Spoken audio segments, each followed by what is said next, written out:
battles on the track. Speed that pushes the limits.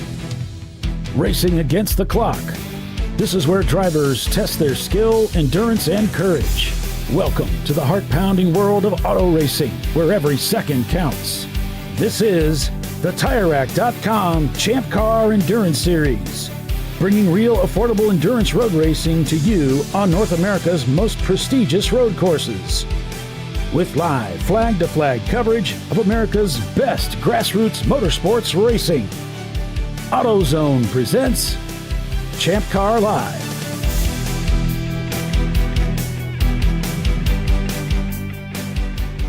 Hello everyone and welcome to ChampCar.Live, presented by AutoZone. It's the TireRack.com Champ Car Endurance Series.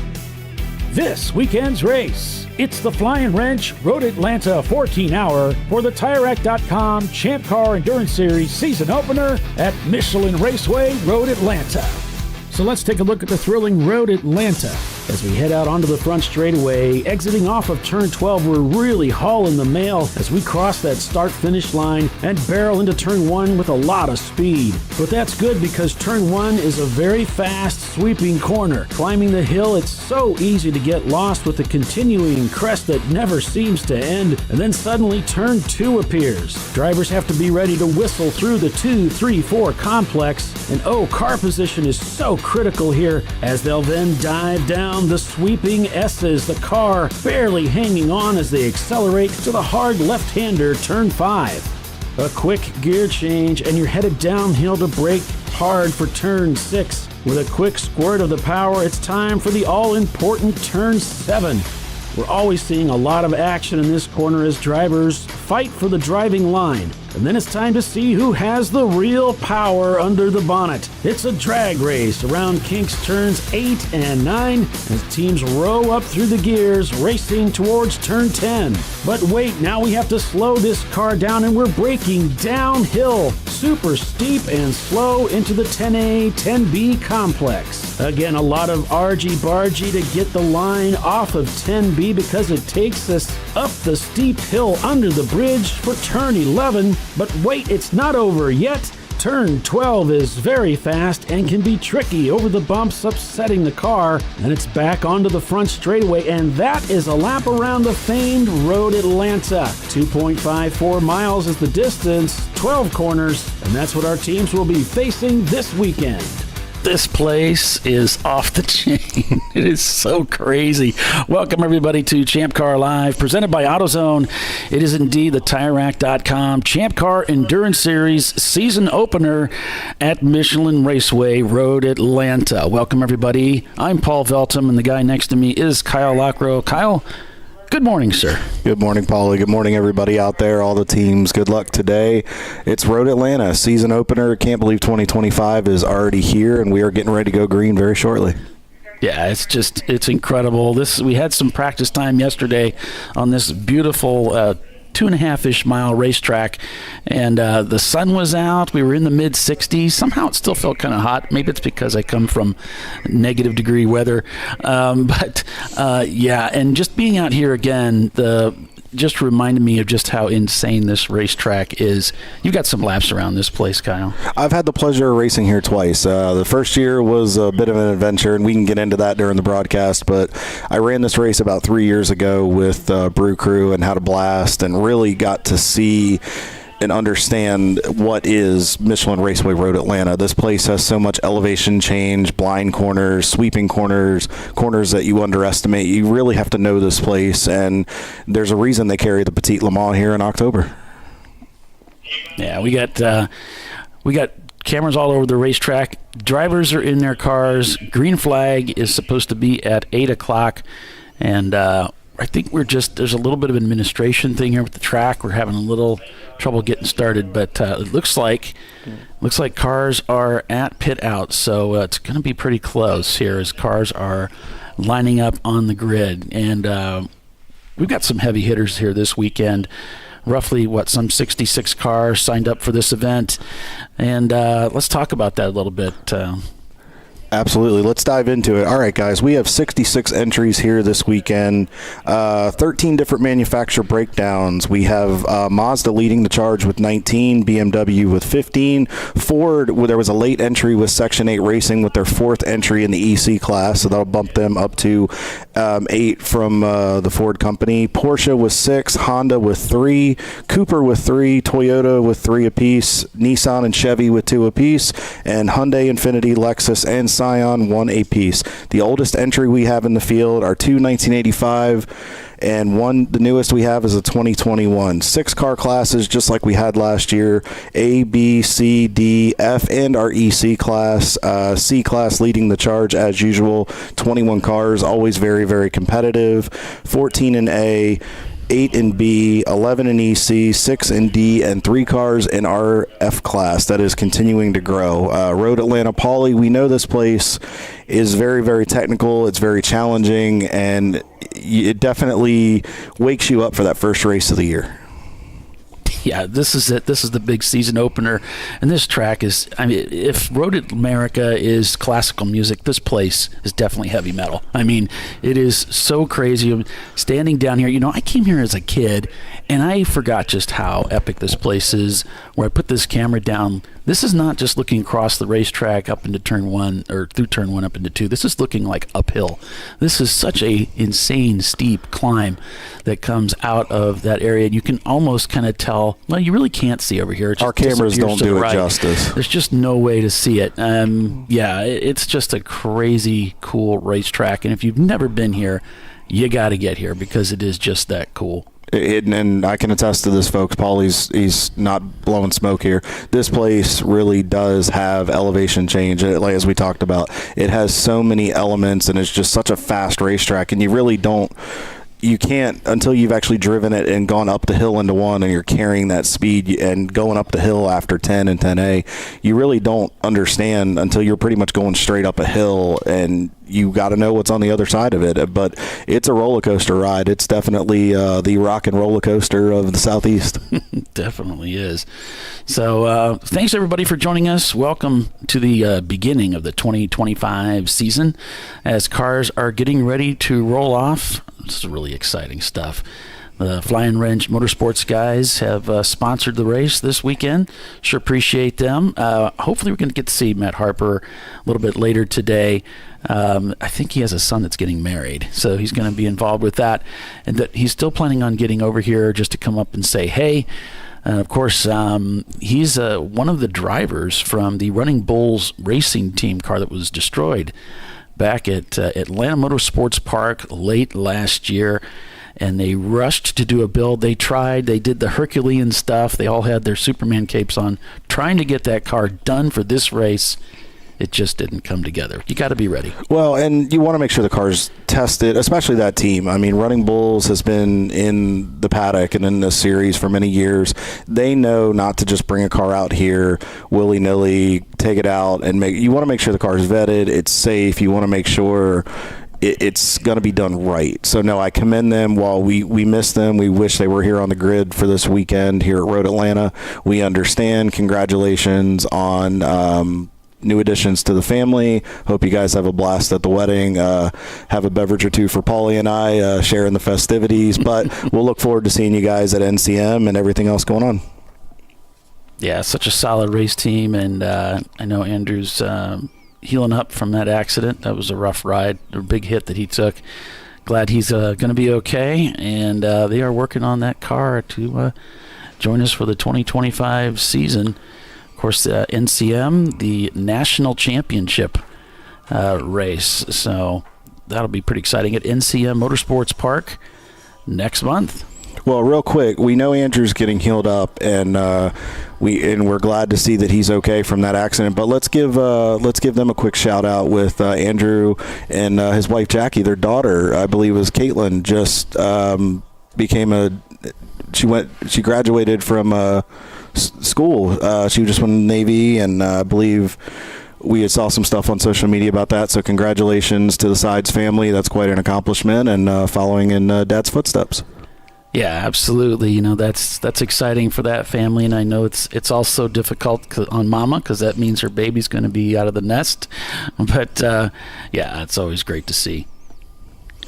So as we can see here, Pace Car is leading the field. They're on some recon laps here, pace laps. So what they're doing here, folks, obviously you're seeing the drivers move the cars back and forth. For those that are new to Champ Car or are unfamiliar with kind of warm-up processes, what the drivers are doing is they'll kind of move the car back and forth. They'll warm the front tires up, and if you see the drivers all of a sudden come to kind of a stop and then the car will lunge forward, what they're doing is they're trying to generate, especially it's a little cooler this morning, warmer than we're usually used to here at Road Atlanta this time of year. It's not snowing, thankfully, but what they're doing is they're trying to generate heat in the front tires, generate heat in the brakes, make sure the rear tires, spin them a little bit, get some heat in them, because when we get ready to take the green here very shortly, you want to make sure that thing will stick going into one. Yeah, as we look at the backstretch here, it's hardly a back straightaway. I mean, you can see a little bit of a curve in the track map up above, but it's as soon as you come out of 7, Kyle, it's like a steep upgrade run, and then the track keeps turning. Oh, it does. And like we talked about, there's a lot of blind spots at Road Atlanta, so it's crucial. And guys that were able to get seat time yesterday, especially, we know from the drivers meeting and from going and talking to some teams last night in the paddock, there are some drivers that are here for the first time that are experiencing Champ Car with not a lot of seat time and race conditions. So really understanding the facility that you're running and racing on and who you're racing against, it's really important. So you need to know where your car placement is, and especially as we come down here and they come through the 10 and 10A section, which is a fast downhill into a heavy brake zone and a quick left to right. But then you have to be very careful as you see the pace car come underneath the Fox Factory Bridge here at Road Atlanta, which is infamous, where they're coming out right now and the cars are coming to the left side of the racetrack. You really have to make sure you know where to place the car underneath the bridge, where your reference point is, because if you're too far off to the left, you'll end up in the grass, and if you're too far to the right, you could potentially get pinched and get a bad angle getting into 12, and that's a fast corner where the car's loaded up on the left rear, very, very much so. So driver awareness is very key. Yeah, this track is kind of crazy. There's little bumps and zilch and this and that going on in different parts of the racetrack. In fact, this morning when I was setting up some of the cameras, getting things lit up, I was over in turn 5 and I could see there was a big swash of gravel that got kicked up over the access road. Somebody coming through 5 probably too hot and got into the pea gravel over there and knocked it up onto the access road. So there's a lot of tricks to the trade out here, and you do have to be careful. There are some areas that can get you into some trouble. You know, Rodney Yearwood found that out a number of years ago. Well, and we've had a lot of teams where you'll get into the heat of battle going down that front straightaway, like you said in the opening. You're hauling the mail as you come down that hill. You don't really scrub off a lot of speed. You're increasing speed unless you're in a heavier car where you have to lift off the throttle or let the car settle as you're coming to the start-finish line. You're carrying an abundance of speed as you head to turn 1, and you have to get the car slowed down. And we've seen, unfortunately, going into 1, what happens when you can't get that thing slowed down. And this place, there's not a lot of runoff, so making sure that you have brakes and stopping power is key, and that is one of the keys to success. Paulie and I were talking about that this morning. Keys to success at Road Atlanta: brakes, brakes, brakes. You got to be able to get that thing stopped. You want to make sure you have that stopping power, can outbrake those guys getting into the corners, make and execute proper passing. 14 hours, not 14 minutes or laps, guys. Big thing. Play the long game here. Long way, long race. We got till 10 o'clock tonight. You're not going to win this in the first lap or the first couple minutes. It's not going to do you any good to be sitting in the paddock wadded up an hour into this event. Managing Atlanta traffic. We know 585, 985, and 85 are a mess. Road Atlanta traffic is no easier because it is, while there's room to race, there's not a lot of room to race. That funnel comes in very quickly into these corners, and you have to make sure car placement is key, and you're there when you go to execute a pass. But you also, as you're being passed, you have to make sure you know that those guys are there. Also, minimize your time on pit road and your off track. Obviously, once again this year, you're going to get a penalty and you're going to end up getting talked to if you go off the racetrack. So making sure you keep all 4 wheels on the pavement is key, but also you're not going to be there at the end if you're in the garage having to fix problems. Yeah, and speaking of problems, I was talking to the Eddie Vedder crew yesterday as I was putting this camera in, and he said, we've blown power steering lines at the last 3 races. It's been like our Achilles heel, and it's always a different power steering line. Like there's like multiple segments in this system, and the last one that let go was a hard line. It's like the guy just had no luck. And so they took the car, they took it to a hydraulic shop where they make lines for forklifts and stuff like that, and had them make these hydraulic lines so that they won't run into that again. And so yesterday they had a great day of practice. I was going to say rehearsal. I got music on the brain, and it was fine. And it was fine. So hopefully today they'll have good luck with it too.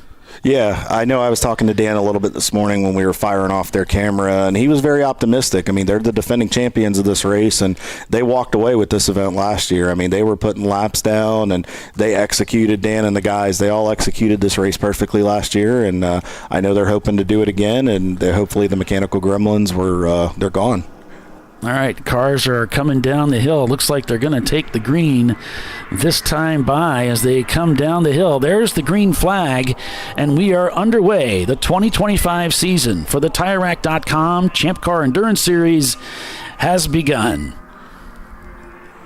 Oh, and lots of tire smoke there going down into turn 1, but it looks like everybody gets through okay as they head up the hill towards turns 2 and 3.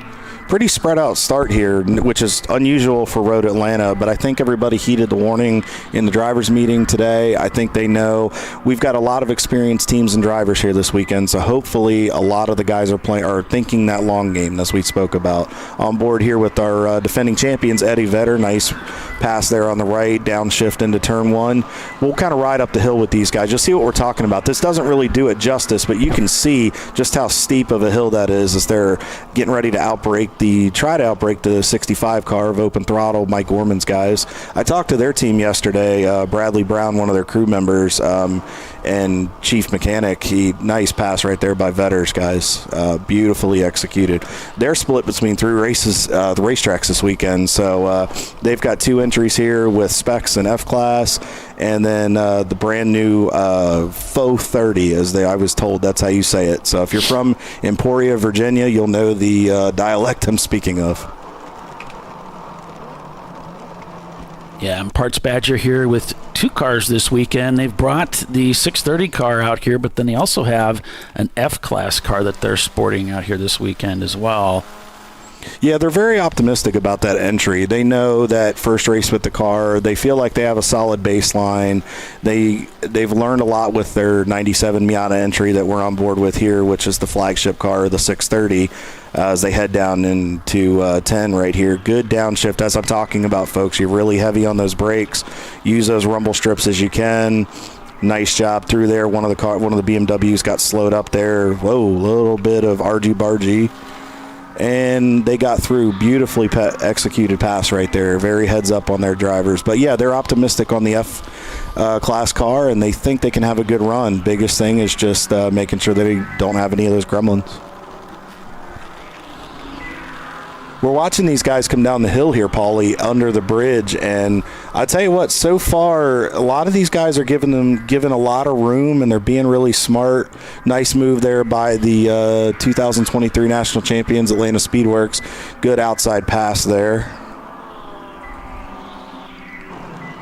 Yeah, going back on board with Eddie Vedder in that Corvette. And they really put on a clinic here last year and was so dominant. It was like, oh my gosh, who are these guys? And then they had a second race was very good as well. And then the gremlins crept in. They started having those mechanical woes, which nobody escapes. Nobody. No, I mean, the racing gods, they'll shine on you 1 minute and they'll absolutely park you the next minute. And it's just that ebb and flow of kind of how it happens. But I think if they can do what they did last year and they can be successful and keep that thing underneath of them, I think they'll be up on the podium like they always are. As we see him exiting turn 7 right here, getting that thing up to speed with that car. You saw him kind of having to roll through turn 7A right there, having to let the car take a set, and then you saw when he put the power down and started getting up through the gearbox, he was able to execute passes right there and do his thing as he goes down that back straightaway headed to 10 and 10A. Want to stay over to the right side of the racetrack as you come down through here. We'll kind of ride on board with him for a second. Good downshift, nice and smooth into third gear as he comes through 10. Right-hander back to 10A. Now, like we talked about here, placement is key. You want to try to stay right about the middle of the bridge there as you come down the hill. Let the car settle. You'll turn in. You may have to lift a little bit, and then you're going to have to manage that sunlight until the sun comes up. That glare may throw a few guys off. It could be a factor, at least for the first hour of the event. Getting a downshift done. You want to pop out a little to the left and then turn into the right. Give yourself a good angle as you come up the hill. He's got the legs up the hill there as you saw him go by one of the Miatas. Now rolling out of it a little early, setting himself up as he's catching one of the BMW entries here. Nice and smooth on that right side. Beautifully executed. Touch the brake there, set the nose, and down through the S's as we head up to 5. Right here, you want to get the car slowed down. Nice and smooth. And down, headed back to 7. Nice and smooth there, just a good line. You can see he's just taking it easy. These guys are experienced, giving that brake a good check and a pump there. Good smooth downshift there. Turn into 7. You're carrying a bit of speed all the way over to the left, and then get it slowed down, and then turn in here to 7. There is a 7B here. I do have a former teammate that has found 7B. He's yet to tell me where it's at. Samuel, if you're watching, we love you, buddy, and you'll have to let me know where 7B is. I texted him last night, and he was laughing, and we'll send you some Bojangles biscuits, buddy. On board with Ed here, Team Infinity in the Shark car. Getting it done again here at Road Atlanta as he heads through that 10A, 10B complex up to the bridge here. A lot of guys line their helmet up with a sticker. I noticed that those 3 color blocks that are up there on the tower there, and then head down the hill. That's something that Randy Popes did talk about in is one of his track views. You can see actually Ed shielding his eyes from the sun. That glare is going to be, we were just talking about that a minute ago, Paulie. That glare, at least for the first hour, is because we start so early here at Road Atlanta. It's going to throw some guys off, and hopefully some guys put some tint on, like a tear off or something on their shield, or hopefully a few of them are wearing some sunglasses. Yeah, I know for me what always worked really well was just a smoked visor, not too dark and not clear, and that worked out really well because then I could lift it if it wasn't kind of dusky out, and worked really well. The Gus racing machine seems like it's going through a lot of oscillations here, and it could be just the camera. The camera looks kind of woozy, but you know, the track it's not glass smooth. You know, it's a great tactile, should we call it that? It's got a good feel to it, man. Yeah, absolutely. It's not a bumpy racetrack, really. Well, it has gained some character. I mean, they did get some unseasonably different weather this year where they got more snow, and that cold and those temperature changes affects the pavement. I mean, we see that a lot at Daytona. We see that a lot at Road America, and I have a feeling this place might have gained a little character that maybe we just haven't seen yet. And maybe as we talk to drivers and teams as this race unfolds, we'll find out if there's any unexpected character. Maybe some bumps are a little more pronounced than they used to be here.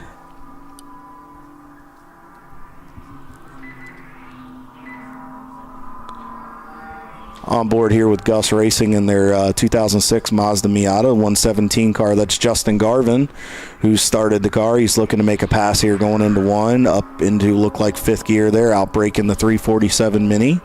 Beautifully executed pass right there. Turn in and up the hill. Nice job. Justin's been around the series a while. You and I, Paulie, have both raced with Justin. He is an aggressive driver, but he is a good driver. He's a good teammate, but he doesn't take any stuff out there when he's on that racetrack, and he's fast. Everything he drives, he's fast in.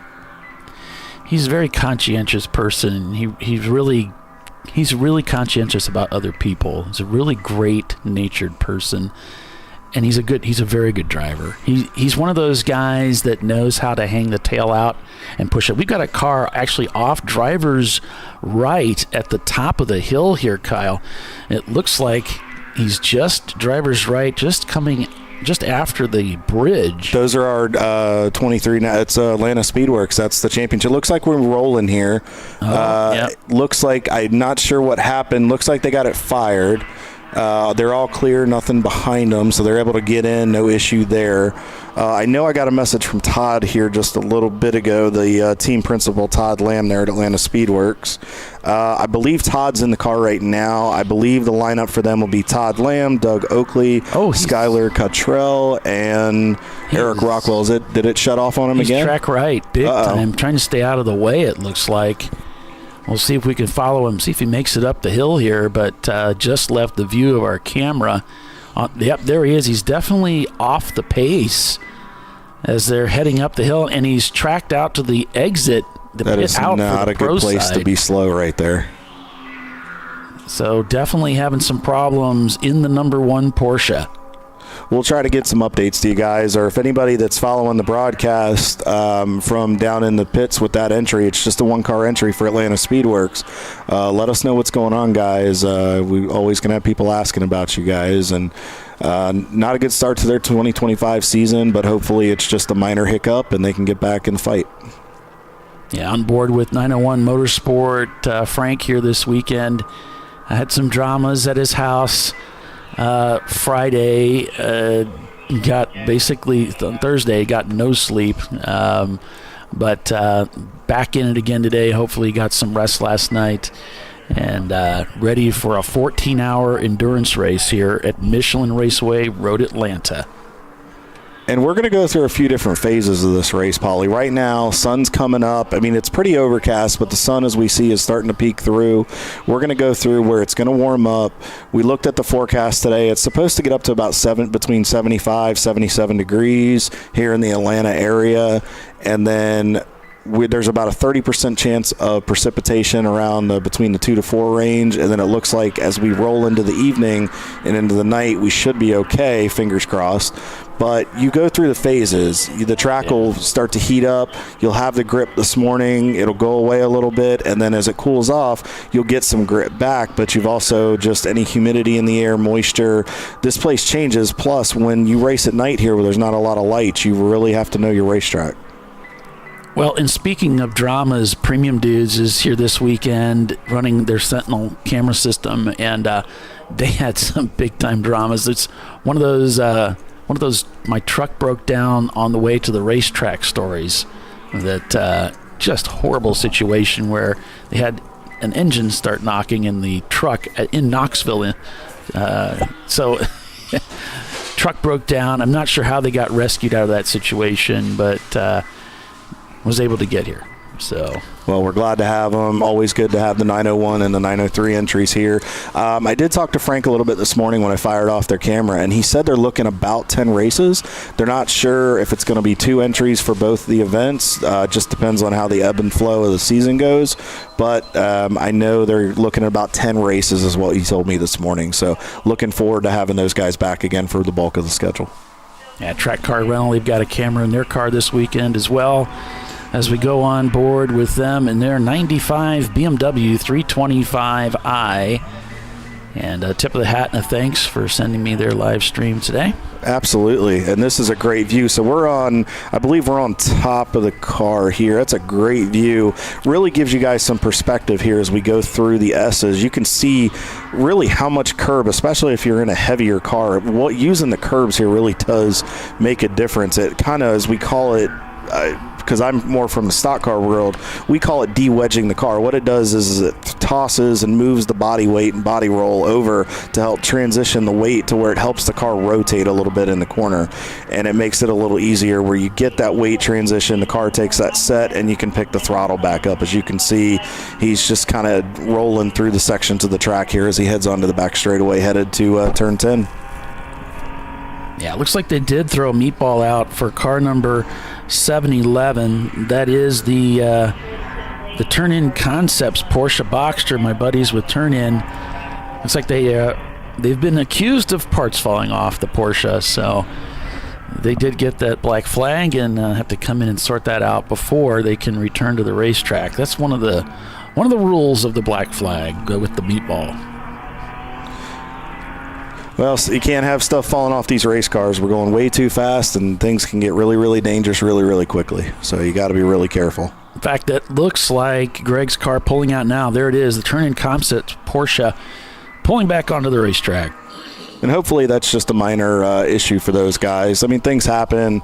First race of the season, we're all still knocking the cobwebs off, trying to get back into the rhythm of the season here. Just having it's only been a month, Paulie. I mean, we were just at Sebring at the end of December, and now second weekend of February, we're hot here at Road Atlanta. Yeah, I don't know how these guys do it. My December is so hectic. I don't know how they have any time to prep a car. But coming into January, I'm just trying to catch my breath. But these guys, great turnout this weekend. And back in the car with Eddie Vedder as he comes flying down the hill through turn 12. That little bit of a bump there to help unsettle the car just a bit. Beautiful track out to the left. You can see as he's checking those brakes as he heads down into turn number 1 here. And up the hill they go. And for those that don't understand, that incessant tap on the brake pedal, that's a driver thing. That is, you want to make sure you've got a stiff pedal to make sure you can get that thing stopped. I mean, if you've ever had or been in a car where the brake pedal is spongy or gotten soft or you're not sure what you got going into the corner, that is a driver thing. That is just, we want to make sure that security blanket is there for us. Yeah. It's something that my dad was definitely better at doing than I was. Definitely took brakes for granted. He was a little more careful, but he was racing really old cars too. It's back in the 70s, so. Well, the equipment, I mean, has come so far, and they're much more durable nowadays, the way they're built, but that was a different time back then. That was more in an era where you had to be, not that we don't take care of equipment here, but you had to be a little bit more liberal on brake use, and you had to learn tricks of short shifting or lifting a little early to save it in the long run. Now we've got so many good brake manufacturers and companies with durable parts that you can be a little bit heavier, let's say, on some of these things depending on your car. Yeah, I mean, back then I came from the world of having to manage brakes. You couldn't just trounce brakes the entire 35, 45 minutes you were racing. It didn't work like that. And now I came into Champ Car with modern cars, and it's like, no, just use them. Just go. What are you doing? Right. I mean, if you try to be that, I'm the same way. You want to be very conservative with your equipment. You want to take care of people's cars, especially I don't own my own stuff. You always want to make sure you take care of the guy's stuff. But he's like, no, I mean, use that thing. If you need it to outbrake somebody or to not lose time, I mean, they tell you to lean on it a little bit. I mean, obviously not for 14 hours straight, but there's points in the race where you're going to have to. So if you're just joining us, welcome everybody to Champ Car Live, presented by AutoZone. It's the TireRack.com Champ Car Endurance Series 2025 season opener at Michelin Raceway, Road Atlanta. The Flying Wrench, Road Atlanta 14. Paul Veltum along with Kyle Lockrow calling the race for you today. And it's Nolan Waldrop's going to be roving about pit lane with our pit lane camera. So giving us some pretty cool views. Right now, I'm hoping the pits are pretty well vacant as we just got underway here. And cars streaming around this racetrack. So far, so good. We did get a black flag that was thrown for driver counseling on the number 1 Porsche. So I don't know if that has anything to do with their struggles to keep pace or what the situation is, but they have been flagged in. So it's not a mechanical thing, Kyle. This is more of a driver doing something that they're concerned about. Maybe it's a safety thing. Or just check on the driver. Maybe he had a bad pancakes at McDonald's this morning or something. Maybe something might have we don't really know up here. Well, we'd have to get some clarification on that one. Could have been something that a corner worker or an official saw that they needed to have a conversation about. I believe Todd's in the car. He's a pretty experienced driver. If he's getting black flagged for something under that, it's probably something that they saw, clarification. I mean, he's pretty experienced. He knows that, whoa, that was a little questionable there. Obviously, whoever is in that Nissan, check your mirror, sir or ma'am, whoever's driving that car. That was a little close, and we are just past the 20-minute mark, and it's a little early for that kind of stuff. Heading down into 6 and 7 here. takes the left side. What's Parts Badger going to do? It takes a sniff, but doesn't go for it. Maybe they can pick him up on the backstretch here. Good out-braking maneuver. Going to be tight here. He's having to use a lot of curb. Didn't leave him a lot of room, but no. But you nice can see that move. Nissan over there in the mirror. Oh yeah, he's still there. It's a drag race. He's at the quarter. You can tell. You can tell the Nissan has the legs down the straightaway. But I tell you what, they are side by side. They got a good run off that corner. He's got a little bit more at the top end. It's going to be interesting down here. Now going into 10 as we come through, the Nissan has the line. There he goes. Looking for a crossover here. Watch for Parts Badger to take the inside line, coming down into 10A. Here he goes. And there it is. Holds that line as they go through. Job. Parts Badger putting on a clinic as they head up under the bridge and back down to start another lap here at Road Atlanta. That was a very nice pass there. Good out-braking maneuver. Knowing the Nissan's a little bit heavier, the Miata can go a bit deeper into the brake zone. Very, very heads-up move for, I want to say Roy's in the car to start the race, but don't quote me on that one. But Parts Badger guys, if you're watching, we're watching. So great job and keep it up. Yeah, that was really slick, and it was great. We could ride along with them there in the fun as they head down through the S's here. This is kind of a one-lane deal here, but just whistling down the hill. This is so cool through the S's here. And then a break, and some people downshift for this 5 exit. Really depends on probably just what your gearing and your setup that you're running in the car. And it also depends on how slowed up you get, because if we saw there was a line of traffic, if you happen to get caught up behind some other cars, sometimes grabbing in that gear just to get a little bit of, whoa, hello. That was, wow, alrighty. That was interesting there. Close call, but looks like everybody came out okay. But as I was saying, if you get caught up in that section, sometimes grabbing a gear to get out of there using that little bit of pull, it gives you that little bit of boost out of the corner and can set you up for that pass going into 7. So it really just kind of depends on judging your traffic, knowing what's going on, and making sure you're aware. And that's what we talked about in the keys to success here at Road Atlanta, driver awareness. You really got to know the racetrack. You got to understand how the ebb and flow of traffic works and where you can and can't pass. It seems like there's tons of room out there, but then when you start going faster, that racing line just gets super narrow. It's very wide on the straightaways, Paulie, but then it funnels in. This place reminds me a little bit of some ovals that I've been on where you've got plenty of racing room, but then it funnels down to about a lane to a lane and a half into the corner, and you really have to be careful, and the racing room goes away very, very quickly. So you have to know when the funnel opens and when the funnel closes. I did just get an update from the Turn-In Concepts team. There was a panel that had fallen off the car partially. They got a meatball flag from the corner workers and Champ Car officials to come in, get it situated. They're back out ready to rock and roll, so no harm, no foul. And that happens. You go over bumps, things get knocked loose. That's just part of the game we play.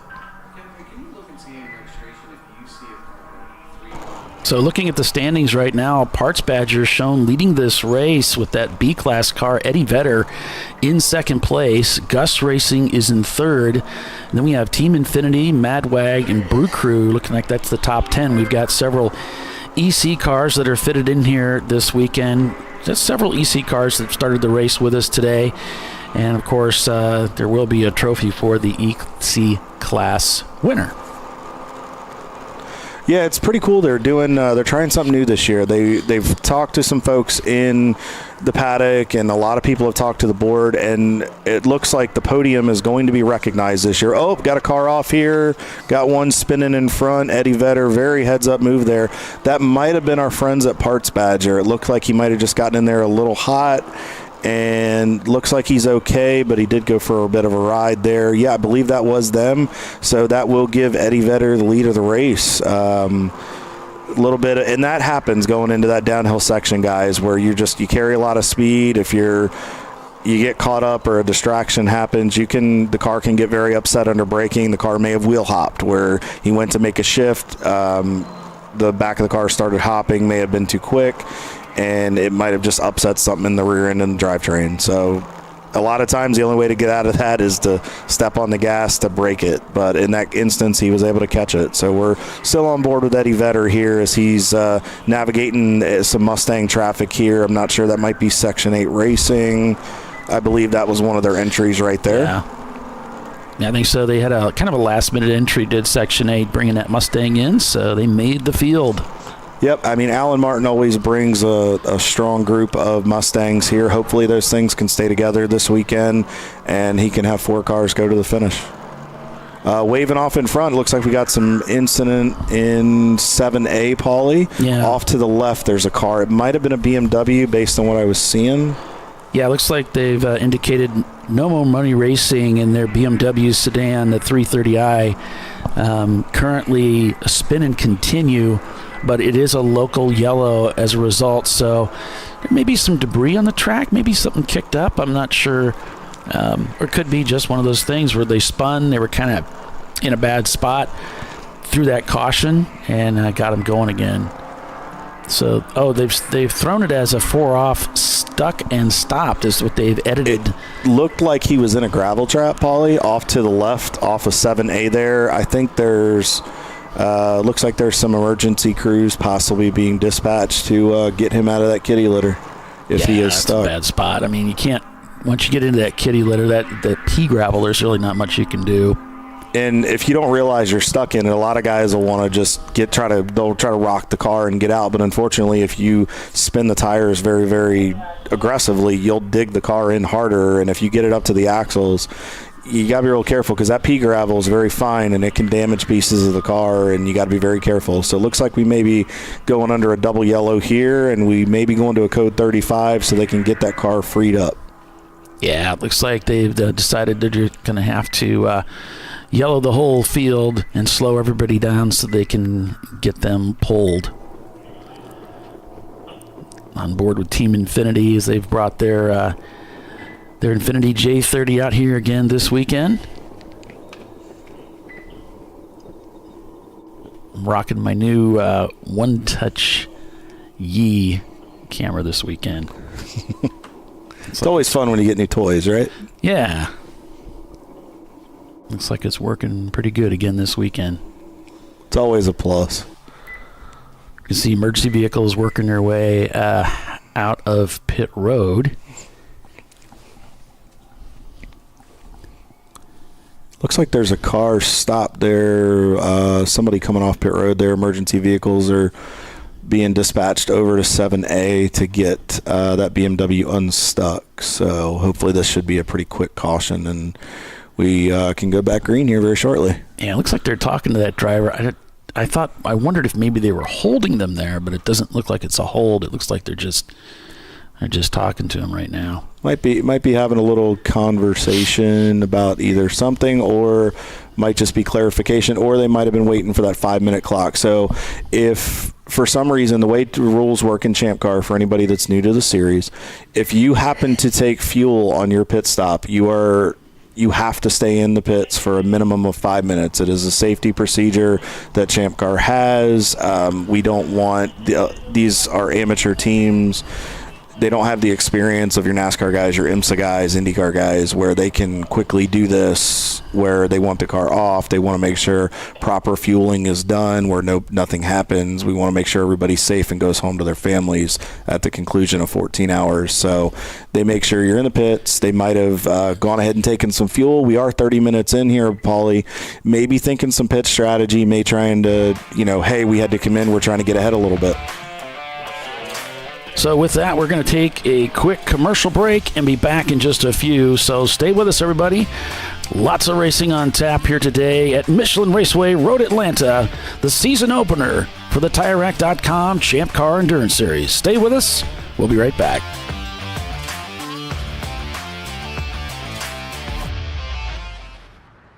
I probably need new tires. You do. What if they sold tires online? We do. We're TireRack.com. They could offer lots of tires We have so many tires. and help you find the right tire. It's called the Tire Decision Guide. Oh, and they could ship them to a nearby mechanic. We shipped over 7,000 independent recommended installers. This is an amazing idea. Sorry. TireRack.com, the way tire buying should be. Come on, road. Do your worst. We'll be at our best. Stress tested to meet or exceed original equipment performance. Exclusively at AutoZone. Since 1994, Flying Wrench has been a family-owned business renowned for exceptional European car repair and maintenance. We treat every vehicle with the same care and attention as if it were our very own, building lasting relationships with our clients along the way.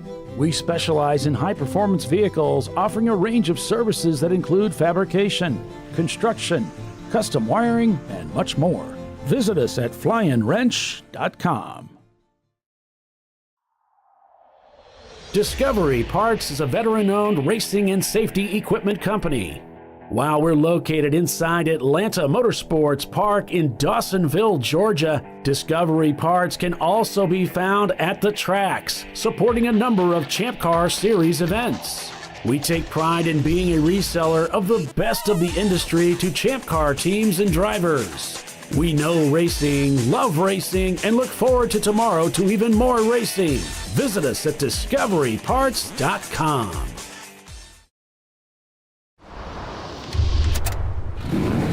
Bring on the frozen tundra, the grinding gravel, the cratered concrete, the rain-soaked streets.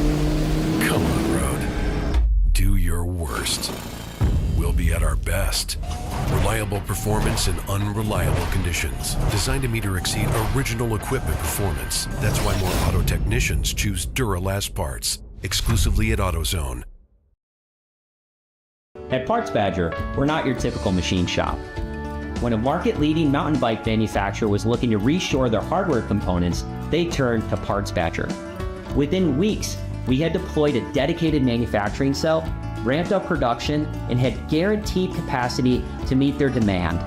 We're looking to be your manufacturing partner. See what we can do for you and your company at PartsBadger.com.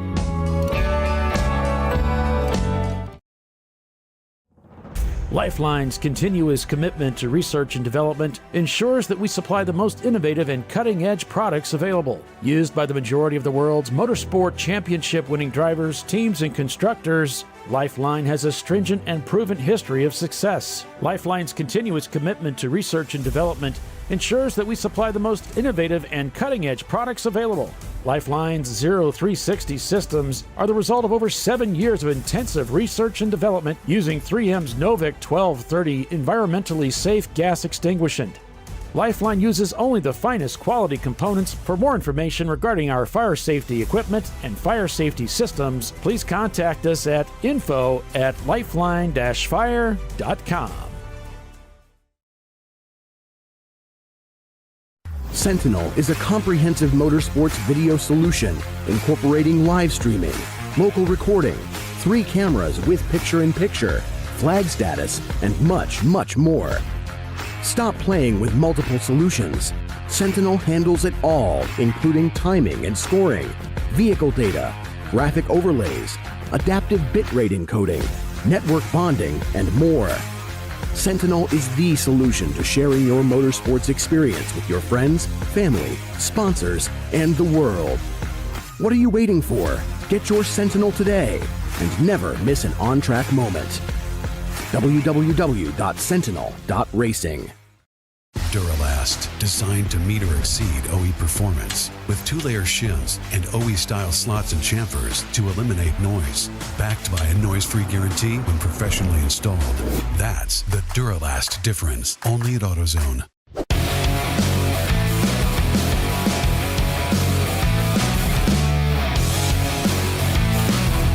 All right, welcome back, everybody, to Champ Car Live, presented by AutoZone.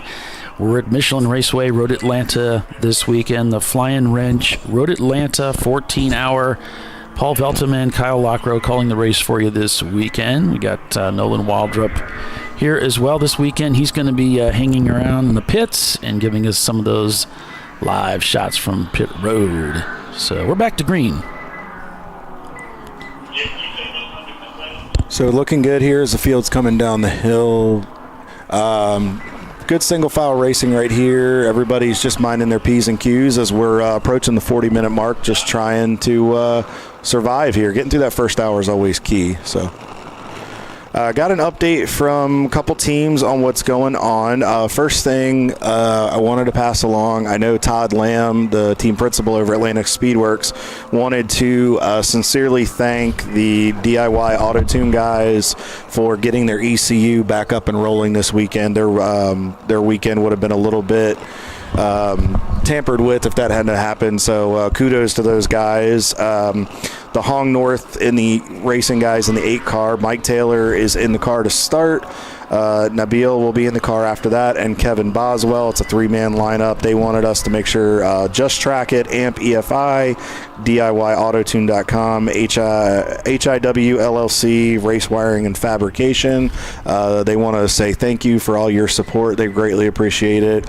It lets them get out here and hammer down and have some fun. On board with Track Car Rental as they're out here turning some laps here again with us this weekend. We've got Eddie Vedder shown leading the race now with Parts Badger in second place. And looks like their camera might have gone down for a minute. Oh, yep. And we got Gus Racing in third place. And I think we had a camera. I believe we had a camera in the Gus car. Yeah, I just got to get used to finding them here. There we go. There's Gus Racing. And then we've got Brew Crew Racing behind them, followed by Team Infinity in the Shark car. And then it's Hong North. So I got a chance to spend a little time with Ed last night, and Ed's been around here for a long, long time. He is quite the character, but he is very dedicated to racing. For many of you that know, he's been around the paddock. His brother Jake, who unfortunately we lost in 2017, he and Ed were very, very close. They are a blue-collar team. They come here on a trailer.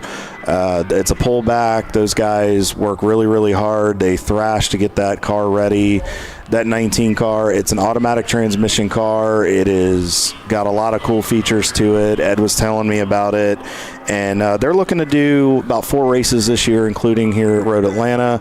They're going to be at Daytona, and then they're talking about doing both the Sebring races. They're based down in the West Palm Beach area and the Port St. Lucie. Hi to my buddy Frank down, if you're watching, down in Port St. Lousy, as he always calls it for some reason. Home of the Met. Don't ask. Frank is he is a character. If you're watching, buddy, hope you're doing well and enjoy that nice pool. But kudos to the Team Infinity guys. Ed has been very dedicated to Champ Car. Gave me some time yesterday. Really appreciate it. The quote he gave me and the goal for this year is they want to be successful and they want to beat the big budgets in this series and prove that David can still conquer Goliath. Well, I can't think of another team that might be more capable of doing it. We're talking about a team that's won Daytona. So it's pretty – he's definitely got the pedigree to get it done. Oh, and he will not lay down. He will get up on that wheel and fight you to the end. He did want to give a shout out to, he said one driver, he loves the guys he has, but he said one driver he's missing this weekend is Dave Costello, who's been around the garage quite a bit, and he's driven in the series. He misses having Dave there to fill out that 4-man lineup, and he said he always enjoys it, knows he's got reliable people and fast guys that can take it to the front. Heading up the hill here towards turns 3 and 4. And then they head down the hill through the Flying S's, I guess I'd call them. Eddie Vedder leading the way here early at Road Atlanta. Yoda Sport in their EC car leads EC. Parts Badger leads B class, running second place overall. And Gus Racing behind them in the 117 machine. So go on board with Birmingham Racing. Just out here to have a good time was the word from that team. Like so many, I just noticed this weekend the mood in the paddock was just one of just very light and just folks ready to have fun and enjoying themselves being here at this great racetrack this weekend. I think And I agree with you wholeheartedly there, Paulie. I think a lot of people, last year was so stressful, and the last couple of years have been stressful with getting parts, and things just have been so busy for people in their daily lives outside of the Champ Car garage and the paddock. And I think everybody was able to relax a little bit over the off season. It seems like it's much, like you said, it's much lighter. People seem to be enjoying their racing again. It is the first race of the season. I think a few teams were able to take some races off and take some time. They were able to enjoy some time with their family, hit that reset button, and I think we've all been overdue for that. I mean, it's a grinding season, and especially if you're running multiple events even outside of the Champ Car realm and series, and we know there's a lot of teams that do that. So I think there's a lot of people that are coming in with a renewed attitude this year, and it's showing so far. Yeah, as the Corvette heads down the front straightaway, clicking off another lap here at Michelin Raceway, Road Atlanta. Go on board with them again. One of our dedicated followers, Mr. Timothy Elliott, here on the chat is saying, Paulie, thanks for the awesome in-cars. He's enjoying it as usual. Adrian Willoughby's watching. Wanted to pass along a hello.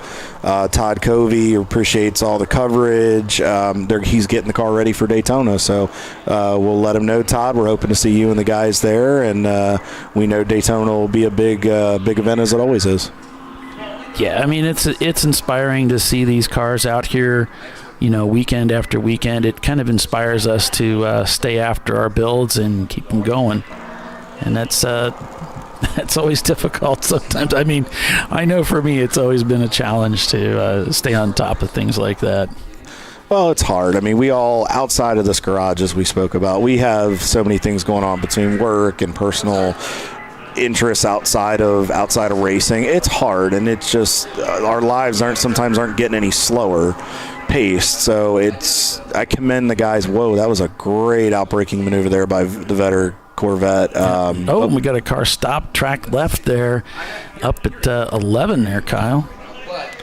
Looks like might be car 19 has been flagged for side-to-side contact, but that's looks like one of the Section 8 Mustangs. That might be one of Alan's cars there off to the left. That is not a good spot to be sitting in. Hopefully all the team principals and crew guys have been able to radio to their drivers to let them know that their line's going to get a little disrupted coming up that hill. And he looks like he's underway. Is he rolling? Good deal. Might have just been a slight hiccup. Could have been car could have shut off prematurely. We'll try to find out. We'll see if we can get our crack pit reporter Nolan on that and see if we can find out. Yeah. I don't see him coming into the pits. So looks like the car is just going to continue on, and that's the second time this morning we've seen that, where somebody just kind of pulls off, and I don't know if they're cycling through something or what the story is there, but they managed to get going again. And that happens. Sometimes you go over a bump.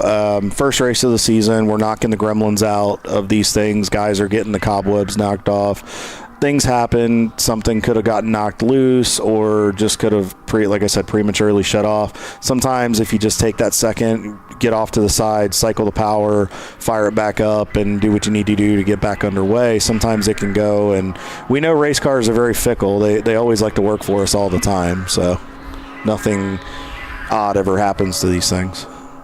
Looks like Madwag was the other car involved in that side-to-side contact with Team Infinity out there. No flag was issued there, so it's just something they are taking note of.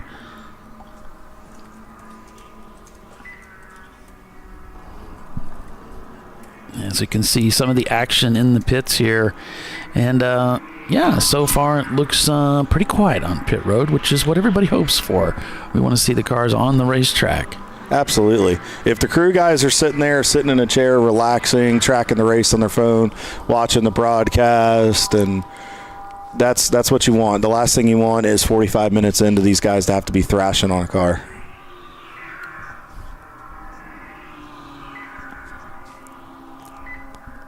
We're back on board here with Gus Racing. That 117 Miata, Justin Garvin still at the wheel here. Nice line through there, using a bit of curb, get that thing turned. Looks like he's going by the 855, the Lexus, one of our other cameras. Yeah, Birmingham, I believe, right? Birmingham Racing. Switch over to Birmingham here. On board as he's headed down to 7. As we talked about, guys, you're carrying a lot of speed through there, so you really have to get the car woed up for 7A. And that corner, it's a little more than, at least in my opinion, it feels like it's a little more than a 90 degree. So you really have to get the car slowed up to get it turned, but you want to carry enough speed through the center to get a good run off of 7A, because you got a long straightaway and an uphill, as Paulie mentioned earlier in the broadcast. You got to make sure you carry that momentum, and then you got to be prepared for the downhill that you're headed into here down to 10, as he's on the brakes right here, getting that thing slowed down, hitting the downshift, down up to 3rd, and coming through. Now, like we said, under the bridge, you'll notice a lot of guys, they'll go right underneath. You'll see the yellow, the red, and the white boxes underneath there. You'll see a lot of cars just straddle that, go right underneath of it, because that is the ideal line as you come there that sets you up to the left and then gives you a good entry into 12. Downshifting again. Looked like you had a little bit of a hiccup there getting that thing down into gear going into 1.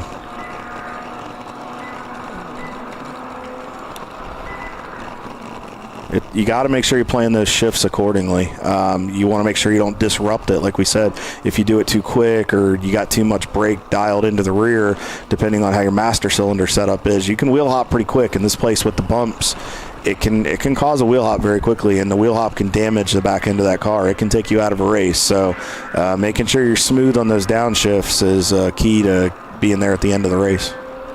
So when you say damage the back end of the car, you're talking about the drive line? Drive line, rear end. So if you downshift too quickly, where you don't get the car slowed up, you don't give it enough time to slow it down, you'll spin the gear, and the back end of the car will hop because you're going down a gear. And I may be misinterpreting this. I'm not the most mechanically inclined with it, but I know from driving experience, if you get on the brakes but you hit the downshift too quick, the back end of the car, you'll notice the tires, you'll hear like a bop, bop, bop, bop. The rear tires will chatter, and then it'll cause the back end to hop, and it'll spin the gear where you can brake the rear end, snap an axle, but you can also spin the car out because it disrupts, the balance of the car. Whew, busy traffic up here ahead with premium dudes with the theater seat here watching all this unfold in front of them. And that's Road Atlanta, Paulie. I mean, you get you're in parts of the race where it's very, very quiet, but right here, this is where you have to have patience as a driver. You have to play the long game. Diving in there and having side-to-side contact at 40, 50, at the 50-minute mark is not the smart thing to do. So you kind of sometimes have to play patience and work the traffic. Find the holes as they open. They're eventually going to be there, but a really good driver can find those holes and work it and know where to put the car one at a time and pick them off. I mean, obviously, he got the Miata, laid back a little bit, gave himself a good run out of 5, headed down to 7A. It's starting to open up a little bit. It's that rubber band closes and opens. See, he'll get a good run here out of 7A. Get the 1988 BMW wound up here. See, now he'll get a bit of a pull. You can draft at this racetrack. You do get a bit of a pull down the long straightaway. You got a bit of a pull off of the Mini there to the left, and side by side in front of him. He's going to hopefully be patient here and wait and see how this plays out. It looks like that is one of the Atlanta Speedworks Boxsters. Now, if he can open the hole up, that's tight. Actually got caught out there. He got a good run right there, got over to the left, so that made, over to the right. That made it a little bit easier. But that was very, very smart right there. Just picking them off one at a time. Trying to rush passes is where you get in trouble very, very quickly. Yeah, it looks like the battle between Parts Badger in second place and Gus Racing, pretty close, about 8 seconds on that last lap. It's opened up just a bit, but Parts Badger ran a 140, Gus Racing ran a 142, so gave up a couple seconds on that last lap. Brew Crew Racing ran a 146, who's behind them, and they're shown back about a lap. We know it's going to be less than that. Once they cross the start-finish line, we'll get an actual timestamp there. And so there's still quite a few EC cars up at the front of the pack. Hong North there, Madwag behind them, followed by on second. I think that's the on second racing, the 342 B-Class car there, Paulie. That's their 1985 Toyota Supra. From there, we have Team Infinity with Ed and the Shark guys, and then Cone Crushers in their Toyota MR2. Just got an update. Speaking of those guys, just got an update from the Leviathan Motorsports team. Rich Dean started the race. Scott Elmer will be on deck to take over at the first stop. So congrats, guys, on the pace so far. Looking good. And they're another team that they're consistently up front. They have a proven program, proven car, and they always do a good job. They always bring good pieces, but they've got a good driver lineup, and there's a lot of trust there within that driver lineup for those guys to execute. Yeah, Eddie Vedder just seems to be doing just fine out there. Their fastest lap time's a scorching 1:38. They just turned in a 1:43. We saw them in traffic on that last lap, so they are definitely crushing it out there with these lap times, which I guess we wouldn't expect any less from the Eddie Vedder team. Had some power steering issues over the last several races, but they're hoping they got all that taken care of now and just can have a clean race for a change without these niggling hardware problems. And unfortunately, you'll get those times where you have those gremlins. Unfortunately, they've just had a little bit more little bit of bobble there by some lap traffic, but those guys did a nice job of working through that. But unfortunately, you'll have those points in your season where gremlins will hit, or you may just get a bad batch of parts, and hopefully that's behind them. Yeah, swings out to the left here to just get these passes done, and now he's on top of the Turn-Ins Concepts Porsche, and that's going to be tough to outbrake in a Corvette. Kudos to Eddie Vedder guys right there. He back out of it. Not time. Way too early for those kind of shenanigans, and it's not time yet. I mean, we still have probably 13 hours to go. Yeah, I mean they've got the lead of the race, and it's obviously a team that they've been with Champ Car for a long time. They know how to be patient in these endurance races, and yes, they want to keep their lap times down, but of course you got to pick your battles. Well, as far as the lap times, we're seeing monster lap times from some of these guys, but you also have to keep that in mind as far as how long can you hammer on the car, and will that do a lot of long-standing damage to the car if you push it too hard at this point. I mean, we talked about these cars are reliable, but they do have their limits, so you have to be respectful of the car as well. They are infinitely more reliable than they were back in the 70s. I mean, the cars constantly broke down. It was just unbelievable what we went through back in the day. But yeah, these days it's a completely different thing. But, you see it all the time, and even in Champ Car, you see guys go through several years of getting these cars combed out, as I like to call it, until they finally, they get it all figured out. And some of it's, yes, it's just parts that break down, but some of it's too, it's just technique. It's learning how to put a race car together and how to be careful about everything that you do. And sometimes those are some tough lessons you got to learn the long, hard way. It's also, in addition to that, it's also you have to have the right driver lineup. There's some drivers that mesh well with your team because they have a good feel for whatever setup and combination you're running that weekend, but you also have to have the right setup in the car that everybody can drive. I mean, this is an endurance series. You can't just set the car up in favor of one driver, your faster driver. You have to set it up where even we'll use an IMSA term here, we'll say your bronze driver for that weekend, or maybe like one of your gentleman drivers, if you can get the car comfortable enough for him to be pretty quick or be within a certain pace of your gold or silver drivers, that goes a long way, because then your average isn't off and that keeps you in the fight. Looking on board here down the backstretch, guys. A bit of open space. It's kind of the rubber band is stretched out a little bit, which is giving guys some good racing room as we're seeing specs from Open Throttle go by. Another Miata behind that. That might have been one of the Brew Crew BMWs this weekend. It's hard to tell from the angle we've got there, but back on board with 901. I believe that's Frank behind the wheel, but I'm not sure if any of the 901 Motorsport guys are watching or listening in.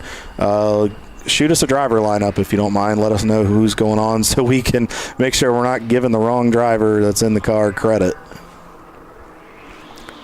Good setup here. This is what we were talking about, Paulie, having to navigate that traffic. Nice job there past. I believe that was one of the Camaros. Now this is the patient part here. He's going through the S's. What he should do and recommended would be to back off about a car length or so, get the car downshifted, and get a good run out of here just like this. Give yourself that escape route. Get a little bit of a pull off that car in front of you, and then just pick these guys off one at a time. He's picking the left lane here. Nice move. Ducked in there. Was clear. That looked like the Miata. I believe it was a Miata in front made the hole. He went with him. And that's the thing, too. The ebb and flow, guys. Having that ebb and flow, watching the traffic, anticipating where the openings come in is crucial. You don't want to always be the one to make the hole. You don't always want to abuse your stuff. Let the other driver that's in front of you, let them make the hole, and then you go with them. It saves on your stuff, too, where you don't have to be the one slamming the brake pedal to make the outbraking maneuver. Beautifully executed pass right there. Back over to the right for the downhill braking into 10. That was a very interesting shift right there. That is an experienced driver. Going from that fifth to third combination, you really have to know your transmission, you have to know your car, and you have to know where your limiter's at for that one. There's a lot of guys where, especially if your cluster's close together, that could go wrong really quickly, especially if you happen to hit numero uno.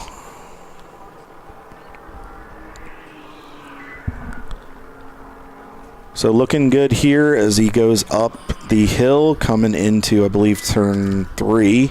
Car gets really, really loose right there, guys. You're really loaded up. The track kind of goes away from you just a bit. And if you're carrying a lot of speed, as you saw, a little bit of a bobble on the wheel, well, it doesn't look like anything major, but from in that car, it stepped out just a bit. So you have to be very, very careful about what you're doing and make sure you know. But these guys, like we said, they're very experienced. The drivers have been out here quite a bit.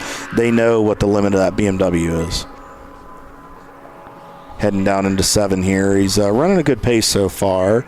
Let's see here if we can get you some lap times on what those guys are doing. Last lap, from what I can see here was a 47.7, and that's battling some traffic. So far, their best lap has been a 44.62. I believe that was on, let me look here, see if I can find it. Doesn't say at that point, but it looks like they have gained quite a few spots here, but they're always steady. They may not start toward the front, but they're always in contention as the race battles on. And Parts Badger had sent us a link to their F-Class car, and that is the number 414, and they've got a Sentinel system they're running there, and wheeling it with looks like Team Infinity up ahead. We are approaching, coming to the conclusion of the first hour of coverage here at the Flying Wrench Motorsports 14-hour at Road Atlanta, as we're on board with I believe it's the Miata entry. Is that the 414, the F-Class car, catching some traffic there? Yeah. So we're going to take a couple of minutes break here and be back in just a few, so stay with us. You are watching Champ Car Live, presented by AutoZone for the 2025 season kickoff of the TireRack.com Champ Car Endurance Series at Michelin Raceway, Road Atlanta. Stay with us. We'll be right back. An important decision is afoot. This man is about to buy tires on TireRack.com. Tire Rack is the leading online retailer of tires in North America and a repository of advice and expert reviews. And it's done! All that's left is to arrange for safe, easy installation at one of our independent recommended installers. Well, I guess he did that too. TireRack.com, the way tire buying should be. Come on, Road. Do your worst. We'll be at our best. Engineered to meet or exceed original equipment performance exclusively at AutoZone. Since 1994, Flying Wrench has been a family-owned business renowned for exceptional European car repair and maintenance. We treat every vehicle with the same care and attention as if it were our very own, building lasting relationships with our clients along the way. We specialize in high-performance vehicles, offering a range of services that include fabrication, construction, custom wiring, and much more. Visit us at flyinwrench.com. Frozen rotors from Diversified Cryogenics deliver increased performance and a higher level of safety, while significantly reducing braking system costs. So to tell you a little bit about the durability of this product. So we have seen an incredible extension of the life of our brake rotors using frozen rotors. We've gone from brake rotors every other weekend to 6 weekends on one set of brake rotors, and I think they can go farther. The durability has been amazing. And it's been a fantastic season, and man, a lot of that is due to the way our car can brake on those frozen rotors. For more information, go to frozenrotors.com. Lifeline's continuous commitment to research and development ensures that we supply the most innovative and cutting-edge products available. Used by the majority of the world's motorsport championship-winning drivers, teams, and constructors, Lifeline has a stringent and proven history of success. Lifeline's continuous commitment to research and development ensures that we supply the most innovative and cutting-edge products available. Lifeline's 0360 systems are the result of over 7 years of intensive research and development using 3M's Novik 1230 environmentally safe gas extinguishant. Lifeline uses only the finest quality components. For more information regarding our fire safety equipment and fire safety systems, please contact us at info@lifeline-fire.com. Come on, Road. Do your worst. We'll be at our best. Engineered to meet or exceed original equipment performance exclusively at AutoZone. At Parts Badger, we're not your typical machine shop. An aircraft manufacturer had to deliver a new interior in just weeks. With hundreds of line items and tens of thousands of parts needed, they turned to Parts Badger. We have the connected manufacturing capacity, the experienced team of design engineers and project managers, and the proprietary software to get it done and deliver. See what Parts Badger can do for you and your company at partsbadger.com.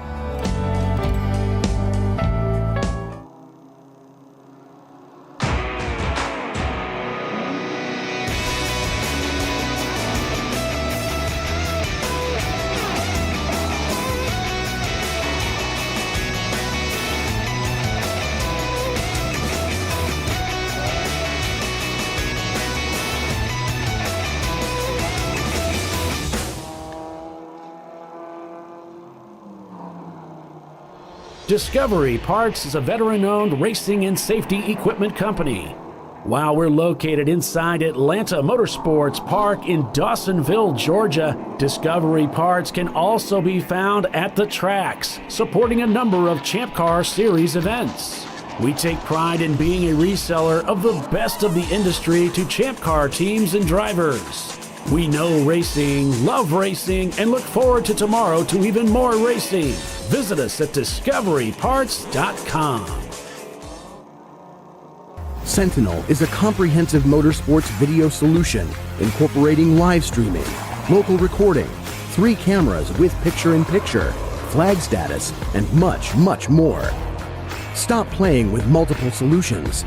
Sentinel handles it all, including timing and scoring, vehicle data, graphic overlays, adaptive bitrate encoding, network bonding, and more. Sentinel is the solution to sharing your motorsports experience with your friends, family, sponsors, and the world. What are you waiting for? Get your Sentinel today and never miss an on-track moment. www.sentinel.racing. Duralast, designed to meet or exceed OE performance with OE-matched friction formulations and fitment for 97% of cars on the road. Backed by a noise-free guarantee when professionally installed. That's the Duralast difference. Only at AutoZone.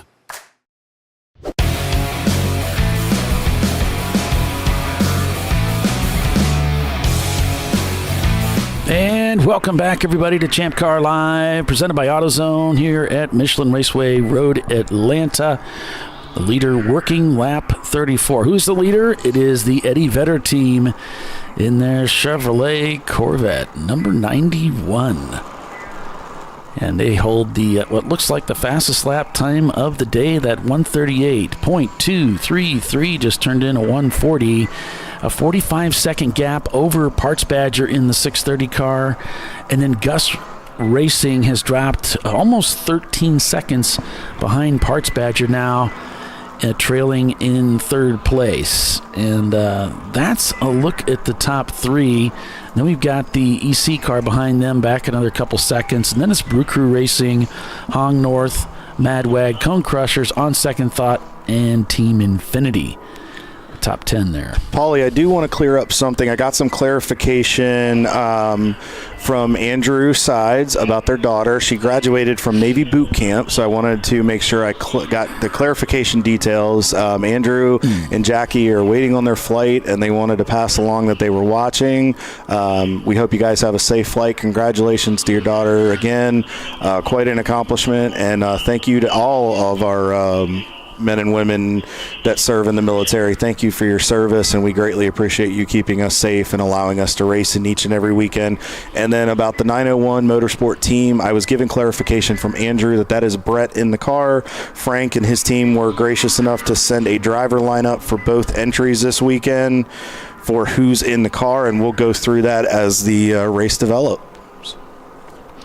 Yeah, they had a couple cars they brought out again this weekend, and so the 903 and the 901 car are here this weekend. So back on board here with the 901 here, Paulie, as we're headed back down to 10. See, this is what I'm talking about right here, guys.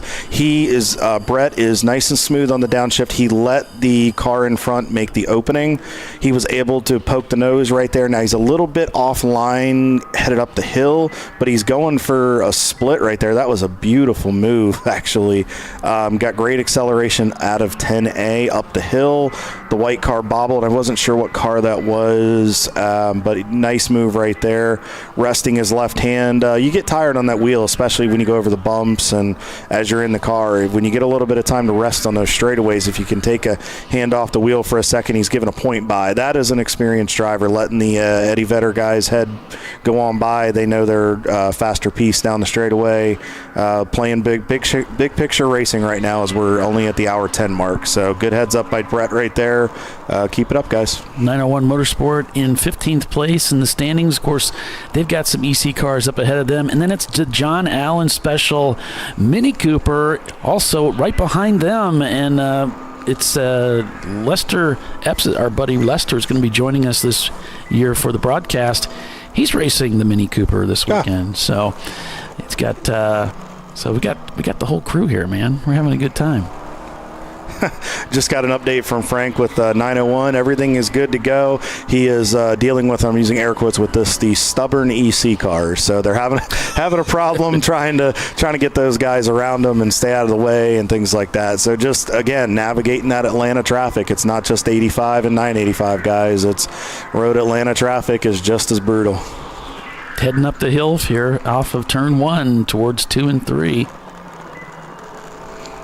I did get an update from the John Allen Special team here just a little bit ago. I'll have to run back through my notes. Oh, through the grass we go. That's okay.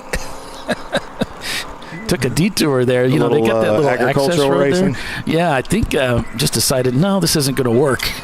Hey, sometimes discretion is the better part of valor. Sometimes it's worth going off and not tearing the car up or making the situation worse. I'm sure the grounds crew here will appreciate you mowing the grass a little bit, and I'm sure you'll probably still get a bill. If you tear it up too bad. So the 606, one of the Section 8 Mustangs that was meatballed earlier for parts falling off. They had some exhaust tracking. They've been given a single yellow over one of the corners because that car was a 4-off and continue. That might have been that very thing we just saw a moment ago. We go into the pits here. It looks like the 606 has come into the pits for a stop, and somebody's talking to him from the other side of the car, so they might be working on something there. Let us know how you folks are doing as you're starting off your 2025 season. Let us know your next race. Where are you headed? We know we've already heard from some of you working on your cars right now, getting ready for Daytona, the big one next month. But what about some of you other guys? We need to hear from you too. Absolutely. Please, if you guys are watching on the broadcast, throw something in the chat. Let us know. Shoot me, Kyle, a message on either Facebook, or if you happen to grab my cell number during the driver's meeting. If you don't have it, grab it from one of the other teams down there, or reach out through Facebook Messenger. I'll be happy to pass it along. And we want to hear from you guys. If you have stories, if you want to thank sponsors or partners that are helping you get here and keeping your program afloat and keeping you guys on track, please give them a shout out. And make sure to please thank all of our sponsors. Ooh, a little close racing here. That is, looked like he was either side drafting or wanted to let him know he was saying hi. But Birmingham tucks in behind there, getting the pull down the straightaway. A good thumbs up, I guess, free and clear. So looking good as they go into the outbraking. Good camera view there. Got a little bit more of you can see that elevation going into 10. Yep, they head through the 10A, 10B complex there and head up the hill to the bridge and sweep down the hill to start another race here at Road Atlanta. This place is just, it's so fast. We can't emphasize that enough. You carry it, you don't think it's fast, but when you get out there, I don't think people can realize how much speed you carry. I mean, you don't scrub off a lot of speed going into turn 1 up that hill. And to get up that hill, especially if you're in a car that's more momentum based, you kind of have to walk that tightrope of how much do I want to scrub off too much speed to where then I'm kind of having to Fred Flintstone it up the hill, but do I want to carry enough speed where I don't overstep and roll off the tire? So you're walking a vicious tightrope right there, and the experienced guys and know that balance here at Road Atlanta. Yeah, that's certainly Birmingham Racing, highly experienced out here with Road Atlanta. Oh, yeah. I mean, we've got so many experienced guys this weekend. I mean, we're grateful to the new teams that are here and coming to play with us here in Champ Car, but we have a lot of experienced drivers and teams, and the clean racing we've seen so far through the hour and about 15 minutes we're approaching, it's been, I mean, obviously we're going to have some contact. I mean, you're never not going to have it in racing, but I would say for the most part, compared to some years we've seen here at Road Atlanta, I commend the field so far. They're doing a great job. Still seeing cars crank out their fastest lap times of the day. Parts Badger, the Yoda, Team Yoda in their EC car there in third place. Madwag, as well as Turn-In Concepts in their Porsche Boxster. These guys are still finding time out there on the racetrack. I think, Paulie, there was a little bit of moisture when we left the hotel this morning. There was just a kind of a little bit of a drizzle, and then obviously if there's any humidity, the track can pick up a little bit of that moisture. But I think the cloud cover is starting to dissipate a little bit. The ambience going up, the track's getting some heat in it, rubber's being laid down. I think some of that moisture is going away. We're not to the hottest part of the day yet where the track loses that grip. I think we're in that good period of time right now where guys are going to be able to crank out those lap times, and then I think you'll see it return as we get into the evening hours. As we look at turn 6 here as the cars come down the hill here, and it's just such a dramatic racetrack when you're out here. So if you've never been to Road Atlanta, never raced here, thought about it, well, we just want to encourage you to make sure you catch up with us next year. This is a kind of a tradition for us to open the season here at Road Atlanta, so hope you folks get a chance to join us here. Paulie, we've been coming here since 2012. I kind of did some digging over the off season. Champ Car's first race here was 2012. I believe that was the third or fourth season of Champ Car back during the Chump Car days. And the first winner was the MR2 Biohazard 38 car back then. And we've done one event here since 2013 to current to present day. In 2014, the addition of this race, we did sprint races. And then in 2012, we actually did a spring event here, and then we did a fall event here. So we've got a number of laps, and there's a lot of teams that have been here in different renditions or different teams or different developments. They've got a lot of laps here at Road Atlanta. So it's we've definitely got some time, and we've got Eddie Vedder's guys who were the defending champions of this race last year. I mean, we've got a lot of the same heavy hitters. Birmingham finished third overall in this race last year, 901. We got an onboard camera with those guys. Hong North is in the fight. I mean, that's part of your top five. Prefect Racing, the 742, and then Eric Rockwell, who his team won the 2023 edition of this race. He's actually co-driving in the Atlanta Speedworks entry this weekend. Yeah, nice. And those guys always bring a great car, too. Atlanta Speedworks, obviously the reigning national champion for the 2024 season. So it should be a pretty awesome race this weekend, and it's shaping up quite nicely. Eddie Vedder still leading the field with turning in some 140s and 141s.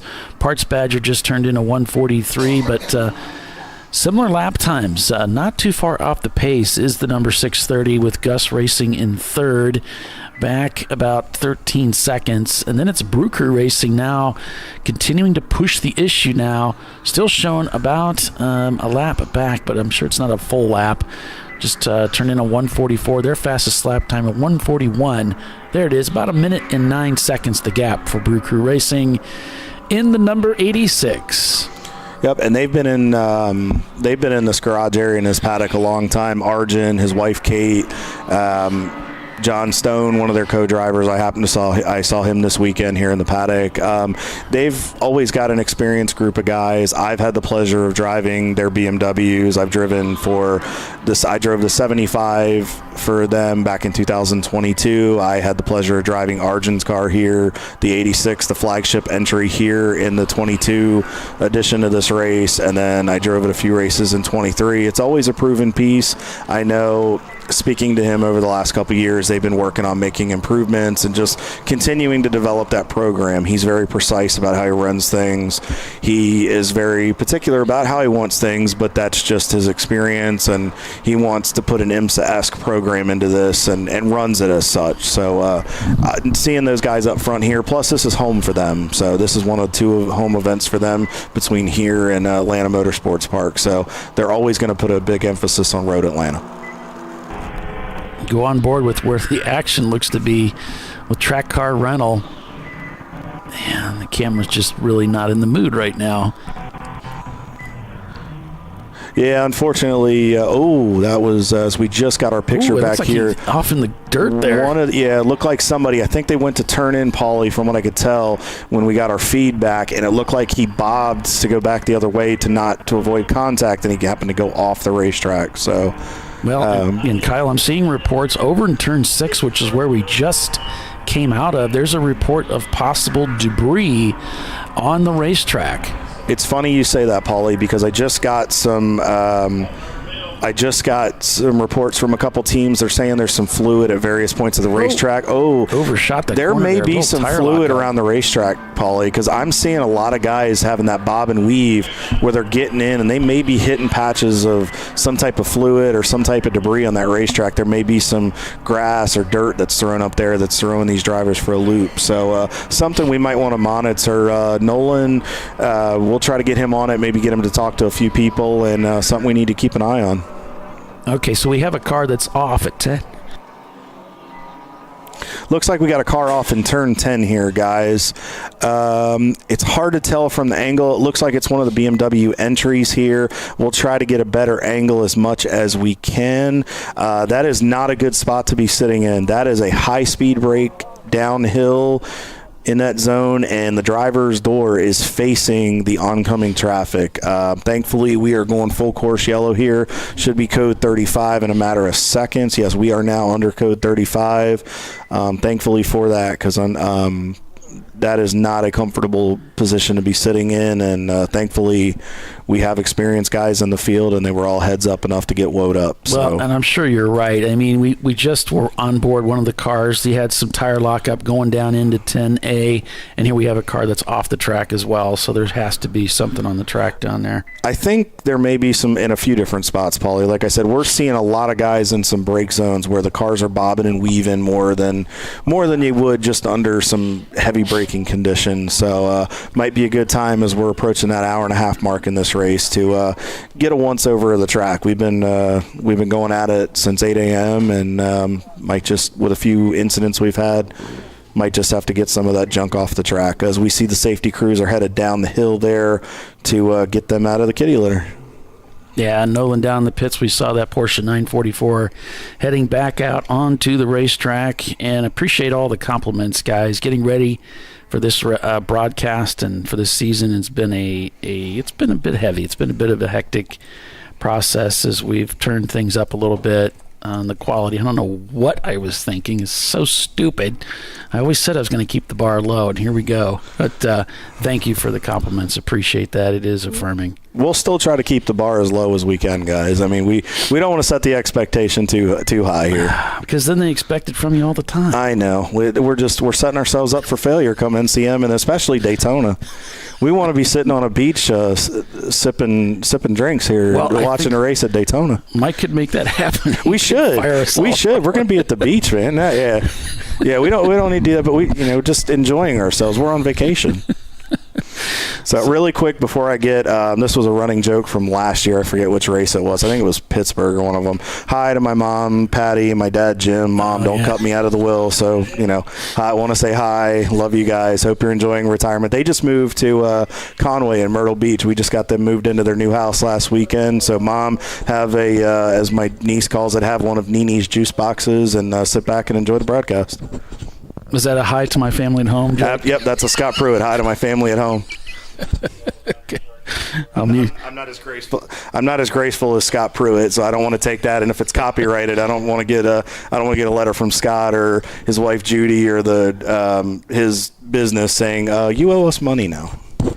So the car 442 Tater Racing, unfortunately, is the car that is apparently stranded down there in turn 10. Yes, indeed. That's too bad. I'm not sure what's going on. They seem to be let me just point out, as I was putting the cameras up out there this morning, the grass around here is super soggy. I mean, it is sopping wet out there, and all you have supporting this grass is Georgia clay. Mm-hmm. So you get into that stuff. It's just nasty. It's so gross. It's so bad. So it looks like they've parked their tow vehicles off onto the racetrack, and they're trying to reach a strap down to the car to pull it rather than bring a truck down into that soupy mess. Well, and Paulie, the Southeast just got some like we talked about, some unseasonably weird weather. I mean, they just had a lot of snow roll through this area, and the ground may just be pretty saturated still. So I understand them not wanting to get those safety trucks stuck. They're very, very heavy and being smart here. So it looks like we got our Parts Badger guys are doing a pit stop. So we'll kind of dissect this here for you. So they're fueling right now. So the way the rules work in Champ Car is you can only have 5 people over the wall. You have to have one fueler, one individual with the fire bottle about 8 to 10 feet back, always looking eyes on the fueler to be ready to put them out at a moment's notice. You can have the driver that's getting out of the car, the driver that is getting in the car, and then you can have an additional individual to assist with the driver change, but nothing else can occur at that time. No camera work, no other work on the car. It is strictly driver change and fuel. Once the gas cap goes back on and the fuel is back over the wall, then you'll see probably an onslaught of guys or girls or crew members come out and make sure they're good to go. As you can see, you want to make sure what they're doing here, they're checking the fuel just went back over. You saw one crew member come over without a helmet. they're probably going to check, make sure there's nothing leaking, make sure there's no issues with the car. I know they had a little bit of a slide there. So what they're doing as far as the driver change is they're making sure the window net is up, all the belts are tight. You want to make sure that the shoulder belts are over top of the Hans device. Because that is important. The Hans device is a lifesaver, and especially for your neck. So making sure that that belt is there, and that is a courtesy check that ChampCar will do at pit out. But if it is deemed not safe, they will spin you around and tell you it has to be addressed before we can let you on the facility. Yeah, and it looks like they're getting that area. They're trying to get it resolved, but it doesn't. It's still an emergency vehicle down there. So there may be something on the track. I'm not seeing anything in the race control logs. They might be evaluating it, Paulie, based on what they're seeing and some of the reports that we've been getting from some of the teams and some of what I've been getting. They may just be doing a courtesy check. I'm sure some of the guys on pit road are getting pinged, so they might just be doing a courtesy check while we have the time. Yeah, so Parts Badgers come into the pits. So has the Yodasport team, the EC car, number 22, and Brew Crew has also ducked into the pits. These are all cars that are in the top 5. Well, like we talked about in the opening, Paulie, minimizing your time on pit road. You're going to lose the least amount of time on pit road under caution, because then you have the time to do it. The pace is slower. They're not continually running laps out there, and then you're having to recover that time. So, and we are about at an hour and a half. We're at that 90-ish minute mark where you're going to start to see the faster paced cars that are burning more fuel. They may be, and if they ran an extra pace lap or two, they might have burned a little more fuel. They want to come in. You don't want to run out on track. That can cause you more problems. So just playing it safe, gauging the fuel mileage, and then they'll start to probably stretch it a little bit as we get into the latter hours of this event. Yeah, so we're still under caution here. Actually, it's a purple 35 it's called, which means, of course, all the cars slow down to a 35 mile per hour speed, and they can do this. You might be wondering, well, most race cars don't have speedometers, and if they do, they don't work very well. But it's because of the Flagtronic system that we use that they're able to keep a track of what their speed is and maintain that controls. We could just see some cars going by the scene of the crime, as I like to call it, down there in 10A on board with the track car rental team. So they're still under caution. They're not allowed to pass, essentially, because they're playing under the full caution rules here. Yeah, and you have to keep a pace, and the Flagtronic system that we have in the car is very, very efficient, and that is connected to the control tower up here with race officials and timing and scoring. They can see that, and they monitor that all race long.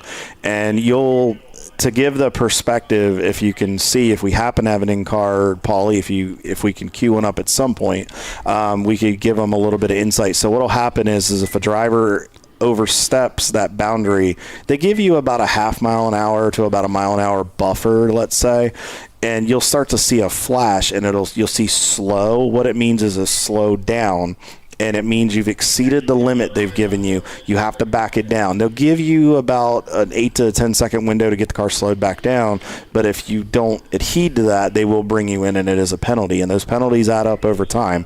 So it's up to that driver, and especially as you're going with the elevation changes up and downhill, it's the driver's duty to make sure that they're cognizant of that and make sure that they don't get an unnecessary penalty, and make sure that they're always watching that. And it's very bright, and you can see it, and it flashes you as long as it's in good spots. So like right here in the premium dude's car, it's just to right of the steering wheel up top by, it looks like a tachometer or some type of gauge. We don't have, I know in NASCAR a lot of times you'll hear a spotter or a crew chief say 3,400 in second. We don't have that ability to do that here, and the nice thing is Flagtronics does give you that buffer. So, and some cars do have speedometers, but for those that don't, Flagtronics will let you know where you're at. And Turn-In Concepts has made their second pit stop of the day so far, as the number 34 is pulling out of the pits there with the Nolan cam in hand. And appreciate him here this weekend working with us. We need to deem that a term, the Nolan cam. The Roman cam. Nolan cam. I like it. We should get it sponsored by somebody. That's good. Yeah. So thanks for joining us, everybody, and for signing in and watching. Over 2,000 people have already signed in and been watching the show with us this morning, and we're just getting started with so much great racing yet to come, as Eddie Vedder has been leading the race here this week so far today, and followed by Gus Racing now and Parts Badger in third, as Gus has not pitted yet.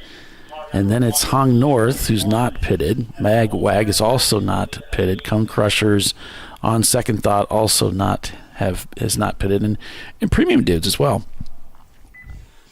It's going to be interesting, Paulie, to see how this race unfolds, to see how the pit strategy really happens. Like, who can go what in how many laps, what time, and as we get into the races, will making a stop at an hour and a half, will that affect you at the end of the race, or will it work out in your favor?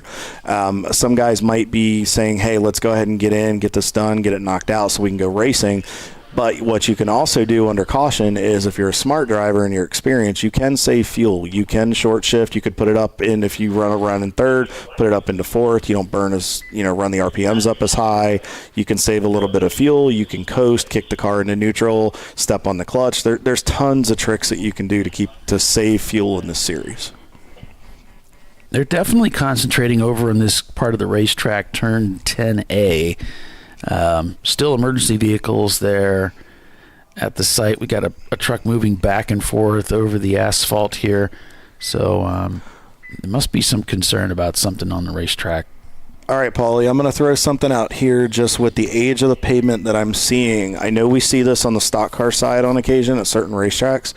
Any chance they may be concerned with some of the cracks, maybe some weepers that are coming up with the excess of moisture that they've had in the Atlanta area with this here in the southeast? Might be some moisture in that racetrack that's slowly seeping up that could be causing us a problem. Not saying that's what it is, but with the focus they've had here in that 10-10A area quite a bit for this extended period of time, I'm wondering if that's not something that they're looking at as a concern. Yeah, it's called hydrostatic pressure. It's when the groundwater is actually forced from underneath the ground back up through the surface, and we are at the base of a very steep hill, both from the turn 11 that's up ahead, and of course coming down off that backstretch. We're down at one of the lowest parts on the racetrack. And it's something that we have to be concerned about. And the drainage may not be the best down there either, because of the onslaught of moisture that they've had in the month of January into early February. So just maybe something that they're looking at, but it also could be what's causing some of these teams problems. And it could also be up at 2 and 3 as well. I know there were some reports of some fluid up there and some debris. So it could be, this may not be our only areas where NLS is in the pits. Looks like a standard fuel and driver stop at this point. The Roman Nolan cam is on it here. Yes, so with that, we're going to take a quick commercial break and be back in just a few minutes. Stay with us, everybody. You're watching Champ Car Live, and we're at Michelin Raceway, Road Atlanta this weekend. Lots of racing on tap. We'll be right back.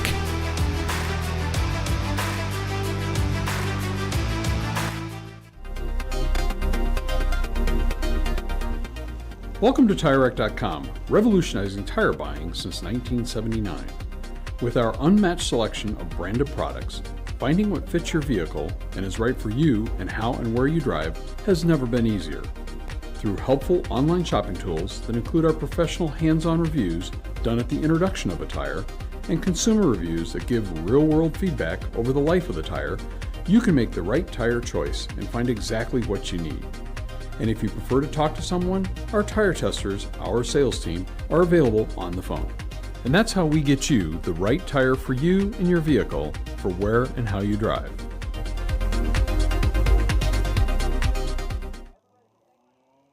At AutoZone, you get what you need when you need it. Got a today job? Pick it up free same day at your local AutoZone. More of a tomorrow project? Order as late as 10 p.m. with free next day delivery. Getting the job done just got easier. Since 1994, Flying Wrench has been a family-owned business renowned for exceptional European car repair and maintenance. We treat every vehicle with the same care and attention as if it were our very own, building lasting relationships with our clients along the way. We specialize in high-performance vehicles, offering a range of services that include fabrication, construction, custom wiring, and much more. Visit us at flyinwrench.com. Discovery Parts is a veteran-owned racing and safety equipment company. While we're located inside Atlanta Motorsports Park in Dawsonville, Georgia, Discovery Parts can also be found at the tracks, supporting a number of Champ Car Series events. We take pride in being a reseller of the best of the industry to Champ Car teams and drivers. We know racing, love racing, and look forward to tomorrow to even more racing. Visit us at discoveryparts.com. Lifeline's continuous commitment to research and development ensures that we supply the most innovative and cutting-edge products available. Used by the majority of the world's motorsport championship-winning drivers, teams, and constructors, Lifeline has a stringent and proven history of success. Lifeline's continuous commitment to research and development ensures that we supply the most innovative and cutting-edge products available. Lifeline's 0360 systems are the result of over 7 years of intensive research and development using 3M's Novik 1230 environmentally safe gas extinguishant. Lifeline uses only the finest quality components. For more information regarding our fire safety equipment and fire safety systems, please contact us at info@lifeline-fire.com.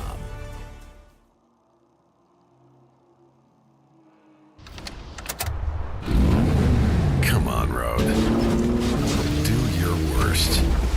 We'll be at our best. Engineered to meet or exceed original equipment performance, exclusively at AutoZone. Frozen rotors from Diversified Cryogenics deliver increased performance and a higher level of safety, while significantly reducing braking system costs. So to tell you a little bit about the durability of this product. So we have seen an incredible extension of the life of our brake rotors using frozen rotors. We've gone from brake rotors every other weekend to 6 weekends on one set of brake rotors, and I think they can go farther.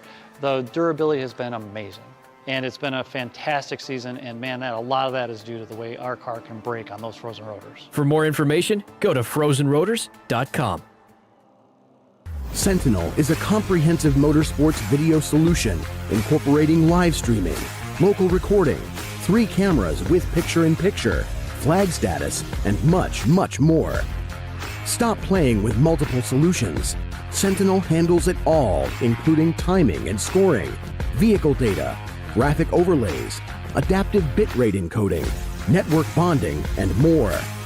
Sentinel is the solution to sharing your motorsports experience with your friends, family, sponsors, and the world. What are you waiting for? Get your Sentinel today and never miss an on-track moment. www.sentinel.racing. Bring on the frozen tundra, the grinding gravel, the cratered concrete, the rain-soaked streets. Come on, road. Do your worst. We'll be at our best. Reliable performance in unreliable conditions. Designed to meet or exceed original equipment performance. That's why more auto technicians choose Duralast parts. Exclusively at AutoZone.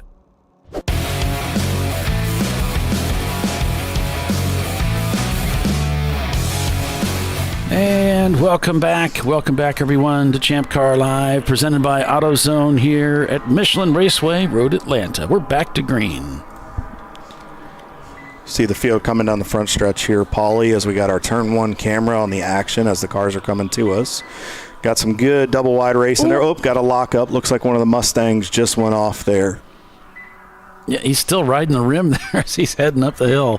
Looks like he was able to get back on. Nice job of not getting caught in the sand trap, or the kitty litter as we call it over there. So folks, if you hear us refer to kitty litter, that is the sand trap that the cars can get stuck in, or it's meant to slow a car down to either minimize or prevent an impact at a tire barrier or a wall. So if you hear kitty litter, that's just an internal fun term that we use because it's very fine pea gravel that is reminiscent of kitty litter that you use at home when your little fuzzy loved ones leave you a present.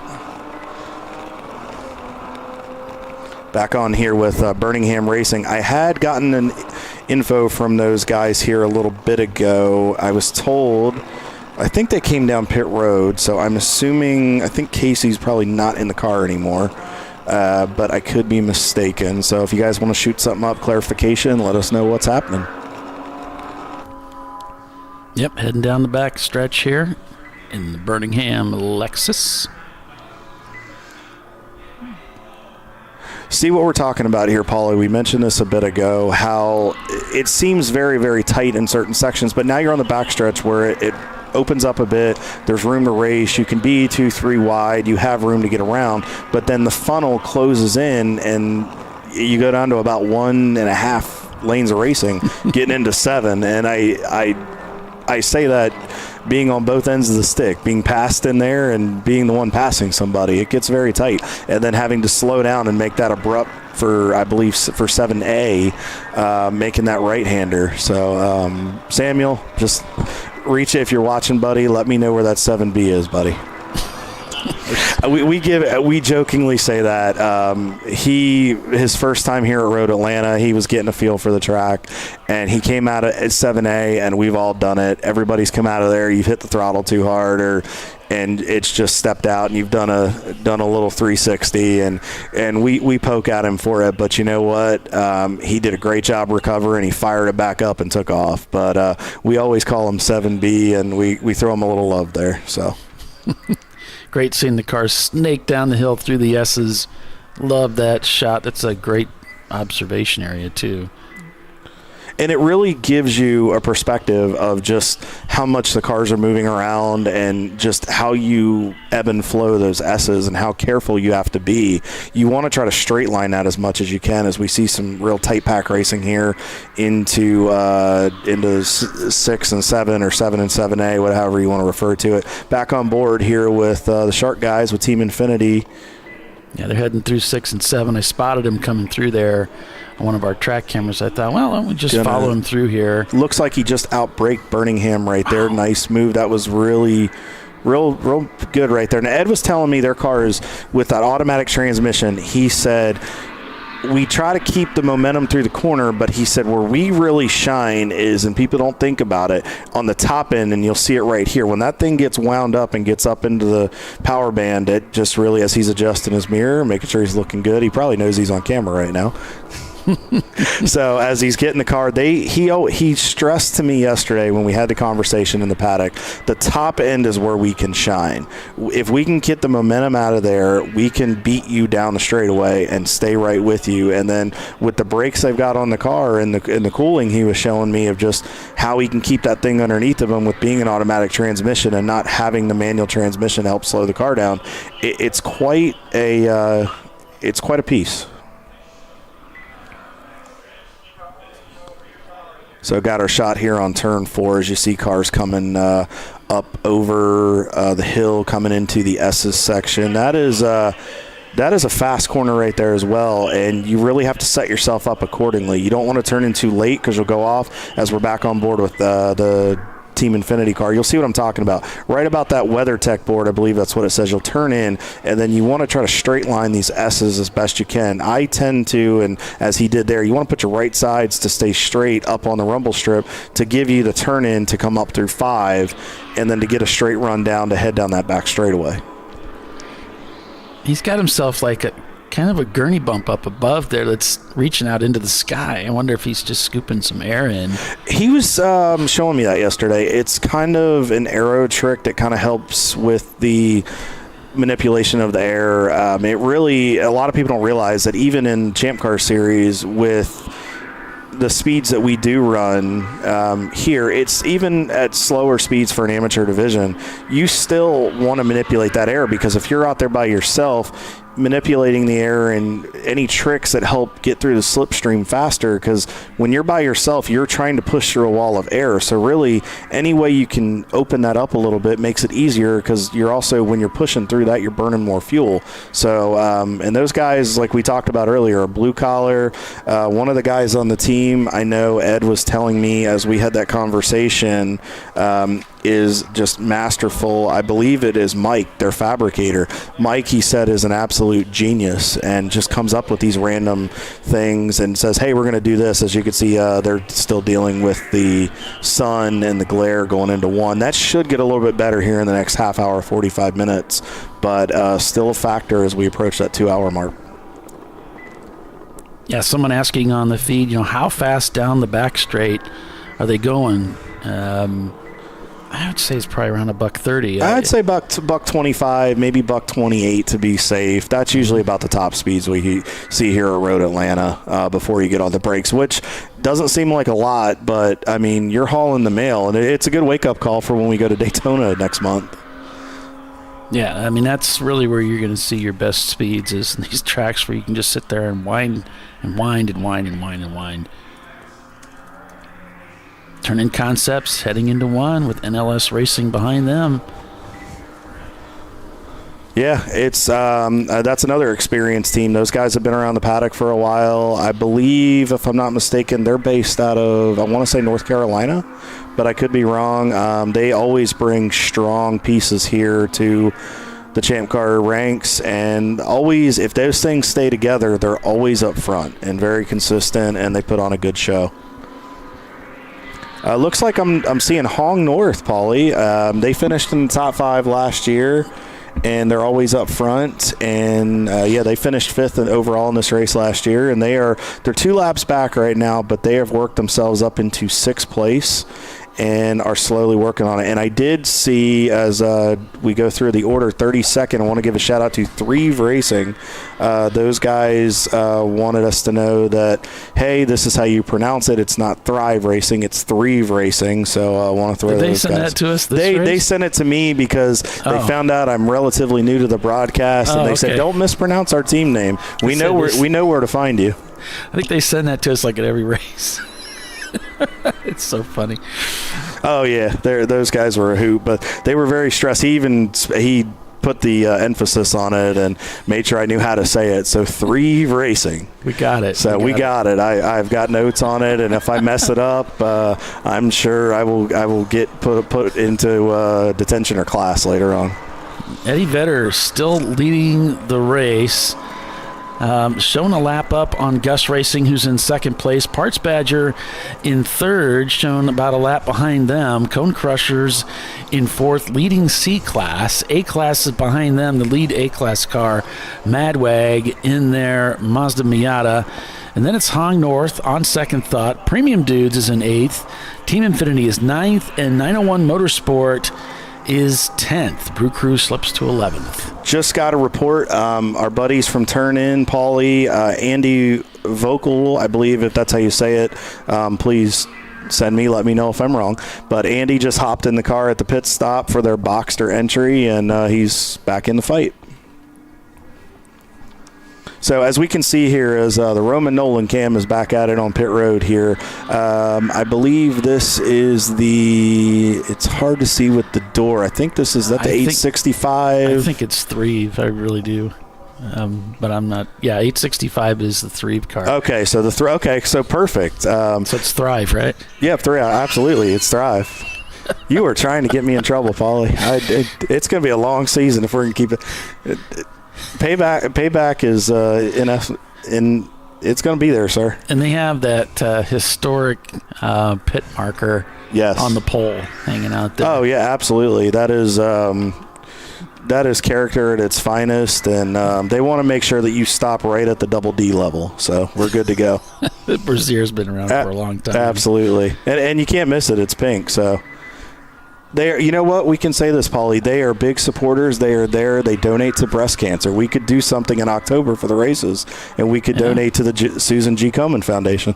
Well, there you go. See, we can lots of good thoughts here. Absolutely, turn it into a positive. And then if they make a mistake, they have to walk around the paddock with it on. Now you're getting lemonsy on me. Well, we gotta have some character. So back here at our turn 1 camera is Nolan still showing. So what they're doing here, guys, on the pit stop is we see some of the field coming down the front straightaway. That's a good view right there. It looks like Somebody was making a pass there, but what they're doing is so the fueling is now done, so they're checking on the driver change, making sure the steering wheel's intact, making sure all the gauges are good to go. They're wiping the windshield. You can get a lot of debris and dust and fluid and that gets on that windshield, so you want to make sure you wipe it off, give that driver a clean windshield so he can see. Another car just came in, stall or two down, so Nolan is headed over there, and we can give you a little bit of insight. So how it works is the crew guys cannot come over the wall until the car has come to a complete stop, or that will result in a penalty. Then the guys will come over, they'll set the pan down to catch any overflow fuel. Looks like they're holding the driver there for a second. They want to make sure. Sometimes it's hard to see for teams that have the bucket seats, that have the restraints where you can't really see for the headrest. So it's good to have crew guys that are out there helping you back on board with our buddies from Eddie Vedder. But what Nolan is showing here is they're getting ready to fuel the car. Looks like they may be looking at something else, maybe. Maybe they're not. They're over on that right corner there. Yeah. Underneath it. It looks like I don't know if they're checking. It looks like they're checking pressures. Maybe they're trying to get that knocked out before doing the fueling. So if the fuel cap is on, you're still good. So it looks like they might just be doing it in a reverse order. I mean, you have 5 minutes, and the experienced teams, especially if they've got some efficient fuel jugs, you can get your fueling done relatively quickly. Yeah. So they might be just saying, hey, let's get all the forefront stuff done, get the fueling, and then that'll give the driver time to get settled. Yep, here it comes. The cap is off. Fuel is being put in the car.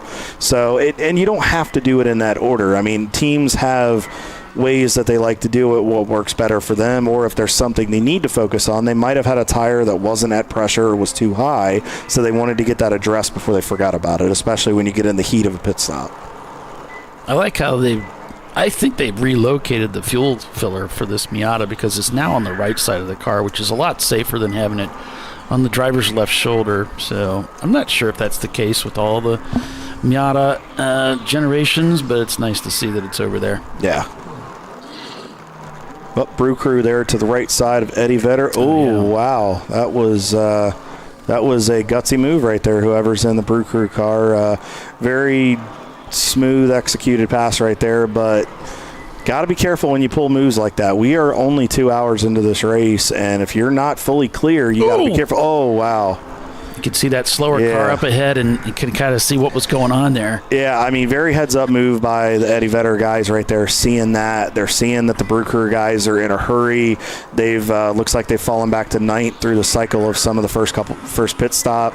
You can tell they're in a hurry. They want to get back up there. Not sure who's in the car, but might want to call in there and have them take a breather for a second. We got a long way to go. Got 12 hours of racing left, so not time to pull that kind of stunt yet.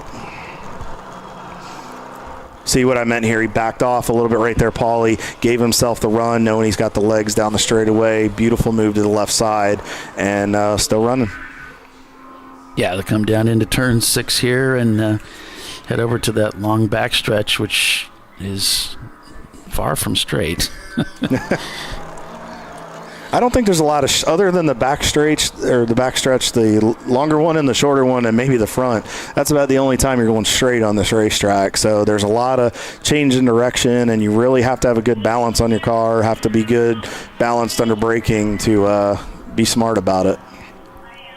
So as we see the guys, we're back on board here with Eddie Vedder, coming down the hill to the heavy brake zone. Now that is a downhill, guys, and this camera does not do it justice how downhill it is. You are straight downhill, and you actually, if you're not careful, you've really got to get the car slowed down, and especially for a higher horsepower car, you sometimes have to start braking right as you crest the hill.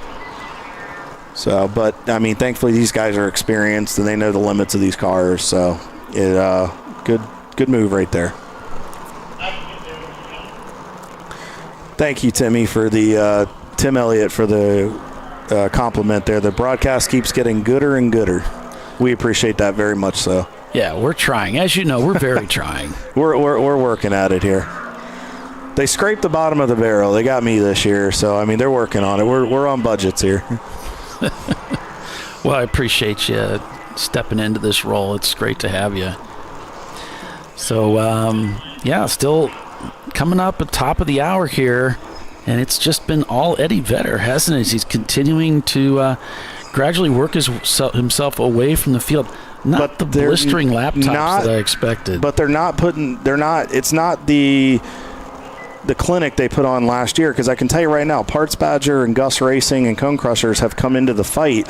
And yes, 2 laps back, but I can tell you what, one slip by Eddie Vedder, and they're going to have company. There's a lot of guys that are in the fight, and premium dudes are making themselves known. John Allen Specials worked itself into the 10th position here, and I did have an update from those guys a little bit ago. They passed along their broadcast that they have going on YouTube, but they also wanted to let us know that they have won this race a few times in class. They are happy to be back, and Larry Chen is driving with them this weekend, and he and I work as professional motorsports photographers, and they also race. So they capture the images, and they give us good images that other people can capture, like Tom Beers, who's shooting this weekend, and other folks we have here in the paddock. So thank you guys. You're doing a great job. P10 right now. Keep it up, and keep all 4 wheels on the pavement. Yeah, and Larry's going to be joining us here in the booth a little bit later today. So if you want to hear that interview, make sure you keep us going so that you can be a part of that. You can check it out, and we sure appreciate all of your comments down in the YouTube chat as well.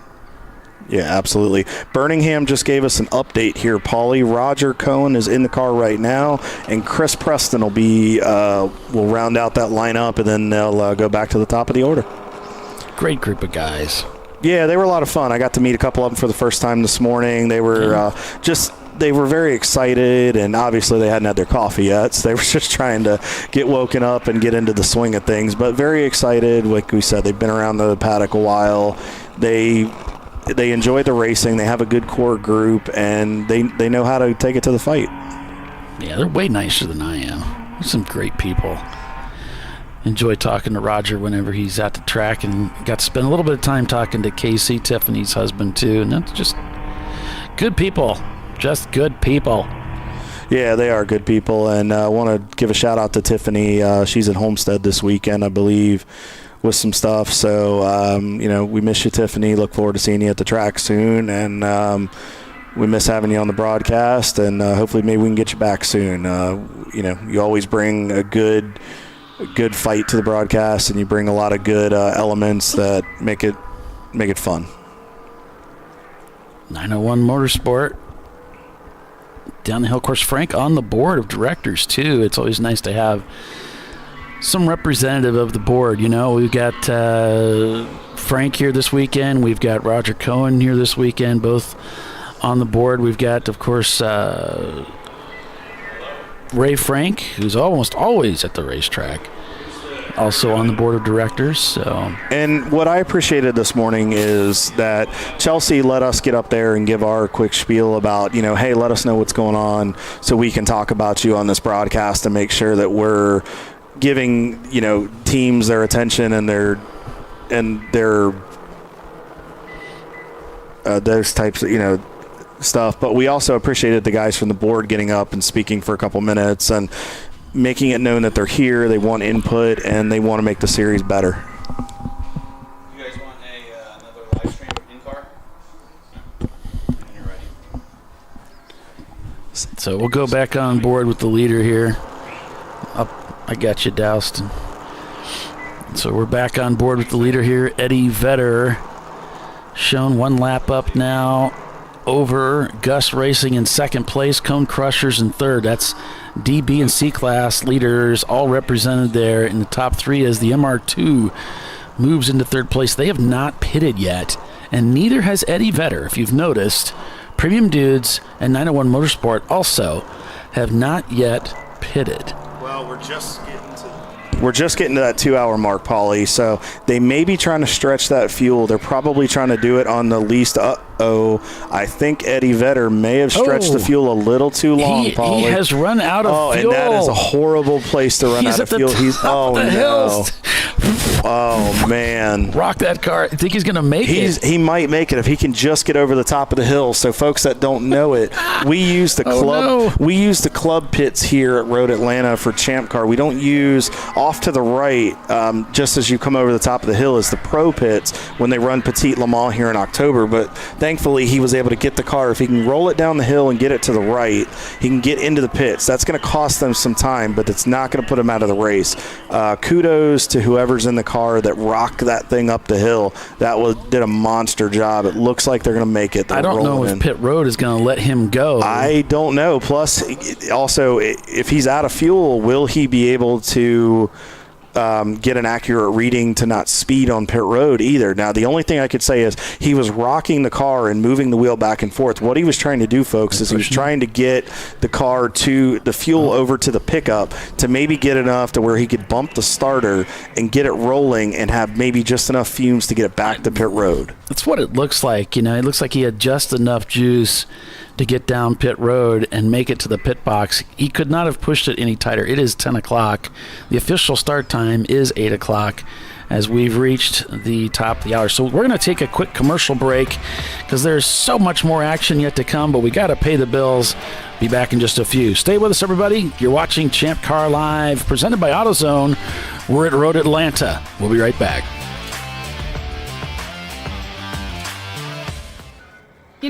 I'd buy tires online, but then what? We've thought about it.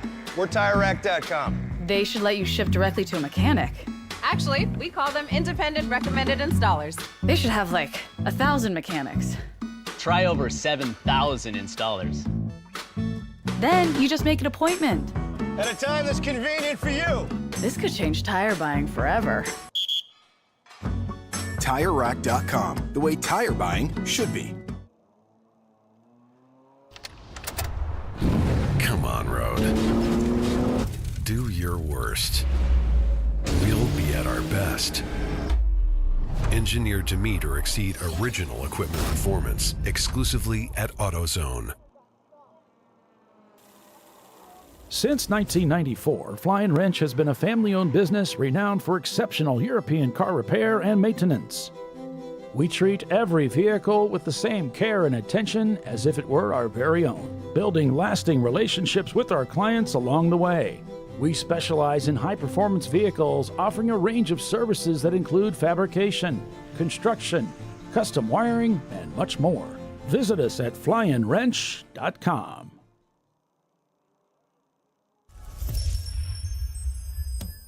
Frozen rotors from Diversified Cryogenics deliver increased performance and a higher level of safety, while significantly reducing braking system costs. So to tell you a little bit about the durability of this product. So we have seen an incredible extension of the life of our brake rotors using frozen rotors. We've gone from brake rotors every other weekend to 6 weekends on one set of brake rotors, and I think they can go farther. The durability has been amazing. And it's been a fantastic season, and man, a lot of that is due to the way our car can brake on those frozen rotors. For more information, go to frozenrotors.com. Come on, Road. Do your worst. We'll be at our best. Stress tested to meet or exceed original equipment performance, exclusively at AutoZone. Welcome to Parts Badger, where we want to be your online machine shop. Through our online platform, we connect our global manufacturing capacity to your fingertips. You can request a quote, place an order, manage your parts, and even share that information with a colleague right online. If you prefer, you can work with our experienced team of sales representatives who are supported by our design engineers and project managers as well. Whether your project's big or small, simple or complex, Parts Badger can get it done. See if we can help your company at partsbadger.com. Discovery Parts is a veteran-owned racing and safety equipment company. While we're located inside Atlanta Motorsports Park in Dawsonville, Georgia, Discovery Parts can also be found at the tracks, supporting a number of Champ Car Series events. We take pride in being a reseller of the best of the industry to Champ Car teams and drivers. We know racing, love racing, and look forward to tomorrow to even more racing. Visit us at discoveryparts.com.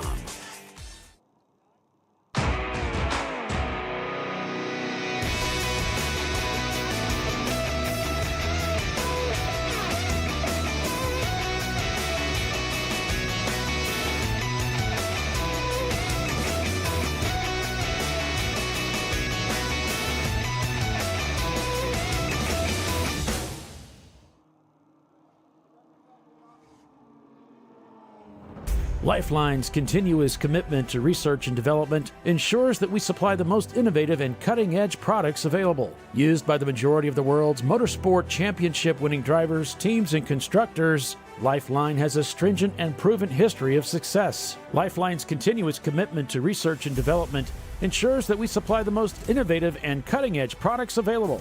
Lifeline's 0360 systems are the result of over 7 years of intensive research and development using 3M's Novik 1230 environmentally safe gas extinguishant. Lifeline uses only the finest quality components. For more information regarding our fire safety equipment and fire safety systems, please contact us at info@lifeline-fire.com. Sentinel is a comprehensive motorsports video solution incorporating live streaming, local recording, 3 cameras with picture-in-picture, flag status, and much, much more. Stop playing with multiple solutions. Sentinel handles it all, including timing and scoring, vehicle data, graphic overlays, adaptive bitrate encoding, network bonding, and more. Sentinel is the solution to sharing your motorsports experience with your friends, family, sponsors, and the world. What are you waiting for? Get your Sentinel today and never miss an on-track moment. www.sentinel.racing. No. Seriously?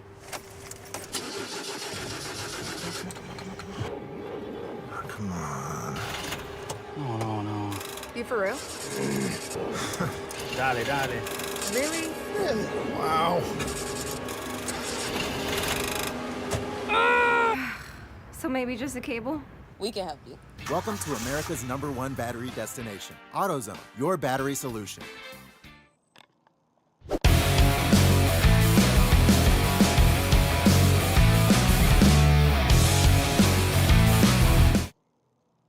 And welcome back, everybody, to ChampCar.Live, presented by AutoZone.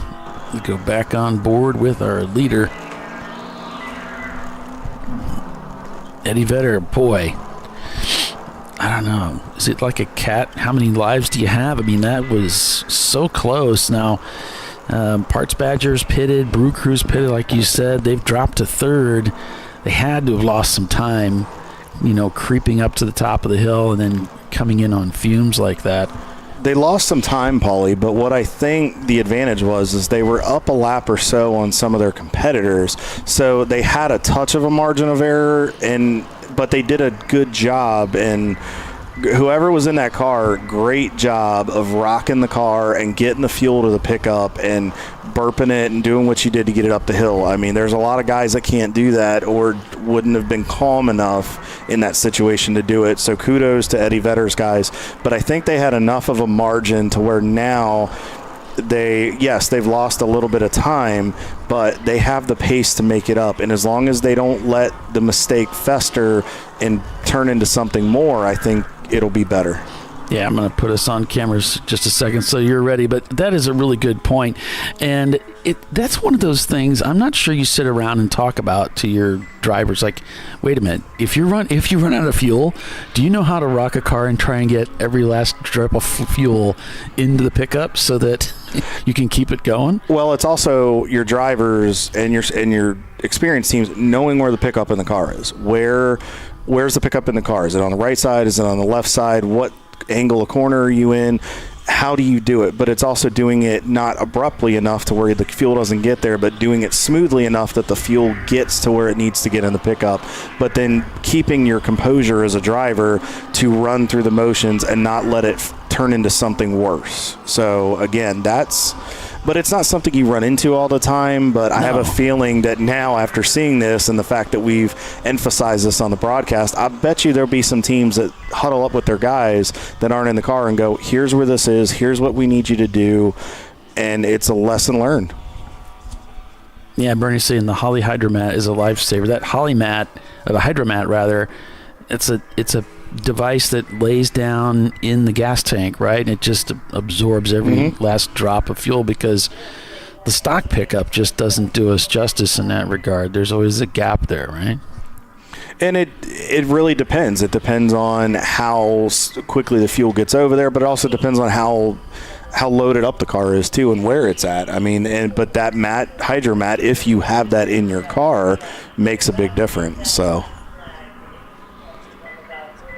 we see the guys coming down the hill. We got our shot here in turn 4. Paulie, I'm looking outside of our booth here on the front straightaway, and I mean, the sun is out, the cloud cover is going away, and we are seeing some guys hauling the mail coming down this hill here and carrying good pace. But what I'm seeing is nobody's doing anything crazy as we see a nice pass here. It looked like that was our Parts Badger guys. The race leader just going through some traffic there. Nice move and smoothly executed.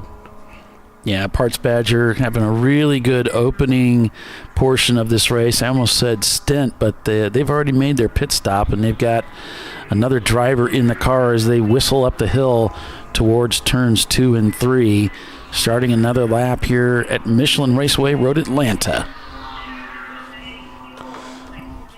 We have a strong field. I mean, like we said, we have 66 entries this weekend. We have a strong field. Like I said, a lot of returning teams, and we've got, Brew Crew snuck up into second place. They've been in the top 10 most of the race, but their best lap so far was a 41.90, and they're slowly creeping up there. And I mean, like we said, there's an experienced group of guys in that car, and we've got NLS has crept up into the top 6 and 5 there. Turn-in Concepts, great recovery. They're up into 5th position even with that extra stop. So nice job to those guys for staying in the fight and staying after it. Soggy Bottom boys are coming in, and Hungry Geckos, I want to give a shout out to them. They just came out. Patrick Voigt, who is a crew member by trade usually in the IMSA series, he works with Eric Rockwell's team with their IMSA program this year for Michelin Pilot competition, and he's racing this weekend with Christian Peeler and those guys. They're local out of here of Atlanta, so good to see those guys back on track. They took a vicious hit here a couple years ago that lost that car, and I'm not sure if that's the primary car or the new car. So great job to those guys getting back on track. Yeah, you mentioned Turn-In Concepts, and Greg sent me an update at 9:45 this morning, so about a half an hour ago. Andy, I believe it's going to be pronounced Volkel, got into the 7-Eleven Turn-In Concepts Boxster, so he is behind the wheel there, and I'll be getting that live stream spun up here for us momentarily. We've got so many cool onboards this year, and just thank you to all the teams that have sent us your live feeds. We're going to do our best to put them and get them into the rotation and get you guys some time. And we want to make sure, please, if you have a chance, let us know your sponsors or anybody that's helping pay the bills. We got to make sure those people get a return on their investment in your organization. On board here, great shot here, and I like this. This is cool. This gives you out of the front of the car, but it also gives you what the driver's doing. As you can see, he's got his right hand on the shifter, getting ready for the under braking. Looks like camera froze up for a second, but it looked like he's tucking back in line here, going to try to out brake. Nice move right there. Very good. Tight to the left there. It looks like he's got him. Ran a bit of a conservative line out of the corner there. I like what he did, just in case he didn't get the momentum out of the corner, didn't end up getting hooked in the left rear quarter panel. Smart move, good heads up, but again, experienced team, same song, different verse. Yeah, I mean, these guys are gonna, they're all, I've raced for Greg in this car before, and you're automatically groomed to take care of the car, and if you break it, you buy it, and you don't want to buy it. So I mean, so you got to you want to bring it back into the pits for the next guy. And I always pride myself when I was racing, if I can bring the car back into the pits the way I took it, that was a sense of pride for me, that the next guy gets to get in and go out and have their stint. I need to go out and drive hard, but I need to bring the car back unscathed too. Well, let's even put that into a little bit bigger perspective here. You and I were teammates back in 2021 at Mid-Ohio, and that was a long weekend. I mean, we had a great weekend, but that was a long weekend. And remember, we lost because it was Racer X and Banana Splits with John and Scotty. If you guys are watching, hello, and miss you guys. Hope to see you soon. But remember, we lost the Banana Splits entry that weekend due to a transmission issue, and then we had to cycle everybody through the car. So to your point, making sure everybody got time on Sunday was crucial, and we made sure we did that effectively. Yeah, I mean, we kind of made some adjustments there, and that's sometimes that's what you got to do, and that's one of the benefits of having a 2-car team. You can kind of spread things out a little bit. It makes it easier, but when you get in those situations where we lose the primary car, we lose one of the cars, having a good driver lineup and a good group of guys, because Justin Garvin, who's in Gus Racing's entry in this weekend in the 117, he was our teammate that weekend. But we had such a good ebb and flow, and we had such flexibility in a good driver lineup that we made it work. But we also respected the equipment, and we all got the necessary time we wanted. So, and that's the important part. You have to, again, I'll say this again, you're playing the long game. Yeah, you really are. That's certainly an endurance racing etiquette right there. The other side of it, though, is you can't be too conservative, because nowadays everybody's just pretty much flat out. Like, if you drive at 80%, you're never going to win a race in Champ Car. Patiently aggressive is probably the best term we can say. You want to be patient, but you want to be aggressive. So patiently aggressive. You have to make the moves when you can, but you want to make sure that you're not underperforming and not putting the car where it needs to be. Yeah, I mean, you can't give too much away at the same time. So there's a balancing act to find in the sport, in endurance racing and across the board. Certainly, this isn't pro racing, so we're not racing for big contracts and big money, and no one's going to, lose a career because they didn't win a Champ Car race or came in 12th. But so, we can reel it in a little bit, and I think that's really what's expected. We're not Penske. We're not the Wayland Engineering team with those guys. We're not Wayne Taylor Racing. We are experienced but amateur teams in Champ Car that we have to take that same car to the next event. We don't have a backup car or the budget that those guys have. We have to be cognizant of that. And I know we just got a question. Charles Coleman was asking about our schedule. Paulie, I think we're doing this event here at Road Atlanta. We are supposed to be doing the championship at NCM. I know Daytona, Watkins Glen, Mid-Ohio. I think we're doing the Sebring New Year's race, the 24 at VIR. I know we're talking about doing the VIR event in December, because that's going to happen. That's going to happen. Okay, so that has been confirmed. And then I know I'm missing a couple of them, and I apologize. We're going to do pit race. Pit race, like we usually do. Basically slotted for 10. Okay. And it's going to be all the big races. The one that's on the bubble is Ozarks, and we'll just see how the turnout looks. We may end up doing 11 with Ozarks. Okay. Is there a potential replacement if we don't do Ozarks? No, we're actually slated for 10, but we may pick up Ozarks, because once the national championship was announced at VIR for 2025, that put Ozarks on the bubble, because we were originally slated for 10. Gotcha. Okay. So there you go, Charles. So right now we're looking at 10, possibly 11. Hang on to the edge of your seat, and make sure you guys share this broadcast out. Make sure you get your friends, your family, anybody that you know that's a racing enthusiast, get them to tune into this broadcast. Make sure you guys are following, liking, and subscribing, and all the button pushing that's necessary for all of our dedicated people that follow this. Thank you to AutoZone for the broadcast support, Tire Rack for all the support they do for us. Thank you to Flying Wrench Motorsports for sponsoring the series, along with the race this weekend, Lifeline, Fire and Suppression Systems at USA. Who else have we got here, Paulie? Krispy Kreme, Discovery Parts. We've got Parts Badger, one of our newest sponsors for this year. If we haven't gotten to you guys yet, we'll be sure to get to you and give you some plugs. Make sure to find them on all their social media channels, visit their websites, and show them some love, because they're very supportive of Champ Car. Well, and I'm really proud of Flying Wrench Motorsports, because they're sponsoring this race this weekend, and they can't even race in it. That was not the plan. So it's probably kind of bittersweet for those guys, but they've really turned out to support this series, and we just really appreciate them too. But they're in a race of their own this weekend. It's a race to the altar. So I mean, that's a race within itself. That what looks like a sprint could turn into a marathon for all of us that are married and we love our significant others, and we know that fight. So no, they're in a race of their own, and their reward is the reception and the after party. So, well, the inside story is that wedding is actually supposed to be a private wedding between the bride and the groom. It was supposed to be very kind of almost like an elopement, and so he's planning on crashing his own son's wedding. Okay, that's cool. Hey, bring the party with you, man. It's if the ceremony is beautiful and it looks good and everybody's happy, but man, the after party and having a good time is where it's all about, because that's what you're going to remember, and that's where we get the stories that we can talk about on the broadcast. Well, some we can't talk about on the broadcast. Yeah.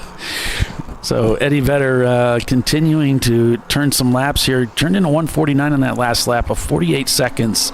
Now the gap up to second place over with Brew Crew ahead of them.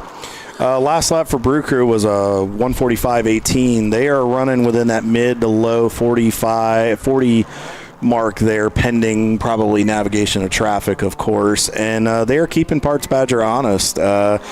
They are just they're putting the heat on. Eddie Vedder's doing a nice job of recovery. They got a lap that they got to get back. It looks like so far Parts Badger and Brew Crew are on the lap of their own.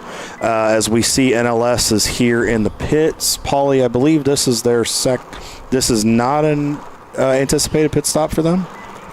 We can check it out here and see the 977. Looks like they're firing it up and heading out.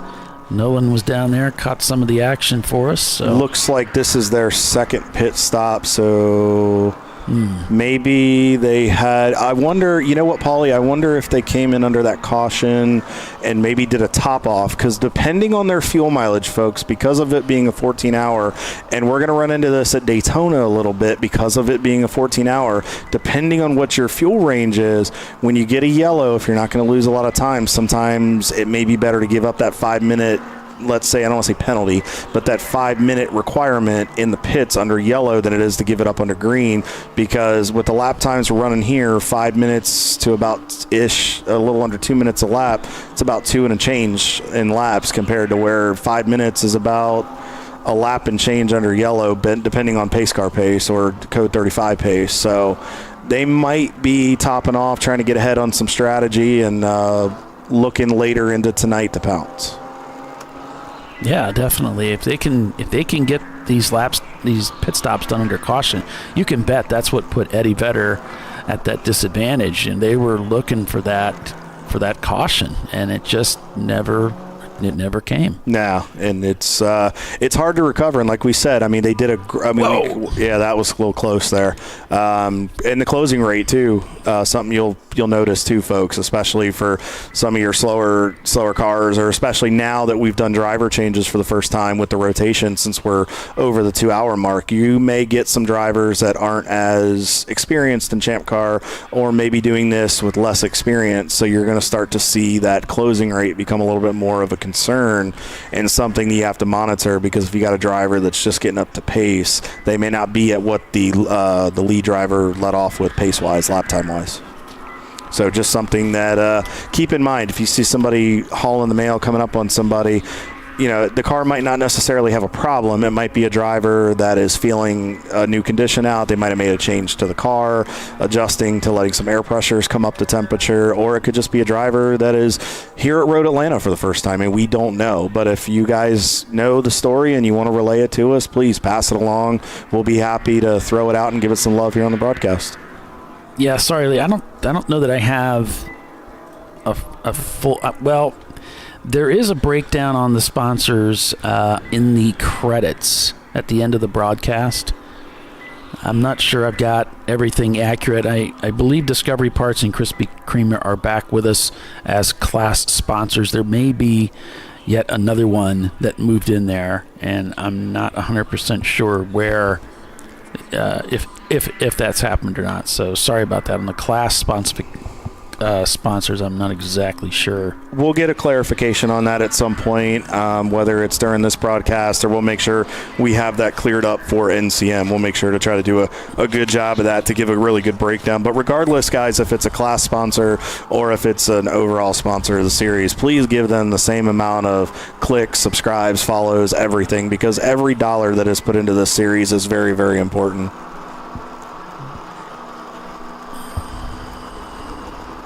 The classes we talked about this in the opening. You might not have been at for the broadcast. So we have 6 classes in this series. We have our A class, we have our B class, C class, D class, we have our F class, And then we have the EC class. And I'll kind of give a breakdown here. Paulie was gracious enough to pass this over to me. So we have the classifications. It is in our rule book 2.3. We have A-class cars are all cars with engine displacement of 1.91 liters and under. Class B are all cars with engine displacement between 1.92 and 2.4 liters. Class C is the displacement of 2.41 and 391 liters. Class D are all cars with displacement of 3.92 or and higher. EC cars are all EC cars or don't fit into that spec for some reason, and they're put into that I think it's what we call experimental class. Paulie, is that the term for it? It's the exception class. Exception class, I'm sorry. Yeah, and so those are cars simply that don't qualify for a podium position. But this year, we're handing out more trophies than ever before, and we will be trophying at least first place for EC. I'm not sure if we're given the top 3 on EC. I don't remember. I have to look at the rules on that, but I believe that is in the subs. So, some changes there in the rules regarding the national championship as well. So you might want to check that out. I was reading a little bit about that this morning at 2:30 when I was, bright-eyed and bushy-tailed, of course. What else are you going to do at 2:30 in the morning? So, Mike Merrill, we are missing all you guys from Running Bulls. We know you guys are working your tails off to get the car, back up to snuff and working on that new build. Andrew, thankfully, he is okay. That was a vicious hit at AMP last year. That is, while we all love this sport and it is a lot of fun, unfortunately, we have those incidents on occasion where they happen. But the important thing is the safety of that car spoke volumes. You guys put a great piece together that saved his life and kept him safe, and he was able to enjoy his daughter's boot camp ceremony with his family. And you guys will be back soon, and hopefully we'll see you at NCM or Daytona. Yeah, so it's Parts Badger leading the race right now. They just clicked off a 148 to Brew Crew's 144. The gap is not quite clear just yet. It's showing about a lap down. I doubt that it's that far back. Eddie Vedder in third place just turned in a 141, so they've bested the top 2. And it's a 48-second gap, though, up to Brew Crew, so they're still having some trouble reeling in the top 2 right now, the Corvette. Then it's Gus Racing shown back about a lap as well, and they just turned in a 146 on that last lap. So they're in 4th place in that B-class machine. And then it's Turn-In Concepts showing up inside the top 5 now in that 99 Porsche Boxster with a 148 on that last lap. They're shown 9 seconds behind the Gus Racing Mazda. Then it's Soggy Bottom Boys, Equipped Octane, Cone Crushers, and Premium Dudes in that top 10. So it looks like I'm looking for an A-class car representing the lead A-class. It's like it's On Second Thought Racing, shown currently down in 5th place. And then B-class is Parts Badger, C-class Brew Crew, D-class is Eddie Vedder, and E-class being led by the Lay and Pipe Racing team. And I believe our F-class leader, Paulie, is it looks like it's the Park Badgers, the sister car, the 414, which is their new entry.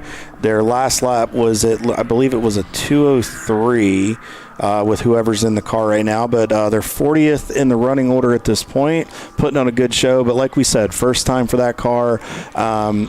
Experienced team, guys know what they're doing, but we all know first time out, you're working the kinks and the bugs out of the car. New car, we don't want to say new car blues, let's say, but it is a term that we are all familiar with in racing, working out what makes that car go and what you need to work on for the next event. But I tell you what, they're putting on a masterful performance so far, first time out leading the class. Yeah, I still really enjoy seeing the Miatas, although I'm a Porsche guy now. But I loved racing BMWs, and I really kind of cut my teeth in Champ Car racing Miatas.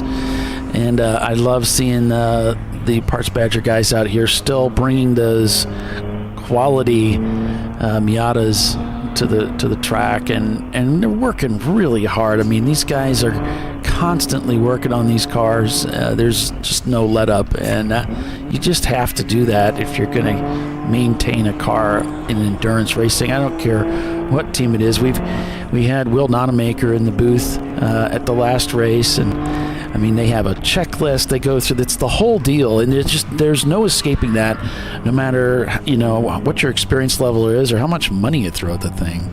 No, but they've been there. They've been to the show. They know what to do, and that experience pays dividends over the long run. And that's something that, as they demonstrate that each and every race weekend, teams, and as they talk to the less experienced teams or the smaller teams, they're going to pick up on that. The guys that want to do this and make something out of it. As we got our camera real quick, I want to emphasize again that top end speed that Ed was talking about in the Shark car with Team Infinity just showed up right there. It didn't roll right out of the box off the turn 7, but he was there, was able to stay ahead, hold his own through 10 and 10A, and he was able to go back up the hill under the Fox Factory Bridge back toward the start-finish line, and you'll see it as we come down the hill. But back to what we were saying, that checklist, Paulie, and just that experience, it really pays dividends and really, really helps out. It looks like we're going code 35 here, Paulie. Not sure what's going on. Maybe we can get some insight through the logs as to what's going on. Yeah, looks like we've got something. One of the 605 car over in turn number 6. So that's one of the section. That was the last minute entry from Section 8 Racing. Well, I guess he's off and stuck. Must be off in that pea gravel, the dreaded pea gravel. Old kitty litter will get you every time, Paulie. So with that, we'll take another quick break and be back in a few. And Bernie from Rods and Customs comes through with telling us it's Krispy Kreme sponsoring our A-Class. B-Class, it's Discovery Parts. C-Class, 9 Lives Racing. That's 9 Lives Racing for D-Class. So no C-Class or F-Class sponsor yet. And we'd love to have you if you're interested. Let us know at info@ChampCar.org. Stay with us. We'll Opportunities are available, folks. There you go. We'll be right back.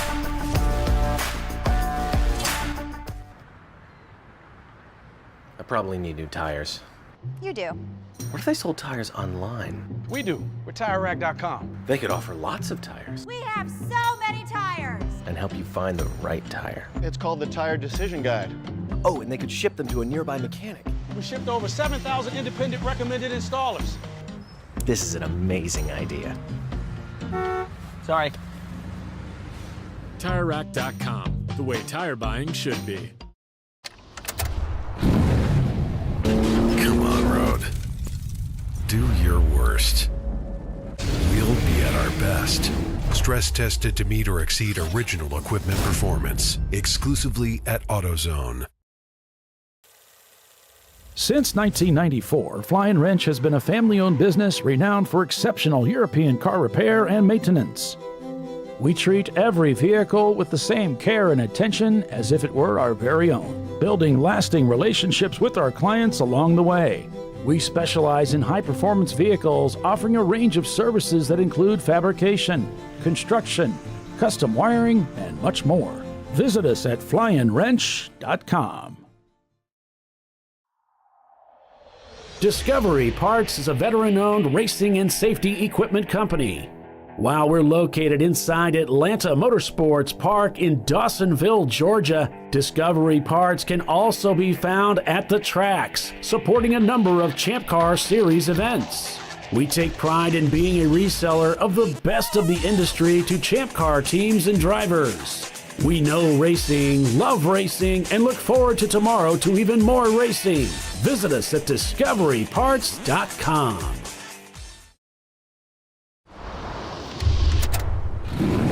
Bring on the frozen tundra, the grinding gravel, the cratered concrete, the rain-soaked streets. Come on, Road. Do your worst. We'll be at our best. Reliable performance in unreliable conditions. Designed to meet or exceed original equipment performance. That's why more auto technicians choose Duralast parts. Exclusively at AutoZone. At Parts Badger, we're not your typical machine shop. When a market-leading mountain bike manufacturer was looking to reshore their hardware components, they turned to Parts Badger. Within weeks, we had deployed a dedicated manufacturing cell, ramped up production, and had guaranteed capacity to meet their demand. We're looking to be your manufacturing partner. See what we can do for you and your company at PartsBadger.com.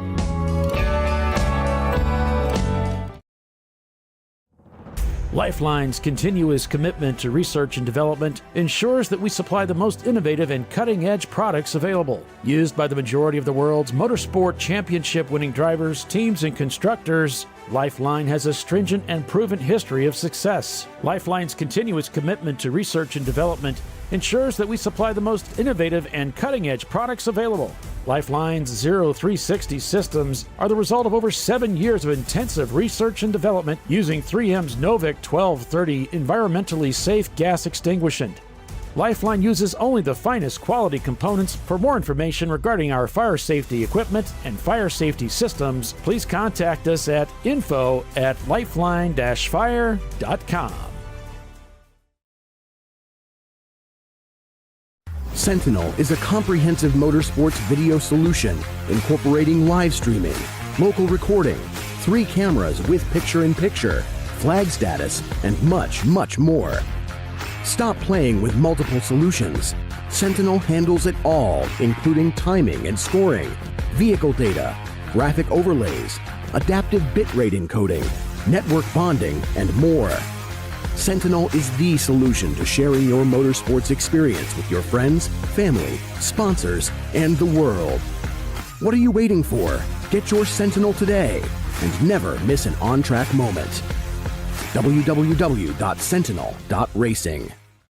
Duralast, designed to meet or exceed OE performance, with 2-layer shims and OE-style slots and chamfers to eliminate noise. Backed by a noise-free guarantee when professionally installed. That's the Duralast difference, only at AutoZone.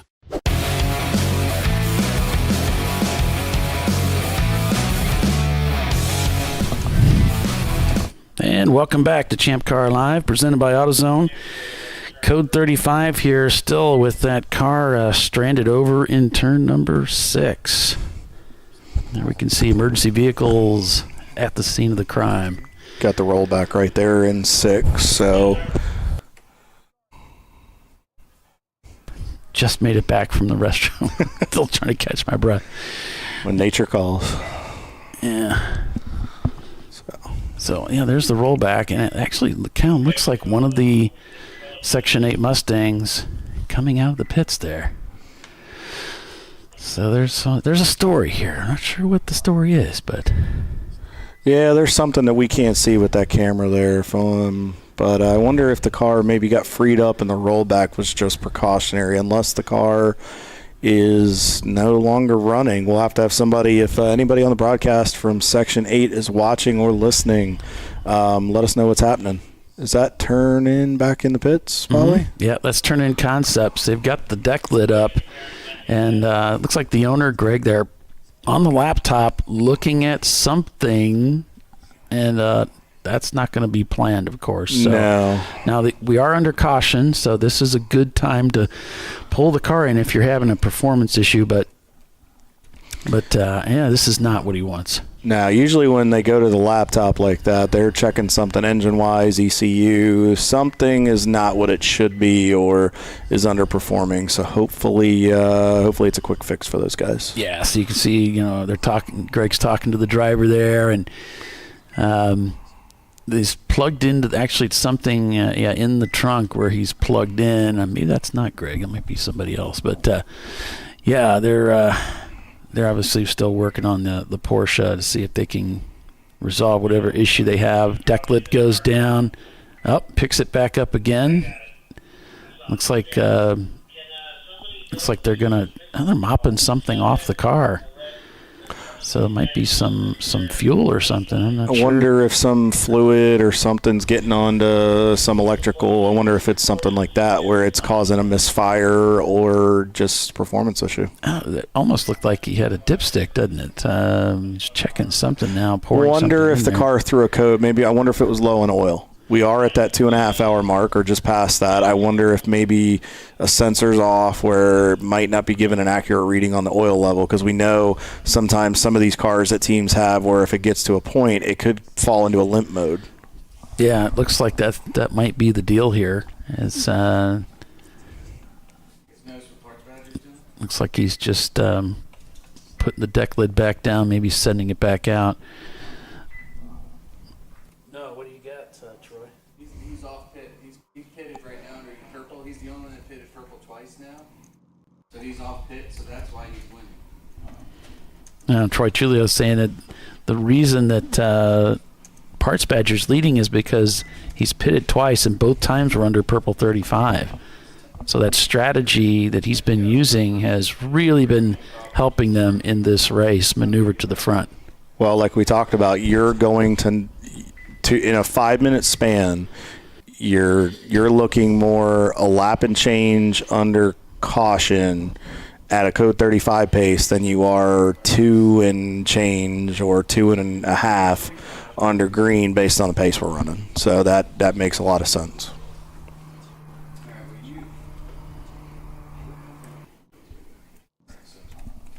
Your lap times are 48.50s. Leaders are doing 40s. So you're 6 to... Still under caution here, guys, as we got our camera at turn 5. You can see the field still pacing. We're still trying to figure out a little bit of what's going on. We did see the rollback was up at turn 6 because we did hear that one of the Section 8 Mustangs had gone off course. We're not sure if they were able to get it refired, pulled out of the sand trap, and was able to continue, or if it was a terminal issue where they had to get pulled in by the flatbed. That's not always or the rollback. It's not always, if you see it, it doesn't always mean that the car can't go.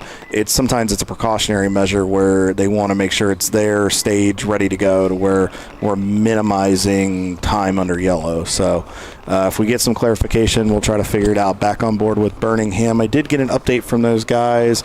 I believe it's still Casey in the car at this point based on the last update from the team. So those guys are still having a good race so far. We'll check the order here in a couple minutes and see where they're at, and we'll let you know where everybody's running right now. So still under code 35. If you guys have any questions on the broadcast and you want them answered, whether it's a driver perspective or something you see that you're unsure of, please throw the questions out there. We'd love to answer them. We want to help. As we just had a lead change, I think Parts Badger, did they just come in, Paulie? Because it looks like Brew Crew, they're both in. Okay, so what I'm thinking happened here, guys, is they're both in the pits. Based on where their stalls are, it looks like Brew Crew may have taken the top spot based on where their pit stall probably is on under the last timing scoring loop. So we'll have to monitor that.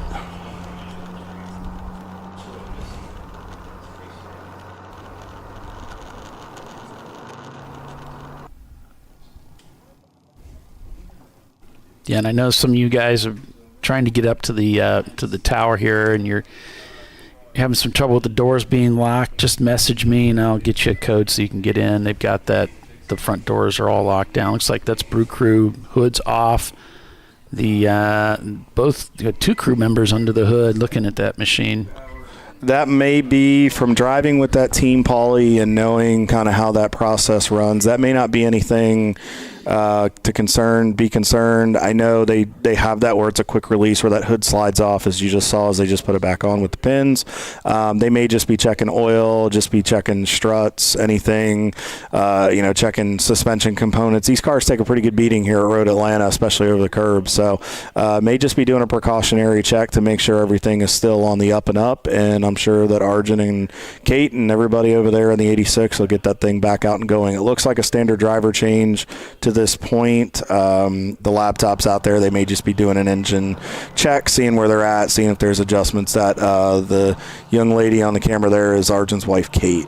She's very heavily involved in the team, sits on the pit box each and every race weekend. That is a very family-oriented team and group effort. And I'm sure their son is rolling around here taking pictures as well. That was her with the computer. They were checking it. I'm not sure who's in the car right now. We'll have to see if we can get clarification on that later on. So Birmingham, I want to get back to that for a second, Paulie. I had mentioned I was going to see where they were running. Right now they are running 23rd overall. And let me see if I can figure out where they're at in the class here. So just bear with me, folks. They are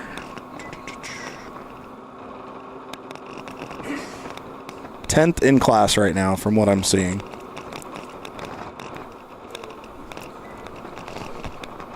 My dad just sent me a reminder. It's Thrive, not Thrive.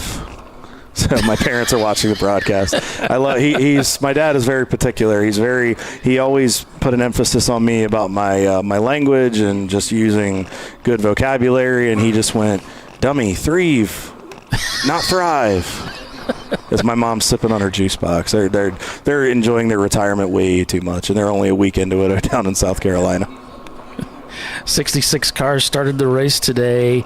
We went green at 8 o'clock, so 14 hours of racing, so we're checkered at 10, if my math is any good, which it isn't. And so, yeah, lots of racing today as the cars trundle down the hill here in front of us and across the start-finish line under code 35 as crews are still working to clear up a car getting off into the gravel over in turn number 6 with Nolan Waldrop in the pits with the, is it roaming Nolan cam. The roaming Nolan cam. Nolan cam. Roaming Nolan cam. Yeah. We still need a sponsor for that, folks. We're going to be plugging hard for that this year. Yeah. Oh, he's heading out. So, and he dropped out. Okay. He did just give us an update that he said Arjun should be starting his stint now, or is in the car right now, who is the team principal over there at Brew Crew. So it sounds like, and you'll know if it's Arjun because he has a very distinct, unless he's got a new suit this year, that should be Arjun rolling back out on the grid there. Yeah. He has a very distinctive suit that you can't miss, and he has very neon gloves, so we'll know if it's him in the car. And then Andrew Sides just wanted to give us a heads up. You typically check oil in those cars about 3 to 4 hours in, so we're getting close to that. That might have just been what that was. They might just be doing precautionary checks.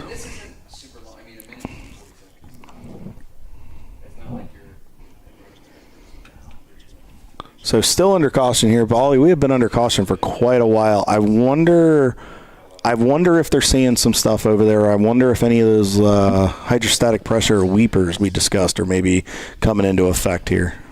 Well, there's nothing new in the race control log since 10:30, so it's a bit mysterious as to what's going on here. Yeah, this isn't typical. I wonder if there's something else going on that we're just not privy to at this point. But we'll do our best to find out. We'll see if we can get Roman Nolan on that if possible, if he has any insight down there on pit lane. Probably not. Something's going on the racetrack, but yeah, but but probably send this green here pretty soon. But he's pretty experienced. I'm sure if he hears something, he'll be sure to pass it along to us. Yeah, so it's Brew Crew Racing actually shown in first place. Oh, and there's Eddie Vedder just shown with the pass, probably because they're coming across the start-finish line under caution here with Brew Crew in second, Parts Badger in third, Gus Racing in fourth, and Soggy Bottom Boys shows themselves in that Nissan Z there in fifth place. Starting to get some players that are coming into the fight here, Paulie, that we weren't seeing. Hong North has kind of fallen down the order a little bit, but we are seeing that kind of exchange with the pit stops. And if anybody had a problem on a pit stop, I mean, the goal is to be done in 5 minutes for the fuel stop. But if you run into a problem or something else comes up during your pit stop that needs to be addressed, it can cost you a little more time. And it's better to address it now while you've got 11 hours and change to go in the race to make up that time. On board with the Parts Badger F-Class car. This is a fresh build for them. And, I believe they're still class leader. Am I correct there, Paulie? I don't know. Let me take a look here. I am seeing so far they are still leading. Looks like they are on the same lap as specs of the open throttle team's car. So should be a good race between those guys, and we'll see how it pans out for them. Still waiting to go back to green here. And we can, while we're doing that, I'll go ahead and swipe through the various classes so we can get that out there as well. Absolutely. Give you guys an update on what's going on here and keep you posted. So we'll start with our A-Class guys real quick. Right now we got Madwag leading the charge in their Miata, Momo in the 230 team, Momo Champ running second in class, and Dingus in the 833 rounding out the podium there. And late to Apex, I know I'd gotten an update from some of those guys earlier in the 31 car. It looks like, Paulie, we are going back green flag racing here. Yeah, they're going to light them up and get us going back here again. There's your B-Class leaders right there and compliment. I guess I should probably put it on the screen so you can see it. There you go. There's B-Class. As we're riding along with 901 Motorsport, you can see Parts Badger, of course, leading over Gus Racing and Equip Octane. By the way, also it's important to understand this is all third-party information, so it's not official. The originating source is official, but by the time we get it, it's been passed through and it's third-party. So don't take it as gospel. Madwag leading A-Class, as Kyle had alluded to, followed by Momo Champ and Dingus, and then Brew Crew leading C-Class with Soggy Bottom Boys and Cone Crusher there in the MR2 in third place. As we go to D-Class, you can just see there are only 6 cars entered. Eddie Vedder leading the Eddie Vedder leading D-Class. Team Infinity in second. Rhinoceros Racing there in third. Another team that's been with us for a long time, Rhinoceros Racing, and Lay and Pipe, Yoda Sport, and MyRaces.live leading third place there. That's your top 3 in EC. And let's give the MyRaces.live guys a shout out. Claire and Erwin and those guys, thank you guys so much for the new toys and tools that we get to use this year. Thanks to their awesome technology, they're allowing us a new system where we can really dissect some of the data that we get during the race. Thanks to the timing and scoring from Speed Hive, we can let you guys know about when they've pitted, how many times they've pitted, a little bit more deep diving into expected deltas lap time wise, intervals, so we can kind of really give you a little bit better perspective of what's going on and how things are unfolding. So congratulations on a third place run so far as we're approaching the 3-hour mark, and wish you guys the best going forward. Yeah, it's the Tooth Autosports. They've got that Honda Civic here this weekend, but they're running it in EC. Parts Badger, Open Throttle, and GABB are leading. That's the top 3, of course, of F-Class. So on board here with the 901, as you can see, he was chasing down some traffic. It looked like to the left was the Atlanta Speedworks entry, and I wasn't sure. I wasn't able to catch the number that just went by, but you saw him just roll through traffic there. It's kind of a dance you do through traffic, finding the holes there as coming up on one of the Open Throttle cars. It might be it looks like the 65 car there. So, ooh, dicey move right there by Atlanta Speedworks, but the hole was there, and that's an experienced team. Like we talked about, Todd Lamb, Eric Rockwell, Doug Oakley, a lot of drivers that have been at the IMSA ranks, either at the Michelin or WeatherTech level, so they have that experience to know what to do in that situation. Yeah, we saw another E30 just come whistling by on the front straightaway past 901 Motorsport, and here's Open Throttle trying to get his way by here as he heads through that turns 2 and 3 complex, giving the point by to the 630. Here comes Parts Badger, also just sneaking right through there. Yeah. I wonder I'm not sure if the 901's just taking their time. They might just be, let me go back through. I know Frank sent me an order here, Paulie. I believe, let me see what's going on. Bear with me here. Here we go. That should be Todd in the car right now based on the time frame he gave me. So he's in his first foray, so he might just be kind of getting the feel for it, getting up to speed here, getting into his rhythm. So, and just not wanting to do any damage to the car, taking care of it. I mean, they're in good position right now. No need to do anything foolish and take yourself out of contention. So good heads up driving. If you're not sure you can make the pass, better to be safe. Well, and this is a highly technical racetrack, and if he's not totally confident out there, he does need to take his time and just work his way up to it. Turned in a 151 on that last lap. The best lap for the car is a 144, so he's significantly off the pace from what the car can do, at least as of this morning. But obviously, whether it's a performance issue with the car or maybe he's just not really in tune with the track yet, he's got to work his way up to it if he can. And he might not have made the practice day yesterday. We don't know. Didn't really get a chance to really deep dive it with Frank this morning while we were discussing things while I was getting the camera fired off in the car. Could be that he didn't, it wasn't there for the practice day. Might be something going on that we're not privy to at this point. Also, it might take him a little while to knock the cobwebs off. This might be his first time in the car this year. So, and he may not have been to Road Atlanta for a little while. So, could be a multitude of things going on. But other than that, the pace isn't always the biggest thing. If you keep the car in one piece, you can run up front here in the Champ Car Endurance Series. Well, that's something we forget about because we see the car's been out here for over 2 hours. But the guy that's getting in has not. He has not. He is getting in totally cold and trying to get up to speed and acclimated with all this. So it's a different person in a whole different situation there. Absolutely. You have to adjust to it, and it takes a little bit of time. And especially if you don't run in the series all the time, or if this is your first race for the year, you're trying to get everything figured out, and you're just trying to knock those cobwebs off and get everything figured out where you can get yourself situated and have a good run. So yeah, absolutely. So we got Les Epps up here in the booth with us, and so it's great to have him up here. And so go for it. Yeah. Oop. Les. Hey. Talk to us. How's it going? Oh, going so good. Every day at the racetrack is like the best day of your life, right? Yeah, absolutely. Get this going here. So have you been out in the car yet? Yeah, I started this morning. It was fantastic. Yeah? Yeah. So what's the track like? Great. It's like pretty close to heaven, right? No, it's definitely coming in real good. This morning it was a little slippery. The Mini Cooper that I'm driving has ABS and traction control, so that was fantastic. Easy button, going up over 3, just mat the car, and it does whatever it needs to do. But as the temperatures rose today, definitely it's plenty of grip out there.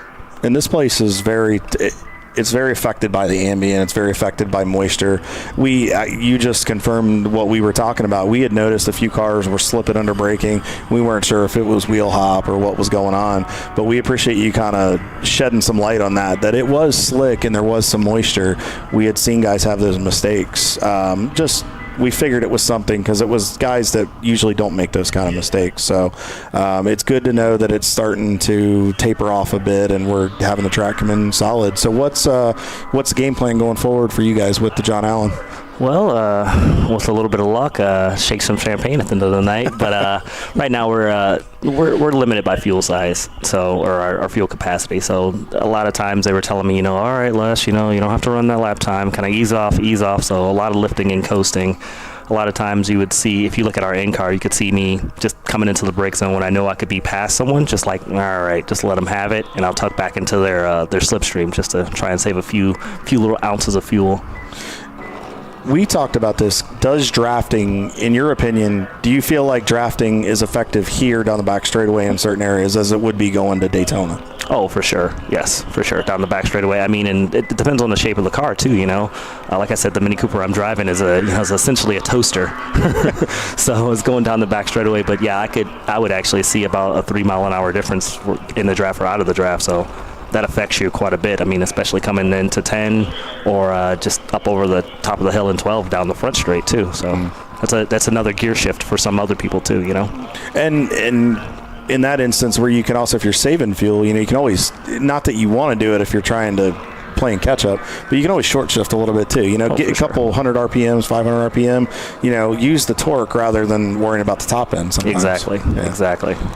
It makes a difference, and we've talked about that. There's varying strategies and there's various ways you can do it, especially under caution. I'm sure you were probably kicking the car into neutral or just stepping on the clutch, letting it coast, trying to stay off the brake pedal, anything friction that doesn't burn up fuel. Right, exactly. And some cars have I don't want to give away too many secrets, but we're not between me, you, and the fence post guys, our car has a tune in it, or the Mini Cooper has a tune in it to where it's a returnless fuel system, so it basically just chops the injectors under decel. Okay. So I could just leave it in gear going down the hill and no fuel's being used. It would just go nothing off. So that works out good for us. Other cars, you need to go into neutral, or even so it doesn't hit that fuel enrichment moment. But no, absolutely. And it's important because, I mean, depending on how far you can stretch it, I mean, we saw what happened. I don't know if you'd heard what happened to Eddie Vedder. They ran out of fuel coming up the hill out of 10 in the worst spot. And we hit on the broadcast here a bit ago that they did a great job of shaking the car around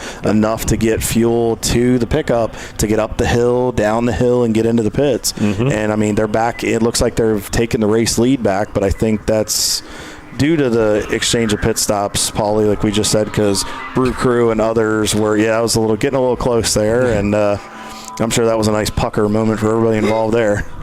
Yeah, a little bit, yeah. It's squeeze in there. Yeah. And I'm just remarking because I know every driver loves to drive in fuel conserve mode. It's just so much fun, and I know that's got to be a real point of discipline for you to keep doing that lap after lap. That's got to be really difficult. Right. It's you basically kind of just clench your fist and go, just wait till I get a fresh load of fuel. You just wait. My second stint, just wait. But it takes the right driver that can do that, because not every driver can effectively save fuel. There's drivers that just by nature of their ability and by nature of their driving what's in their wheelhouse, they can't save fuel. So having somebody like yourself and other drivers in this paddock that we know can do it, it takes a special driver if you were put in that position, knowing that you have that in your wheelhouse. You can throw them in the car and say, all right, I need you to stretch this to the 2-hour mark. Mm-hmm. Yeah, it's and honestly, I really like that about Champ Car. There's so many different people that come from different worlds, right? So I was talking to our paddock members, or our paddock neighbors. They actually come from the circle track world, so they're like, endurance, all right, and they run 30 laps over a 5/8 mile, something. So they're just burning the car down. But now they're like, oh wow, I get it. We really have to conserve. We need to do this. And they were asking us about lifting and coasting, and they're like, what about those IndyCar guys? And I'm like, but that's the same thing. IndyCar world. Scott Dixon comes to mind. Yep. Scott Dixon is the Iceman of IndyCar, where they said Terry Labonte was the Iceman of NASCAR. Scott Dixon is the Iceman of IndyCar. Nothing rattles that man. He is so calm. Well, there's certain things that will rattle Scott Dixon, we all know, but he was a master at saving fuel, and he could win races for Chip Ganassi and is still successful because Scott can adjust to any condition. And so and that shows any discipline of endurance racing, whether it's road racing, oval, you have to learn to adapt to it. All right, with that, we got to take a quick break and be back in just a few, so stay with us. We'll be right back. We got to pay the bills, and then, we'll return. Lots of racing on tap here yet. In the TireRack.com Champ Car Endurance Series, the season opener at Road Atlanta. Stay with us. We'll be right back.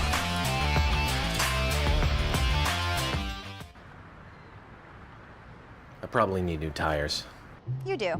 What if they sold tires online? We do. We're TireRack.com. They could offer lots of tires. We have so many tires. And help you find the right tire. It's called the Tire Decision Guide.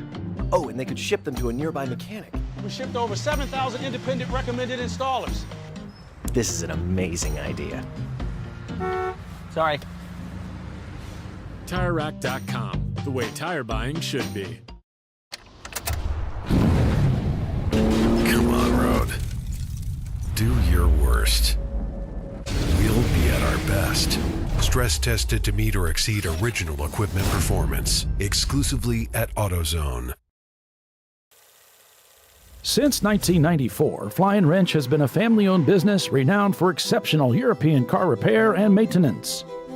We treat every vehicle with the same care and attention as if it were our very own, building lasting relationships with our clients along the way. We specialize in high-performance vehicles, offering a range of services that include fabrication, construction, custom wiring, and much more. Visit us at flyandwrench.com. Discovery Parts is a veteran-owned racing and safety equipment company. While we're located inside Atlanta Motorsports Park in Dawsonville, Georgia, Discovery Parts can also be found at the tracks, supporting a number of Champ Car Series events. We take pride in being a reseller of the best of the industry to Champ Car teams and drivers. We know racing, love racing, and look forward to tomorrow to even more racing. Visit us at discoveryparts.com.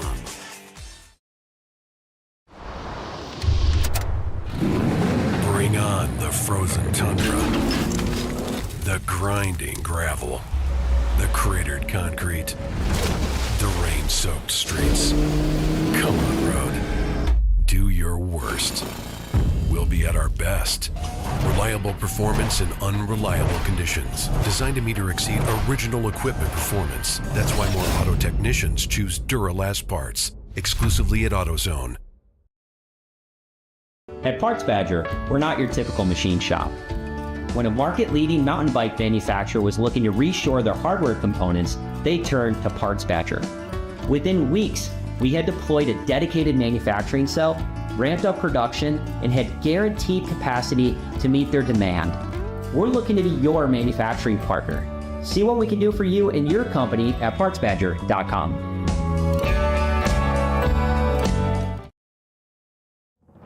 Lifeline's continuous commitment to research and development ensures that we supply the most innovative and cutting-edge products available, used by the majority of the world's motorsport championship-winning drivers, teams, and constructors. Lifeline has a stringent and proven history of success. Lifeline's continuous commitment to research and development ensures that we supply the most innovative and cutting-edge products available. Lifeline's 0360 systems are the result of over 7 years of intensive research and development using 3M's Novik 1230 environmentally safe gas extinguishant. Lifeline uses only the finest quality components. For more information regarding our fire safety equipment and fire safety systems, please contact us at info@lifeline-fire.com. Sentinel is a comprehensive motorsports video solution incorporating live streaming, local recording, 3 cameras with picture-in-picture, flag status, and much, much more. Stop playing with multiple solutions.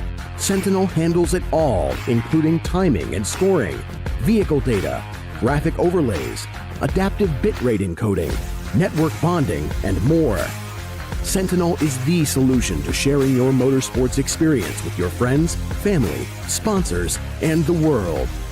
What are you waiting for? Get your Sentinel today and never miss an on-track moment.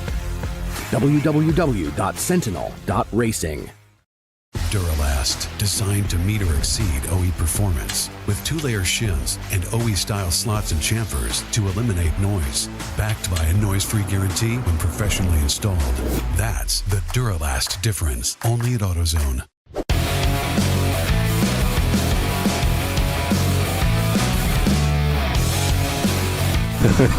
And welcome back, everybody, to Champ Car Live, presented by AutoZone. It is the Flying Wrench Road Atlanta 14-hour at Michelin Raceway, Road Atlanta, with Paul Veltum, Kyle Lockrow, Lester Epps calling the race for you. Paulie, I got to fix a mistake prior to the break. I just got a text from Roger. You and I both did. Casey started the car. Roger jumped in the car. Chris will be in next. So if I got that wrong, guys, I apologize. They took their pit stops under caution. They said the car was not up to pace with the front. So they are trying something a little different here. Casey hasn't been in Champ Car in a little while, so they're grateful to have him back. They said Chris is coming up to speed well.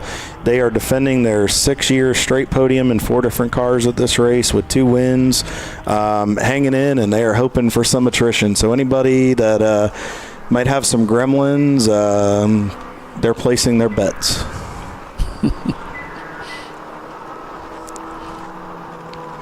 Roman Nolan on the scene.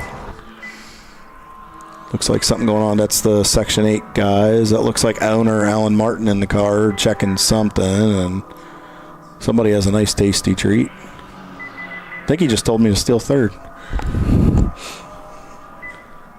So we'll have to see what's going on there and see if they can give us some clarification.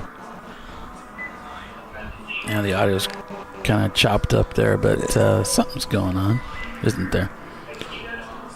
So Les, you were just out on track, so let's dive into this a little bit. We're on board with Eddie Vedder.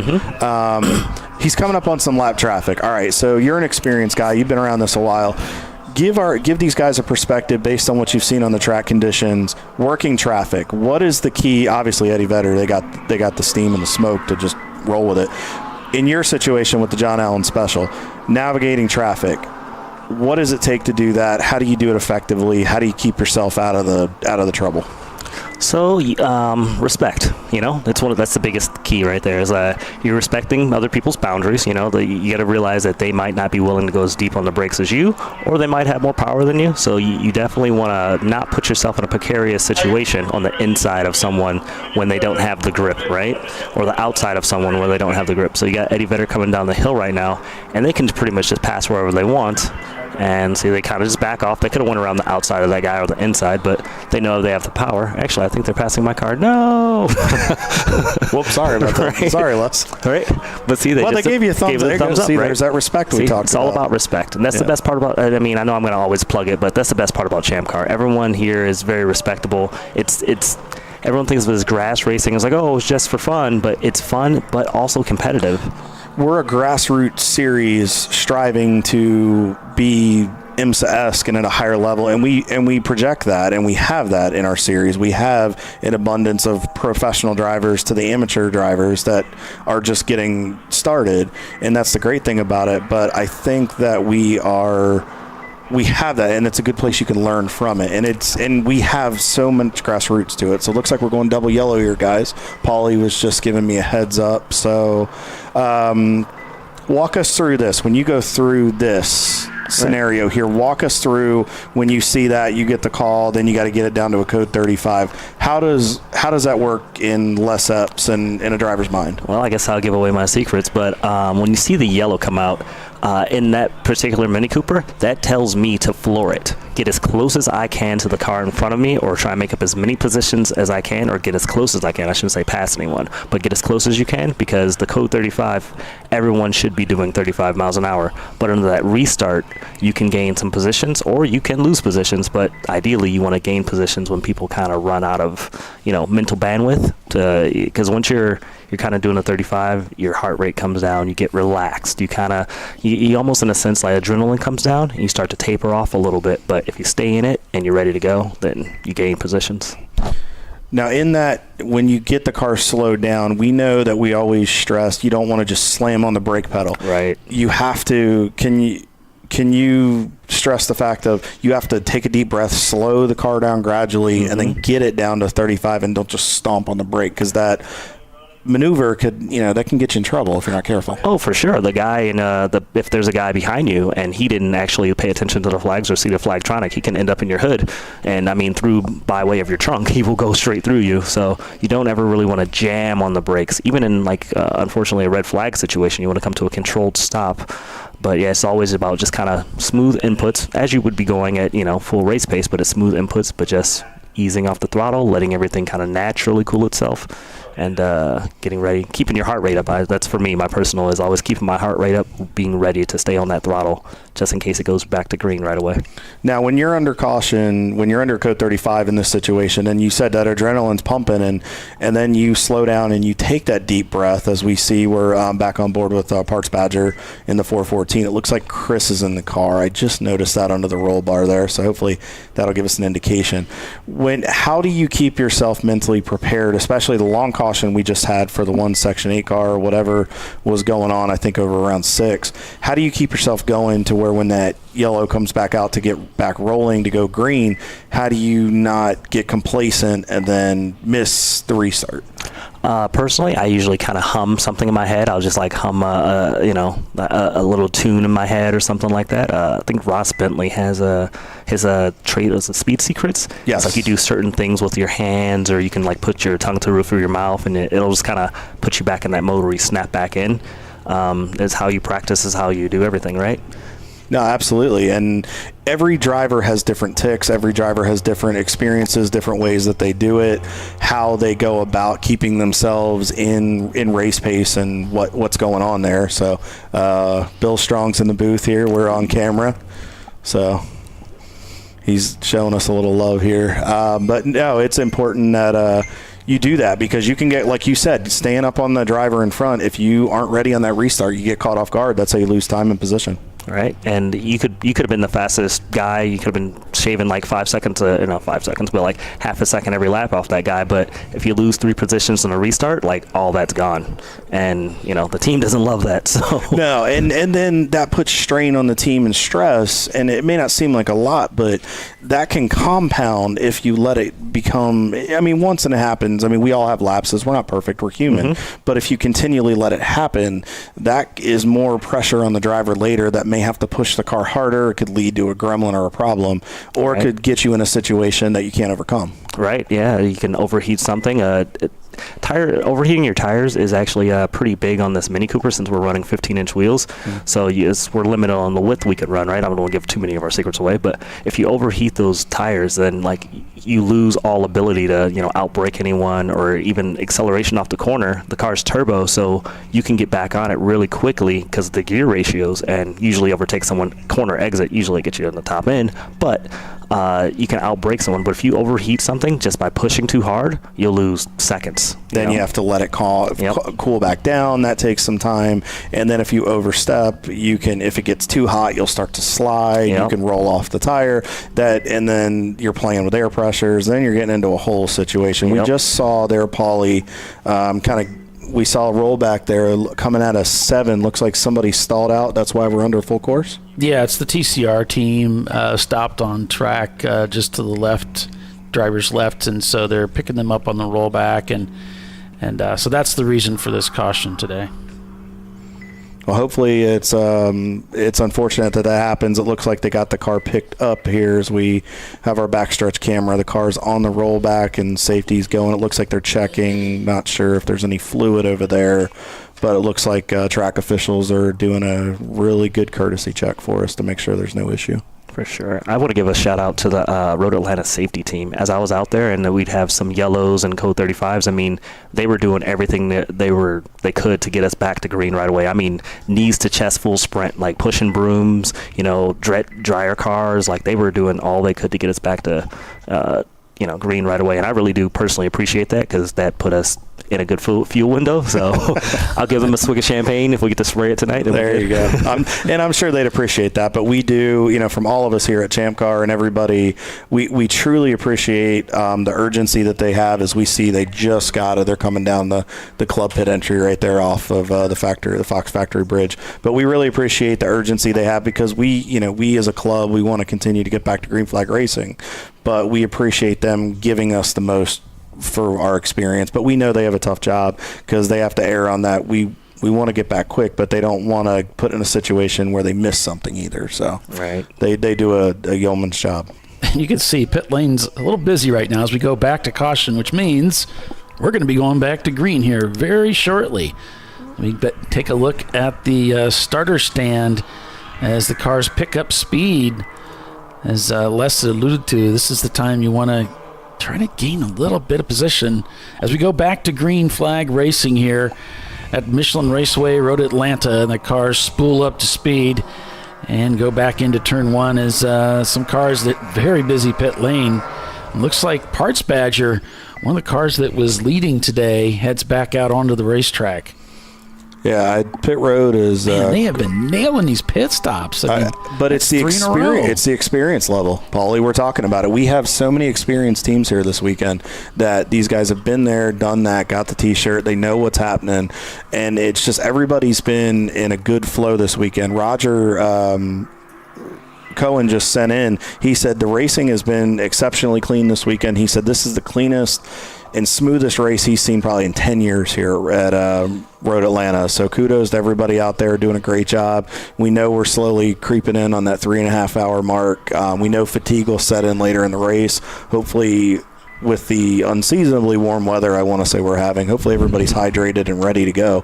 Thankfully, it's just we're not snowing this year. That's I live in Chicagoland, so I'm okay with the snow. Yeah, but not on the racetrack, though. That's true. We're not all experienced ice racers either. So back on board here with Gus Racing. So we're on board here, going through the gears down the back straightaway, chasing. That looks like it might be. Is that your car right there, Les? Chasing Mini Cooper? Is that the John Allen I special? believe so. All right. Yeah. So trying to hang on here, but now the sun is up. The glare isn't as prevalent as it was before. So as the racetrack, we're starting to get into the hotter part of the day. What are some keys to success in the hotter part of the day as a driver? What do we need to look for? What to the viewers? What are they going to start to notice change-wise? So you're going to notice that a lot of people kind of change their line. I mean, and everyone says like, oh, it doesn't look that much different. I mean, we're being very, I think I'm being very precise behind the wheel like a surgeon, you know. So you might be 1 or 2 feet off of where you were turning in the morning, or when it actually gets cold outside, because the tires start to degrade, so you get the rubber chunks off to the side. And once you get into those, like you see him coming up through turn here, yep, so he's a little bit off and out to that curbing. It's a little wiggle, but that's the trick. You can't force the car to go anywhere. You have to kind of like start to let it roll into places. As you can see, he's tucking on the inside there. Good job. Yeah, I don't think that's your car, because you guys have the number 80. That looks like the 347 car. I'll have to forget which car that is, folks. I apologize there. Lost my note for a second. Paulie, if you 347. 347. That's the Equip Octane team. They got an 07 that they brought. He was able to work by him there. So adjusting that line, the ambience up, the track is going to get hotter, the rubber settles in. Mm-hmm. Do you feel as a driver, and will they notice as the ambient goes up, you have to adjust the pressures to make sure you don't overinflate, because as it gets hotter, you're going to build up more pressure. That's when you're going to start to slide a little bit more. What is that going to do? Where do you see that playing into as a factor? So as a rule too, it depends on the weight of the car. So a lot of these teams do bring spare, another set of tires. So they'll go like halfway and then change tires.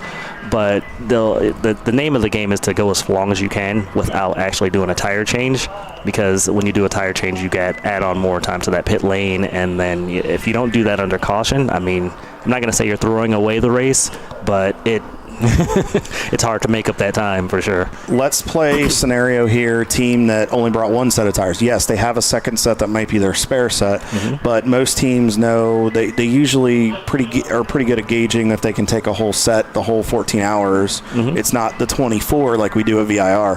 How do you carefully, as a driver and a team, how do you carefully manage that set over the course of 14?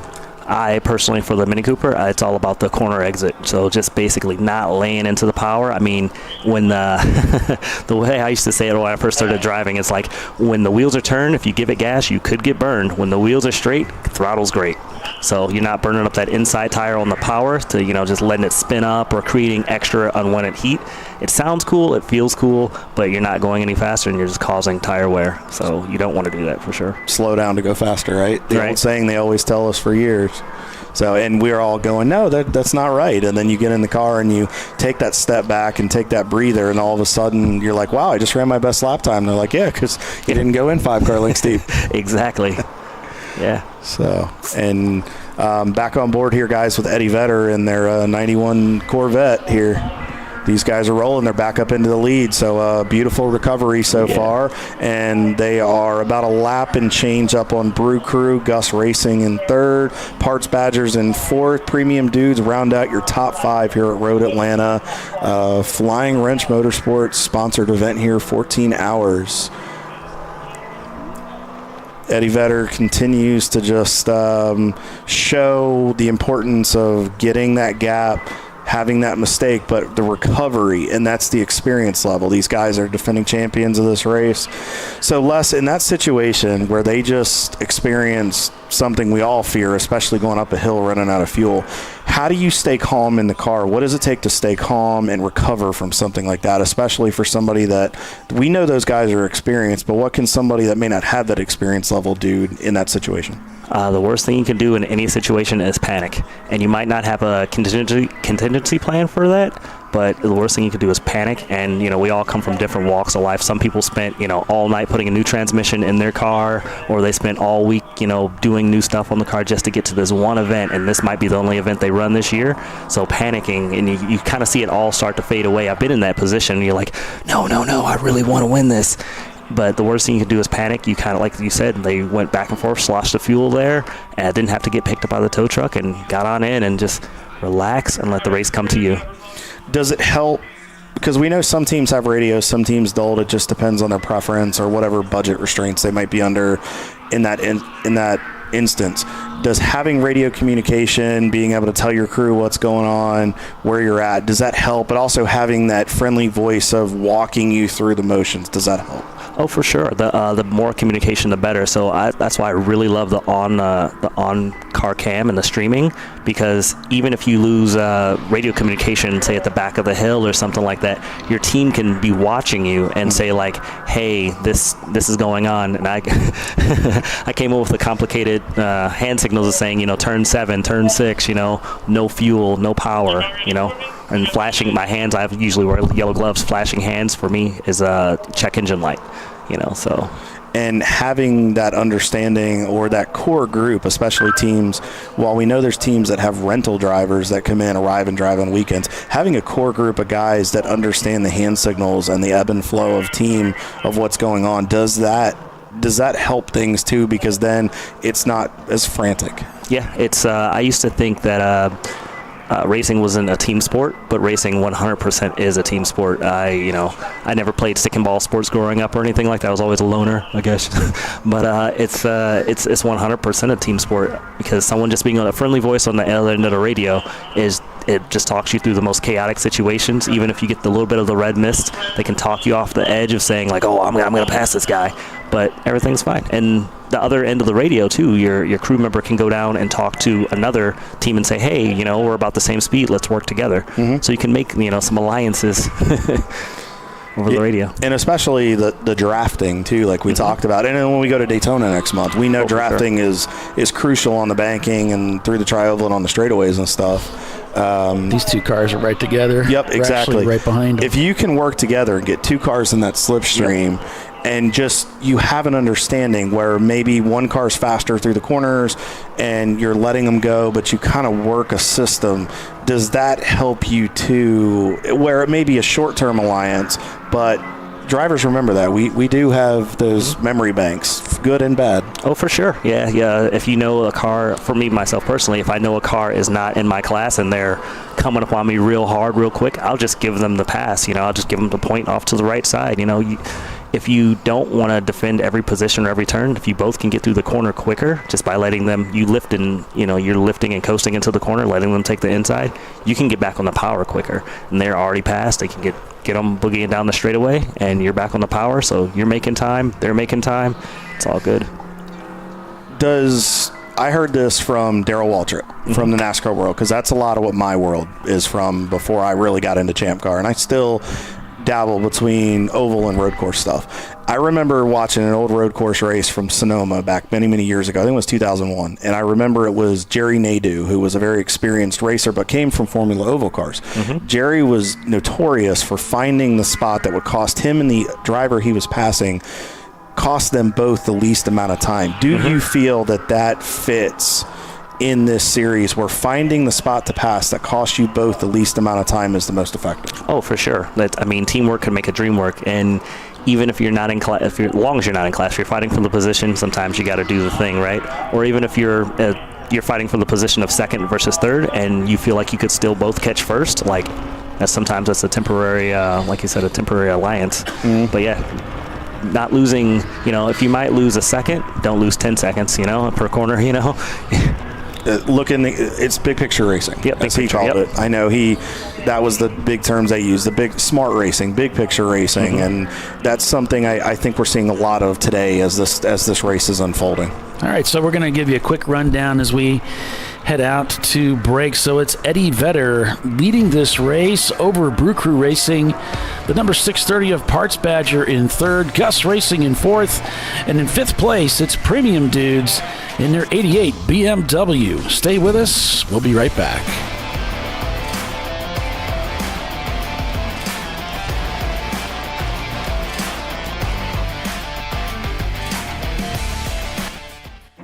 An important decision is afoot. This man is about to buy tires on TireRack.com. Tire Rack is the leading online retailer of tires in North America and a repository of advice and expert reviews. And it's done! All that's left is to arrange for safe, easy installation at one of our independent recommended installers. Well, I guess he did that too. TireRack.com, the way tire buying should be. Come on, Road. Do your worst. We'll be at our best. Engineered to meet or exceed original equipment performance exclusively at AutoZone. Since 1994, Flying Wrench has been a family-owned business renowned for exceptional European car repair and maintenance. We treat every vehicle with the same care and attention as if it were our very own, building lasting relationships with our clients along the way. We specialize in high-performance vehicles, offering a range of services that include fabrication, construction, custom wiring, and much more. Visit us at flyinwrench.com. Frozen rotors from Diversified Cryogenics deliver increased performance and a higher level of safety while significantly reducing braking system costs. So to tell you a little bit about the durability of this product. So we have seen an incredible extension of the life of our brake rotors using frozen rotors. We've gone from brake rotors every other weekend to 6 weekends on one set of brake rotors, and I think they can go farther. The durability has been amazing. And it's been a fantastic season, and man, a lot of that is due to the way our car can brake on those frozen rotors. For more information, go to frozenrotors.com. Lifeline's continuous commitment to research and development ensures that we supply the most innovative and cutting-edge products available. Used by the majority of the world's motorsport championship-winning drivers, teams, and constructors, Lifeline has a stringent and proven history of success. Lifeline's continuous commitment to research and development ensures that we supply the most innovative and cutting-edge products available. Lifeline's 0360 systems are the result of over 7 years of intensive research and development using 3M's Novik 1230 environmentally safe gas extinguishant. Lifeline uses only the finest quality components. For more information regarding our fire safety equipment and fire safety systems, please contact us at info@lifeline-fire.com. Come on, Road. Do your worst. We'll be at our best. Engineered to meet or exceed original equipment performance exclusively at AutoZone. At Parts Badger, we're not your typical machine shop. An aircraft manufacturer had to deliver a new interior in just weeks. With hundreds of line items and tens of thousands of parts needed, they turned to Parts Badger. We have the connected manufacturing capacity, the experienced team of design engineers and project managers, and the proprietary software to get it done and deliver. See what Parts Badger can do for you and your company at partsbadger.com.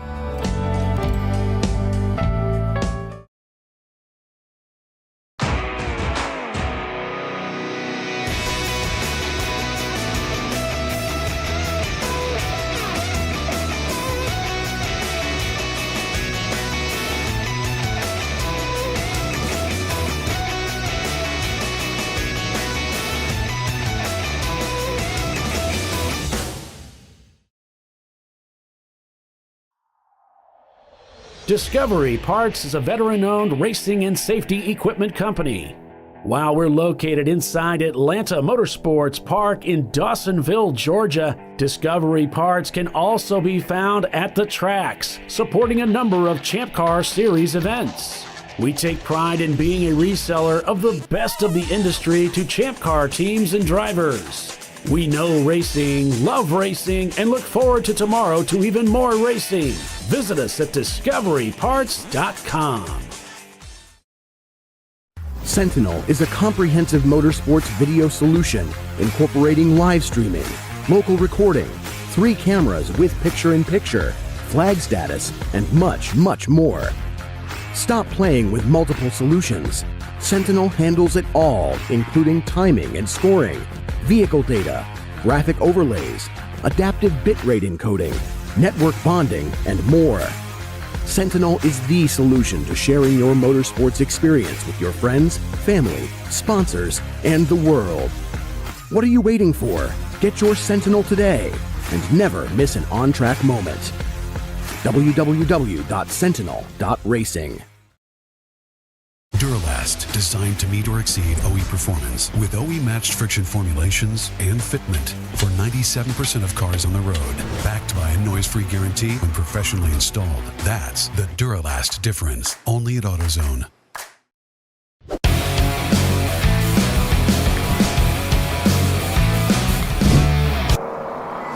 Welcome back to Road Atlanta here, guys. Kyle Lockrow, Lester Epps, and Paulie Veltum. We are here for the Flying Wrench Motorsports 14-hour endurance race at Michelin Raceway Road Atlanta.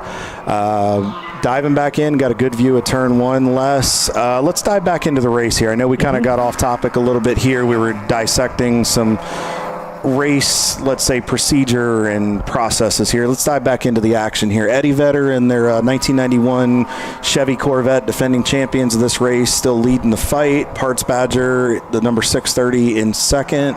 Gus Racing in their 117 car running third. Brew Crew hanging on strong fourth.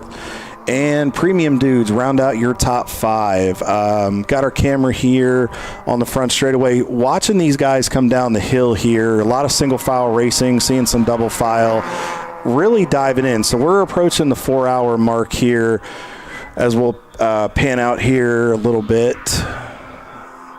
Got a view going up the hill on the feed. It really, really is different, and I don't think this camera does justice as to what happens and how these guys, how steep of a hill you're going up there. It really adds in another element when you can't see going up that hill. Yeah, it's like blind faith. You kind of just driving into the sunset or the sunrise essentially sometimes, and man. But you just know the track's there. You turn in with good faith, and the car sits behind you. It's great. We're back on board here with the 117 car, our friends at Gus Racing. If you guys get us a chance, let us know who's in the car. We know Justin started the race. We'll have to back to our notes in case we have it to see what's going on. But we have a tight race here, so we're looking at the order. Right now, Eddie Vedder has a 2-lap lead on Parts Badger. It is... they're starting to walk away a little bit, Paulie, unless a little bit of shades of last year. The question is, hopefully they've managed their fuel a little bit better and they won't run into that same problem going forward. Yeah, I mean, there's just so much that goes into a race of this length. And what is a 14-hour race? Well, it's kind of 2 7-hour races butted together, but, you know, your strategy and you've got the whole thing with each pit stop. You've got about 5 minutes you can play with. You've got some window in there that you can play around with. When am I going to take those pit stops? And if I end up on the back foot as a result, then how am I going to unwind and can I? You know, do I have enough time? And in a big race like this, you pretty much do, for the most part, have some opportunities there that can open up. Parts Badger has been doing such a fantastic job, too, of maximizing those cautions to get in and get those pit stops done. So, you know, it's no surprise that they're up at the front of this thing with only Eddie Vedder ahead of them. But as I was walking back, I did hear from Jimmy. So a message that goes out to the folks that are here participating this weekend, that he found there were quite a few people that didn't have the proper wristbands on. So this has to do with working in the pits. If you're going to be in the pits, you must have a checkered wristband. And if you're going to go further than that, but over the wall, you must have a green wristband. You're not permitted to be either in the pits without the checker or be over the wall without the green. So if you don't have that, make sure you go to registration, see Catherine, and get your appropriate, sign off your appropriate, whatever you need to sign off, the waiver if necessary, and get those wristbands, okay? But yeah, we can get back to talking about the race here. And we got something, a little bit of a drama here in the pits, don't we? It looks like I think is that the 238 Miata? Is that a Miata right there? I'm gonna say it looks like they're up underneath the car. I wonder if they're having, that might be some type of transmission issue based on where the crew member's at there. As we see Nolan showing some guys going on pit out right there. But as he pans back, I wonder if the car's hung in gear, Paulie, Les. Yeah. What are you guys thinking here? I'm thinking the car might be hung in gear, can't get it at it, having a hard time. It might have lost a certain gear. It could be anything at this point. Well, yeah, in fact, I told you I used to race a lot of Miatas, and that was something that did happen to us. Actually, I was just testing the car out on the freeway, and it's just stuck in fourth gear. Broken roll pin, and just comes from that jamming it into gear and repeatedly, causes a fraction. Eventually it will break. So hardened roll pins will stop that from happening. But it's very likely it's hung in gear, and they're just trying to figure out what's going on and how can I fix it. But if it's a roll pin issue, the transmission's got to come apart. Yeah. And as a driver, you got to know these things coming in. You kind of become a jack of all trades and master of none of the cars, or you should try and master all the cars. You have to know that, man, if I could just reduce one shift, going up the hill, or, after a 14-hour race, you end up with a lot of shifts. But you also can't slam it into gear. Right. We know the adrenaline flows. You get into that mode as a driver, and you get into that heat of the battle. And sometimes you see red, or you get into something, and you're trying to get out of it, and you'll make that shift too abruptly, and then as Paulie stated, you'll get the car hung into gear, or you'll put pieces together that don't necessarily need to go together, and it happens. We're not perfect, but you have to be cognizant, and being fast sometimes is just smoothly setting it into gear and letting the car do the work.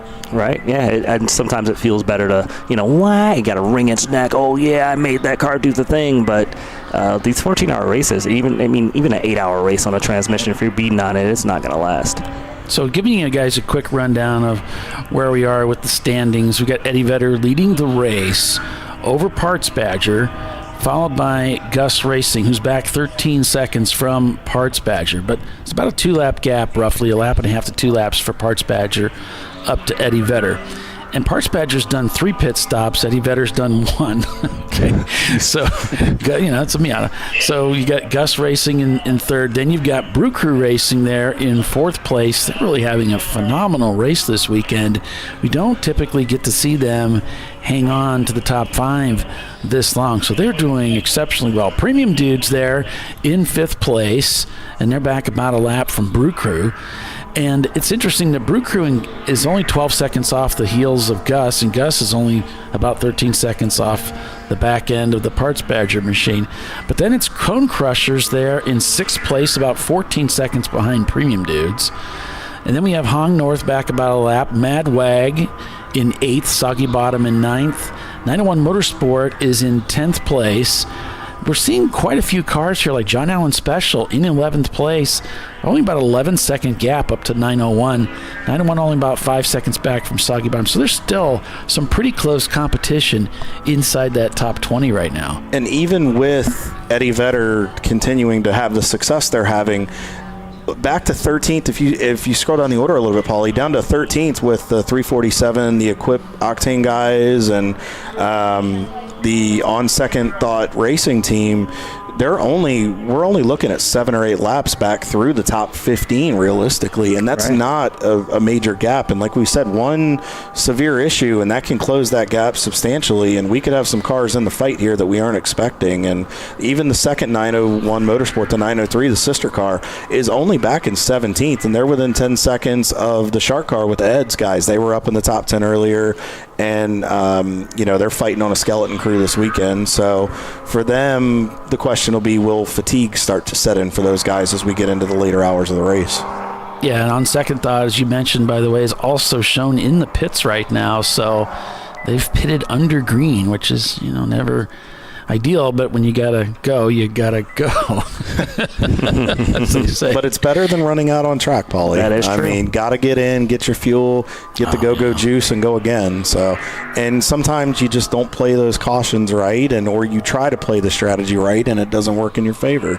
Yeah, I mean, I just can't believe what happened to Eddie Vedder. I mean, that was just painful watching them go through that, and just to think they won this race last year, and somehow they just got it wrong just a little bit, really pushing for that caution. It was 10 o'clock. I mean, it was time to come in, but, they just, they had it right on the ragged edge. Dan Tilley just got a hold of me and said, Dave Pesky's in the car right now for clarification. Dan started. They are both NASCAR engineers, and we can't calculate fuel mileage, so they're very proud of themselves right now. So your car owners on the stock car side would be very proud of you, and our salute to both of you. It's not our area. Thank you. No, not at all.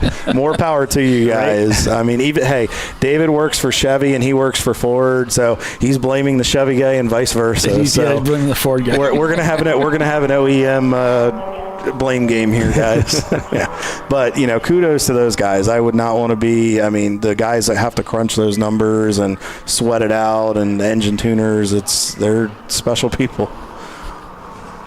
Yeah, math is hard. Yes, numbers. We appreciate them. We don't math well. Showing a car stopped over on Flagtronics up at between 6 and 7. Not seeing it on the Flagtronics. Is that the 43 car? Is that the Jack Goldie team, the Flying Critters? Because I see a 3 on the end of it. I could be wrong. I don't want to speculate, but I'm wondering if that's them. Because it's showing, unfortunately, where the dot is, it's showing the indicator for the station at 7.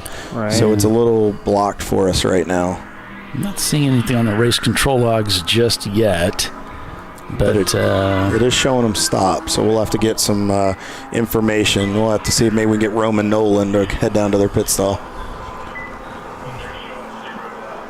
If I can get a car that's over in that area. In fact, we're getting close to the Turn-In Concepts Porsche Boxster here. Let's ride on board with them for a little corner here, guys. See anything? Whoa! Great heads-up driving right there. That was almost bad. And whoever was in, I think that was the Scion or Celica. Yeah. That was a nice save. So let's look off to the right, guys, and see what we can find. Coming through 6 here. Maybe he's behind the barrier or something. I don't see anything. It's a little bit overexposed, so it's hard to see, but yeah, I don't see anything. I don't see anything either, so maybe that's why we don't have a caution over there. There's a glitch in the matrix. It's not really a thing. Morpheus is afoot on the racetrack. Red pool or blue pill, right? Absolutely. Which is it? Les, you just got a shout out a little bit ago on the broadcast from Adrian, my boy Les. So. Adrian out of Ohio. I love it. Thanks, man. Yeah, so we'll take a look at the standings right now by class. So just taking a quick look as that cycles over. Madwag, Momo, Champ, and Dingus. So Hyler's out here this weekend with his car. I tell you what, Wheels America Racing, both their cars in the 998 and 999, both sitting top 10 right now in class. That's a pretty good run for those guys. Parts Badger, of course, Gus Racing, John Allen Special, the top 3 in B class. Of course, C class, typically the largest class we have in Champ Car. Brew Crew leading that over Premium Dudes and Cone Crushers. Quite an interesting situation there with Brew Crew up at the front. Then we have over to D class, what I call the American Iron, the bigger engine displacement cars. Eddie Vedder, Team Infinity, and Rhinoceros Racing, the top 3 there. EC, our exception class. Cars that do not qualify for a podium position. Land Pipe, Yoda Sport, and MyRaces.live in their Honda. And then F class, the 300-point class, as I tend to call it. Cars that you're allowed to run only up to 300 points, I believe it is. And open throttle up by a lap right now. Specs is putting on a show. So there you have it. That's a rundown by class. We're going to be trophying the top 3 in the classes this year. Eddie Vedder leading over Parts Badger, Gus Racing in 3rd. and Brew Crew still hanging on to a strong fourth. Premium Dudes, Cone Crushers, Madwag, John Allen Special up in the top 10 overall. Put on a show here, Les. We're trying to. Very proud of that effort. So let's kind of look at back some of the order, back in the order a little bit. I know we talk about the top 10, but let's talk about some of the guys running back. Sometimes their stories don't always get told here. We know Open Throttle with the 65 car running 45th in the EC division. They're testing out a new piece this weekend from what I told Bradley Brown, one of their mechanics, like chief mechanic, I believe, was filling me in on that a little bit. Gab Racing, TCR, Bandicoot Enthusiasm guys. You know, some names that we don't always talk about on the broadcast, let's say. So it may not be up in the top 10, but, you know, in their respective classes, and it's about that overall. Sometimes, you know, for some of these guys, just finishing is the accomplishment. Right, and like you said, a lot of people are using this first race as a good test bed. So just using it as a good test bed for parts they've been developing or kind of like tinkering with in the garage. We have all different levels of people, you know. We have NASCAR engineers, and we have people that just build things in their garage. And that's the cool thing about Champ Car is, like we talked about, how it's grassroots, but we have the pro experience up to that. We have guys from different disciplines. We have NASCAR, we have IMSA, I'm sure we've got IndyCar guys dove in here. We've got different open wheel series. There's so many different disciplines of racing. We've had dirt guys come over and do this stuff. I mean, the fact that you can bring that band of type of drivers together is, you don't get that in a lot of series. It's true. Yeah, it's fantastic, honestly. And it's cool to see those drivers it kind of brings like an IROC perspective where it's like, all right, now you got to come, and it evens the playing field where you have guys that have stock car heavy experience and open wheel with light cars. And it's interesting to see as we're on board here with Brew Crew. Arjun's in the car right now, the team principal. Typically dug down in that seat, up in there, those gloves we talked about. He's digging and getting after it as always. So running in like we talked about, Paulie, strong fourth. I mean, they've been plagued with mechanical issues off and on for the last couple of years. So it's didn't they just rebuild that car? I believe so, because I noticed going through the paddock last night that it looked like it was either a fresh build. I want to say this is a fresh build, or maybe they completely redid this, because I know the original car, I think that was it Lager was the original car, was the 86. That's the one I've driven. I know that car, she was getting up there, and she'd had some races on her, so good to see a fresh build out there. And it looks like, you know, they're leading C-Class right now along with fourth overall, so good to see them having a good run. Yeah, I drove for them. I drove for the second build, and so I don't know if that's what this is or the third build. I don't know, but had a good race. Actually had their best race ever when I drove with them at NCM. Finished 8th. Wow, yeah. You're a lucky charm. And they're always strong if the car stays together. And that was the thing. It's not that they were bringing a bad piece to the track. It's just they just had that black cloud of mechanical issues hanging over their head. So they've done a good job. Now we're back in the pits here. John Allen's in. Okay. So Les has got to roll. Thanks for coming up, Les. Pass me. No one is allowed to pass. No one's allowed to pass. You've heard it here, folks. No one is allowed to pass the John Allen Special, so keep that in mind. All right, so he's going to hustle down there because now that they're in the pits, that means he's probably on deck. Yep. So he's going to run down there and get in position just in case. Actually, that's Les right there. No. Wow, he's quick. He managed teleportation, Paulie. It's amazing, isn't it?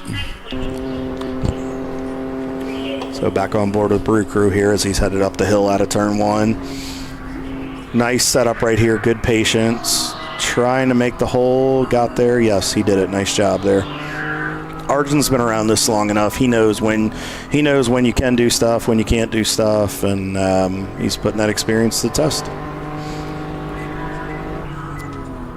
So downshifted there to get that run out of the corner, and that's big with that car. It just gives you that little bit of oomph to get up the hill there too as well. That's a steeper hill than the camera can do justice. We know how I told you how Matt Harper was gonna he's trying to crash the wedding thing. Well, it just so happens when we were talking about that, his son was visiting him at the shop and overheard it on the. Oh no! It was on the broadcast, but he actually didn't hear it. Okay, good. All right, cool. Somehow, he said he's so scatterbrained today, he's not hearing anything. So yeah, he messaged me. He said it was pretty funny. So, okay, but he didn't actually hear it.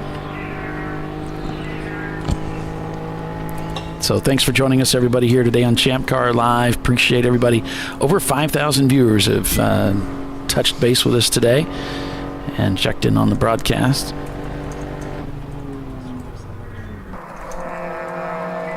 Yeah, it's just great to have everybody with us again for the season opener for the TireRack.com Champ Car Endurance Series. It's the Flying Wrench Road Atlanta 14-hour.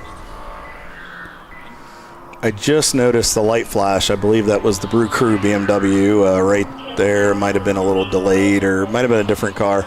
The light flash, that's kind of something you'll see in the IMSA ranks, where what they'll do is they'll flash their headlights to let a lap car know that they're trying to come up to them to pass, or is incoming, just to give the driver a heads up. Sometimes you get laser focused and you're not always there. So yeah, we had the flashing lights on there, and they're really cool. I took the checker at NCM, and it was fun to hit that button and know that it was cycling, and then they caught it on camera, and it was just great. Yeah, we're seeing some more cars. I noticed here there's some more cars coming on and off pit road. It looks like we're getting ready to go through. We are approaching the 4-hour mark, so we are definitely well within the next cycle of pit stops, Paulie, for some cars. Yeah, and it's the same as before. These guys are going to be looking for that caution, for an opportunity. Once they get into that window, they're going to be looking for that opportunity right through a caution that they can take advantage of it and hopefully spend a little less laps. They're going to spend the same amount of time, but maybe they won't lose as much lap position, track position during that time. Well, we'll give you a little perspective here. This is part of the new tool that we've got, a new toy, let's say, Paulie. We'll use the top 3 or 4 as an example. So Eddie Vedder, their Corvette, they did 60 laps in the last stint, and that was right when they ran out. So that was pushing it. And it's been 54 laps since their last pit stop. So we know we're getting within that 4 to 5 lap window, but it also depends, did the driver or did Dave in this stint, did he back off a little bit? We don't know. Only he knows behind the wheel of that car. So we'll have to see kind of when they can come into the pits, and obviously hoping they come in under power. Parts Badger, it's been about 15. They did about, 15 laps in the last stint, but they're playing the fuel mileage game and they're playing the Code 35 game. Gus Racing, they did 58 laps in the last stint. They're within about a 3 to 4 lap window. And Brooker Racing, they did 35, and then it's been 35. So they may be getting close as well. And it's Parts Badger heading up the hill, turn 1, as Eddie Vedder is in hot pursuit here. Yeah, they are already up to turns 3 and 4, or 2 and 3 rather, as they head down the hill through the S's. And oh man, going past, I think that one, I can't remember who that team was, but one of the BMWs out here this weekend and into 5. I like what he did there. Just how smooth some of the guys are being. They're not pushing the issue in the real tight sections. They're letting things develop. They're waiting to the opening. And it seems like a lot of guys have an understanding of what the car can do, and they're finding the right spot to make passes. Yeah, I mean, it kind of goes along with what Roger Cohen was saying, how he's seeing a lot of clean driving here this weekend. I just got to say, the mood just seems so light here. Laid back. It's more laid back than we've seen in the last 2 or 3 seasons here. Everybody's usually pretty tense up on the wheel when we get to Road Atlanta. Obviously, everybody wants to put their best foot forward for the first race of the year. But everybody this year is kind of like, you know what? We're playing the long game this year. We're just letting the race unfold. Now, we get inside the last 3 hours, 2-3 hours. I think we'll turn it up, and I think the fun meter will be pegged. Let's just put it lightly that way. But right now, I commend the field on just the patience and the respect. Les touched on that briefly, the respect that they're showing their competitors.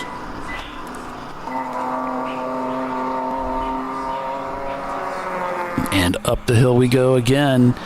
It's only about 2.5 miles the distance on the racetrack, so it's not a gigantic racetrack, but highly technical. Certainly plenty of areas where you can lose a ton of time if you're not familiar with the racetrack and as a race car driver. Well, and you just have to know. You have to know, and that's where understanding your car, understanding a racetrack is crucial. Like, we were just on board with Eddie Vedder there, your race leader, and right there, he could have made that move. He had the legs to get by Specs from open throttle, but he chose to back off. He cracked the throttle, decided to wait till he had more room to get away from Specs to give him both of them plenty of room, knowing that it's, especially with it being an F-Class car, he knows he has the legs to get by. Why push an issue? Oh, a little bit of a bobble there. That's just hard pushing the car. We're late in the run. Tires are heated up, like Les talked about. You got to be mindful of the pressures. I mean, we're approaching noon here Eastern Standard Time in the Atlanta area, and we're starting to approach the hotter portion of the day. Now we're going to start getting into watching cars slide around. Is the heat going to start playing a factor on some of these cars? I mean, we've been going nonstop for 4 hours now almost. So we saw the 901 Motorsport car number 903 in the pits now, as the 901 Motorsport still out there turning laps. And there's so many laps yet ahead for this weekend. So lots of exciting racing ahead. Make sure you stay with us. You're watching Champ Car Live, presented by AutoZone. It is the season opener for the 2025 season, and it's Flying Wrench Road Atlanta 14-hour. Stay with us. We'll be right back.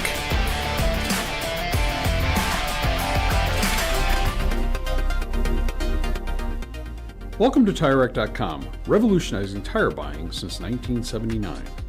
With our unmatched selection of branded products, finding what fits your vehicle and is right for you and how and where you drive has never been easier. Through helpful online shopping tools that include our professional hands-on reviews done at the introduction of a tire and consumer reviews that give real-world feedback over the life of the tire, you can make the right tire choice and find exactly what you need. And if you prefer to talk to someone, our tire testers, our sales team, are available on the phone. And that's how we get you the right tire for you and your vehicle for where and how you drive.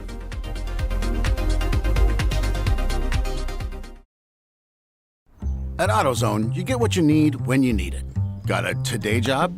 Pick it up free same day at your local AutoZone. More of a tomorrow project? Order as late as 10 p.m. with free next day delivery. Getting the job done just got easier. Since 1994, Flying Wrench has been a family-owned business renowned for exceptional European car repair and maintenance. We treat every vehicle with the same care and attention as if it were our very own, building lasting relationships with our clients along the way. We specialize in high-performance vehicles, offering a range of services that include fabrication, construction, custom wiring, and much more. Visit us at flyandwrench.com. Discovery Parts is a veteran-owned racing and safety equipment company. While we're located inside Atlanta Motorsports Park in Dawsonville, Georgia, Discovery Parts can also be found at the tracks, supporting a number of Champ Car Series events. We take pride in being a reseller of the best of the industry to Champ Car teams and drivers. We know racing, love racing, and look forward to tomorrow to even more racing. Visit us at discoveryparts.com. Lifeline's continuous commitment to research and development ensures that we supply the most innovative and cutting-edge products available. Used by the majority of the world's motorsport championship-winning drivers, teams, and constructors, Lifeline has a stringent and proven history of success. Lifeline's continuous commitment to research and development ensures that we supply the most innovative and cutting-edge products available. Lifeline's 0360 systems are the result of over 7 years of intensive research and development using 3M's Novik 1230 environmentally safe gas extinguishant. Lifeline uses only the finest quality components. For more information regarding our fire safety equipment and fire safety systems, please contact us at info@lifeline-fire.com.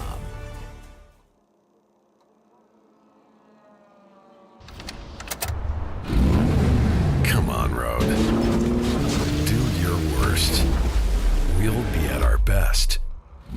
Engineered to meet or exceed original equipment performance, exclusively at AutoZone.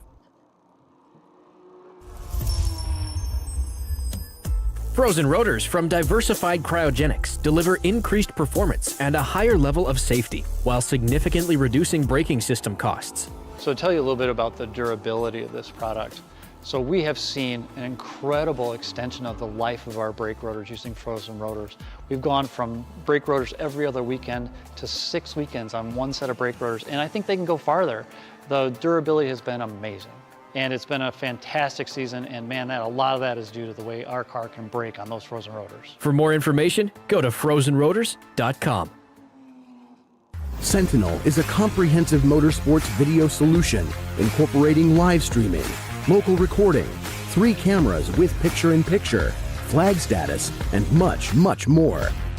Stop playing with multiple solutions. Sentinel handles it all, including timing and scoring, vehicle data, graphic overlays, adaptive bitrate encoding, network bonding, and more.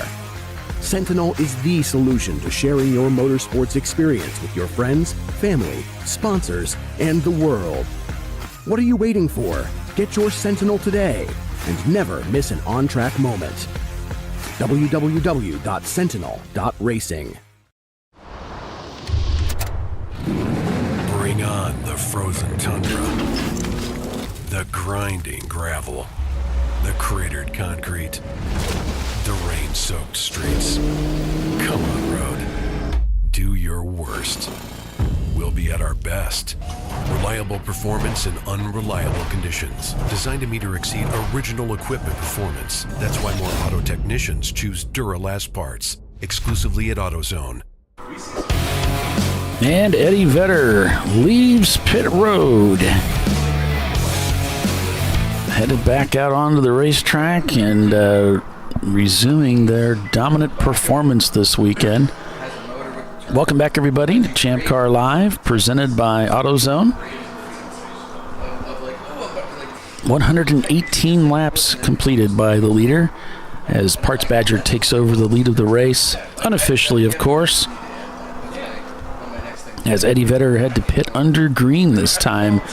And they pushed it to the edge. 57 laps they turned before they came in, so they must know that 60 is just a little too much. And they've learned their lesson. We had Les Epps up here in the booth with us earlier, and he went back down to take his position on deck with the team. And you can see still quite a few cars coming in, tapping out. It's the top of the hour, and they have to come in and get those pit stops done. Kyle Lockrow joining me this year and this weekend, calling the race. And so, Kyle, welcome back. Thank you, Paulie. I appreciate it. Thank you guys for having me on board this year. Thank you to all the series officials and sponsors, everybody that makes this happen. I appreciate you including me in the fun. And you said you had somebody you wanted to... Yes, I wanted to, well, first of all, Thrive Racing, our buddies with the Thrive.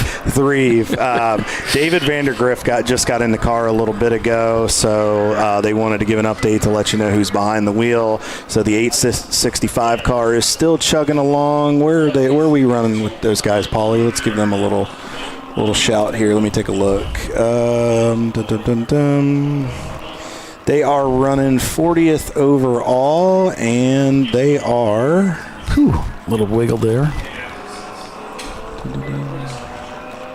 About top 20 in class. So putting on a solid show right now. But it's still early. Got a long way to go.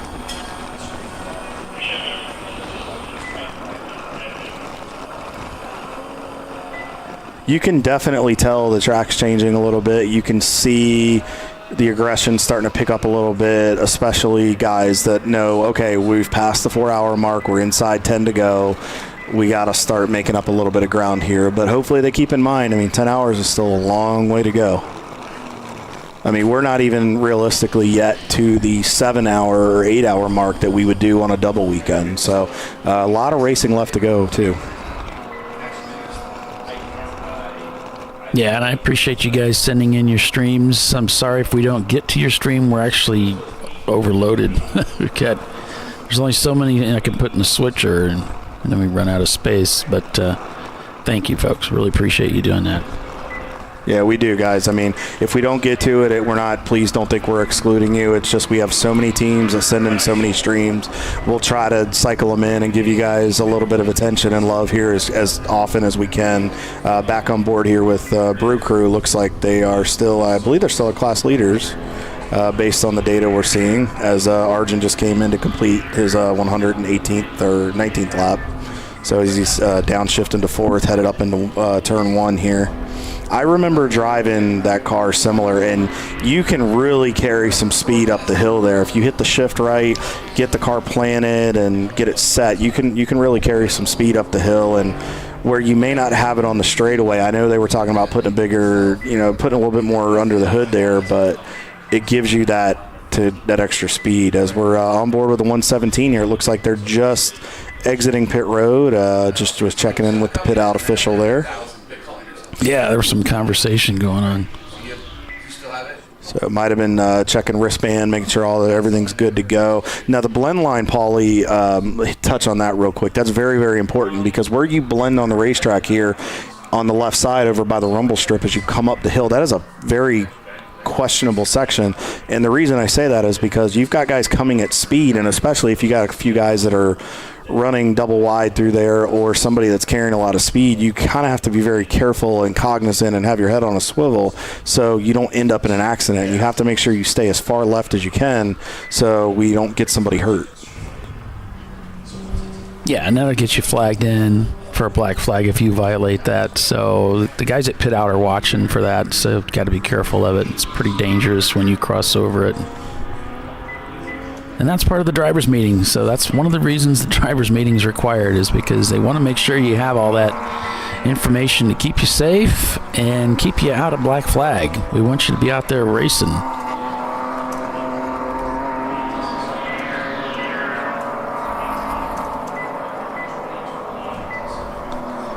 We'll head on board with 901 Motorsport in their 1990 BMW. 901 Motorsport currently in 15th place. 15 seconds the gap up to Turn-In Concepts in their Porsche. And we know they were in a couple of times at least. They were in earlier this morning with a body panel that had come loose, and then they were in again later, unscheduled stop with apparently some what we call drivability issues, which is usually related to fuel ignition, something like that, as they had the laptop out and they were working on it. But the car is still out there and competing. And they're still 13th overall, Paulie. And, I mean, they're still top 10 in class. They're hanging strong. So, I mean, they've made a solid recovery so far, and it looks like they're just continuing to lay laps down. I did get an interesting comment on our feed here.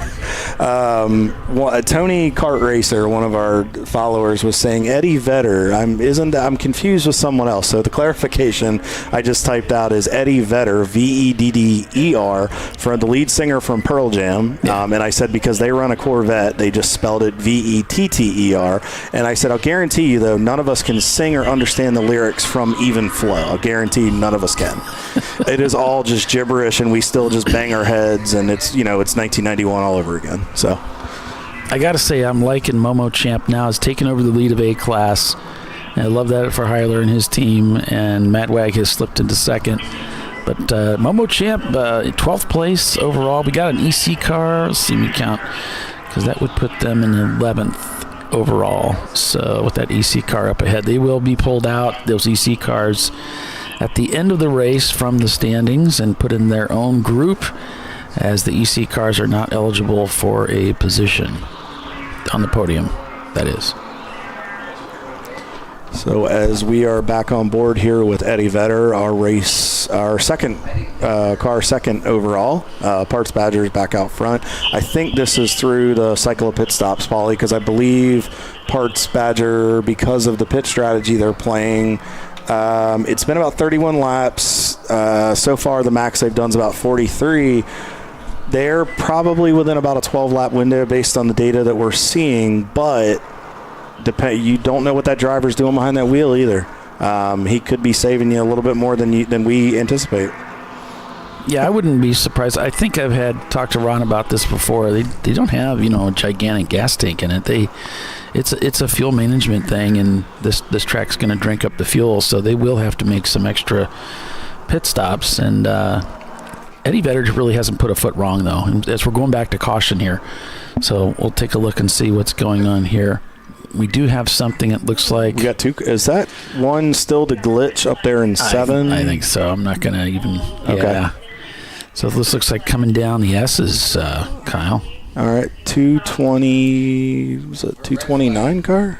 Oh, red flag is out. We're going to go to red, which means all the cars will be coming to a stop on the racetrack. And it looks like that's already taken place. The cars quickly came to a stop on the racetrack.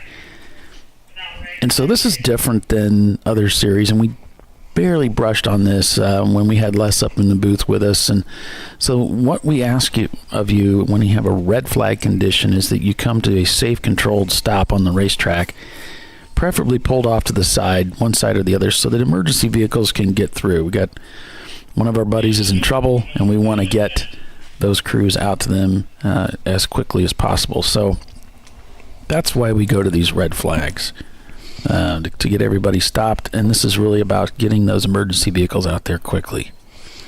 And we don't know what's going on, and we're not going to speculate, so we'll kind of wait to get a report because we don't want to say anything wrong. We don't know. Just, kind of hold your breath right now. We're waiting to see what's going on, thinking good thoughts. Hopefully everybody's okay. Hopefully this is just a precautionary measure just to minimize it. So. Yeah, I mean, the red flag condition can be brought up from a number of things, and normally it's nothing tragic. It's usually... some guys got a problem with their car where they had to get out of the car. That's going to bring out a red flag. We don't want anybody on the racetrack when the track is hot. The car may be on fire. They may have been some kind of an accident, so that would do it.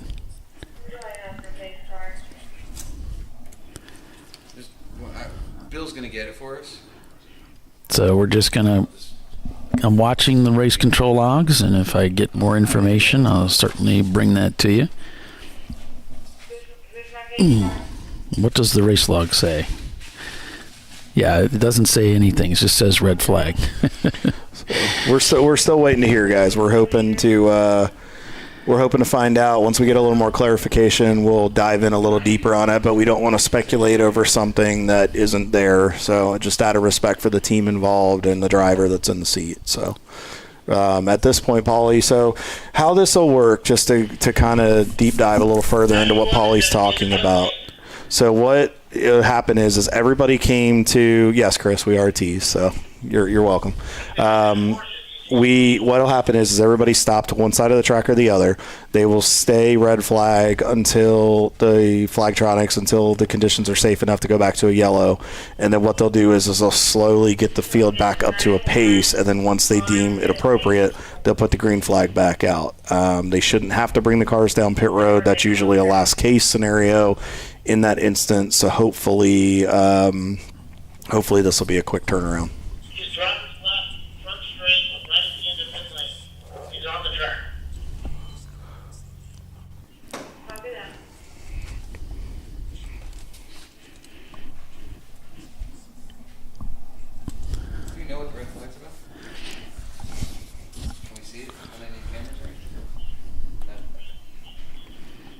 So under red flag here at Road Atlanta for the Flying Wrench Motorsports 14-hour Enduro at Michelin Raceway Road Atlanta. Thank you again to AutoZone for continuing to partner with and sponsor the ChampCar.Live broadcast. We greatly appreciate all the support there. Thank you to Tire Rack for continuing to sponsor the series. Thank you to Parts Badger for coming on board this year. We greatly appreciate that. Want to get, while we have a few minutes here, still waiting on word of what's going on the racetrack, guys. We're still trying to get clarification. If you have any questions at this point or want to know, something of what's happened or what could happen going on later in the race, shoot us something in the chat. We'd love to answer it. If this is the perfect time for Q&A, and we're hiding from Paulie's camera. No, he's saying that the action scene's hiding from our cameras. It's true. I don't know what's going on either.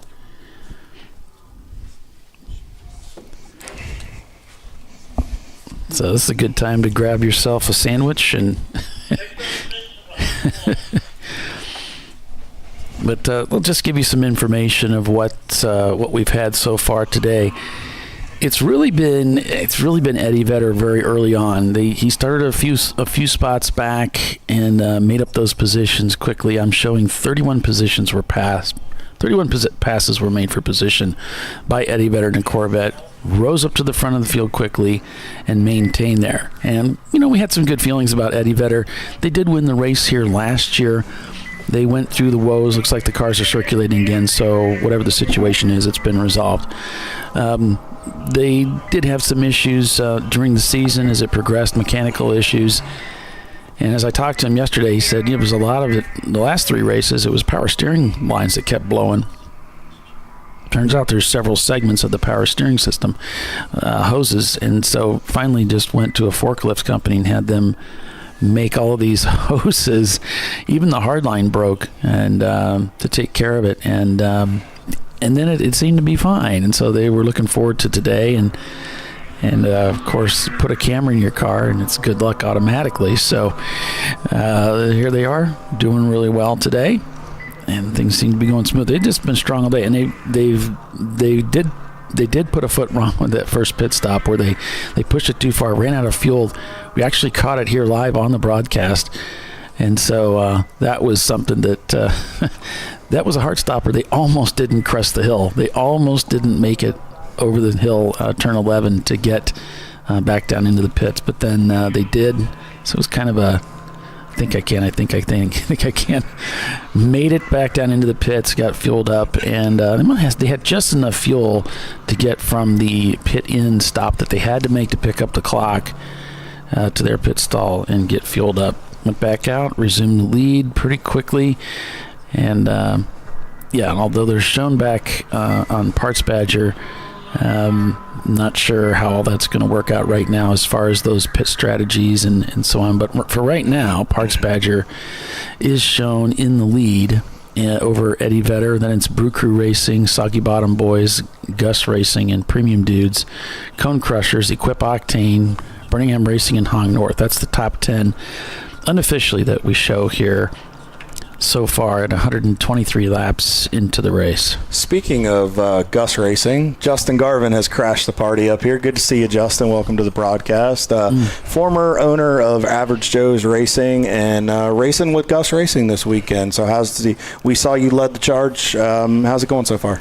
It's good. It's a tight race. These guys are all kind of new to road racing. They all do like their own thing. One does drag racing, one does circle track dirt stuff, but so they're all pretty good, and they're learning and stuff like that. The car has come a long way since Sebring.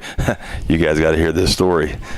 They came to me for an ECU, and I gave him an ECU last year sometime when he was running the 2.0. Well, the 2.0 has like 11-to-1 compression. The 2.3 has 9.5-to-1 compression. So it needs like another 10 degrees of timing, otherwise it won't run right. So they were using the 2.0 ECU in the 2.3 at AMP and at Sebring. So they were down like 10, 12 horsepower, and just is completely gutless, So now it's running right because we figured that out a couple of days ago and got them sorted out. So. Nice. Yeah. But so they're like, yeah, you did that on purpose because we were racing against you. So that wasn't the case. It was just a situation where you talk to so many people so many times and you don't really remember what one person's got going on the other. So luckily we saw a check engine light the other day, and it cued me in to realize that they had the wrong tune. So. Yeah, right. But you got to get those advantages somewhere. Yeah, the car's doing good. I mean, I'm really, really happy with the success. I helped them get 80 pounds out of the car since Sebring. Wow. And it's still got a few places to pull some weight out. I mean, they've got this beautiful cage, but it's very overdone. And so we are going to... The car got its name Gus from all the gussets in the cage. That's how funny it is. I mean, the cage is so overdone. So I mean, there's probably an extra 15 pounds of cage there and steel plates. So yeah, we'll get it sorted out and get those guys right where they need to be. Well, I mean, so far, I mean, you guys have been top 5, top 6 all race long, running really, really strong. I mean, you led the charge. I mean, I've raced with you. Both Paulie and I have both raced with you. We talked about it on the broadcast at Mid-Ohio in 2021. How was your stint? How did it go? Yeah, it was good. I mean, naturally there were a couple of sketchy moments, just cars that, come in on you that you think, okay, they're leaving the door open and they have no clue. They're just out there ready to make their turn. I wish that people realize that under Code 35, you don't have to take the racing line, the longest line around the track, because it's very frustrating to be stuck behind someone and watch, like, for example, Parts Badger. I had him in sight the whole time, but, when it came under Code 35, he just miraculously didn't have anyone in front of him, so he's able to take the shortest route around the track, and I'm stuck behind someone that's taking the longest, so he's just pulling. So it would take me all that time once it went back green to actually start catching back up to him and stuff. So yeah, it's interesting, and it makes it frustrating. I mean, coming from another driver's standpoint, it is hard to do that because you're giving up car lengths on that racetrack, and then it's hard to get it under green, especially even as the field is. Yeah, traffic and all that stuff. Sure. Yep. Now, Paulie, I did just see out of our booth here, I did see a car going by on the flatbed, and I did hear that I think a red flag was an impact. From what I had seen, I did get notification. One of the teams had it caught, and it looked like the back end of the car was pushed in. I couldn't tell what number it was, so we'll have to kind of get some more information on that. Maybe we can share it with our viewers as the broadcast unfolds here. All right. So, Justin, we've been talking about, as we're still under yellow here, a lot of folks have been saying this is one of the cleanest races at Road Atlanta they've seen in a long time. What's your impression? Give us your take on the race so far. That's interesting you bring that up because one of the guys that's driving with us, he hadn't raced in about 10 years, and he said, oh, man, it's going to be brutal out there. And it's like, nah, I think you're mistaken.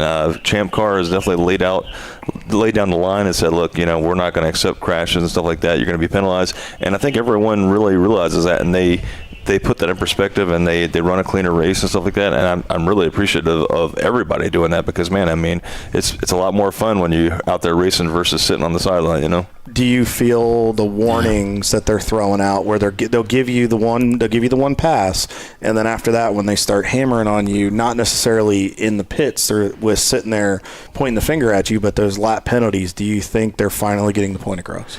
I do, and I think they finally reached a very diplomatic way of evolving the series into what it is, and I mean I think that if they keep with all the new people coming in, if they can slowly learn what the processes are and stuff like that, the series will just keep getting cleaner and cleaner as far as, because I mean you sometimes see people bad talking Champ Car because they're talking about the old Champ Car where there was tons of crashes, stuff like that, but I mean nowadays, I mean it is really, really evolved and cleaned up. So yeah, we're back to green here, and Eddie Vedder is leading the field. Continuing to put on a show here. Brew Crew Racing 2 laps back. They're, from what we're looking at on the order, now mind you folks, this is a little bit unofficial. It looks like we've got 3rd, 4th, and 5th overall on the same lap. And Justin's team with Gus Racing, they're 5th overall, and it looks like they're within about 7 seconds of Soggy Bottom Boys. So we've still got a close fight here as we're approaching 5 hours. And what you really don't realize is when it turns dark, it's a game changer. Some people will go 3 or 4 seconds a lap slower, whereas other people maintain their exact same pace. So once the dark hits, that's when the men come out to play, and the boys, kind of nestle back into their cars and slow down a little bit. All right, to that, we talked about that earlier on the broadcast, and Paulie and I kind of touched on it a little bit because I said the way you break this 14-hour up, and Daytona is going to be the same way next month. You kind of break it into 3 or 4 sections. You got the first part of the race where the track conditions are a little different. You're kind of knocking the moisture off, and then skipping ahead to the evening section as we start to lose the light, as the sunlight comes back into effect, as you roll into the darkness. How crucial is it to knowing your track conditions, having that track awareness, and being able to transition into that nighttime driving?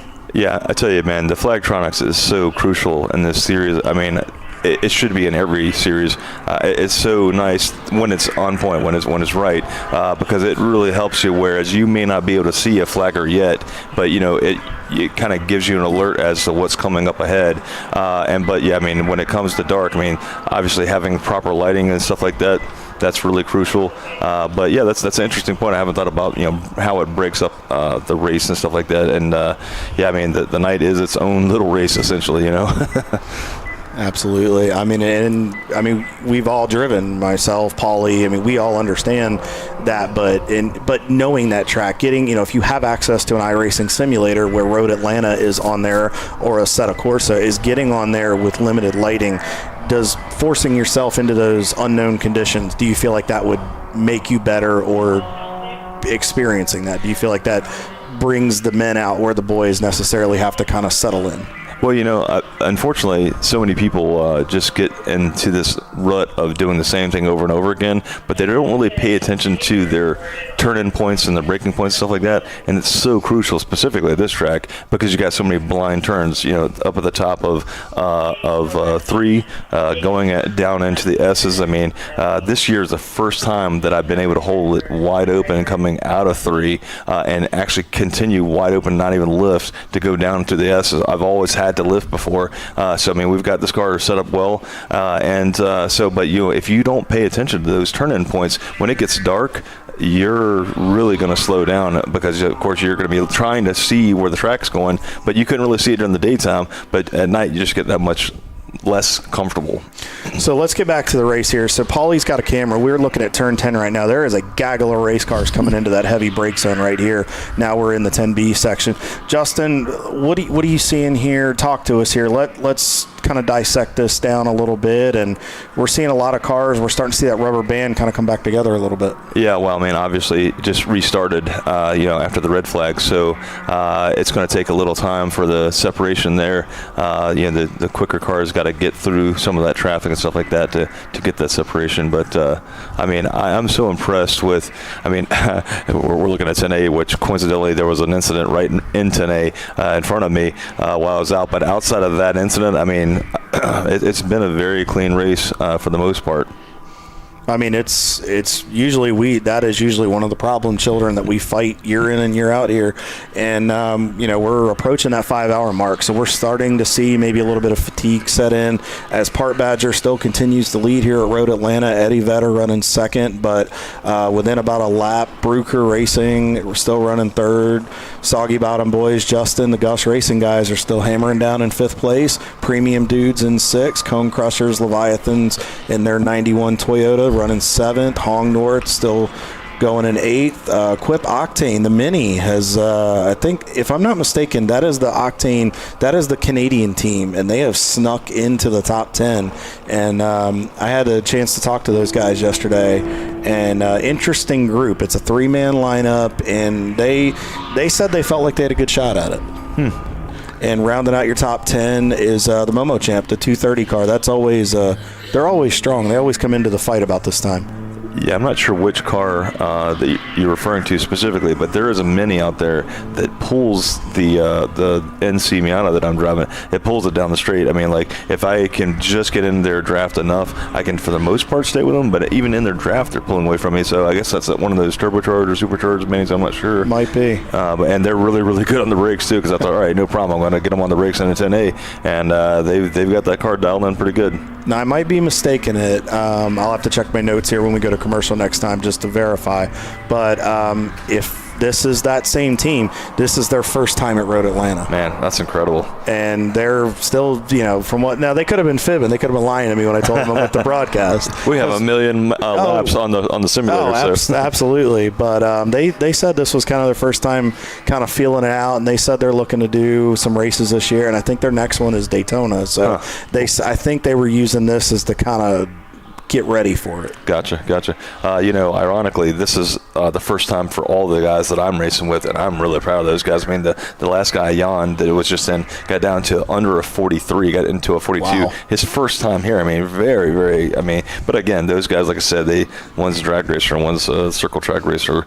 So they all do their own thing and stuff like that. But very, very cool, especially because this track, a few of them have practiced on the sim, one of them hasn't, and they've all said how intimidating this track is compared to when you're doing it on the sim, because we've talked about the elevation change and the speed. Mm-hmm. The simulator is great for awareness and hand-eye coordination and giving you a perspective, but it doesn't give you that until you actually go up a hill and you're like, oh wow, that is a straight shot, and or coming down this hill, coming at this wall, so yep, for sure.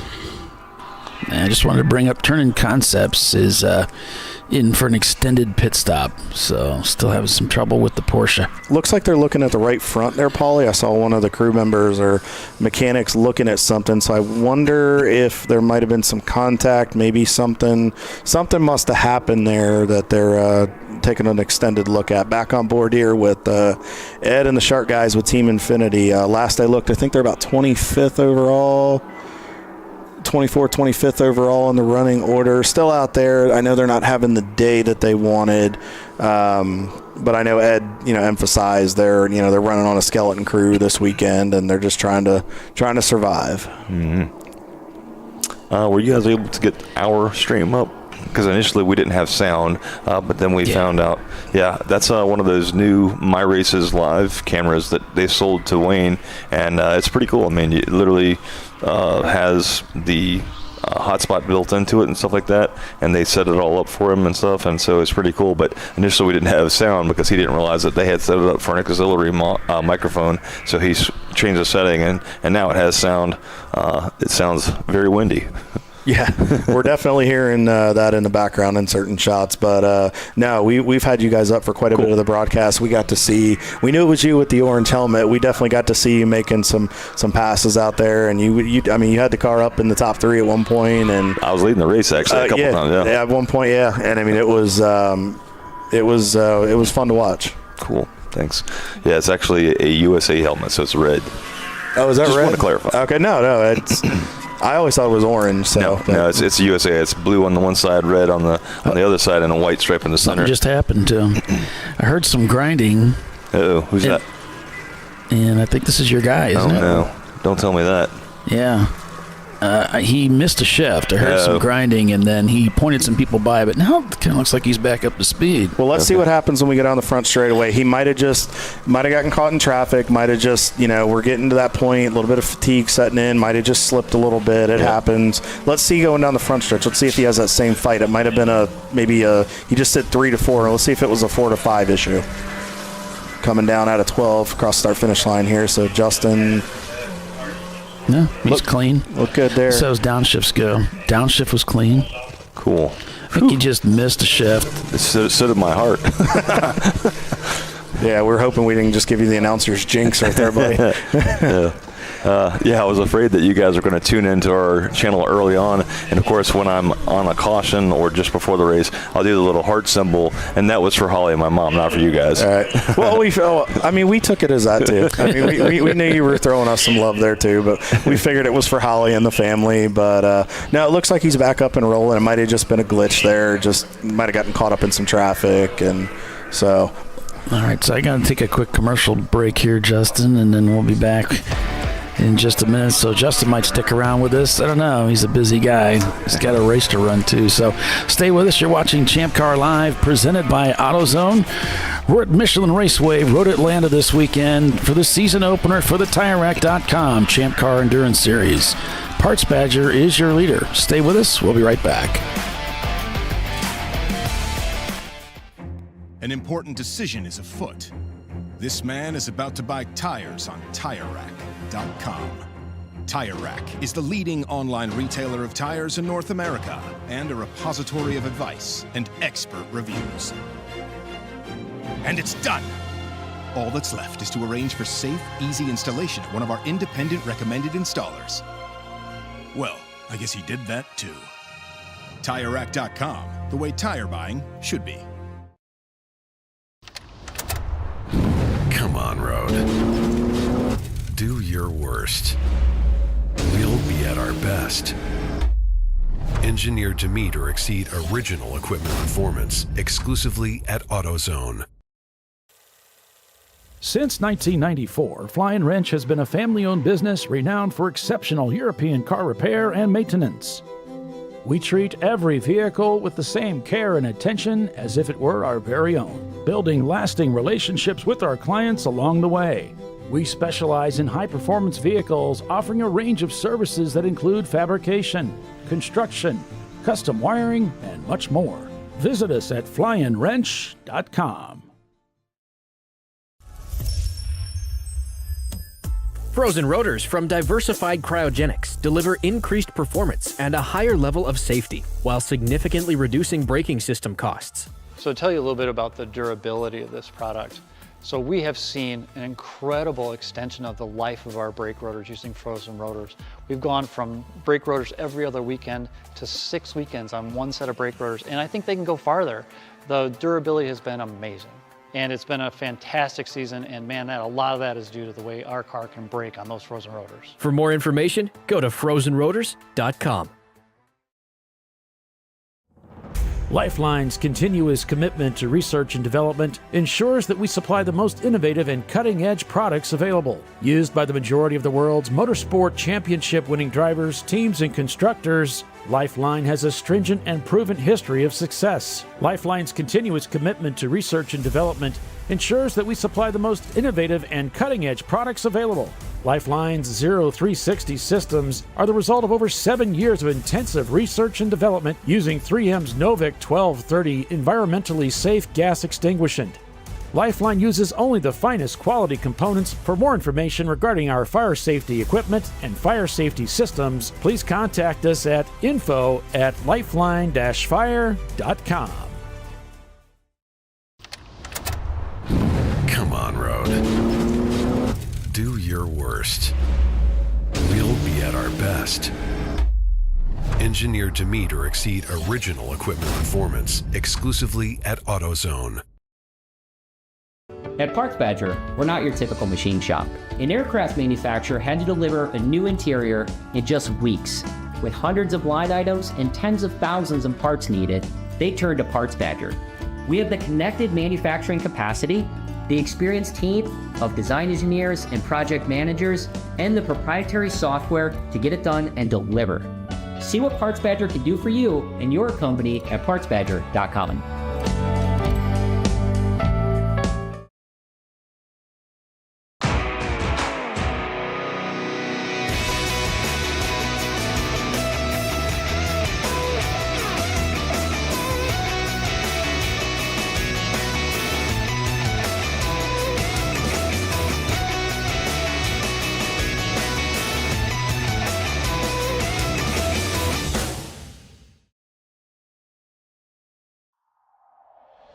Discovery Parts is a veteran-owned racing and safety equipment company. While we're located inside Atlanta Motorsports Park in Dawsonville, Georgia, Discovery Parts can also be found at the tracks, supporting a number of Champ Car Series events. We take pride in being a reseller of the best of the industry to Champ Car teams and drivers. We know racing, love racing, and look forward to tomorrow to even more racing. Visit us at discoveryparts.com. Sentinel is a comprehensive motorsports video solution incorporating live streaming, local recording, 3 cameras with picture-in-picture, flag status, and much, much more.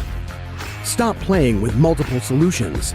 Sentinel handles it all, including timing and scoring, vehicle data, graphic overlays, adaptive bitrate encoding, network bonding, and more. Sentinel is the solution to sharing your motorsports experience with your friends, family, sponsors, and the world. What are you waiting for? Get your Sentinel today and never miss an on-track moment. www.sentinel.racing. Duralast, designed to meet or exceed OE performance with OE-matched friction formulations and fitment for 97% of cars on the road. Backed by a noise-free guarantee when professionally installed. That's the Duralast difference. Only at AutoZone.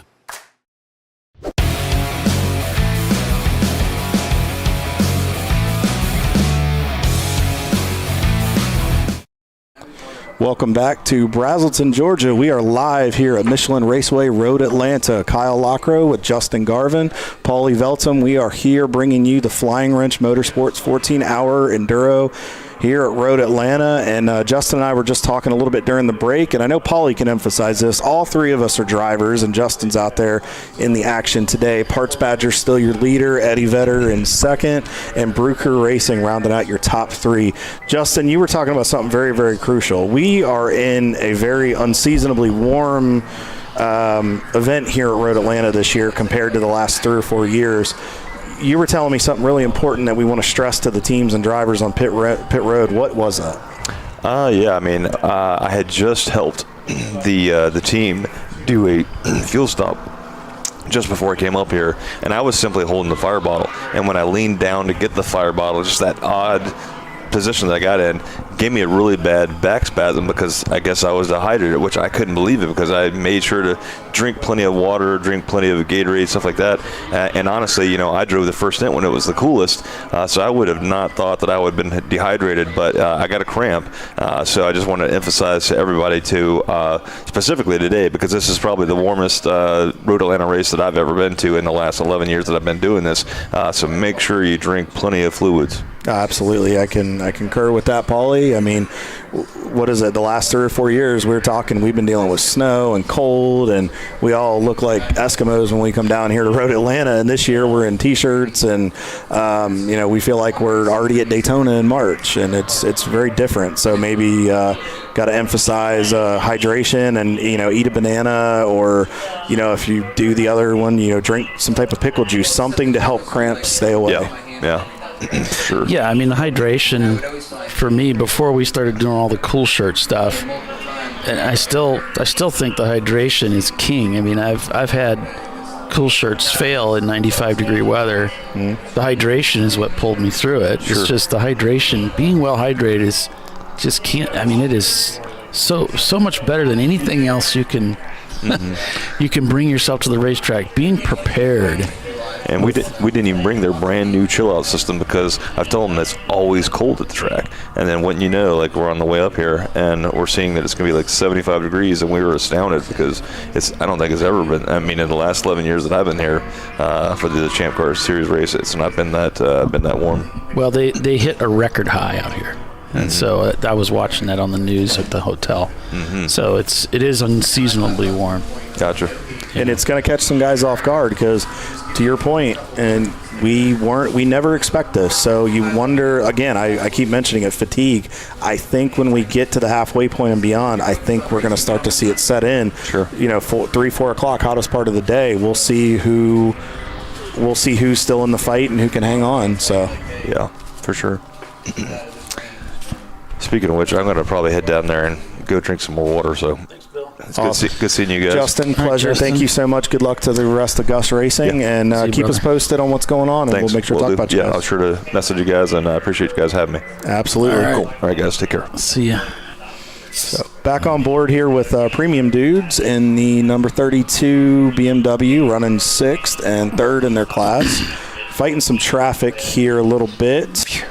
Coming through turn 3 there. BMW in front got a little squirrely. Smart move, just kind of laying back a little bit, letting it develop, finding that hole to get through the traffic here. Still got a long way to go. We're not even to the 5-hour mark yet. Yeah, that was Justin Garvin joining us here, and you might remember Justin. He's been racing with us with a lot of different teams, and he was running the Average Joe's team for a while there. Became very successful and won some races, and then said, "Okay, I'm done." That's hard. That's a lot of responsibility, and the fun started to go away. And then you're like, "Wait a minute, this isn't a job. This is supposed to be fun." That's right. So I need to make a change, and so he did. So got a little bit of argy-bargy, as we always say here. Tight down there. Well, I think Premium Dudes, he had a run on the car beside it. I want to say that was the 855 car that might have been to the left there, but all of a sudden he got dive bomb getting into the corner, and I think he was just trying to make an evasive maneuver there. So it's but good heads up. I mean, yeah, okay, the officials are probably going to go, okay, you had a 2 off, but rather take that little bit of a reprieve there rather than wad up 6 cars in that bound. Yeah, I mean, obviously you got to do what you got to do to take care of your car and yourself. And I took, we got a car turned around there at 10A. And got it going and nice pulled in job front of traffic, right but there. it's okay. Yep. Got it motivated again. Smart move quickly. right there. Got to junk on the tires. Got to catch your breath. Smart move to run offline there a little bit. No harm, no foul. But I tell you what, that good thing he got going quick, because if he just stalled back out, that would have been right in harm's way. Paulie, I did want to touch base and close up a loop. We had talked about earlier in the broadcast, we saw a car that was stalled out in turn 7, and we kept seeing it on the Marching Ants. I think we can confirm, and I saw this. It was the 43 car. It was bugging me because I thought that's what it was. We saw the 43 car going by on the hook up the hill, getting towed in. So I think we can confirm that's who was stalled out there. Might have just been behind a tire wall that we couldn't see from our cameras. Yeah. Bill Strong, I guess, doesn't have anything to do, so he's here with us. I'm roaming. How are you, Paulie? Hey, Kyle. Hey, good, how are doing you? good. I heard this show is kicking some butt, man. I figured I was in trouble if he's like, oh, what am I getting yelled at? Stepped it up here. We're trying to our try to make the show good here. Numbers are really, really strong. Yeah, today, I'm looking at like 40,000. That's pretty awesome, dude. It's close. I'm rounding up a bit, but that's NBC numbers there, buddy. We're trying. Yeah. So race is going well. We had a little red flag incident a little earlier with a car going off into a wall. Yeah. It's always people say, "Why do you red flag?" It's like, well, it's one of those things. It's better to get safety out there quick. Yeah. And they can get out there quicker if they don't have to dodge cars, right? Well, and you also don't know the condition of the driver. It may look like an innocent hit or may not. I mean, we saw from when the car was being towed back, it was a rear impact, but also, too, you don't know if it jarred the driver. You don't know the condition of them. So we want to take that as the most important factor, get safety to the driver, get them treated so it doesn't turn into an issue. Yeah, a bigger one. And we're just trophy racing. We're just out here to have a good time. We want everybody to go home comfortable and safe and all of that good stuff. So if we're concerned about somebody, we want to get out there and help them man. out. You know the next step is F1. It is. IndyCar. Well, Chip Ganassi and Roger I'm trying to Penske talk everybody else down so that I can. Yeah. It's. Yeah, you ain't gonna make it. I know the scouts and Ganassi are scouting today. They're scouting for their next driver for their Indy Next program. Right. So I was down there. I'm trying to get out of the Flagtronics business for a bit and kind of focus on the other side of the business, which I do, during my normal work week. So down there talking with teams and finding out what's good and bad, and discovered that we had quite a few folks that on pit lane without memberships. And, okay. We are a membership club. And in order to get on the facility, you need to be a member. Yes, you do. So super cheap, $20 for the weekend, and that gets you pretty much everywhere. If you're going over the wall to work, $75. We had some guys that were members, but they thought that they just showed up and could go work. But you gotta have that membership. Gotta go get your wristbands and that. So gotta get that hard card. Yep. So future races, we're going to talk about this on Inside Champ Car, starting back up on Tuesday. Ray and I will be on there, and we'll talk about some of these things we've seen so far. A little different from last year, some rule changes and such that we saw that seems like most people read the rules, but there's some that assume that it's the same as last year or 5 years ago. So we're going to talk about some stuff. So it's good. It's all good. It's nothing bad. So, Bill, you do a lot of the marketing for ChampCar. For those that don't know or maybe new to it, Bill does a lot of the marketing. He does a lot of the negotiations, bringing new partners in, renewing with current partners. We've seen some new blood coming into the sport here. So what are we starting to see some elevated interest of people that are wanting to really dip into grassroots to do this? They're seeing the longevity of ChampCar. They're seeing the fact that we have, like we've talked about, amateur level to pro level involvement in this with different variations of teams to where it's viable for their marketing dollars. Yeah, it's one of those things. I kind of stepped away from the marketing part. Mike Chiswick has kind of taken over a little bit of that role, but okay. I do the day-to-day. I run the day-to-day business stuff, but I still do some of it because he doesn't know how to use Photoshop. How's that? Fair enough. But yeah, it's we see a lot of folks that are interested. It's relatively inexpensive for what they get, the amount of people that they can reach. We have a global reach with the with Paul's show, ChampCar.Live. We have a global reach with our racers because we have racers that come from all over the world to race in Champ Car. We do. A lot of them are just on vacation here, and they go, "Oh, a race? Let's go race." So, but yeah, it's a good reach. No. And the cost of advertising is just insane nowadays, and we've tried to keep it cheap, inexpensive, and just to help cover the cost of the day-to-day stuff and to help keep the racing costs down for their entries. If you noticed, our entry fees did not go up all that much. Most races stayed about the same this year, which helped.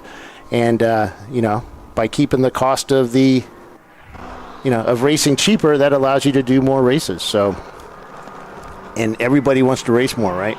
Oh yeah, we all want to race more, but I mean that comes at a price tag. So, but we've got to find ways. We got to find creative ways in this new market and business model to make it effective for everybody. Right. I mean, every industry seeing it. I mean, not just us. They're seeing it at the pro levels. Yeah. There's a lot more companies that are having to jump on board of entries in NASCAR, IMSA, IndyCar, NHRA. No matter what your discipline is, even on the dirt side, they're having to jump on to cover the costs. Where instead of one company doing a season, you're seeing 6-7 companies cover a season. Well, we're seeing a lot of teams now that. It used to be a bunch of buddies got together and built a car, and we still have that, but it doesn't seem as much anymore because it is an expensive business. A bunch of buddies threw together a car and, got some safety gear and came racing, but it's a little different now. We see a lot more teams. I think a lot of drivers discovered that it was cheaper for them in the long run to rent a ride. So we have a lot of rented teams now. So, which is interesting. And it's hard, especially with a lot of people's schedules. It's hard to sometimes get drivers together, and then the logistics of it, if you don't want to deal with that. I mean, Justin, who we just had on the show, is a prime example. He was an owner for multiple seasons. I drove for Justin. I know the stress that he was under with that, and he seems much more relaxed now that he can he's advising this team, but he seems much more relaxed now that he can just focus on the driving. So my little buddy over here, Troy Trulio with Biohazard, him and I had I had Racing Strong, he had Biohazard, and we built our own cars over the years. And I think the first times that we actually went out and did a rental ride, it kind of blew our minds because it was that, you don't really, the stress level was way lower than when you owned your own. But yeah. So how are we doing out there, Paul, with the, who's on first? Well, it's still Eddie Vedder, who's really, aside from running out of gas, has had a fantastic race. Well, I think they know how far they can go now, right? But they figured it out. Yeah. They found the limit. They were under. We checked the data for the second stop. They were definitely under the limit the next time. I think they realized not to stretch it that far. But well, they've had problems over the year. A lot of folks, you talk about how fast that car is, but it just hasn't finished a huge amount of races, and part of it was braking. And I think that was part of the thing they talk about was they really didn't know how far they could go on fuel. But Brew Crew's another example of that. We talked about like mechanical issues and gremlins. I mean, if Eddie Vedder stays together, they're always fast and run up front. Right. Brew Crew, same thing. I mean, they're running third overall. I mean, usually they're fast, but then something goofy happens and then they fall out. His mirror's broken. Yeah, it looks like his mirror's coming off there. That's just what he needed. Oh, that sucks too. Well, I mean, that's not a horrific. I mean, it's too much torque. Gonna mess with him, but yeah, probably. But it's an aggravation, but that's something that can be fixed with a quick clamp on a pit stop. So that's not zip ties, man. Right, our zip tie. Yeah, we've done the zip tie thing. Parts Badger, new sponsor for Champ Car. We need 130 mile an hour tape. Yeah.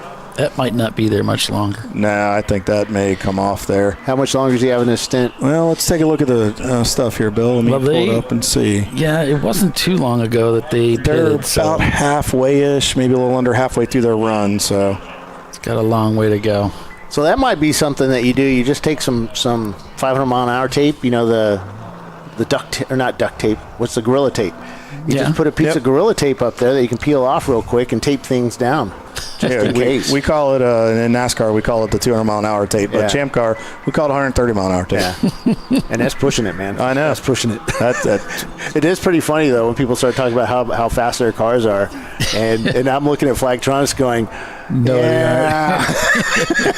you really aren't. But that's okay. But that's all right. I'll play on your This is going to become an aggravation. Whoop, 3 wide going into 6 here. On this. Yeah, and see, this is going to be a potential distraction. Yeah. He's trying to navigate traffic, and this could be the break that these guys need. Oh my Whoa! gosh. See, he got loose there. He's trying to fight that mirror shift. He's got a lot going on. So personally, I'd be just ripping it off. Yeah, I mean, I don't know. What is he going to do this for an hour? Yeah. Just get rid of it. In that driver's mind, what he's thinking is, I don't want to come in. I know I need that. I want to check. I want to be able to clear myself, but I don't, because I don't want to rely on just the sides. It's only a 37-second difference, right? Yeah. So that's not a lot. What's a pit? What do you think that would take? An hour, or sorry, a minute and a half to fix that once from pit in to pit out? Yeah, and the problem is they don't really have the blazing speed that they have had in the past, where they, eclipse the whole field, every 10 laps. They could give up a lap or two, but they don't have that this year. They don't have that cushion. They don't have the speed. Just from talking to them, it's one of those cars they've learned, don't rev it. And I don't want to say an RPM, but I want to say 3,000 is, like the max. It may be 4,000. Who knows? I don't know these engines, but you don't rev those engines, and that's how they end up lasting. So that does hurt your top speed.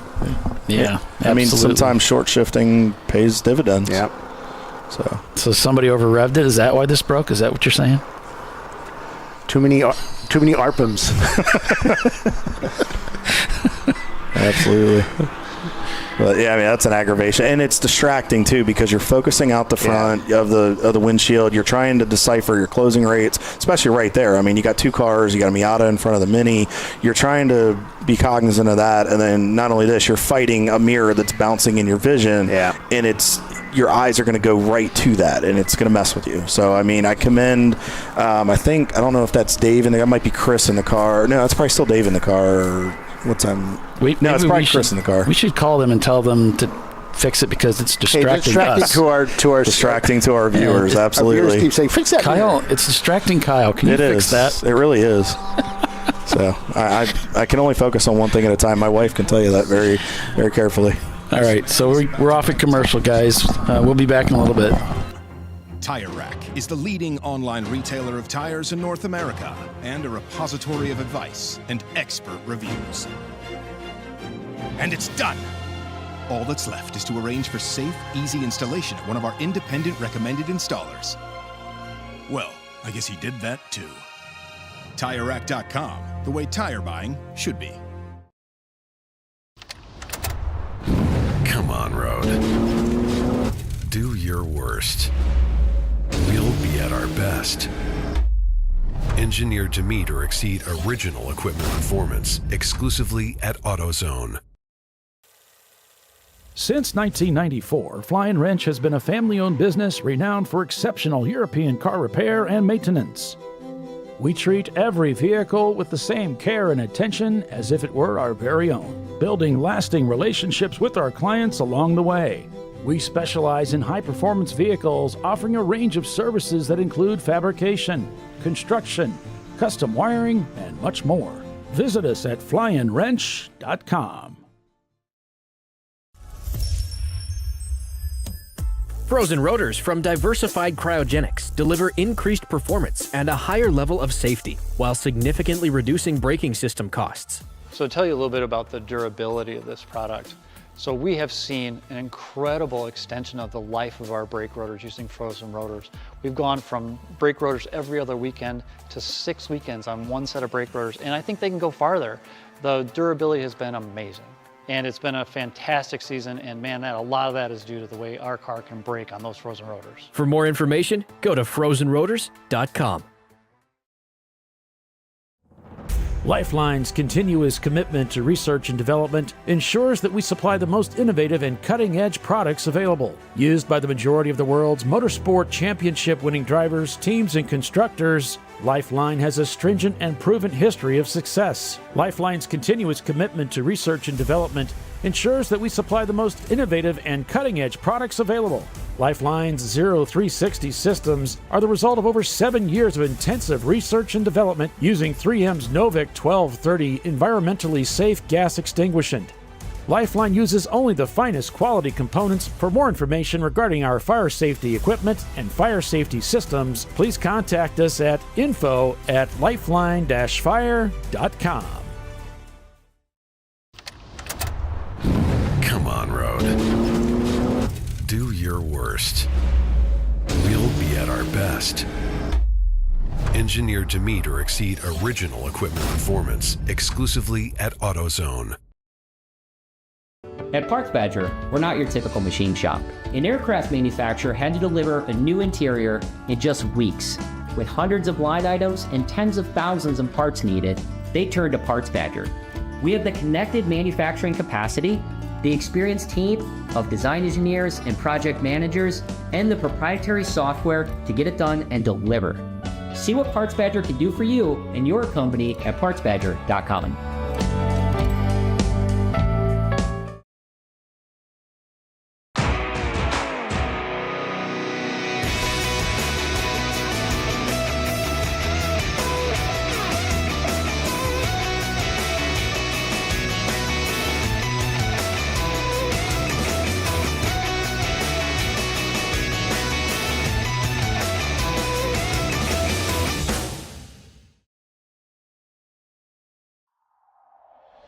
Discovery Parts is a veteran-owned racing and safety equipment company.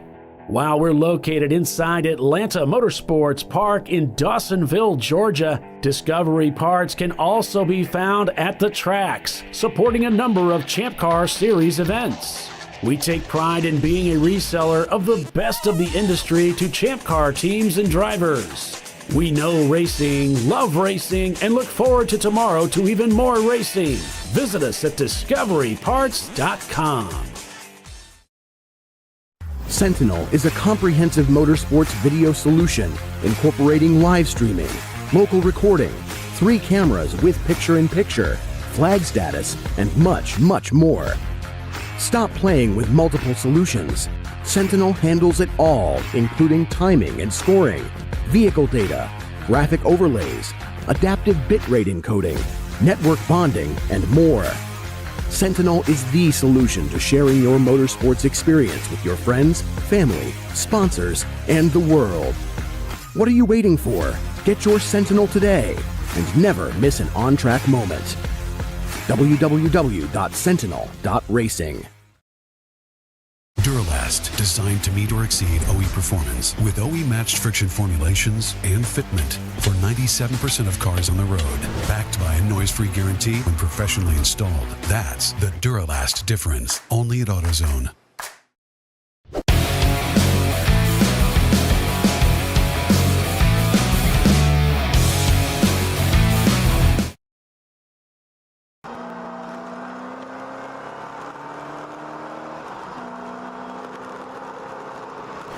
Welcome back, folks. We are here in Brazelton, Georgia, Michelin Raceway Road, Atlanta. I'm Kyle Lockrow. This next to me is Paulie Veltum, and we are live here for the Flying Wrench Motorsports 14-hour at Road Atlanta. Paulie, Eddie Vedder's still out front, but only by about a lap with to Parts Badger, Gus Racing, about a lap back from them in third, Brew Crew Racing on the same lap in fourth.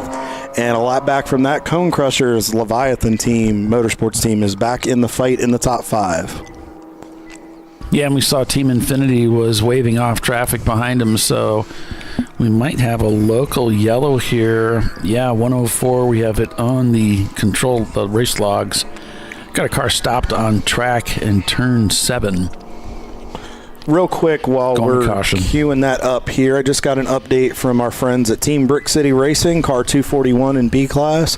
Dylan Dana is out. David Gooden is in on the last exchange of pit stops, and Dave Jr. will be on deck to go out next. So let me pull up and see where those guys are running. They're having a solid day. Those cars are like on the racetrack, like right on the racetrack. So...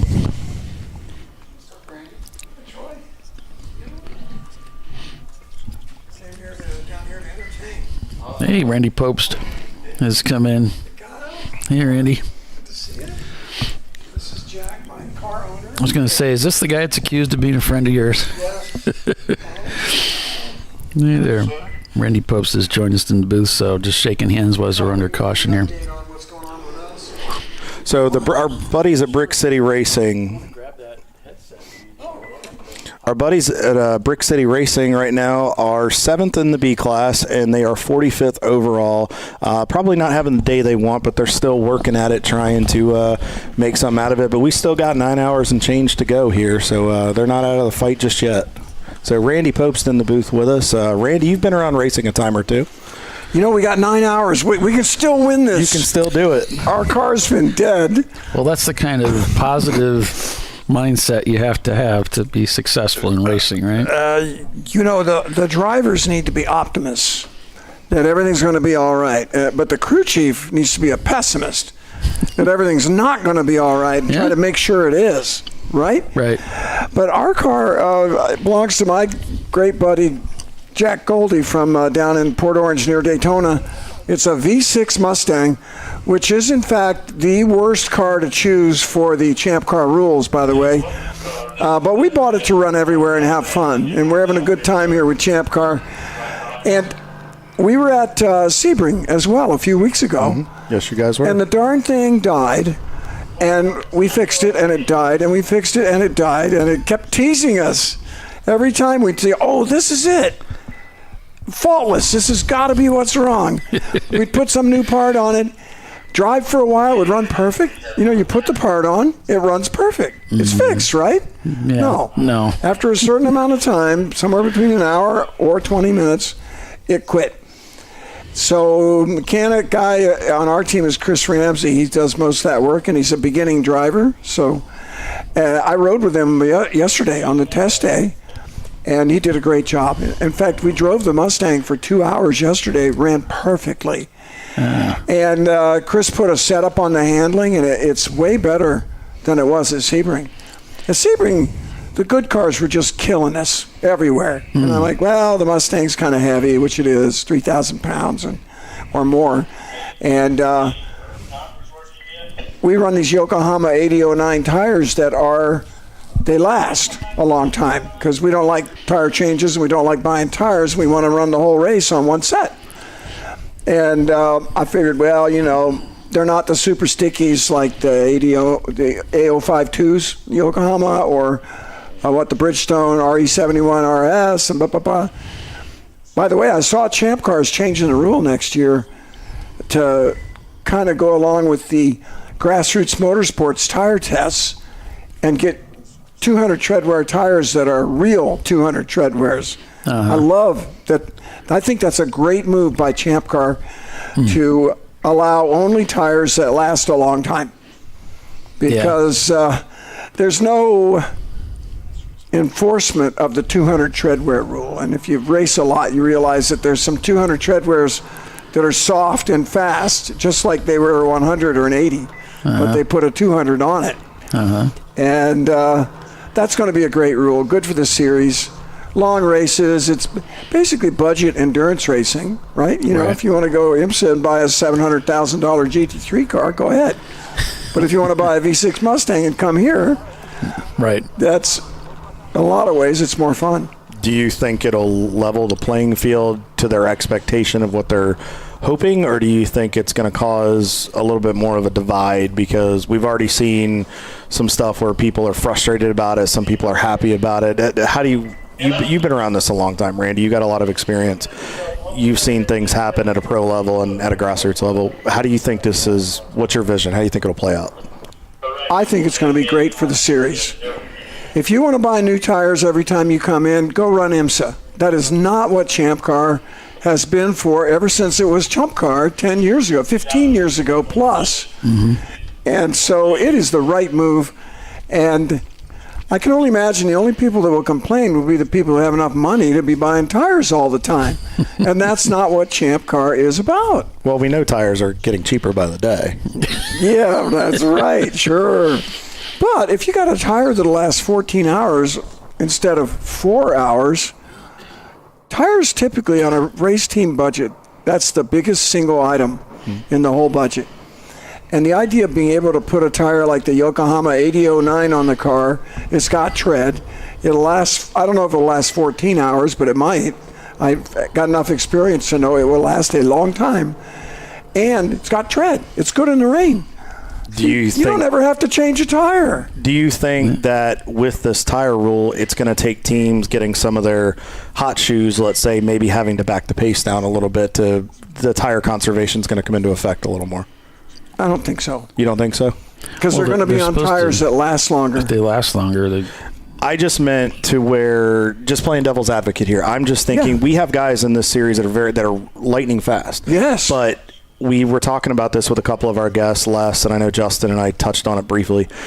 The fact that they can get a little, you push the car a little too hard. Do you think that maybe they'll last, but will it take having to adjust your driving a little bit to where you may not be able to hammer on it all day long to where it'll last? That's what I'm saying. Will it bring a little bit of having that old school, having to take care of your equipment a little more? Yeah, I love that idea, frankly. But yes, there'll be less grip. So you're not going to be able to lean on the car as hard. Guess what? It's easier on your wheel bearings. Agreed. It's easier on your unibody. It's easier on your ball joints. Although the grip is pretty close. I mean, it's only a couple, 2-3 seconds a lap probably at an average track. But we know that in a race, that's actually a long time. Oh, yeah, but it's relaying that to a driver that may not necessarily be able to, that has to hone that discipline to do that for that extended period of time. Yeah. Because it's different, especially we're talking about drivers. We get guys in this series that come from different disciplines, even short track guys. Can we hone them into have an endurance mindset? Oh, yeah. We should do classroom sessions. I started the race today. And the guy behind me was like warming his tires and everything way too close. And the older I get, the more I notice what's going on in my mirror. And I'm like, man, this dude is making me nervous. And the race hasn't even started yet. And so we come up over here. There end up being 2 pace laps. Second pace lap, pace car's still out. He disappears in my blind spot, and what I learned later he was trying to do was try to line up 2 by 2. Well, guess what? We don't start 2 by 2 in Champ Car. No, we do not. And I talked to him. He's like, yeah, nobody was going 2 by 2. And we went up to talk to Chelsea. We're like the race director, Chelsea Vickery. We're like, Chelsea, you didn't announce those 2 by 2 on the start. She goes, Champ Car is not 2 by 2 on starts. And I went, oh, didn't read the whole rule book. My fault. Sorry. And by the way, I support that. Good rule. Side-by-side starts cause accidents. Well, especially in what's an amateur series where you're supposed to be learning, where we have that different level of, pro drivers to first timers and people like Chris that are just learning and getting a feel for it. As we're back green here in our 14 hours, just over the 5-hour mark with Eddie Vedder still out front and Parts Badger a lap back. Real quick to close this out, it's good to have that because that side-by-side, you really, even the most experienced guys, how many times do we see them muff up starts or have issues? I mean, look at the IMSA race, the MX-5 race at Daytona, lap 1. I mean, that was an absolute demolition derby parking lot. It was horrible. It was worst case scenario. Right. But that's a prime example of, what the side-by-side can do if not trained and disciplined properly. Yes. And these are long races. Mm-hmm. And that's part of what I like about it is that the wise drivers are more careful. You've got it's a risk exposure. 14 hours, if you're taking risk, you're going to lose the gamble on one of them and you're not going to be there at the finish. Plus, I love my little race car. I love Jack's car. It's an old Mustang, but if you add up the dollars, it's still real money. By the time you get a car on the racetrack with the roll cage and safety equipment and good tires and good brakes and time too. Yeah. I do not want to wreck my car. No, I mean I don't touch anybody. Look at Running Bulls. I mean, they had that incident last year at AMP, and it was a vicious incident. I mean, thankfully Andrew was okay, but they wanted to make this event, and they were thrashing to get it ready. Look at the time it's in between that race to this race, and they're still not ready. Good that they're waiting till the car is vetted and fully ready to go, but to your point of the time, look at the amount of racing time you lost because of an incident that was out of their control because of somebody else's issue. Yes, sir. And I mean, it makes a difference. And I had a great conversation with Jack last night. He was telling me some stories about that, but we were talking about the Moose and the Mustang, and he's like, Randy, if he goes out in a really, really 450 horsepower car and beats guys, everybody expects that. And I said, no, nobody expects you to get in a Volvo, go grocery shopping, pick up a gallon of milk, take the kids to school, and then whip up on you in a 14-hour race in a Volvo. Yeah, I love that car because it's a bit of a sleeper. And the main reason I have it is because at the time, 12, 13 years ago, I wanted to do some of this budget endurance racing, but I had a factory racing contract with Volvo. So I figured, look, if I'm going to be out here on the track in a car that I own, it's going to be a Volvo. Plus, I like the old ones, the old rear drive. They had a turbo. They had those cool ads, like the one where there was a picture of a Lamborghini with a U-Haul behind it. And then there was a Volvo turbo wagon, and they say, it's basically the same idea. That was fabulous. Cool. It's got a coolness factor, and it is. I really don't want to come up in a super prepared E30 or Corvette and just destroy everybody. I really don't. But I like the idea of being in an underdog car. It shows your driving ability. It shows that you can get in anything and be fast, and it shows with proper preparation and a good skill set you can do what needs to be done to be fast and be successful. And I know that. You guys, in another series that shall not be named on this broadcast, I raced against your team, and you guys, we were battling in the pouring rain at CMP, and for 3 laps back and forth, and it was the most fun. And your car was settled, it was proven, and you don't expect it out of a Volvo. Great. I'm happy to hear that. No, I think it's great that you campaign that car. I think it's just a lot of fun. One of my racing heroes is Janet Guthrie. Yeah. And she was famous for being the first woman to race at the Indy 500 in the 70s when women were not allowed on the pit lane or garages. Such a different time back then. Can you imagine? I was alive then. And whoa, big block up right there. Sorry about that, Randy. I didn't mean to cut you off. There's somebody. No worries. Not sure who it was. It looked like one of the. Is that a Mustang right there, Paulie? The glare is getting me a little bit. One of the Section 8 Mustangs. Looked like the 606 locked up there for a second getting into 7. That's that Corvette. Oh, that thing is fast. Yeah, the Eddie Vedder car is fast. Yeah. Corvette's a good choice in Champ Car right now. And they're always fast. If it stays together, the Eddie Vedder guys continue to lead here over Parts Badger on the same lap, but they're continuing to lead. But, yeah, to Randy's point, the Corvettes have had a lot of success in Champ Car, and it's shown. Yeah, I want one. I have one. I bought I think it's a 78 Corvette Vintage Racer. And I'm looking at the thing, and I'm like, could I run this in Champ Car? I want to be like that Bill Riley car that's so good and it looks so cool. That'd be fun. That thing is always fast every time those guys show up. So okay, well, I'm wasting your time. No. Yeah, back you're to fine. the Mustang. Again, it died here. Same problem. Even though we had all these new parts and it ran good on a 2-hour test at the firm down in Florida International Rally and Motorsports Park. Okay. Firm. It's outside of Gainesville, Florida. Everything looked great. It ran great yesterday on the test day, and then it died. Exact same problem that we had at Sebring. And now we have decided Chris Ramsey, the mechanic / new driver, he just said jiggle the wires, and it started working. And we did that a couple times. So now we're all excited that we have a bad connector, and they're doing that right now. They're going down to the auto parts store. One of the great things about running a Mustang is that the auto parts store have the parts. Well, the bad thing about running an old Volvo is they don't have the parts. I got a Volvo 730 turbo, and I need it. We don't have it. Yeah. I didn't even tell you yet. I don't care. We don't have it. It'd be nice if there was like a, like some other type of parts store, like an AutoZone or Rock Auto or something close by. Oh, Rock Auto is my friend, for sure. But that doesn't help you day of. No, it does not. So, real quick, I know Jack and I had a nice conversation last night. We talked a bit. He was telling me about how you two met back, I think it was 79, 80, and told me about how it happened. And Mike Levitas, is that the name? Did I pronounce that incorrectly or correctly? Levitas, okay. And he was telling me how you guys met and how everything kind of came into the fray here and how it's led to today. So just kind of briefly, let's kind of fill the viewers in on that a little bit. And I want to make sure I don't misinterpret what I was told. Okay. I'm a dentist from Port Orange.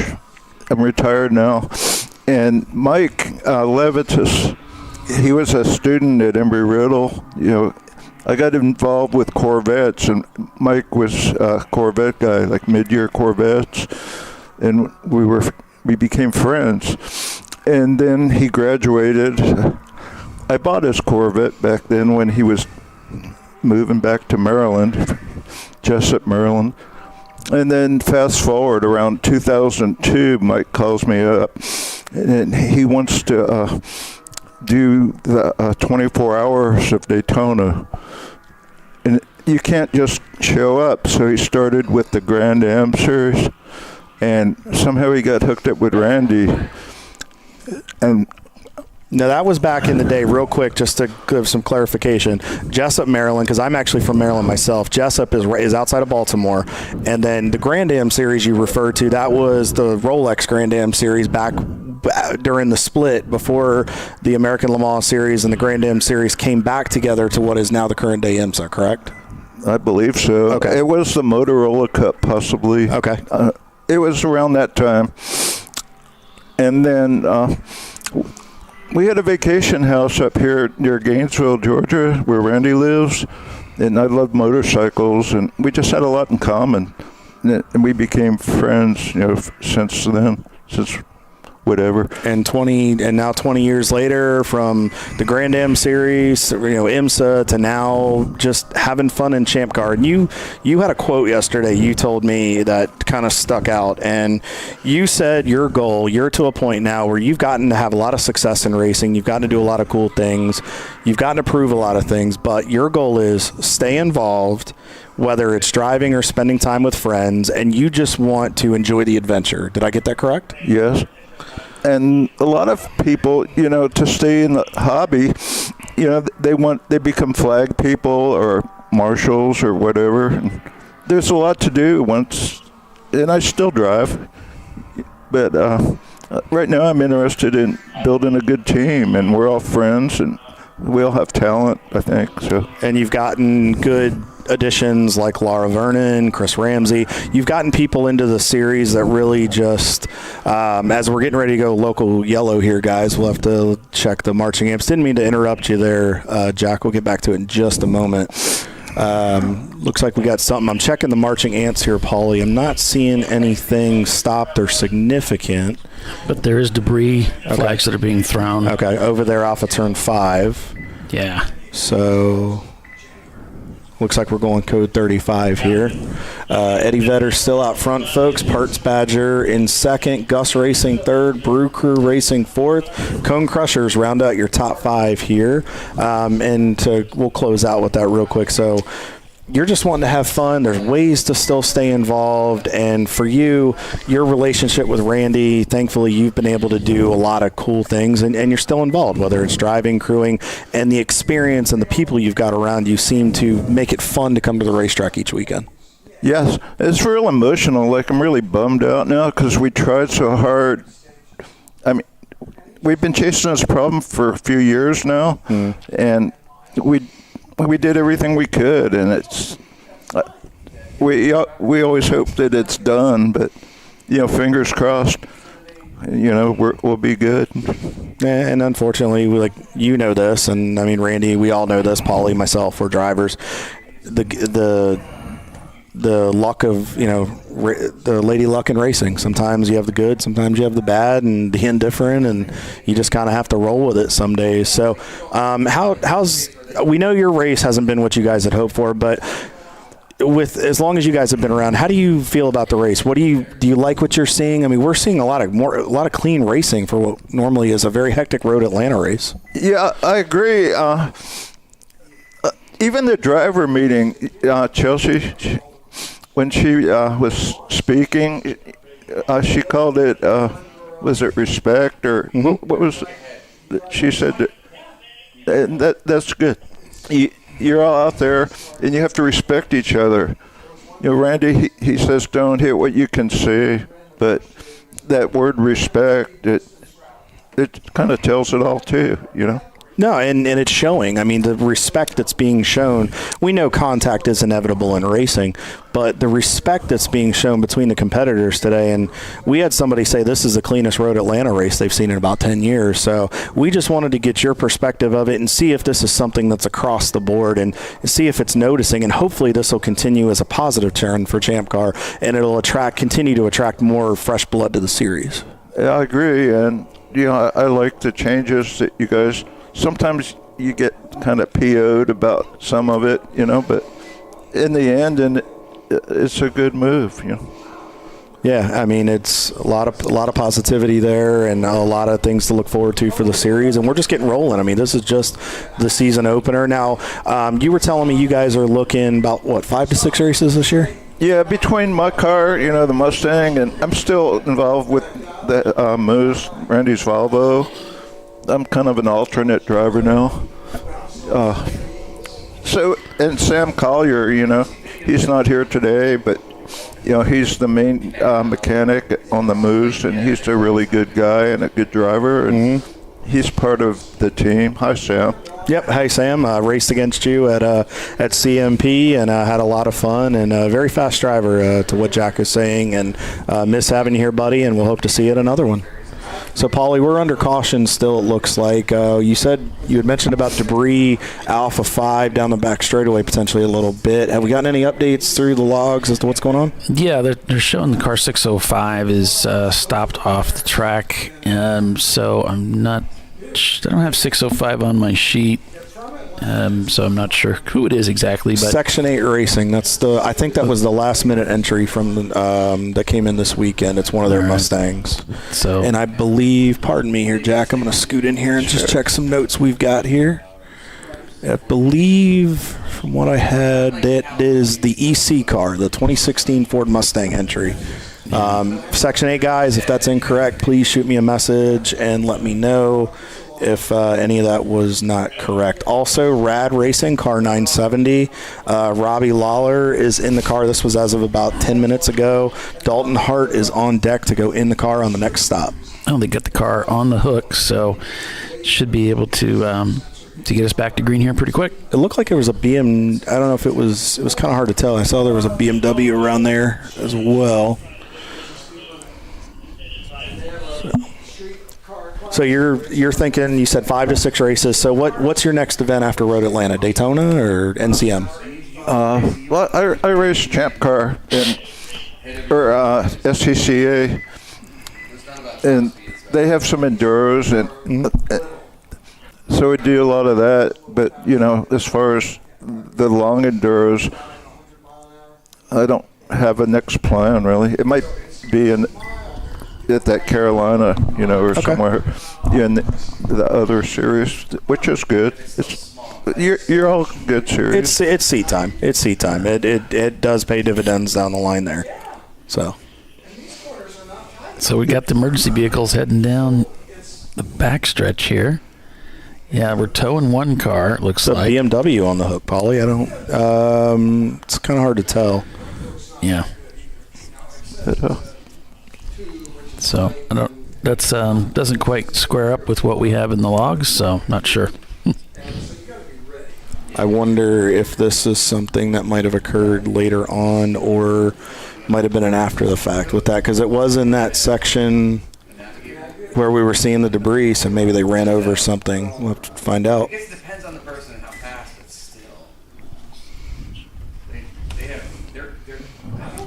So we're still live here, guys. We're on the back straightaway. You see the car. So what we were talking about earlier under code 35, with everybody running 35 miles an hour, you'll see that rubber band, the field kind of come back together with running that same pace, which is the idea, because then you don't have to necessarily send out a physical pace car, and then it helps when then you can slowly transition to go back green here at some point. So I think we might catch them when they're coming down the hill. It'll be a little easier for us to. Yeah, let me see if I can get a number off. Visually see what the car number is. No, I won't be able to see it, but I threatened to bring my binoculars this weekend. We really should have. Yeah, we should have both done that, knowing we were. Oh, I think that's the Brew Crew car, isn't it? No, I think they're running a gray car this weekend. Okay. Yellow's back out. It looks like we may be going back racing here in just a minute. Let me see if I can. Yeah. Maybe we can get Roman Nolan on that if he can get a camera on that car and we can verify the number and the team and make sure we're not speculating the wrong team.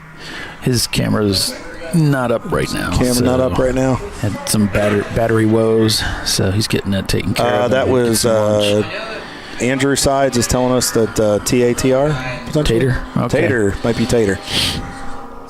So we're back green here at Road Atlanta. So with, I believe, Eddie Vedder still out front, Parts Badger in second, Brew Crew third, Gus Racing fourth, and Cone Crushers. That is your top 5. Premium Dudes in sixth, in third in C-Class. Your leading A-Class car, Madwag, in the 251 in seventh, Hong North in eighth, Soggy Bottom Boys in ninth, and the 901 Motorsport, the 901 flagship entry for the team rounds out your top 10. And the Canadian contingent in the 347, the Octane 2007 Mini, is right on their heels outside the top 10. Yeah, it looks like just looking at some of these gaps, they're still maintaining some pretty, relatively close competition gaps inside that in the top 20 there, and some of the others are spreading out a little bit. So we'll see as they get up to speed what these gaps really look like. But Parts Badgers had 5 pit stops so far, and yet they're still running in second place. They're catching these code 35s right. I mean, they're executing it right, or Lady Luck is on their side today, because I mean the fact that they've got that many pit stops and they're still second speaks volumes to how organized they are, and just something is working for them. Yeah, obviously it's clicking. They have more pit stops than anybody in the top 15. Most of the teams have 3, so they've still shoehorned a couple extra pit stops in there and still are in second place. And Birmingham's running 12th. The John Allen Specials in 13th. Yep, here they come down the front straightaway. We got a car on pit road with the hood up. It might just be a normal pit stop. They might just be doing an oil check, making sure everything's attached and working properly. It's kind of hard to tell who that team is. It looks like it's a red car from this angle. It looks like a Miata. I'm not really sure. So, Jack, we've been talking on the broadcast a little bit as we're on board with the Turn-In Concepts car. As we get into the latter part of the race and we get into the hottest part of the day, what are some factors that teams are going to have to really start to pay attention to here at Road Atlanta that makes it, let's say, a little more challenging? Yeah, well, the track, your tires are starting to, get a little weaker, and the track, a lot of times because of the heat, gets more greasy, and the main thing is just to keep the car going. If a lot of drivers, they get involved like how fast they are compared to the other driver, and they want to be faster, but got to be smooth. Just keep your wits about you. The poor guy in a BMW that's in the paddock next to our trailer. Mm-hmm. The guy, he did a bad shift. He went from 5th to 1st and toasted his engine. And they thought the problem was that he missed a shift. But, the main problem would be that he didn't pick a reliable shift point. He was in a turn. I asked him, were you in a turn when you shifted? And then when you're off balance, then you have to, have reliable plan and stick to it. So he was trying to go, so this was under braking, under a downshift. He was trying to go, because we saw a driver do this earlier, and I want to say it was the 901 team, Paulie. I saw him unique, and this is kind of you got to be an experienced guy to do this. It sounds like he was trying to go from a 5th to 3rd to eliminate a shift, and as close as those clusters can be, that's risky, because if it's close, and like you said, if you hit a bump or you're over, it sounds like he missed, and he hit first, and I mean, that it just absolutely is catastrophic to your motor. Yeah, I was doing 5th to 3rd, like brake zone 10A, but you have to wait. You can't over rev it, but it's a straight line brake. But Daytona turned between 2 and 3 or when I shift from 3rd to 4th there, I wait till the car's in the straight part, because sometimes you might want a short shift, but you want the car to be where you can predictably, not make a mistake. Absolutely. And that's one of the keys to the race that we talked about this morning, Paulie, minimizing those mistakes, being there at the end. And sometimes those little lapses, and it happens. I mean, we're all not perfect. We've all made mistakes. We're all going to make mistakes. Well, but maybe you will. Well, I forgot. I was sitting next to greatness with Paulie Veltum, everyone. Yeah, he never makes any mistakes in the car, none whatsoever. You got it. Yep, you got it. But no, it really does make it. It really does make a difference. And no, Jack, thank you for emphasizing that. And just wanted to get some perspective. Like we said, you guys have got a lot of experience, and it takes an experienced driver to know that timing. Because I mean, sometimes it's safer. You want to eliminate that shift to protect your transmission, but sometimes that's a risk versus reward decision. I would probably think that real experienced drivers don't need to take that risk. There's no reason to shift when your body might be unbalanced or something. Like, why do that? Like lap after lap. And it takes that time and that knowledge of being there and doing that to know to not do that too sometimes. One thing, like you don't want your priority in your team to be faster than Randy. Like, nobody can be, You just try to play with each other in a fair way and respect each other. Everybody has talents. But use that experience to then make you better rather than trying to surpass something that is years of experience. Yeah, my first track day, I bought a Porsche from Mike Levitas way back when Randy got involved with them. Mm-hmm. And then, of course, when you hang around racing, like you want to drive. And I thought I knew how to drive, like you burn rubber and shit on the road.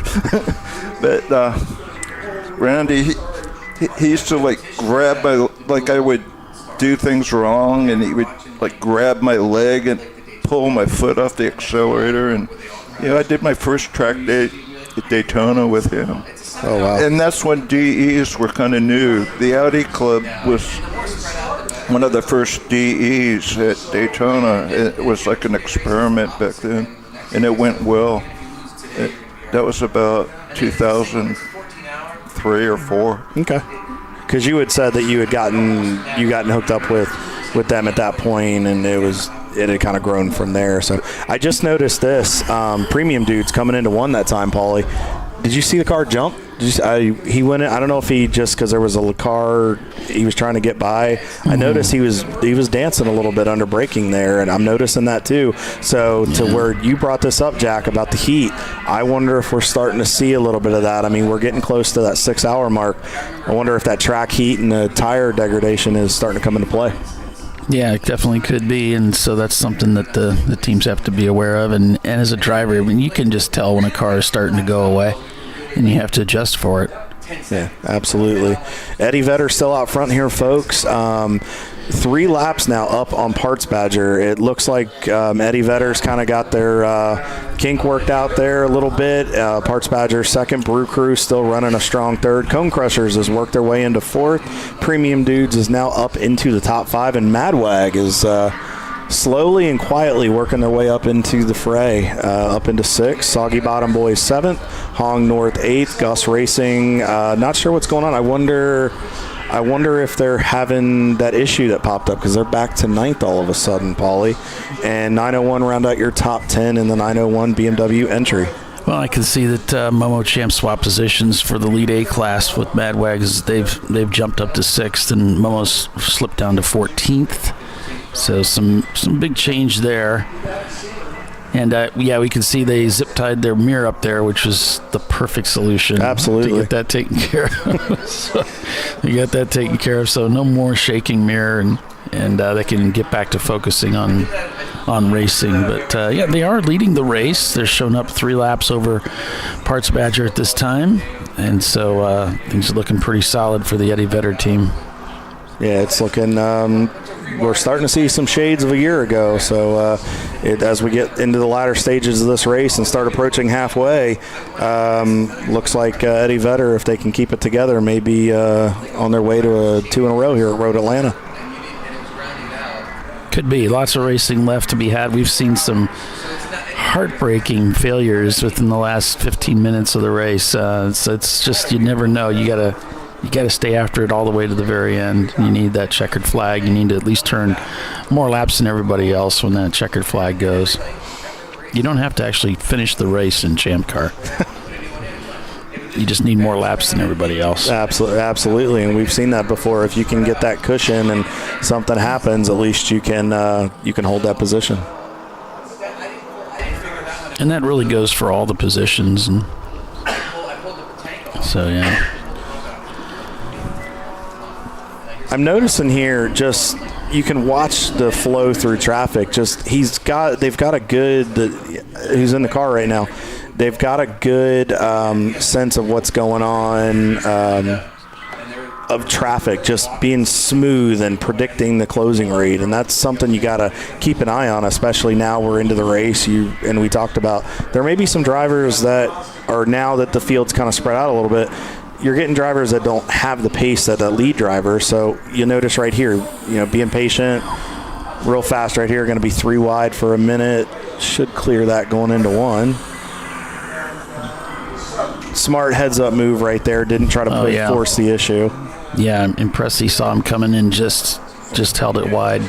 Yeah, whoever was in that car to the left, that was nice job. Shows they were in their mirror. And we're seeing more of that this year. We're seeing a lot of drivers that really are paying attention to their mirrors more and just more relaxed heads-up driving, I'm noticing. Yeah, and you can see that the driver in Eddie Vedder could have pushed that issue going down through the S's, and he held back, he waited.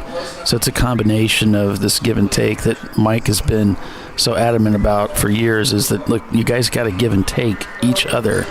So in some ways, he took turn 1, but then when it came to the S's, he gave some there. It's just that back and forth. You got to make good choices out there. Yeah, it's definitely, and we're noticing the cloud covers coming back in, so that may actually cool the track back off a little bit because the sun's not going to be beating down on it. So you may get a little bit of grip back where you're losing a little bit with the tires, but the track may give you a little bit of forgiveness there as well. So, and that ambient with it ever changing, that always affects it. Cloud cover is sometimes your best friend. Yeah, it's weird how you got a lot of cloud cover over here where we are, Kyle, at the booth, but then over here it looks pretty good. Yeah, just from that angle, looking up at 4. So, well, we got to thank you for coming up and talking to us, Jack. Thank you very much, Randy. Thanks for having us. Absolutely, Randy. It was a pleasure as always. It's great to be up here. Come back. Hopefully you'll see us out on track. Yeah. Well, you'll be so busy. You'll be so busy conquering everybody out there. You won't have time to come up here. And we never give up. Just wave at us as you come down the hill. Yeah, I'll flash my lights. There we go. Perfect. We'll know it's you. You guys have a great rest of your race, guys. Thanks. So that was Randy Popst, and Jack was a teammate. He came up and spent some time talking to us. We've got a lot of guests on the show, so thanks for rounding all those up, Kyle. No, not a problem. It's that's something I wanted to do, and I was telling those guys last night. I want these people to be able to tell their stories. I want these teams to get out, how they came into fruition, and it's important because it's the storylines that make Champ Car. Yeah. But we're back at the racing action here, guys. We're back on board with the Shark with Team Infinity. It looks like, I don't know if that's Ed back in the car, if we can get some clarification. I just got a message from Roger. Paulie, what's going on there? I haven't read it yet. Yeah, so he's saying Casey Hooper is back in the Birmingham car right now. And then Roger's going to get in, then Chris Preston, and then Casey's going to get back in, and then Roger's going to get back in and finish. So that's the driver lineup order for the Birmingham racing team. 12th place at the moment, and got to go to 22nd to find a slower car. So, well, they're holding their own. That's the important part. Yeah, he's saying that we've been, I think he said schemed okay so far. I'm not sure what that means. I'm not sure. We'll have to get clarification. Typo, but yeah, I think this is kind of where they ran into this thing last year where they ended up finishing, I believe, 3rd, and they were running though lap times in the middle of the pack. A little tire protest there while we were on board with Birmingham there. So, but still finished 3rd and just just kept turning laps and stayed out of the pits, and poof, they're up in the top 3. That's great. And it's not always the fastest car. I mean, we continue to emphasize this. You don't have to have and lay down qualifying laps to win these races. It's all about making sure. Todd just said Ed has a red driver suit, so I'll make a note of that. Thank you, Todd. And I'll make sure to so we know that. So we know it's one of the co-drivers in the car. Got a view here to see the cars coming off of turn 12. You really notice as you come under that Michelin bridge, as we're in the tower up to the right of on your screen right there, you really see just how loaded up the left side of the car is as you come down the hill, and you've got to be careful to not overstep that boundary. You see a lot of guys are using that curb to straighten yourself up and get down the straightaway, but you got to be really, really careful. It's a fine balance.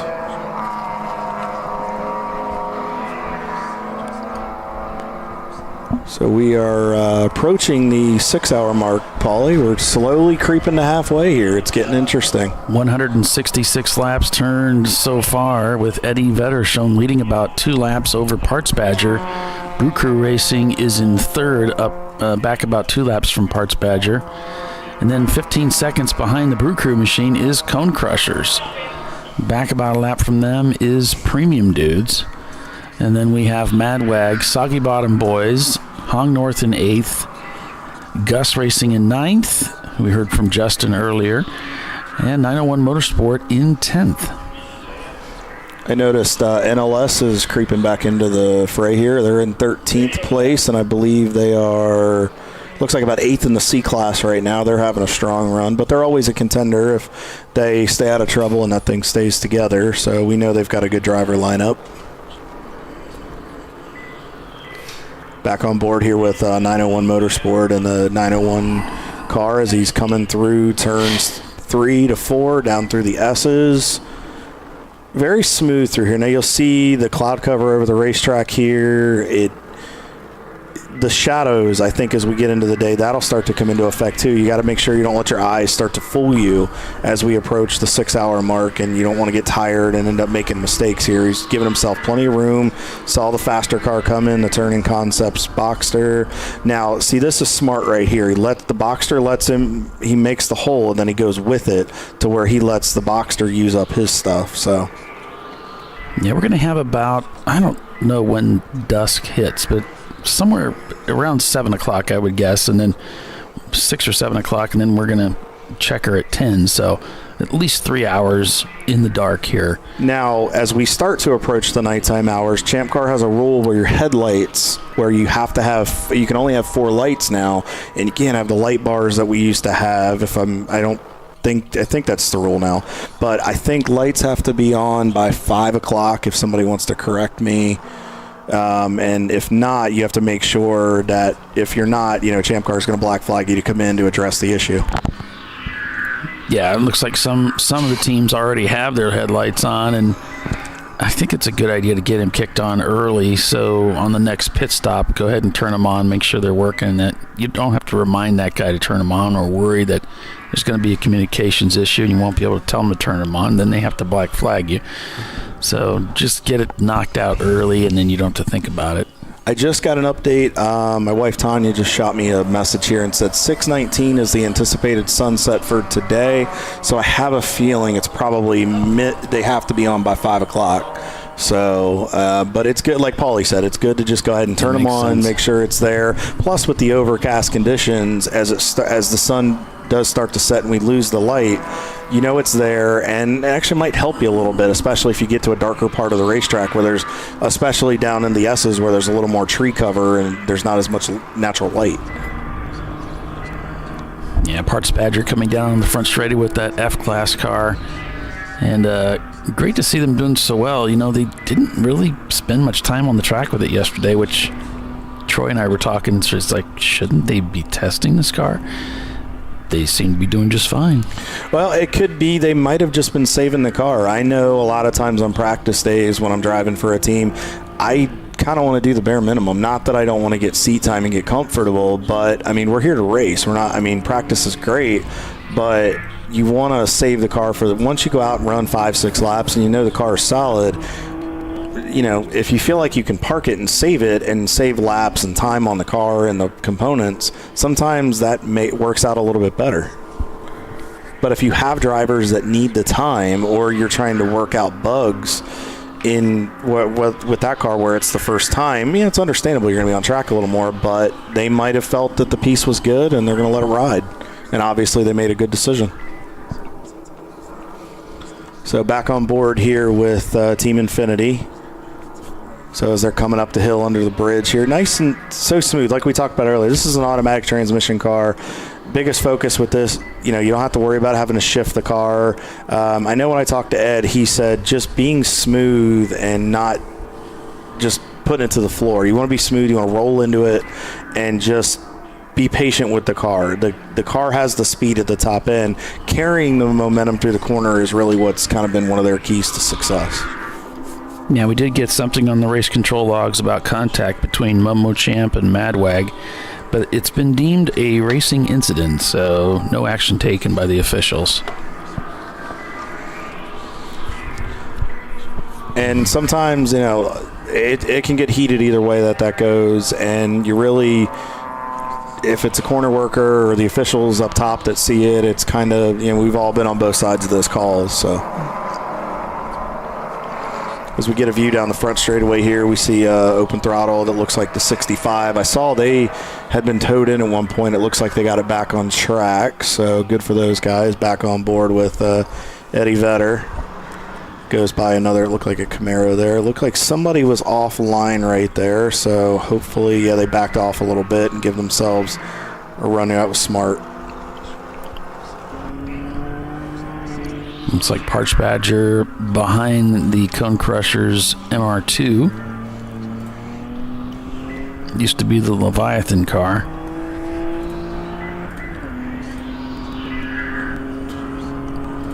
I'm surprised to see the Parts Badger car doing so well here performance-wise. Looks like they're actually going to put a pass on them. They're and that's the, if I'm not mistaken, that's the F-Class car, correct? Yeah. Yep.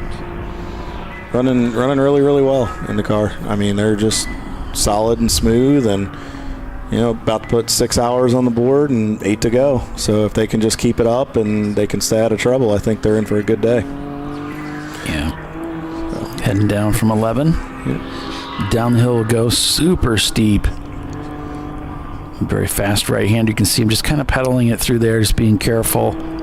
And as the track gets hotter, the car's going to slide naturally a little bit more because the tires get hot, but also with the track's going to get a little more greasy. The heat tends to pull some of that moisture inside of the track up. So you feel like you're doing something, you don't feel like you're doing anything different, but the car's sliding a little bit more. So you have to adjust, and Les talked about this earlier in our broadcast, you have to adjust your driving line a little bit, where maybe you have to Paulie's point, pedal a little bit. You might have to adjust your turn-in point until the grip comes back to you a bit, or until, maybe you adjust your pressures to compensate for the ambient outside. Yeah, I mean, as the cloud cover is coming up, we know that the track's going to start cooling off. And, but it's kind of spotty. Like right now, this coming down through 12 is being bathed with sun right now, and it's just kind of, it's give and take. It doesn't really represent there that well on the camera.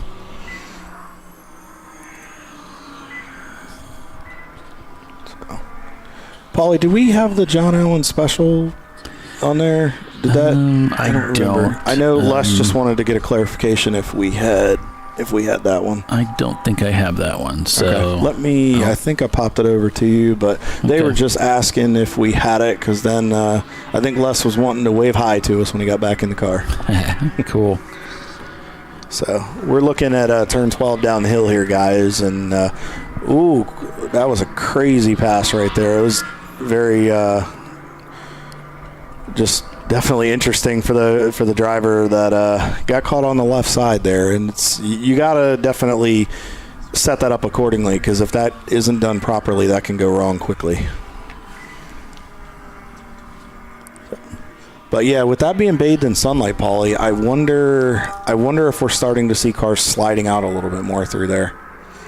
because I'm watching cars come down the hill from our booth, and I'm noticing a few cars are slowing up a hair more, but it also looks like I'm seeing a few cars kind of sliding, and they're having to play with the steering wheel a little bit, make some corrections. Yeah, I wouldn't like that on this track. It just doesn't. There's just not a lot of runoff, and you're going. It's a very fast racetrack. Yeah, it's good to have some cushion. Yeah, it is. So I mean, when we go to other tracks that have that little bit more forgiveness, you can tend to be a little more aggressive. But that 12 section is just interesting.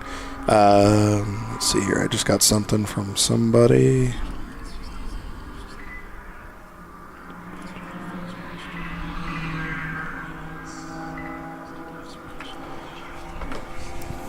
So Eddie, looks like we'll look back at that running order, guys. Eddie Vedder is still out front. Parts Badger still in second. Cone Crushers has passed Brew Crew Racing and have worked themselves up into third position. Brew Crew down to fourth. Premium Dudes holding on in fifth. Soggy Bottom Boys are back up into sixth. Hong North hanging strong in seventh. Gus Racing is up to eighth. 901 in ninth. And the Canadian contingent in Equip Octane, or Team Octane as I was told, they are up into the 10th position. This is their first foray into Road Atlanta for Champ Car, and they said they were very happy to be there. I was talking to Alain yesterday, during the paddock last night, and Lozier is the pronunciation, and then Michel Salenbeck and Paul Gravel. It's a 3-driver lineup. They're from the Montreal area. They're hoping to do I think about 3 races this year, about Watkins Glen, and then they're going to be at Daytona. They're hoping to have a second car, but it just comes down to logistics. They really seem to be having a lot of fun. They've been doing Champ Car for a little while, and the quote that I got from him was they're super happy to experience Road Atlanta for the first time and figure out what this place is all about and see it. So kudos to those guys for being up in the top 10 overall. Back on board with Eddie Vedder here, coming out of turn 7A or 7B there. Going down that back straightaway, and he's a faster car, but he's getting, I have a feeling he's probably getting a bit of a pull off the car in front, and he's just trying to save a little bit of fuel just based on the fact that he's just kind of riding, and it's smart strategy.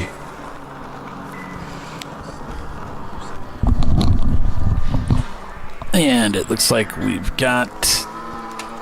Yeah, I've got the John Allen special car here, so I'm going to work on that feed a little bit more, but we do have them here. Awesome. So, and they're having a solid race so far. Les was saying that they're just trying to be as smooth as possible with the piece and stay after it in the race, but they're always pretty quick when they come to Champ Car, no matter what track it is. They seem to have a pretty good combination. Coming down the front stretch here. So you can see that with the, as the sunlight has changed angles, you can see that it's getting a little bit brighter. The glare going up that hill is going to be a problem as we get to the evening hours. You're going to have to really pay attention to that, and the driver in the car is going to have to really be heads up and be aware of where they are on the racetrack and who's around them and make sure that they think about it. So guys, if you're listening, if you have any type of something you can put, like some tape over top of the windshield, or put some sunglasses on your driver, hopefully that'll help you. And then coming out of 5, that's coming up that hill, that's going to be very blinding, so just something to keep in mind. If you have a dark visor on your helmet, that helps as well. Coming through 7 and 7A here, very smooth, just nice and easy, rolling into that power. A little bit of curb right there, getting a bit of a pull off the corner from one of the Miatas. That is the, I think it was, went by, I couldn't really tell there, apologize. So going down the back straightaway, just like Les said, just kind of cruise control at this point, Paulie. Yeah. And so...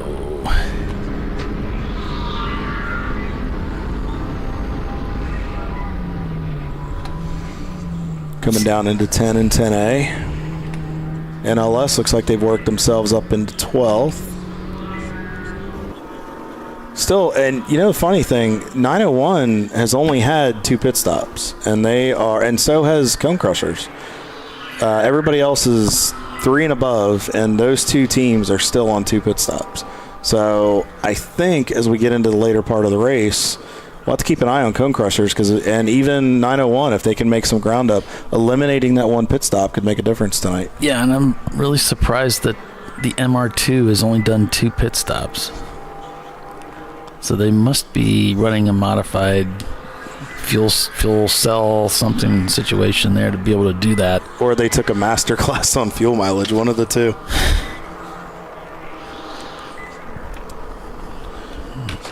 But now, guys, keep sending stuff in. Let us know what's going on. We appreciate everybody that's still hanging on with our broadcast here. We just got over the 6-hour mark. We'll be back shortly to Road Atlanta. Flying Wrench Motorsports, 14 hours. We'll be back shortly to Brazelton, Georgia.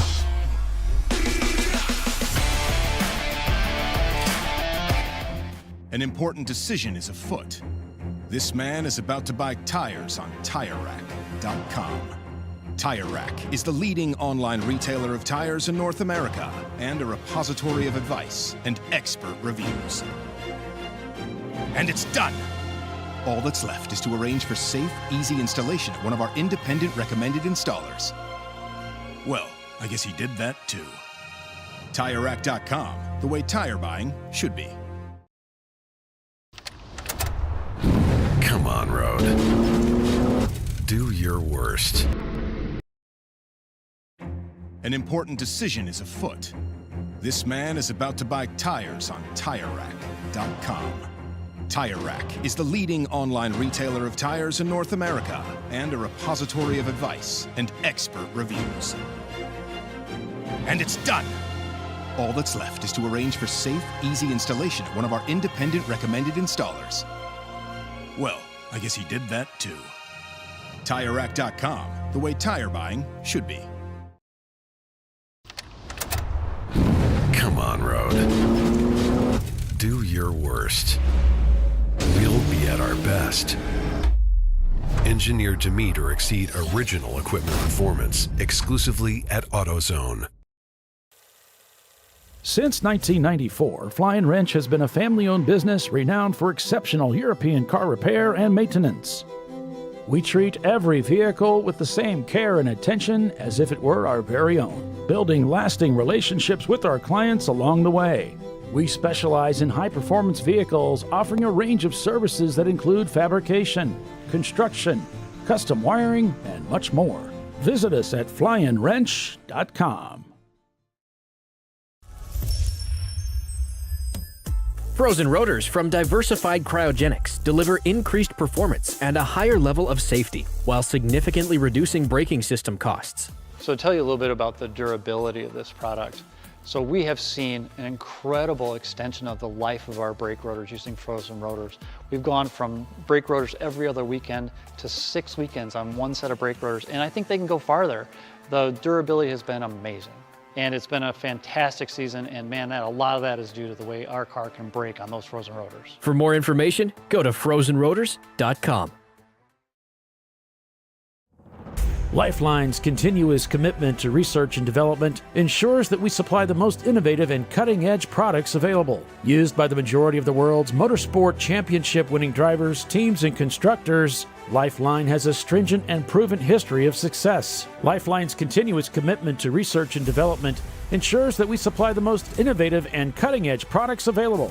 Lifeline's 0360 systems are the result of over 7 years of intensive research and development using 3M's Novik 1230 environmentally safe gas extinguishant. Lifeline uses only the finest quality components. For more information regarding our fire safety equipment and fire safety systems, please contact us at info@lifeline-fire.com. Come on, Road. Do your worst. We'll be at our best. Engineered to meet or exceed original equipment performance, exclusively at AutoZone. At Parts Badger, we're not your typical machine shop. An aircraft manufacturer had to deliver a new interior in just weeks. With hundreds of line items and tens of thousands of parts needed, they turn to PartsBadger. We have the connected manufacturing capacity, the experienced team of design engineers and project managers, and the proprietary software to get it done and deliver. See what PartsBadger can do for you and your company at PartsBadger.com.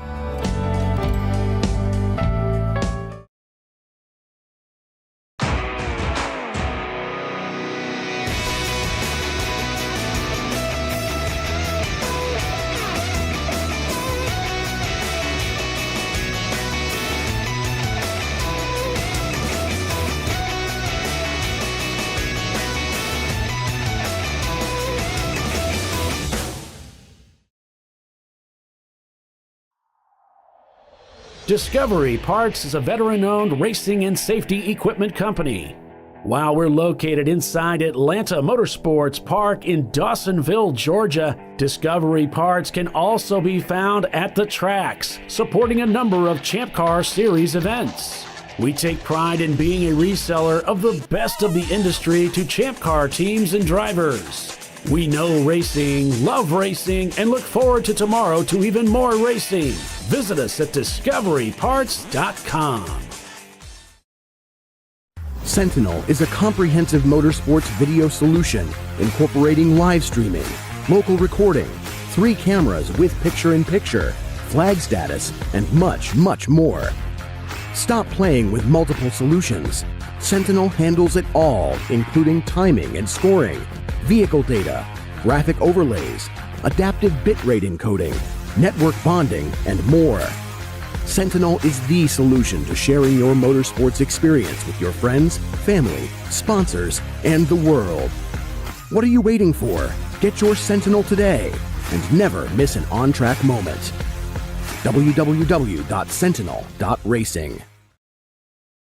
Duralast, designed to meet or exceed OE performance with OE matched friction formulations and fitment for 97% of cars on the road. Backed by a noise-free guarantee when professionally installed. That's the Duralast difference. Only at AutoZone.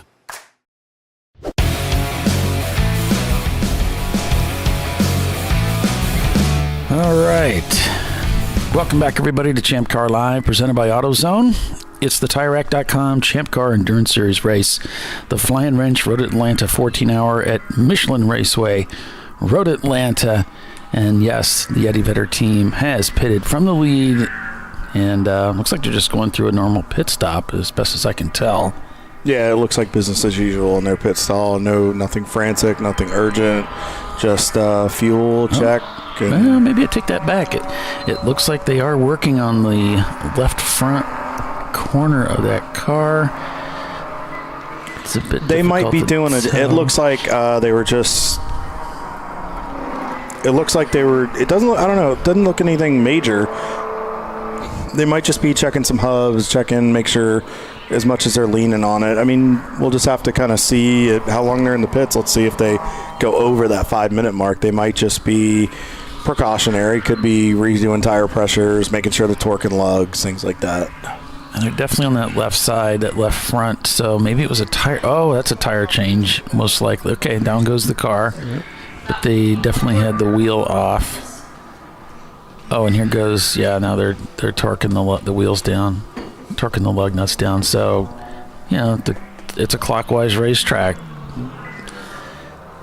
In gear and on their way. Off he goes. Well, let's look at this pit stop situation because gap-wise. How does this look for them? Is this on schedule? Let's see. We just hit the 6 hour. Well, we're inside 8 hours to go. I wonder if they're short pitting a little bit, Paulie, to maybe look at stretching a little bit, because as it's cooler later, I wonder if they're trying to not stress the car right now. Maybe they're just trying to not risk running out again. Maybe depending on the pace of each driver, they're trying to just be smart about it. And we're going to Purple 35 here. Now we've received some information on spin stop and continue over in turn number 5. So I'm not sure why we've gone to a caution. Now there we see a little bit of haze in the air, a little smoke maybe. And I'm not sure what that business is all about. That could be a tire rub. We seen anything on marching ants of any stalled cars, any debris flags? It's the turn 5 area that they're talking about, and it looks like there is a car down there. So 697 is what I'm possibly seeing. And once again, just outside of camera view. That'll teach me to put the camera in the middle, pointing the middle of the racetrack. It doesn't matter where you put it. They're always going to be just outside of view. Oh, of course, because we want to cover the action, and that's their way of teasing us. Actually, I don't see it from this camera view either. Of course, the track does kind of bend around a little bit from 5 there, and it heads uphill, downhill. I wonder if because we saw this with the 43 car, I wonder if they made it to one of the cutouts there, and it's just like you said, Paulie, they're out of our camera view, and they're behind a barrier that we just can't see from our vantage point. Well, if that's the case, we can go green. We'll go on board with some of the cars and see if we can find that part of the racetrack. So back on board here with Eddie Vedder, the second right now. Since Eddie Vedder came down pit road, that has given Parts Badger the lead back of this race. And he's heading down the S's, so maybe we'll get it here. See what we can find. Like the Hyundai in front, I think that's the Veloster, I believe, right? I believe that team was at Sebring. They were pretty quick. Let me take a look at that there. Yeah, they parked it up against the barrier there on the right-hand side, and it might have been backed in, so that would explain the situation. There is an emergency vehicle already there, so they're working on the situation for us. Yep. Hopefully we'll go back green here really quickly, guys, and we can have some more fun on the racetrack. So, but yeah, we're looking at those. We're looking at the pit stop count there, Paulie, and just kind of seeing. I'm kind of curious to see how that's going to come into play.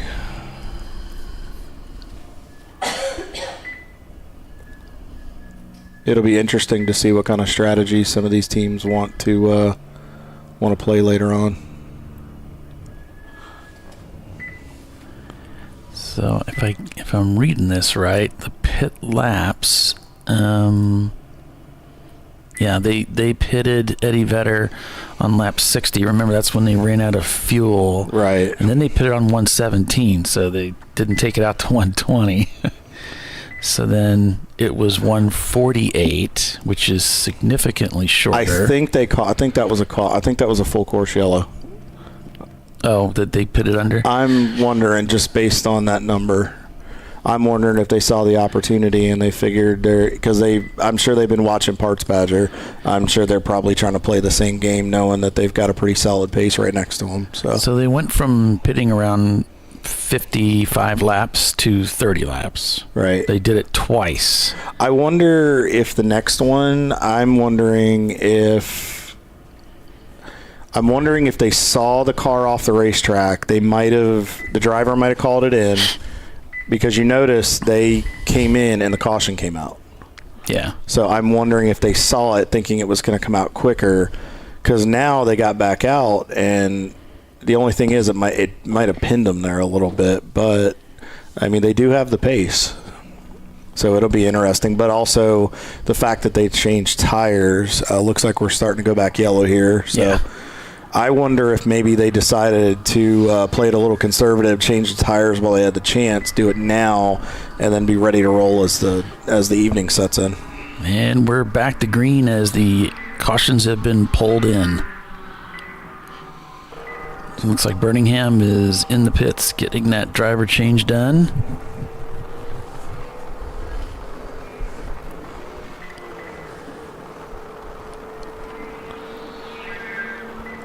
So we're watching, we're on board with the 901 right here, coming down that front straightaway.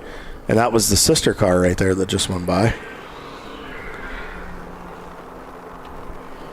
So I just got an update from the NLS team, and from what I was told, they had a front left strut break halfway through the first stint. They repaired it. They're back in track in about 14 minutes. They fell all the way to 30th, and they've recovered all the way back up into the top 10. So that's a great recovery for those guys. That is 21 spots in the last 4 or 5 hours. That's a lot to gain, especially with the pace that we've had and the amount of yellows we've had in the last couple hours too. Yeah. They let's see, they turn their best lap time's a 1:43, and their last lap as NLS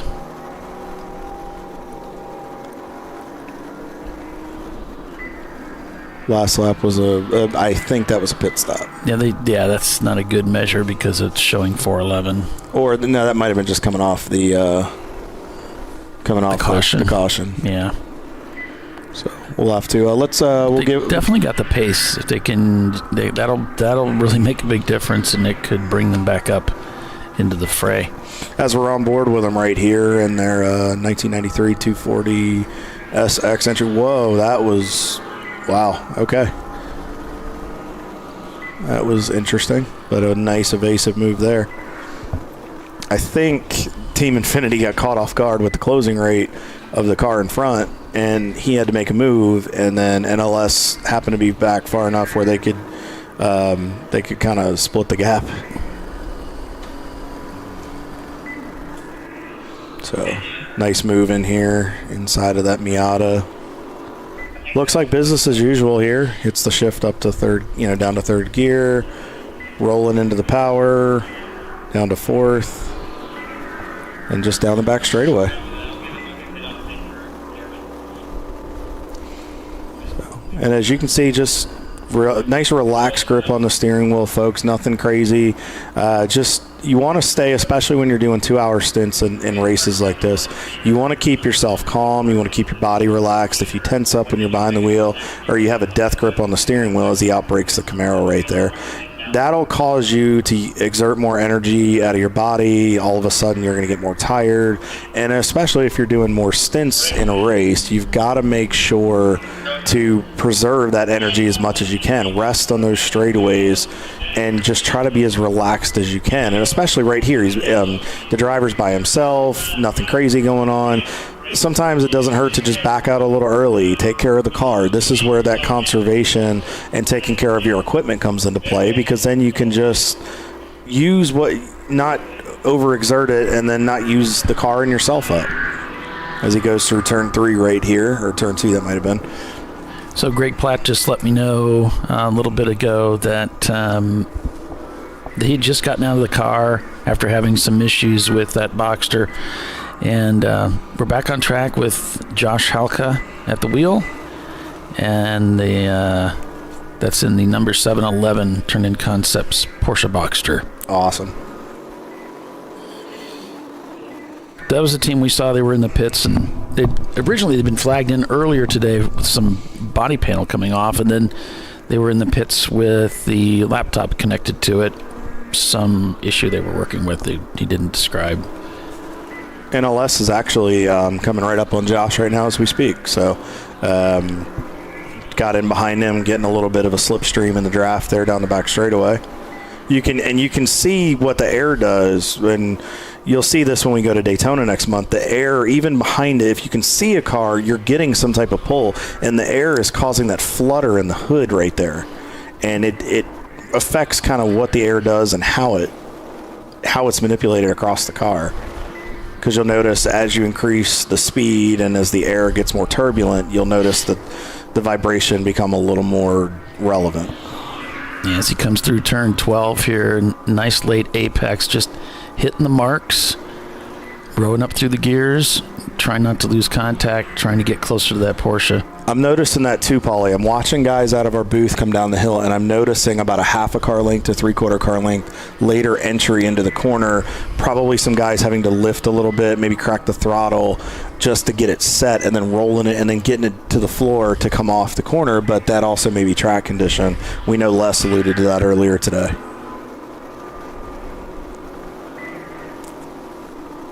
So still back on board here with NLS, a downshift to 4th gear, up out of the corner, up over the rumble strip out of turn 5, down the shorter first back straightaway here. Looks like the Boxster's gotten away. You know, he just started disappearing into the distance, and he's to a point now where he's pretty much lost contact with him. Once you get another car in between the two of you, it's difficult. So here he's got him. Going to pick up the Mini. Yeah. Disposed of the Mini right there, took care of that. But again, we're still 7.5 hours to go in this race. He might just be kind of on cruise control right now, taking care of it. I mean, we know we still got a long way to go. So, and I mean, the Turn Concepts car is down the order quite a bit. So, in his defense, why fight a car that you're way ahead of? You're up in the top 10. Don't beat yourself. On board here with the John Allen Special. Yeah, they got that fog grid laid down on the windshield. Yep. Anti-fog. Driver looks really relaxed in there. It looks like we may be going yellow here, Paulie. But real quick, driver looks really, really relaxed. Just nice and smooth. And like we said, that's what you want, especially this time. Just smooth in there, not exerting a lot of energy, and nothing abrasive on the steering wheel. Going to catch a bit of traffic here, and as we're going back to a code 35 condition. Yeah, we're reporting a car stopped over in turn 10, and it's one of the Section 8 cars, the 606. Looks like he's actually track left. And I don't think he's in the kitty litter, so he's just parked in the mud. Yeah. It's kind of a strange place to end up, so I don't know that he lost it and ended up there. He's actually kind of mid to early corner. This just looks like maybe he pulled off or was pushed off. It's rolling again here. Here we go. I think I wonder if the car started to stutter, shut off. He pulled off, cycled the car, and it looks like he's back rolling. And actually couldn't have been, I mean, that wasn't a horrific place because now he's up over the hill and coming down pit road. So actually good heads-up move by the driver. Not moving at a fast pace. No, he's just crawling down the hill. Yeah. So we'll have to see if we can get an update from the team as to what's going on there. Oop, they bumped my camera. Don't do that. I think Nolan's having some trouble with the pit road camera. It's been going up and down for him, so might need to change that out. Looks like safety is off the racetrack. We should be going green here momentarily, folks. Yeah, it didn't take him long to clear out. But a good give a tip of the hat to the driver. He remained calm, cycled. We're back green here at Road Atlanta, but he cycled the car and got it refired and got it off the racetrack. So back to green flag racing and what we all came here to have. So, Paulie, we're about 35 minutes from the halfway point of this race. Clean and green within reason so far. Obviously, we're starting to see some attrition that always comes into play, but now we're going to start transitioning into the second half of this race. What do we think the viewers need to watch out for? What do we need to really prepare ourselves for? I mean, we're starting to see the aggression ramp up a little bit with some of the passes, but we're still seeing a really good amount of respect between competitors. Well, I think what Justin alluded to is that, you know, once the sun goes down, it's going to change things quite a bit. Some drivers actually like the dark. It sort of takes away some of the fear because they can't see just how horrific it is that they're getting into.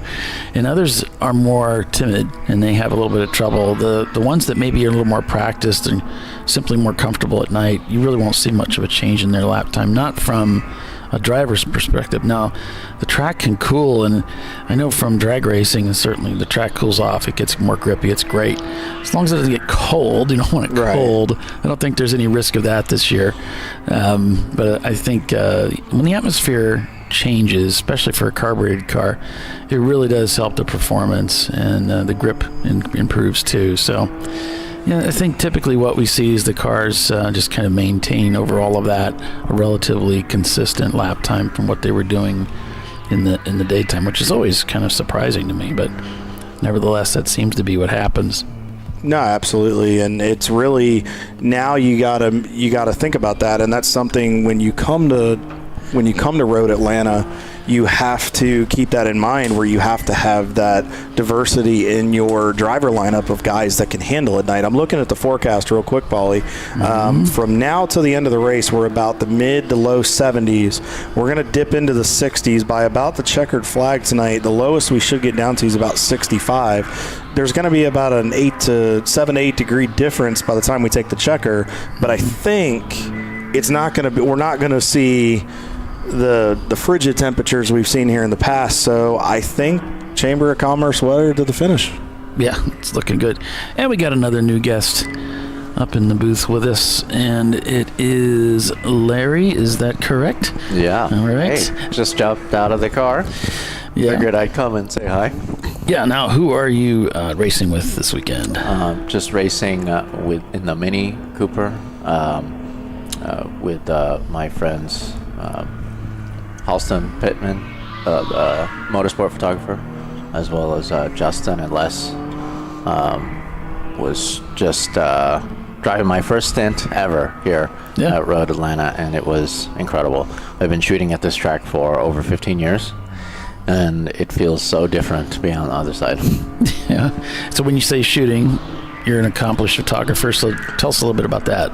Yeah, so I've been taking pictures of cars and car culture for over 20 years now, and this is a track that we love coming to. I mean, it's the pretty much home of Formula Drift, right? Because that's where it started, right? Here in 2004, they paved that little horseshoe area right in that stadium, and around turn 10 to 11.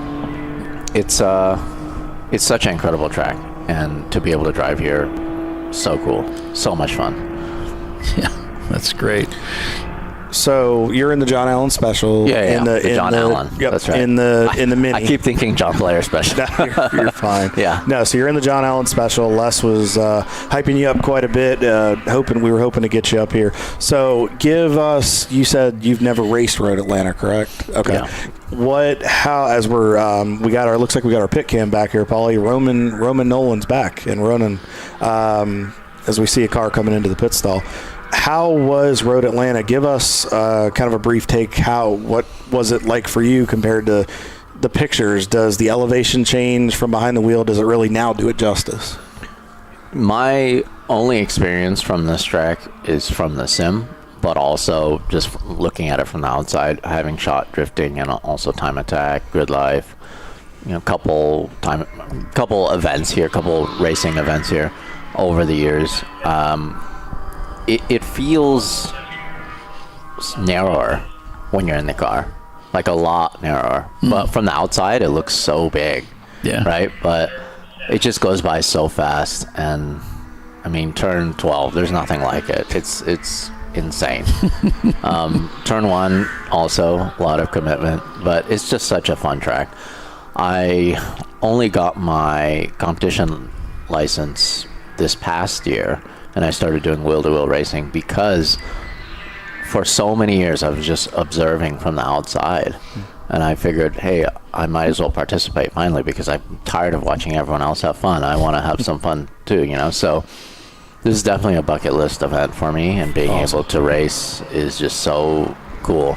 This series, incredible. Like, I cannot believe. Hold tight real quick, Larry. We got one off here. Into the barriers. Into the barrier. He's pushed the tire barriers back. It's the 11 BMW. About 15 feet. And not a hard hit, just backed into tires that were stacked up on the track. He took a pretty good hop, Paulie. So I saw that one developing. Larry, we didn't mean to cut you off there, buddy. No worries. He came down the hill, and whoever was passing him, I think he caught it off guard. He got his left rear out in the grass, and he hopped over when he came down here, and he backed in. It wasn't a substantial, but he backed in pretty good. I'm sure he had his heart in his throat. Oh, I'm sure he did. Going backwards, coming down off of 11. But so they've gone 35, and they're gonna. He's stalled down there. He's in the pea gravel, so they've stacked tires up at the edge of the track, and then there's pea gravel. If you keep going, he looks like he's got a tire in it. So he's probably trying to catch his breath too. I'm sure, but didn't look like a heavy hit, fortunately. We were just talking about turn 12. Yeah, you were talking about how epic it is. You got your crystal ball out, Larry. Nice job. So you've got a rough one. You've got a competition license with what club? With NASA. Okay, Yeah. so you've done some wheel-to-wheel racing there, or just are you doing the?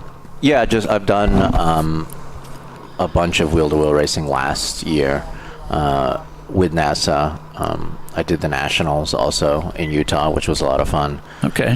But I've just been kind of playing tourist, renting cars, hopping in cars whenever seats open, and just kind of getting my feet wet in this world.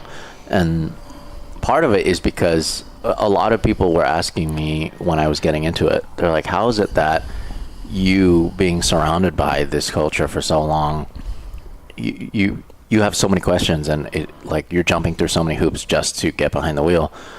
I'm trying to tell the story and convey the story on my social and my YouTube about how easy it is to get into this sort of racing. And having a series like Champ Car, oh my goodness, it's so cool. I cannot believe what it's like out there racing among so many other different types of vehicles, different skill levels. Just so much fun. I was part of that restart, and the last red flag restart.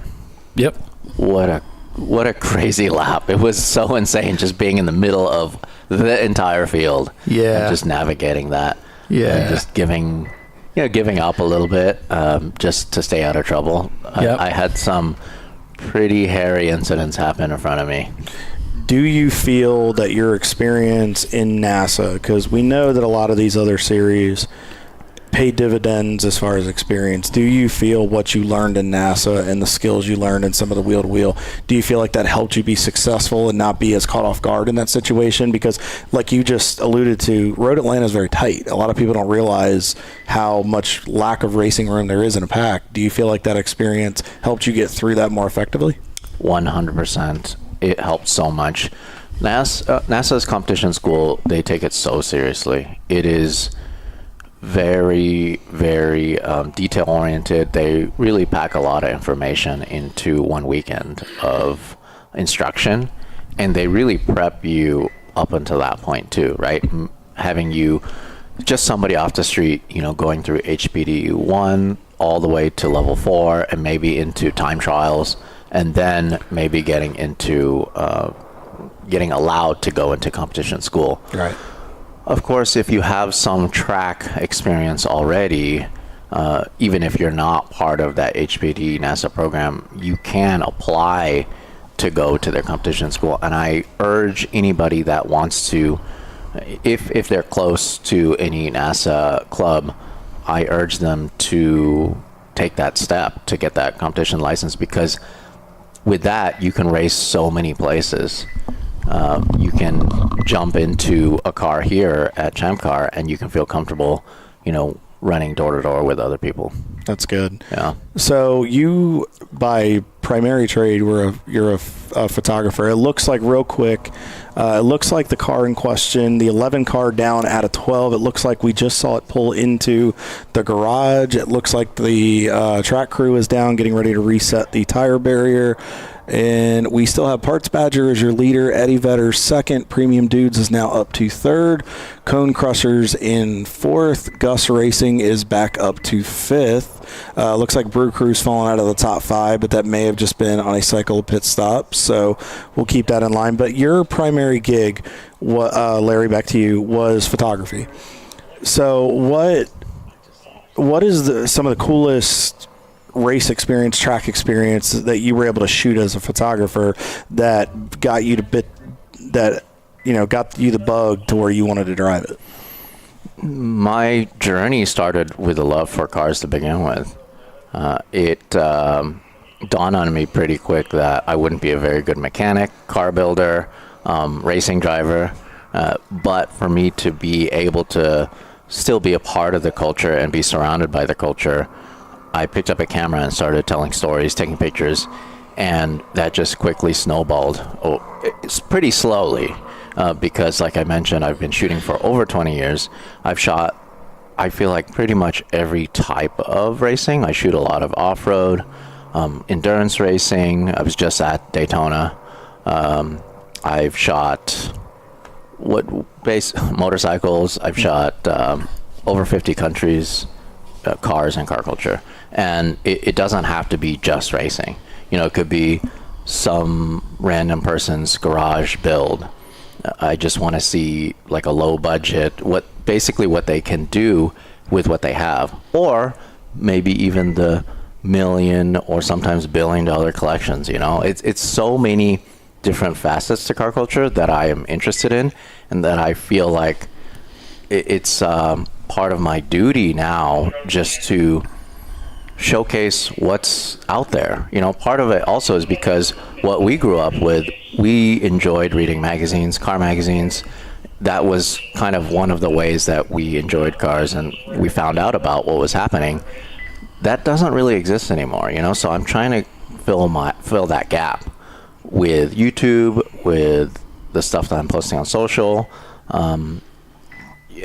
pretty much everything. Anytime I pick up a camera, I'm trying to tell a car culture story. So you're trying to, I think what you're alluding to is where we had in our generation, it was the print media is what got it, how we got the bug. And now that we've transitioned into such a digital and technological world, you're trying to use your camera and use the social platforms to tell the story. It's in a digital way to catch the new generation, but still help the older generation using that old mechanism through the digital platform. Yeah. Part of it, like I said, is because those don't exist anymore. As much as we love print magazines, it's also good because the appetite for it is a lot bigger than ever. Mm-hmm. From what I can tell, at least, car culture, there's just so many more people savvy to what's out there, and it's like never ending. As soon as we create content, it gets consumed, and they want more and more and more, and that makes me so happy because it allows us to keep telling these stories, whether I'm racing or whether I'm anywhere, you know, Southeast Asia, in Europe, it doesn't matter. Now, are you, through your digital tools, are you going to be telling this weekend's story? I'm assuming there's going to be some type of recap, a lot of pictures, and just, is there going to be any in-car footage that folks can, I know somebody like Lucas Ray, who is on the chat here, wants you to indulge in the 240 story or your car. Right. But I'm sure they're going to be looking forward to some digital content post-race. Yeah, so what I'm doing, because I'm really trying to focus on my driving, I'm focusing on saving the car, being a good teammate. I am shooting as much as I can with the limited amount of time that I have. I'm shooting a lot of B-roll for me to just put the story together after the fact. I'm also going to be using some of the footage from some of the other guys that are contributing. That way, after the weekend is over, I can just put together a story of me sitting in front of a desk and just explaining, okay, so this is what happened. This is my first Champ Car experience at Road Atlanta, and it was awesome.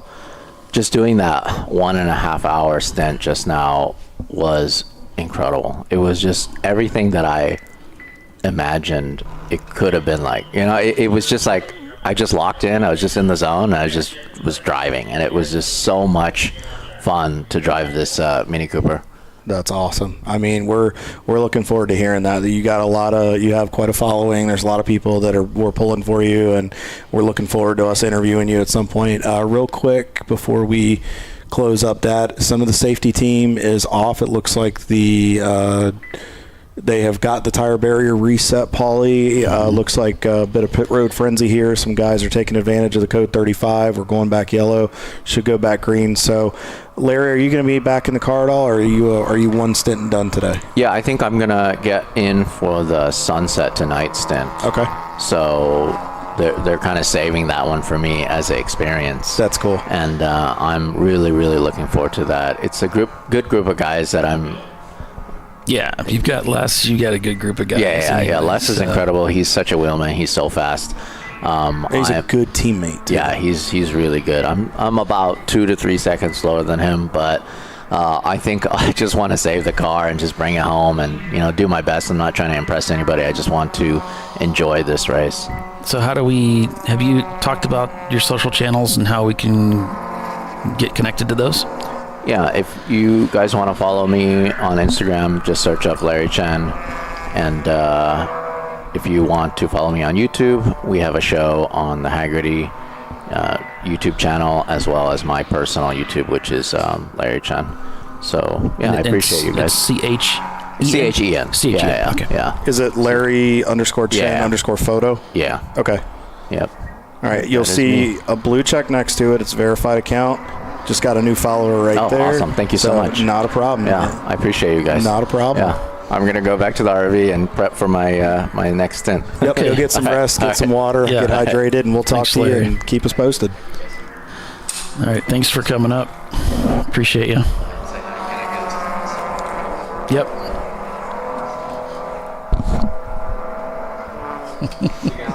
See ya. Larry Chen, everybody. And right now, running the John Allen Special is an 11th overall, and they are on the same lap as NLS and Birmingham Racing as well. So there's a 3-car fight there for the top 10, Paulie. So it's going to get interesting as we approach the halfway point of this race. Yeah, looks like that camera went down. So we didn't get a chance to really, he didn't get to dive in too much on the 240Z. Follow Lucas, follow his social media channels. Look forward to his post-race recap of racing in Champ Car. And I would say shoot him a message on his social channels on one of the YouTube videos and see if he could take the time to tell you a little bit about it. And maybe he could dive in that video and talk a little bit about it as to maybe that was part of his story that got him to here. Yeah, Parts Badger heading out, but NLS still in the pits with the hood up. This doesn't look good for the NLS team. Not even sure they're in the pits. Actually, it looks like they're in the paddock. Uh-oh. Because I see a chair off to the right. So it looks like they've pulled the 240SX behind the wall. We'll have to get a line on those guys and see what's going on.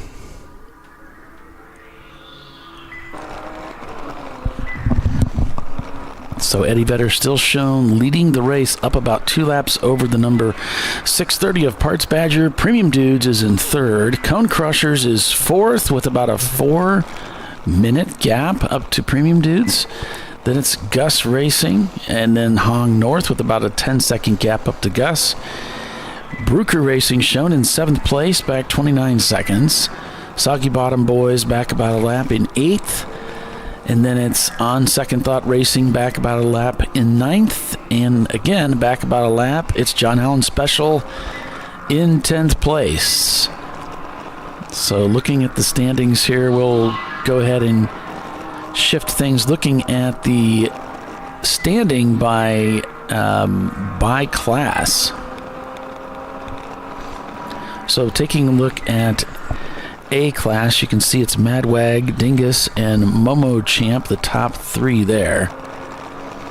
So to pay off the Eddie Vedder guys, Dan, I was probably referring to Chris Preston from Birmingham. I might have just misspoke there. So that's who's Chris. But appreciate the heads up that you had a gauge and a light. Both came in, said to come in, and I thought I could do one more. So we've all been there, done that, got the T-shirt. So, but you guys are still running a great race so far. Got another update from the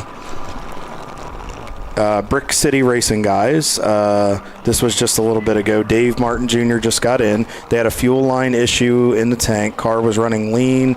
Took out the pump, fixed the leak. Fuel pressure's good to go, and they're back running. Cone Crushers leading C class, Premium Dudes, Hong North. D class, Eddie Vedder, Rhinoceros Racing, Team Infinity. That's the top 3 there. On to EC, our exception class, Yoda Sport, MyRaces.Live, and the Honda, and then Fun Racing Group, or Fun Group Motorsports probably. And then F Class, we did have some cars turn out for F Class. Of course, we know that the Parts Badger team's here for that, and got Open Throttle and GABB Racing.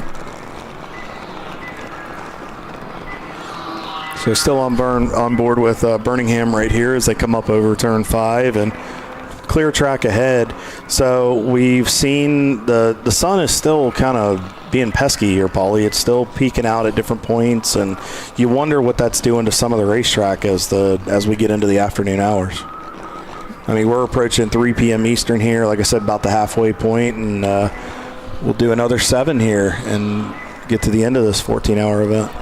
Well, I'm just thinking about how we saw at the beginning of the race, Ed Stein having to shield his eyes for much of the morning as they were working their way around the racetrack from the sun coming up on the front straightaway. So you have to figure there's got to be a counter to that somewhere on the racetrack where coming down the backstretch or what have you, somewhere where they're going to be turn eyes again. I think turn 10 coming up the hill looks like it's going to be a little bit of a factor here. Not a lot, but we'll see as the sun goes down. I wonder if up over I know turn 5 always tends to be a little bit, because of that, as that sun goes down, that's always a questionable spot you got to be careful about. So just eclipsed 8,000 viewers today.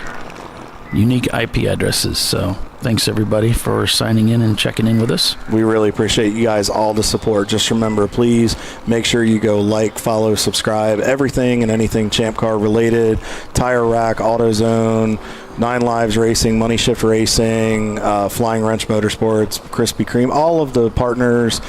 Be sure to visit ChampCar.org. You can see everybody that's involved in this program. And if you guys are here on site, go say hi to Ron with Discovery Parts, one of our class sponsors. If you need anything to get to the end of this or going forward, he's your guy. Yeah, we've got a lot of sponsorship opportunities here in Champ Car, not just with the broadcast, which there are several opportunities there in advertising and in support, but also with the club. We talked about the various class sponsor availabilities there, and there's other options, other opportunities as well. And so if you are interested in becoming an advertiser or a supporter or even a sponsor of the series, feel free to reach out to myself or Bill Strong, and we'll be happy to talk to you and get you the information you need so you can make some choices, some decisions of what you'd like to do. So, no, I mean, and to Paulie's point, folks, he's not wrong. This is a great series. Like we said, we have everything from amateur drivers to somebody like Mr. Larry Chen, who was just up here in the booth with us, that's been around racing for a long time and is really now just diving into the driver's seat, to folks like Randy Popes, who have been there, done that. They're Rolex 24 winners and champions and have done anything and everything you can ask in racing, and yet they still, you could hear the passion in Randy and Larry's voices and that discrepancy in each of their levels, but they want to race together on the same racetrack. So this is a great place to spend your marketing dollars, and it's affordable, like Bill Strong talked about earlier, and it's a great place, good family environment, and we'll give you the biggest bang for your buck, we promise.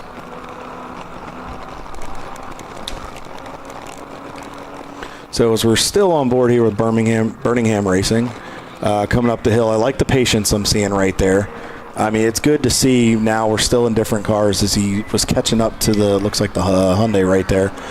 Knew he didn't want to push the issue, but waited to do it on the straightaway, and now got out of there without an issue. Yeah, going into turn 6 here, and then finally turn 7, onto that all-important turn 7 for that exit to take you on to that long backstretch. And they're running P11 right now. Unfortunately, looks like the 901 fell back. Just got a good thumbs up right there. Good heads up move. Premium dudes. Yep. And if I'm not mistaken, the premium dudes, weren't they part of that awesome photo finish at Daytona last year? Yeah. Yes, they were. Yeah. If you guys missed that or you wanted to see, that was a spectacular finish. at that race. That went down literally to the wire. One of the closest finishes we've probably ever seen in Champ Car. It was cool, and it was clean racing, very respectful, but that could have gone either way for the last 5 laps. That race kind of set the tone for the rest of the season. We just had one great race after another, just fantastic finishes. At least one race between we do a lot of doubles in Champ Car. Just had fantastic finishes. So, yeah, that was we had a great race here as well to kick off the season, but that was pretty cool. Yeah, it was very back and forth. It wasn't just close.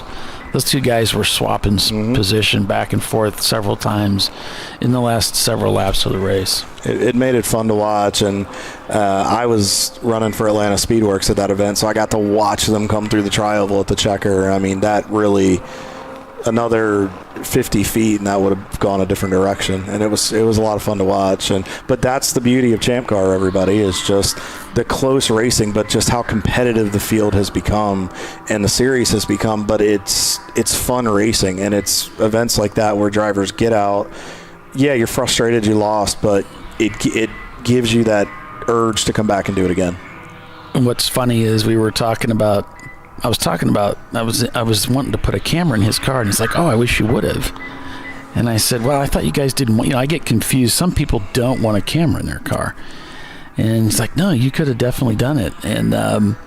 And then after the race, he came back and said, "Well, I did some calculation, and then 2.3 pounds of the of the camera would have caused us to lose the race." So I'm glad. It's like he's just messing with me, But it's like, yeah, okay. They got to keep us on our toes. But now he's got his own system installed. Yeah. So and they're putting on a good race. I mean, they're up into 4th, but every time they come to the racetrack, no matter what configuration we're running, they're usually there in contention. So as he's coming down the hill here, this is what we were talking about, Paulie. He's catching that Celica right there, and he caught him in what was a really tough spot. But the experienced driver there just cracked the throttle a little bit, made sure he could get the car turned to the right, and got out of there without an issue.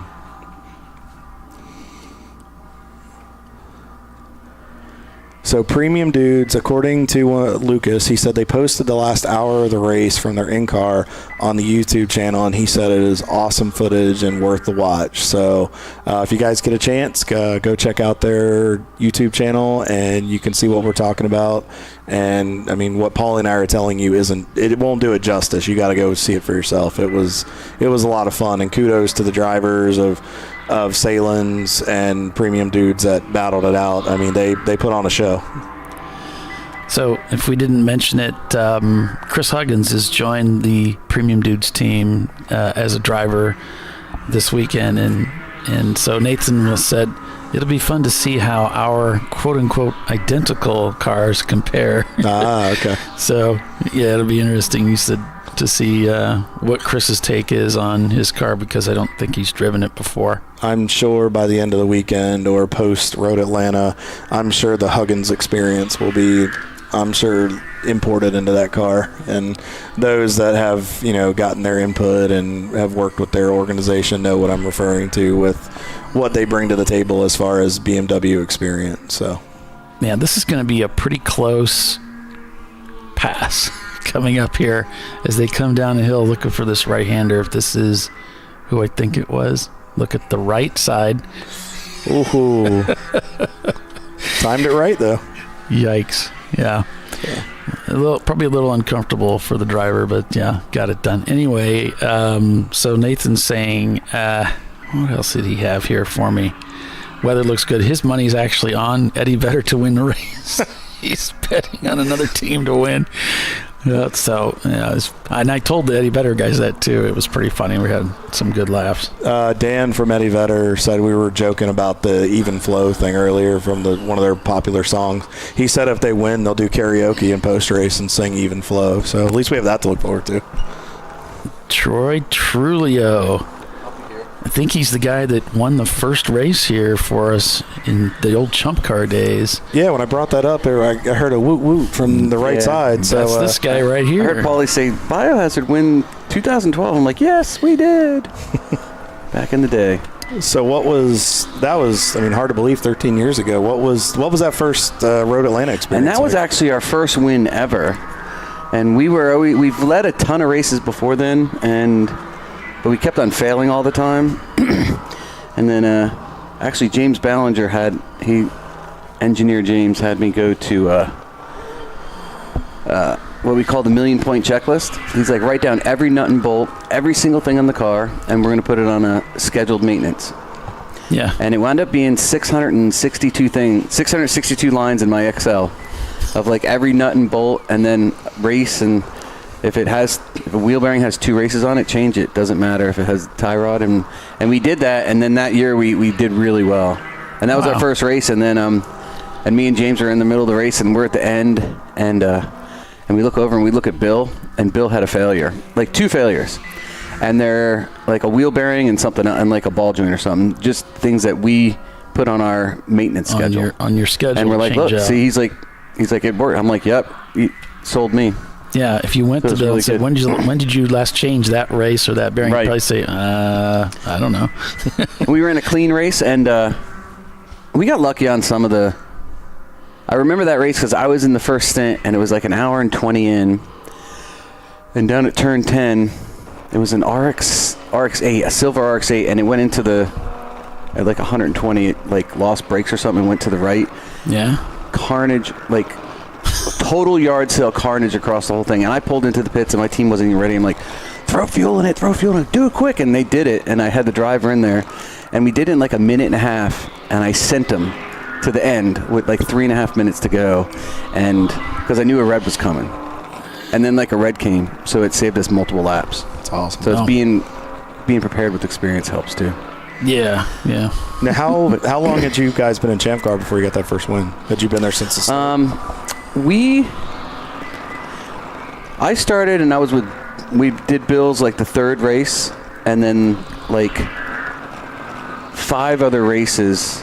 We maybe a year in. I think 2010 or 11 was when we started. Like the first 2 years were rough. We were, terrible drivers, terrible prep, lots of terrible habits. So you went through the indoctrination like the rest of us. Yeah, you do an HPD, and you're like, I'm a great driver, and you come out here like, whoa, I really stink. It gives you a new perspective when you get out there wheel to wheel with a lot of these guys.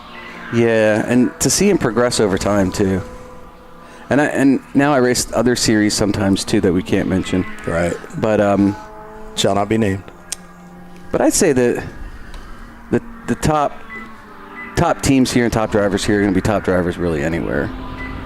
Yeah, for the most part. A good driver is a good driver. They're universal to the track. They're universal to what, and a lot of them, because we've talked about arrive and drives where you can rent the car out or rent a seat for the weekend.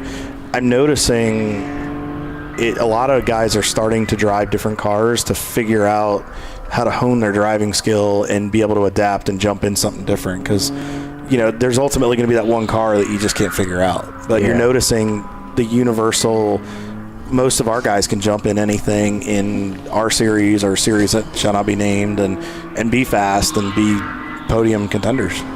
Yeah, I agree there. And I've driven for a lot of other teams now over the years myself.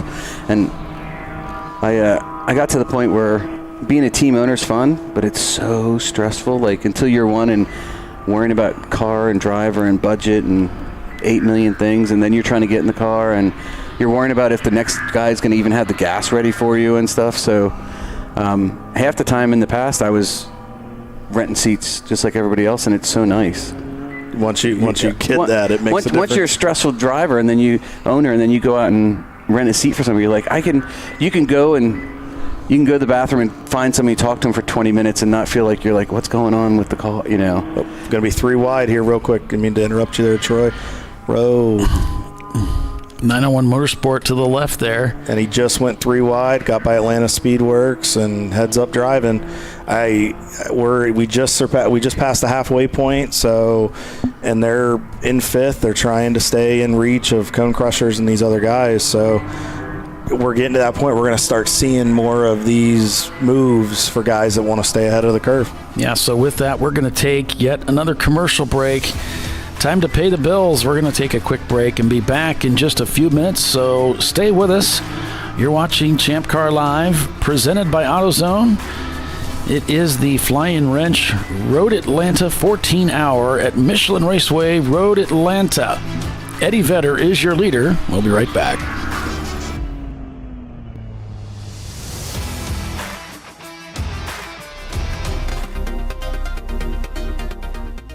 Welcome to TireRack.com, revolutionizing tire buying since 1979. With our unmatched selection of branded products, finding what fits your vehicle and is right for you and how and where you drive has never been easier.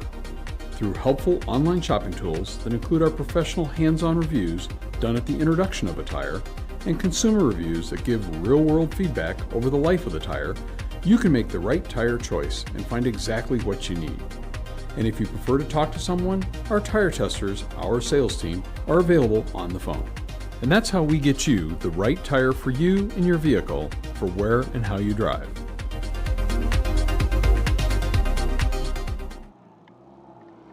At AutoZone, you get what you need when you need it.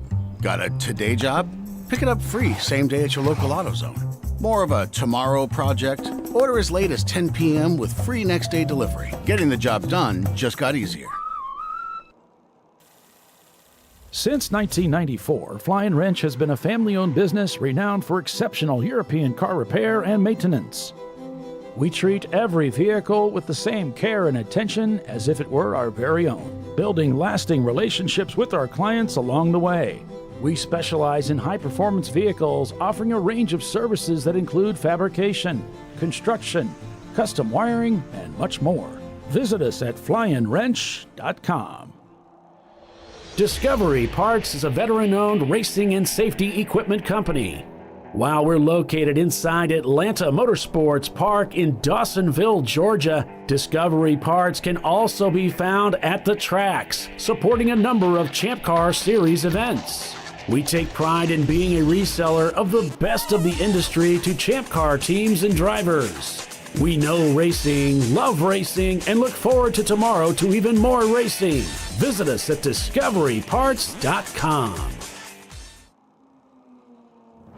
Lifeline's continuous commitment to research and development ensures that we supply the most innovative and cutting-edge products available, used by the majority of the world's motorsport championship-winning drivers, teams, and constructors. Lifeline has a stringent and proven history of success. Lifeline's continuous commitment to research and development ensures that we supply the most innovative and cutting-edge products available. Lifeline's 0360 systems are the result of over 7 years of intensive research and development using 3M's Novik 1230 environmentally safe gas extinguishant. Lifeline uses only the finest quality components. For more information regarding our fire safety equipment and fire safety systems, please contact us at info@lifeline-fire.com.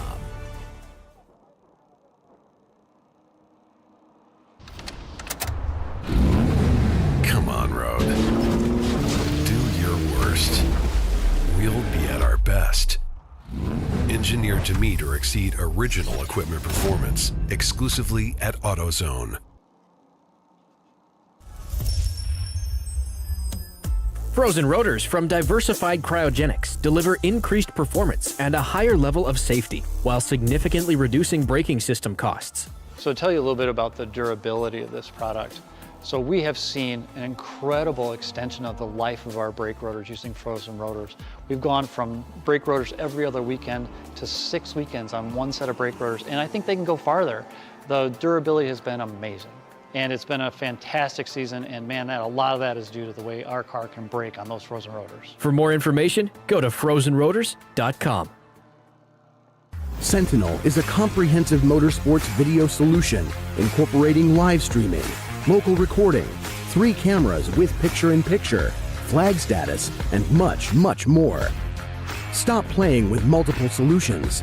Sentinel handles it all, including timing and scoring, vehicle data, graphic overlays, adaptive bitrate encoding, network bonding, and more. Sentinel is the solution to sharing your motorsports experience with your friends, family, sponsors, and the world. What are you waiting for? Get your Sentinel today and never miss an on-track moment. www.sentinel.racing. Bring on the frozen tundra, the grinding gravel, the cratered concrete, the rain-soaked streets. Come on, road. Do your worst. We'll be at our best. Reliable performance in unreliable conditions. Designed to meet or exceed original equipment performance. That's why more auto technicians choose Duralast parts. Exclusively at AutoZone.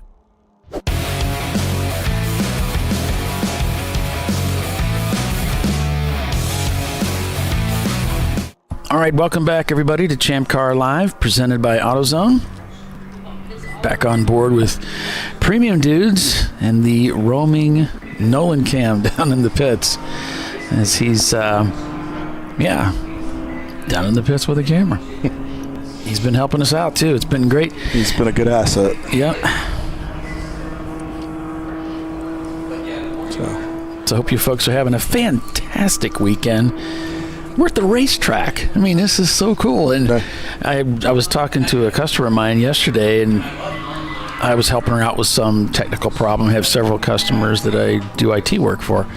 And she says after a while I'm talking to her, and I'm up here in the tower talking to her because we're getting ready for the race for today. And she says, finally says, "It sounds like you're in a hospital." I said, "Where are you?" I said, "Well, I'm at a racetrack in Atlanta." She said, "What? How cool is that?" And it kind of reminded me, it's like, yeah, it is pretty cool, isn't it? I don't really think about it too much, but it does. I think you forget about it in the midst of the work, you know. You do. We get caught up in the day-to-day, and we get caught up in, because when you've been doing it for a while, and I mean, it becomes a process, and you sometimes we forget to take a step back and go, we're in the Tower of Road Atlanta, and you're around this awesome scenery, and you're at a historic racetrack like this, and it makes a difference.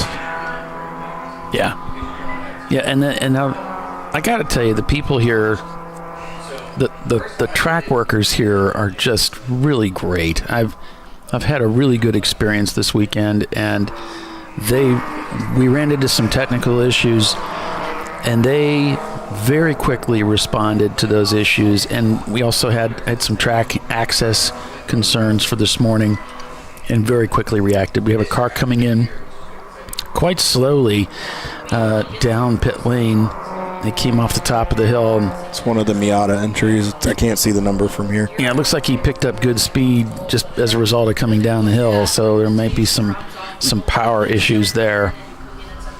Well, we got our camera out of turn 1 facing back toward turn 12. Haven't seen air comes. The car is just coming into shot right there. The way the club pits work here, folks, because like we said, we don't run. And the shot you see to your left on the screen, you'll see a white wall. That's the pro pits that the IMSA series and other pro divisions will run. We run the club pit, which is to your right, over toward the tower, which is where Paulie and I and our guests are based out of. There is an access road that you go straight down, and then it's an immediate 90-degree right-hander, and you come in through that road. So there's plenty of runoff there, but it is very tight as we see another Miata entry coming. I wonder, Paulie, if we're starting to, because we're inside of halfway, I wonder if we're starting to get into another pit stop cycle here. Yeah, it could be. Hey, Keith. Yeah, I'm not sure exactly the scope of your question, saying, can I see live scoring? You can. You will see it on the show. There are a few frames where I have the pylon running. There are a few where I don't, just for the sake of making sure we can see everything. So I'm not sure if you're asking for that, or if you were just asking about where do I go to look at the timing and scoring. You can do that at race-monitor.com. They have the website access.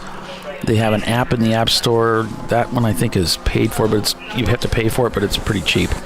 I believe it's $7 for the year, unless it's gone up. We're not sure. I believe when I renewed in September, it was $7. Not sure of any changes. It's the 230 car. It looks like so far. It's Momo Champ. Yep. Looks like it's a standard pit stop so far. Just fuel, driver change, and probably just a couple once-overs. But yeah, to his point, Keith, race monitor, it's very, very awesome. I think you have to get Champ Car stuff. I think you have to pay for the subscription to get into the races, but it's very cheap, and honestly, the access you get, if you follow any other forms of racing that are on it, it's well worth the price of admission. Yeah, it's pretty good. So right here, we'll kind of dissect this a little bit for you guys. So you wonder like what happened. So the driver that was driving gets out. The trick you want to do is when he comes in and comes to a complete stop, you want to make sure you loosen the belts, because that's sometimes where you can get caught up and lose time. Yes, you have 5 minutes, but you also want to make sure that you try to make it as smooth and efficient as possible. So loosening the belts helps. And what you just saw there too is one of the crew members, rule of thumb, and it's requirement, when you're fueling a car, you have to have visors down just for protection in case something were to light up. One of the crew members was just giving a friendly reminder to his co-driver to put his visor down. It happens, heat of the moment. Usually Champ Car officials are pretty good about reminding you put your visor down, and they'll just, they'll just kind of give you the wipe in front of your face, put it down. But what he's doing is he's making sure his belts are tight. Drivers of different sizes drive these cars, so sometimes it's getting the driver adjusted in the seat, making sure steering wheel placement. You want to make sure you can reach the shifter, you can hit the bottom gears, or the gearbox, the top side, and then making sure you can hit all the switches in case, if you happen to have, we've seen a few cars spin today and issues. You want to make sure you can cycle the power, do what you need to do, reach any cool suit buttons or helmet blowers, or especially now, it's after 3 o'clock, you want to get to that light button. So just want to make sure you've got it, and then you'll see the guys, now that the fueling is done, they'll torque the lugs, make sure everything's there, but just really focusing on making sure that driver's comfortable, because driver comfort sometimes, if you're not there, it can cost you time. I know I'm all about being comfortable. No, it makes a huge difference. I know when I've driven cars in the past and I'm not comfortable, I'm not at my best, and I can't run the laps that I know I'm capable of in that, and it speaks volumes. And because you get distracted, like we talked about with Eddie Vedder with their mirror that was constantly flapping till they zip tied it, it's a distraction. Any type of distraction throws you off, and then you can have instances, 3 wide going down here into 11. Everybody got through okay, into 12, got through okay. If you're not focused, it can throw you off. And then like we saw earlier in the race, you can put a tire off, and next thing you know, you're backed into a barrier.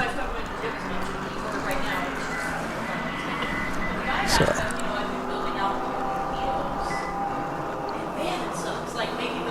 Roman Nolan can. So as usual, he's been on it all day. I'm telling you, we got to get that camera sponsored, Paulie. We'll have to find somebody we know, somebody that's watching. You gotta come sponsor this, man. It's there. So Keith, let me look into that for you real quick. It's not on Race Monitor? That's what he's saying. Let me check here and see. Yeah, it is, because I grabbed it from there. It's probably...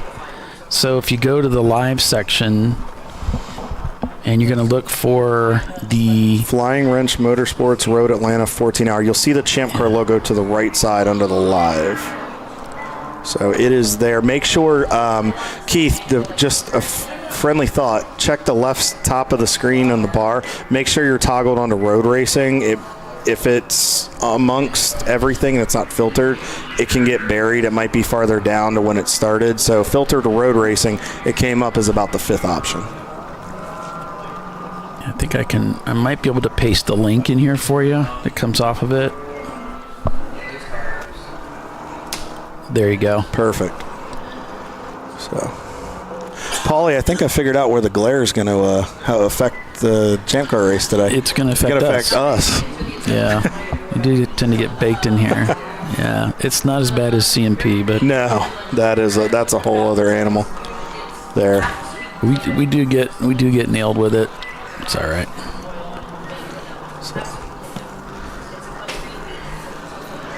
But still, Eddie Vedder out front, Paulie. Parts Badger still running second. Haven't seen too much of a change. Brew Crew has worked their way back up into the 6th position. John Allen Special is now up to the 8th position. And Madwag is still the leading A-Class car in 12th overall. 901 still hanging in the top 12 and 11th. Our Canadian contingent is still hanging out in 13th. Or I'm sorry, in 14th, and On Second Thought Racing is there, and the sister 901 entry is rounding out your top 15. Hong North is in 7th. Gus Racing guys are still coming on strong there. They're still in 4th. I lost count of all the people we've talked to today, which I'm really pleased about because they have the doors downstairs locked. So I'm glad that we were able to get some more people up here to come talk to us. So it's been a lot of fun. We talked to Randy Popst. I almost said Randy Travis. That would be interesting. I think he's deceased. But anyway, we talked to Randy Popst and so many other. Justin Garvin was up here. We talked to Troy Trulio, who Larry won. Chen. Yeah, Troy Trulio won the first. Jack Goldie, ChampCar Randy's race friend and co-owner there with the race team. Yeah. We may have a few other guests coming up. I'm still working on a few people, but it really just depends on driver stints. And if we have drivers that are going to be more favorable at night, it's going to get them it's going to be a little harder to get them up here. Tips, how much they pay us too. I know, yeah, that makes a difference. Yeah, if your money is green, that unlock becomes much easier. Oh, jeez.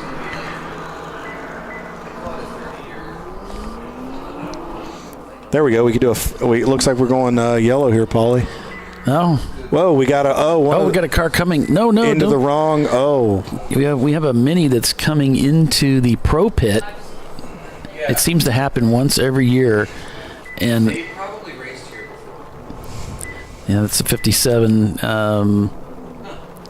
Bailed out there, which he's continuing to roll down pit road of the pro pit and hasn't reduced speed, but is probably doing about 50 to 60 mile an hour, just kind of cruising down to the other side, Pit lane speed zone.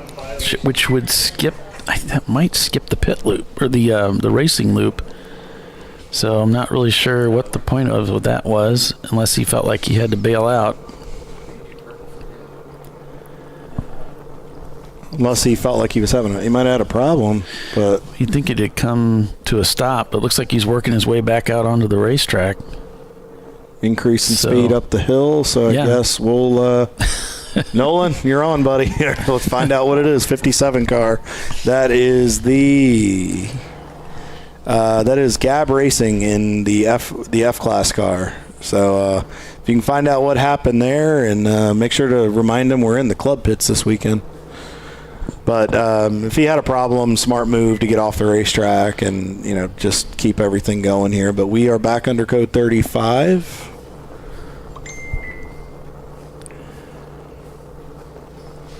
On board with the 901 from 901 Motorsport. These guys have been having a solid day so far.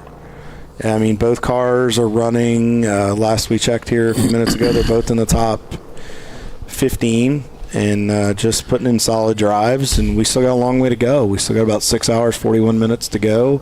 Anything can happen. Looks like Chris Huggins is going to come up and visit with us today, too. So we'll get to hear from Chris. Tell us how rotten Nathan's car is.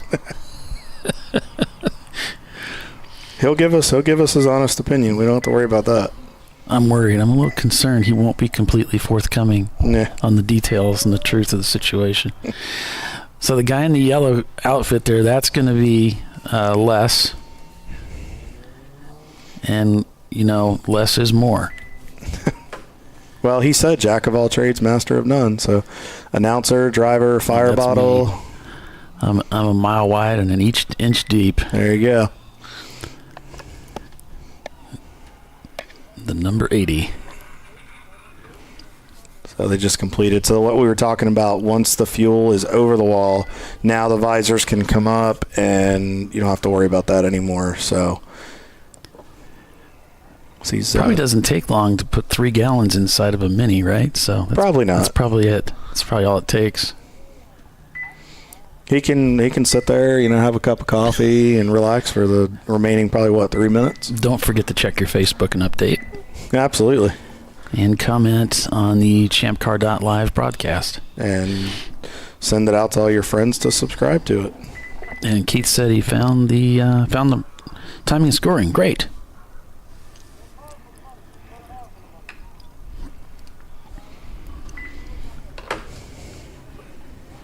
So they got everything situated. It looks like just routine maintenance, and looks like they're just going to torque the lugs. That was less checking air pressures. And we're back on board with Premium Dudes in the number 32 car. Yeah, we'll keep an eye on them in the PIP. Which someone thought that this was new, but actually I developed this P&P a long time ago. It's been several years. That's okay. Yeah, well, I'm glad you're noticing it. That's great. Do we have any line on what caused us to go code 35? Yeah, let's dig into that. 117. Oh, that was local yellow. That was a long time ago, though. I think that was back at 316. But we did have a car that stopped on track. Let's go to our faithful... Oh, well, I don't see anything.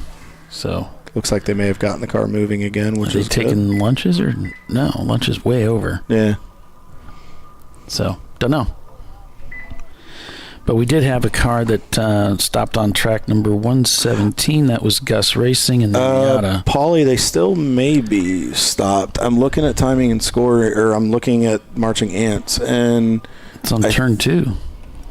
Yeah, so they're right over there where the sand trap and all that would be. So I wonder if... Oops, wrong camera. Knowing our luck, they're probably right out of camera shot.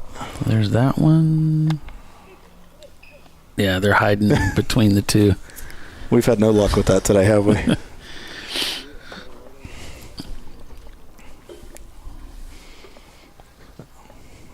So you'll see every time you see a car stop at the end of pit road, you have to stop, check in with the official. Like we talked about, they'll do the courtesy check with your belts. They want to make sure everything is safe before they send you back out there. But the most important thing is your timer. You've got to make sure if you took fuel, you got to be at that 5-minute mark. So, because if you go out under the 5 minutes, that can cause a little bit of a penalty, and race control's not going to be very happy about that. They may come in and you'll have a conversation. So, back on board with Eddie Vedder and just continued cruise control here. These guys are putting on another good show. Looks like they are, what are we looking at, Paulie? They got about 3 laps on Parts Badger at this point? Yeah, it's probably, if it says 3, it's usually somewhere around 4 or 2, rather, with some change on it, right? So, depending on where they hit the loop, of course.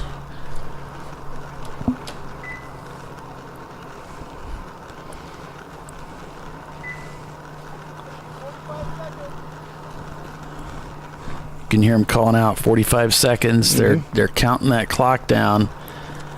If you're going to mess with the car, you want to clean the grill, you want to tape up a duct or something, just do it quick.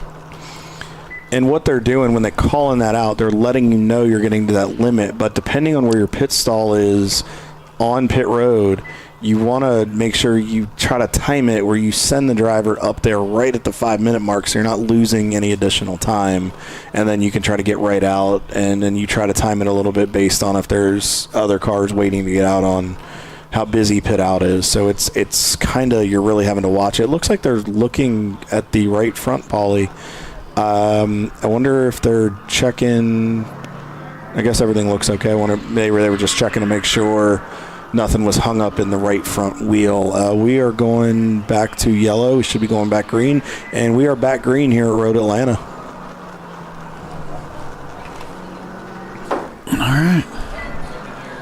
So back on board with our race leader, Eddie Vedder, as they come up under the Fox Factory Bridge. Coming down the hill, it looks like they're going by, I think that's Hong North right there. They just passed. They let them back by.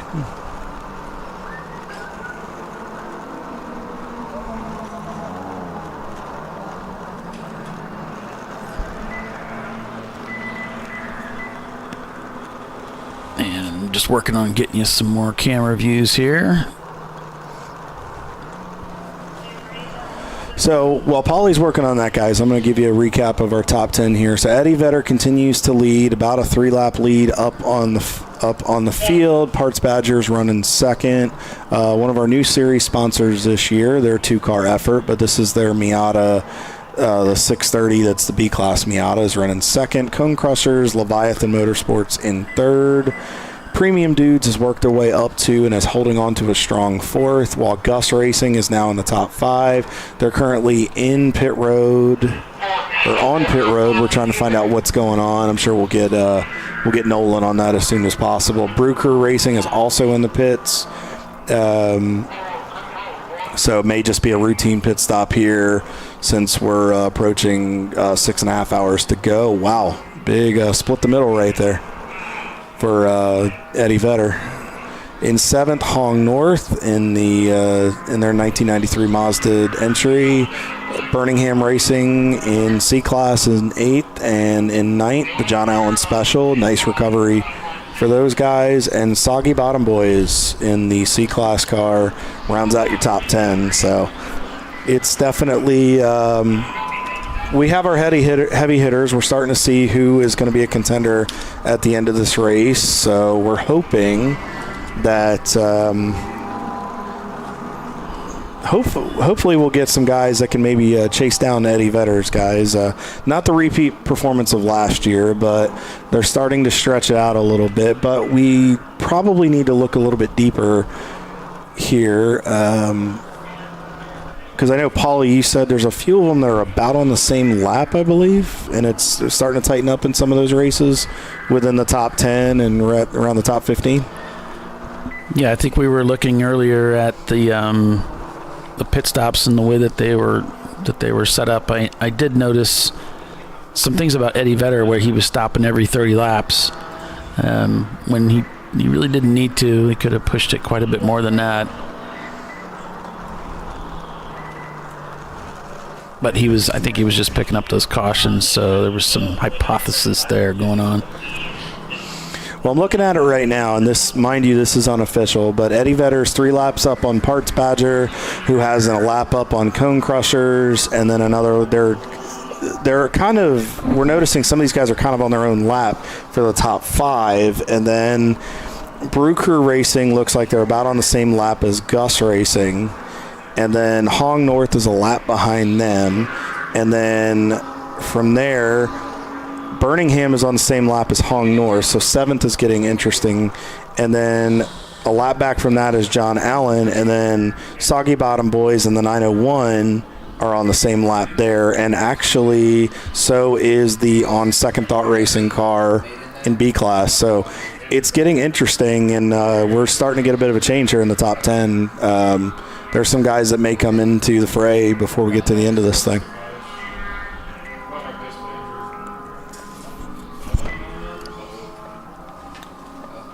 And right now we've had over 8,600 views today. Thank you guys so much for tuning in. Please continue as we get into the later hours of the race. Please continue to share this out with everybody you guys know. Get them to tune in. We appreciate everybody that's continued to support the broadcast and the series. Paulie's working on pulling up our friends here from MyRaces.Live in their 2007 Honda Civic SI. Yeah, this is the Tooth Autosport Honda out of Canada. They're Canadians. We don't hold it against them.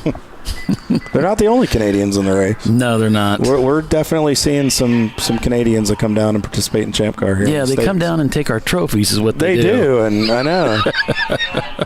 They really do. Oh, that's great. We got to keep that on American soil. Not if they can help it. I know. Oh, man, they want to take that back, and that's bragging rights for those guys. come down and whoop up on us on our own tracks here in the States and everything. Take our trophies and leave. Right.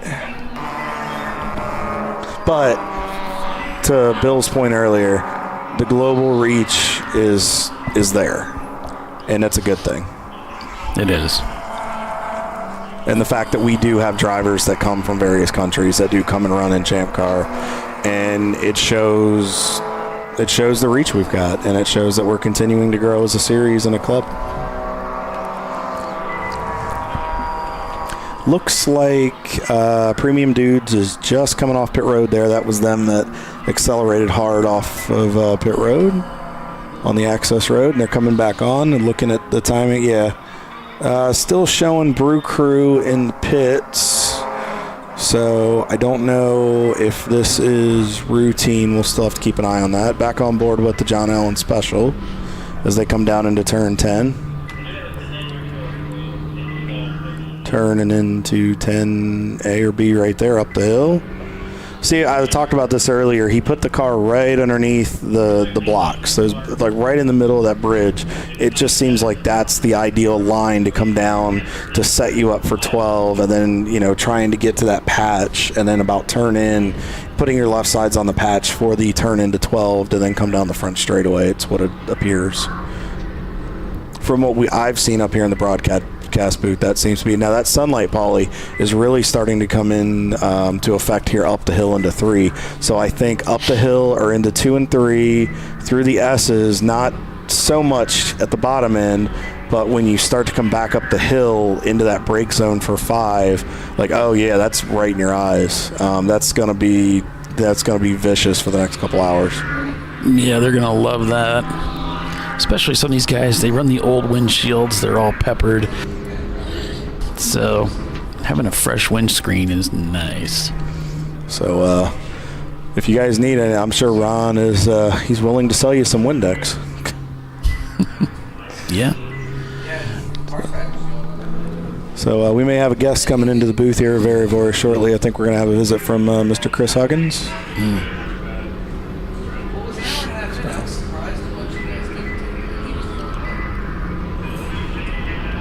So still coming down the back straightaway here, back over to Birmingham Racing as they come out of turn 7A and back onto the back straightaway and coming under the Motul Bridge there. Yeah, they just passed the Gus team. Paulie, I'm still showing Brew Crews in the pits.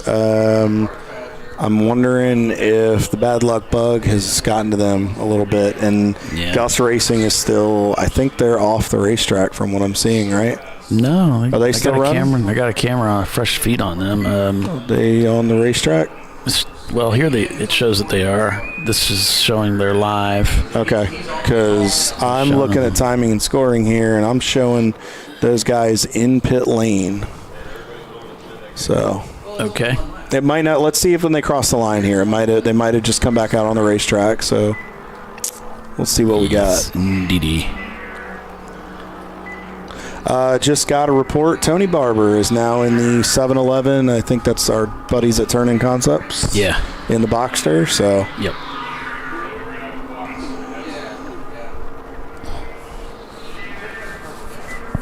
So good luck to Tony in your stint, and guys, keep those updates coming. Let us know what's going on, anything you want us to talk about up here. Yeah, yes, you were right, Paulie. So they just came back out. They just hit the line. We're good there. Brew Crew is still in the pits. They have now dropped down to 7th in the order. Not sure what's going on there. Nolan, if you're listening, buddy, if you can get us some information, that would be great.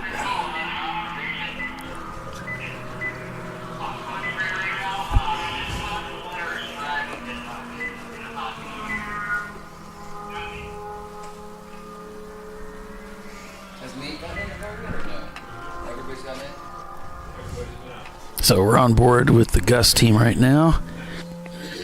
And we heard from Justin Garvin about that team. And, yeah, they were running underpowered for quite a long time on the ECU. It just wasn't really set up right for their car. And so they got a little more power now. Yeah, it looks like they're back up the pace. They just went by one of our other cameras with Birmingham Motorsports there. So was 3 wide all the way to the right side, right up against the barrier coming out of 7. So as they're headed down to turn 10, and I'm noticing that, Paulie, over the last hour or so, I'm noticing the pace is really ramping up. Guys and girls are starting to make moves that they weren't doing about 5 or 6 hours ago. I think we're starting to get down to crunch time, and I think those that are having to play catch up are starting to find ways to make time. So Wayne's in the car for Gus Racing here. He just put down a 48.7 lap there. Solid lap time here. Probably just coming back out. Got to let the tires come back up to temperature. You don't want to just come out and go crazy going into the first turn. You want to give it a couple laps, let those tires come to temperature, and kind of know what you got in the car, get some heat back in the brakes, and then you can start to really get after it in your stint. Looks pretty solid. The car looks like it's got decent pace.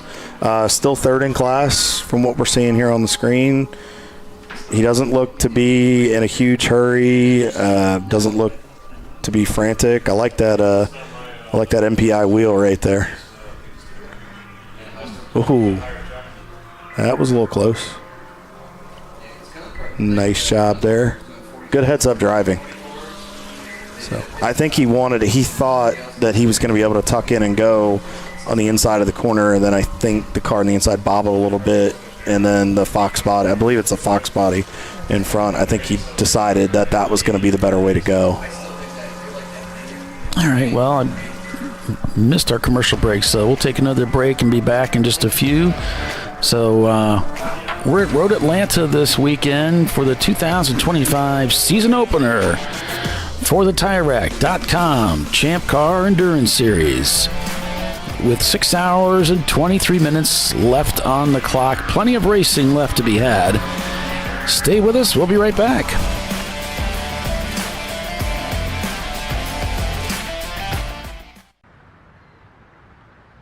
I probably need new tires.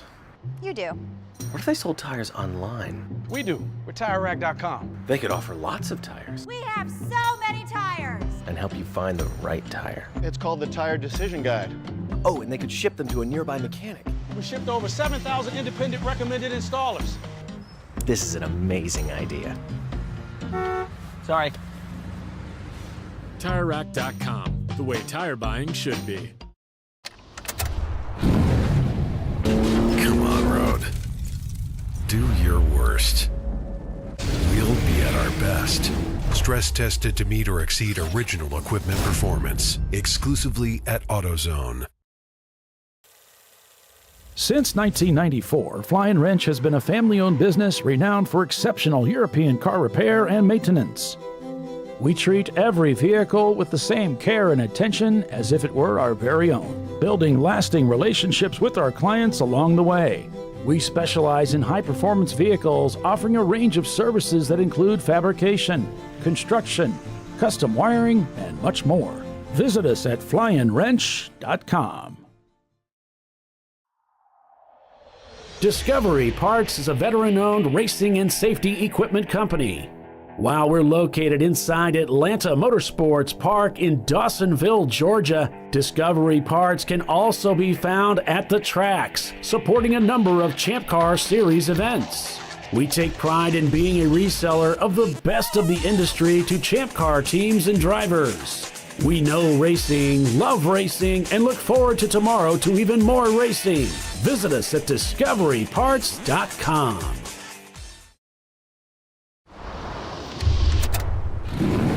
Bring on the frozen tundra, the grinding gravel, the cratered concrete, the rain-soaked streets. Come on, Road. Do your worst. We'll be at our best. Reliable performance in unreliable conditions. Designed to meet or exceed original equipment performance. That's why more auto technicians choose Duralast parts. Exclusively at AutoZone. At Parts Badger, we're not your typical machine shop. When a market-leading mountain bike manufacturer was looking to reshore their hardware components, they turned to Parts Badger. Within weeks, we had deployed a dedicated manufacturing cell, ramped up production, and had guaranteed capacity to meet their demand. We're looking to be your manufacturing partner. See what we can do for you and your company at PartsBadger.com.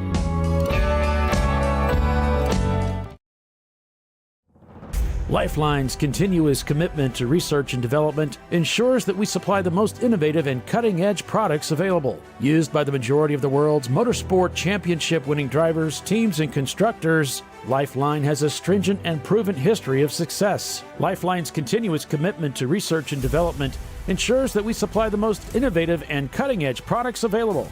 Lifeline's 0360 systems are the result of over 7 years of intensive research and development using 3M's Novik 1230 environmentally safe gas extinguishant.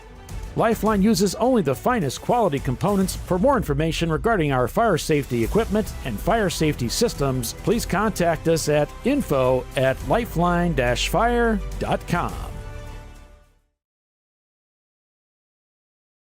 Sentinel is a comprehensive motorsports video solution incorporating live streaming, local recording, 3 cameras with picture-in-picture, flag status, and much, much more.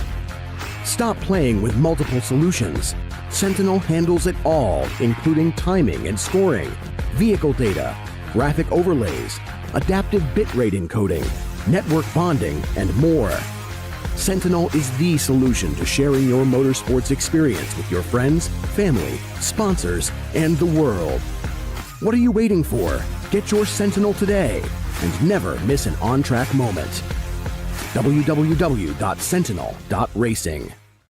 Duralast, designed to meet or exceed OE performance, with 2-layer shims and OE-style slots and chamfers to eliminate noise. Backed by a noise-free guarantee when professionally installed. That's the Duralast difference, only at AutoZone.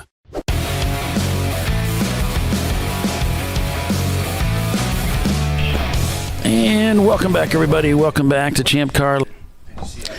It's the TireRack.com Champ Car Endurance Series race at Michelin Raceway Road, Atlanta.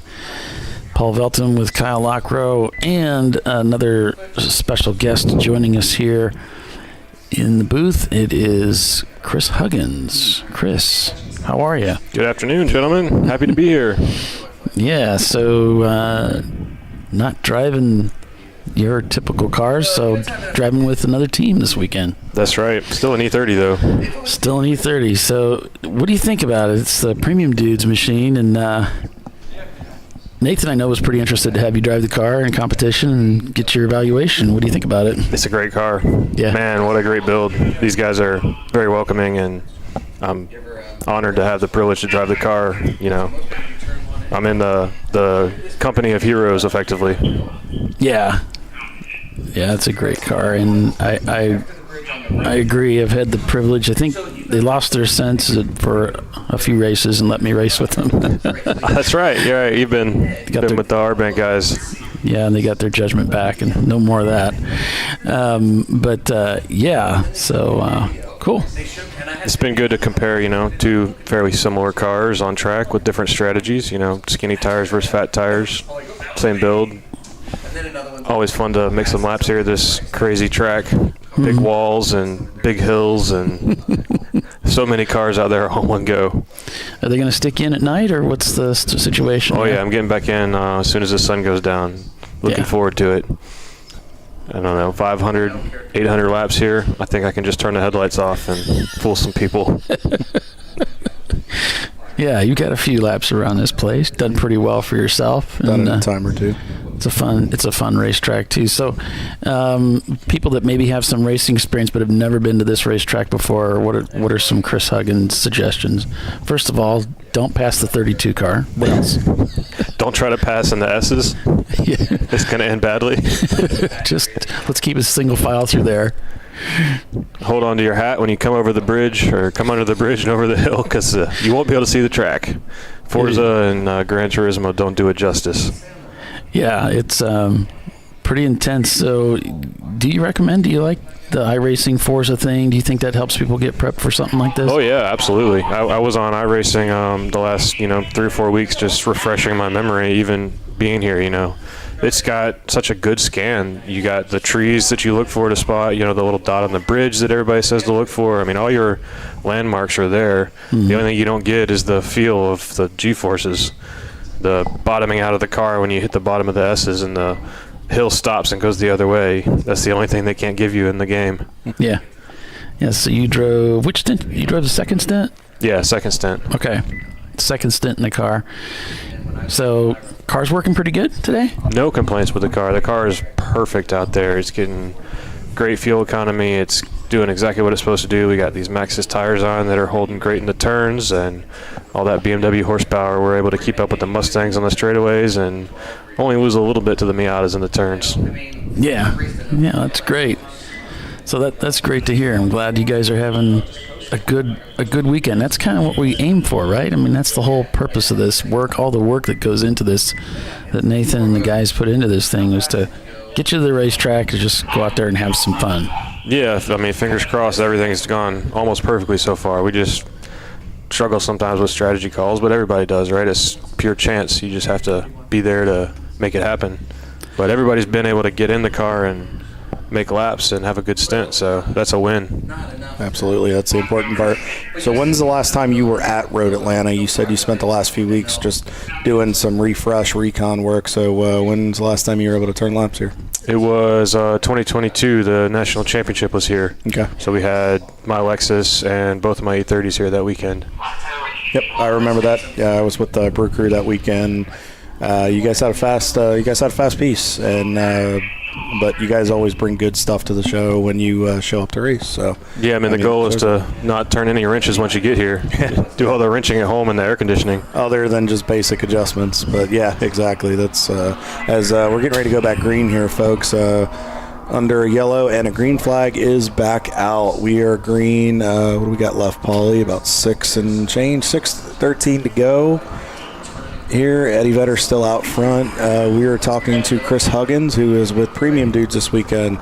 So you're driving something that is similar to what you and your team, that's been your bread and butter for quite a while, and you guys have a lot of experience with. So what's, without giving any trade secrets, have you noticed a lot of differences, or is it pretty much same song, different verse? I mean, there's a little bit of differences. Each builder has their own little unique touch.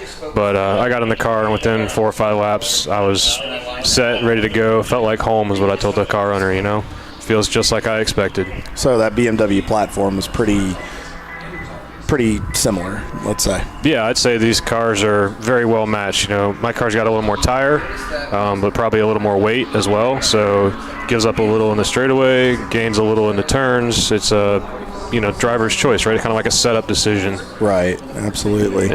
The cars are running the exact same tune because the ECU was programmed by me that's in this car. So the same exact tune in both cars. So the engine performance should be identical. And I remember a lot of different teams. I know Hungry Geckos, I know they've talked to you about a lot of stuff. I think they have some of your input in their cars. I know your operations done a lot of setups and configurations with different cars in the field. How's that been? Do you feel like that's been a benefit? Do you still have a lot of guys coming to you for making their BMW programs better?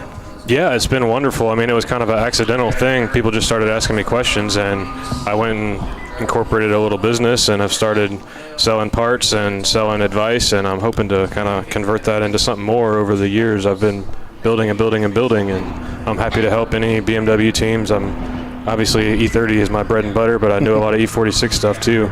I'd say probably half the E30s at the track this weekend have something on them that I built. That sounds about right. I mean, you guys, and you've been around for a long time. I mean, you've been a dedicated Champ Car member, and your guys have been, and that was a little close there, getting into the S's here on camera. It was a little interesting there. But now you're based out of Greensboro, North Carolina? Raleigh, North Carolina, okay. So what's next for you this year? Is your program coming back out later in the season, or are you going to be doing more with some of your customers, let's say? It's to be determined right now. We'll see what the future holds, I guess. Building a shop to kind of expand my business into, so that's taking a lot of my time. Looking forward to getting my cars back out, but also looking forward to the 2026 tire rule. Yeah, that's been a big topic of discussion. I know a lot of the guests, Randy Popes, we had him up here earlier, was very adamant about positivity for the series. What's your, as we see real quick, here's your car. We're on board with them right now. Just nice, being patiently aggressive right here. You can tell, looking for the hole, waiting to see if it's going to be Atlanta Speedworks or the John Allen Special. And it looks like it's going to be the John Allen Special, and you guys are going to pop through. Nice job. Who's in the car right now, if you don't mind us asking? It's Andrew. Andrew, okay. Probably the winningest driver in Champ Car. You got no better teacher to follow around the track. Yeah. I would agree as far as definitely the most. I don't think anybody's won more races than he has. You can tell with the experience level just how patient he was, laid back a little bit. He knew he needed to give that margin of error, waited for the hole to open up, and knew, once he saw the Mini go, he knew that was the way to go. And, to your point, that's why he's won all the races he's won in Champ Car. So, all right, back to the tire rule. So, it's also, before you jump in, it's also somebody that you don't see him getting in crashes. You don't see him banging into people. You see a guy that brings the car back over and over and over again. Go ahead. Yeah, I don't think he's had any car-to-car contact in like the last 20 races. I mean, he's very clean. It's very unusual for him to make the error he made. Let's knock on. Let's keep that record rolling. I hope that's real wood, right? Exactly. It's a point to be. If you want to aspire to be a high-winning driver, there's some points we can take from the way the drivers handle themselves on the racetrack lap after lap after lap. But anyway, you were going to say. No, that's a good point, Paulie. That's advice to every driver. We've been talking about, I know when we had Jack up here, talking about Chris Ramsey getting up to speed, and various drivers, and Larry Chen, who's just starting to dive into this. That's the key. It's, you can be a fast driver, but if you can't be clean and you can't keep the car on the racetrack, then, to Chris's point, to finish first you must finish. So, and that's a golden rule we all need to strive to get to. So back to that tire rule real quick, as we're still on board with your guys as they're navigating some traffic here. How do you feel? We got some input from other guys. What's your thought on this tire rule? Do you think this is going to be a hindrance? Do you think it's going to benefit the series? Do you think it's just going to take time for guys to find the right combination for their program? What's the Chris Huggins mindset? I think it's a great thing. Hats off to Champ Car for finally pulling the trigger. I wish it was taking effect now and not, next year. I think it's going to make a lot of teams happy. It's going to equalize the playing field. There's no longer the ability to, pay for performance effectively. And with the tires that are coming out with these tire manufacturers, they've got it figured out. Every year we get a new compound. The tires get faster. The tread wear stays the same somehow magically, right? Mm-hmm. And we've gone from tires that we could run an entire season on the same set and be competitive to where I'm putting tires on every 2 hours to try to be at the pointy end of the stick, and that's just not sustainable for my position in this world. So I'm happy that I don't have to do that anymore. Yeah, it's the same thing we heard from Randy Popst. A professional race car driver with decades of experience in multiple series, echoing really the same sentiment. I think it's going to be good for these cars too, because don't forget we're racing cars that are 30, 20, 15 years old at a minimum, right? None of these cars are still perfectly shiny and in the best shape, and even the most diligent team is putting stresses and strains on the ball joints and the hubs and the bearings that the people that made these cars never intended for us to put onto them, much less for 24 hours in a row, right? So the stickier the tire, the harder you're pushing these components that weren't designed for it. So we're going to have longer life out of our hubs. We're going to have longer life out of our brakes because you're not going to be able to put as much heat into them. We're going to get better fuel economy. I mean, there's miles and miles of costs that just steadily go down because of the lower grip levels, and I think the racing will be better too. It'll be a driver series. Yeah, I remember Simon Says, I don't know if you remember, they took a break for a while, and I know you did too with your car. The car was literally splitting apart. I mean, you can change hubs and bearings and brakes and all those things, and the car was actually breaking. Yeah, I have to take the frame of my car and literally strap it to the ground and strap it to a truck and bend it back straight after so many hours of racing. And there's, spot welds and pieces of steel that have just completely ripped out of the car. And we ripped out the front subframe, we ripped out the rear subframe, we ripped out the differential, we've broken subframes. Literally every component on the car has had to reinforce in some way or another because of the extra load we're putting on these things. Yeah, I mean, we're doing things with, like you said, we're doing things with these cars that they're not meant to do. Paulie, I just noticed Roman, real quick, Roman Nolan's got, speaking of Randy's guys, they are in the pits. Not sure if it's scheduled or if it is just something else going on. Looks like there's somebody in the car doing some work.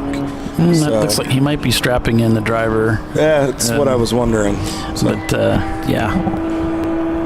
So, Chris, obviously you feel this is going to be a positive move because it'll force guys. And we asked Randy this question because I was curious as a driver, and Paulie, we're both, all three of us in this booth are drivers. You said it'll force us to not beat stuff up. Do you think that it'll make guys have to be a little more disciplined in their driving, where you can't just hammer on it for 14 or 24 hours? You have to have the discipline to back off and really conserve your stuff. No, I don't think that's quite what's going to happen. At least I hope, because right now, there's times with these sticky tires that we might not have enough to live the weekend, or we might be trying to conserve the tires. For example, a day like today where it's hotter than would be expected, right? By the time we figured out the weather forecast, we had already loaded up the truck and rolled down the road, so we're stuck running the tires we bought, a month ago, and it might be too warm for this compound. Well, you go back to the ECFs or the RS4s, and they don't really care what the weather is. They're going to live the whole race no matter how hard you abuse them.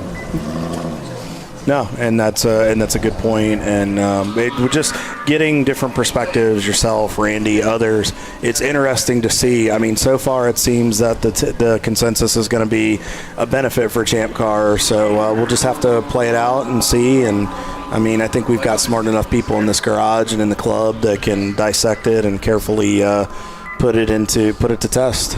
Yeah, I really hope it plays out like that, because this is a great series. I love coming to race, and the level of competition is, in my opinion, it's world class, right? We've gone in the last 5 years from being able to make mistakes and maybe have a bobble here and there and still be competitive to now it's a 14-hour sprint race out there. There's no opportunity for mistakes. There's no opportunity for being off pace. You have to be on it the whole time to be competitive, and that's just because of the level of builds, the level of drivers that have been attracted to this series.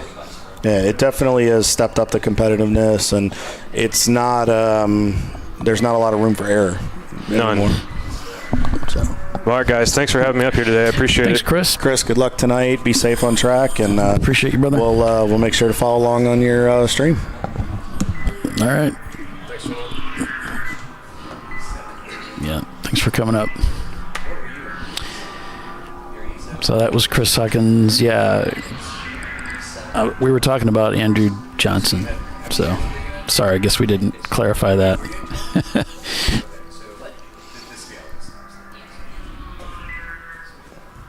So it looks like we have the BMW on track guys said they disagree. The peak lateral G of all the tires isn't that big of a variance, and the 2026 tire rule will smaller displacement cars less competitive. So there looks like it's while we're hearing good, it's probably still going to be out for debate for a little while.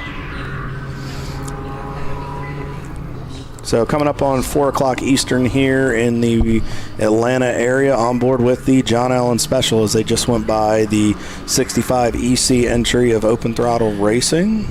So Chelsea sent out a message over the WhatsApp, so let me just read it out to you if you haven't seen it yet. Any driver not properly belted in at pit in will immediately be turned back to the paddock. I think she's saying it at pit out.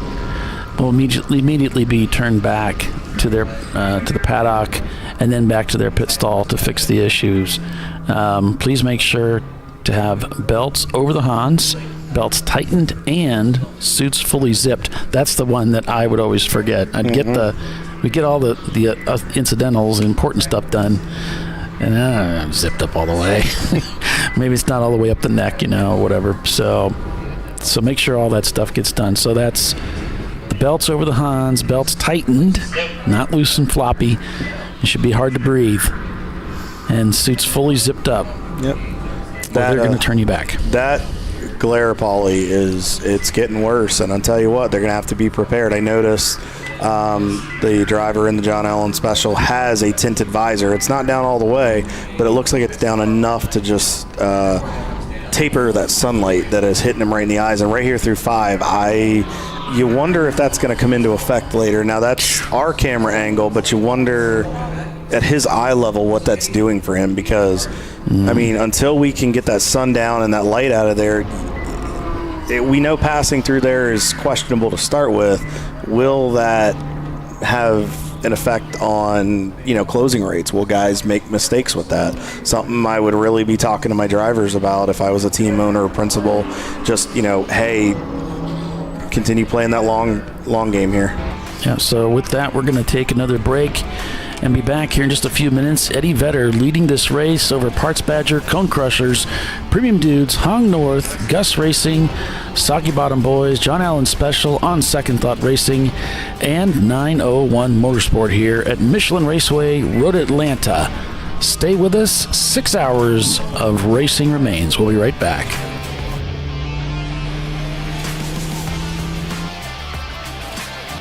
An important decision is afoot. This man is about to buy tires on TireRack.com. Tire Rack is the leading online retailer of tires in North America and a repository of advice and expert reviews. And it's done! All that's left is to arrange for safe, easy installation at one of our independent recommended installers. Well, I guess he did that too. TireRack.com, the way tire buying should be. Come on, Road. Do your worst. We'll be at our best. Engineered to meet or exceed original equipment performance, exclusively at AutoZone. Since 1994, Fly & Wrench has been a family-owned business renowned for exceptional European car repair and maintenance. We treat every vehicle with the same care and attention as if it were our very own, building lasting relationships with our clients along the way. We specialize in high-performance vehicles, offering a range of services that include fabrication, construction, custom wiring, and much more. Visit us at flyandwrench.com. Frozen rotors from Diversified Cryogenics deliver increased performance and a higher level of safety, while significantly reducing braking system costs. So to tell you a little bit about the durability of this product. So we have seen an incredible extension of the life of our brake rotors using frozen rotors. We've gone from brake rotors every other weekend to 6 weekends on one set of brake rotors, and I think they can go farther. The durability has been amazing. And it's been a fantastic season, and man, a lot of that is due to the way our car can brake on those frozen rotors. For more information, go to frozenrotors.com.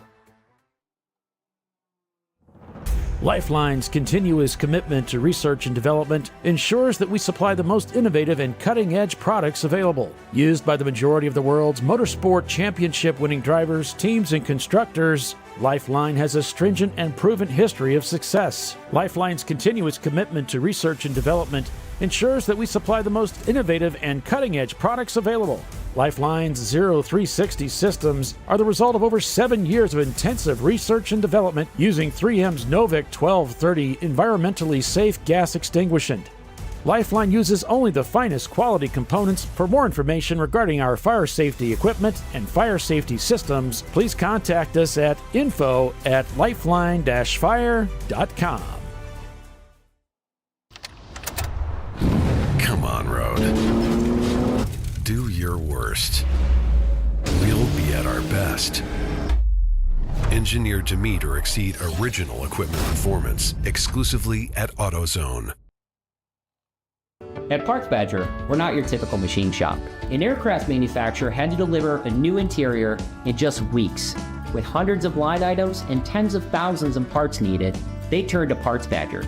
We have the connected manufacturing capacity, the experienced team of design engineers and project managers, and the proprietary software to get it done and deliver. See what Parts Badger can do for you and your company at partsbadger.com.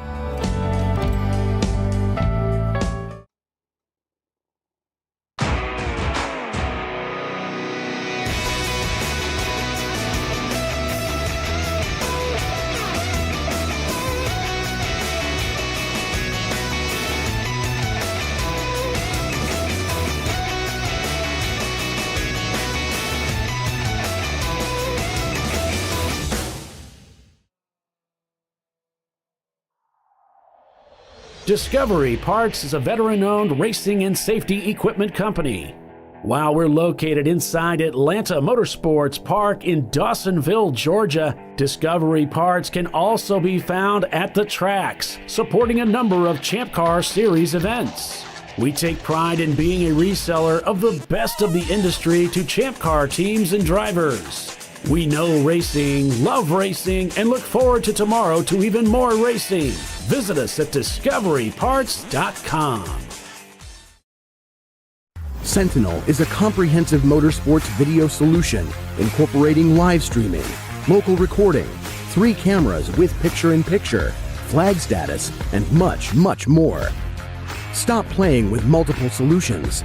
Sentinel handles it all, including timing and scoring, vehicle data, graphic overlays, adaptive bitrate encoding, network bonding, and more. Sentinel is the solution to sharing your motorsports experience with your friends, family, sponsors, and the world. What are you waiting for? Get your Sentinel today and never miss an on-track moment. www.sentinel.racing.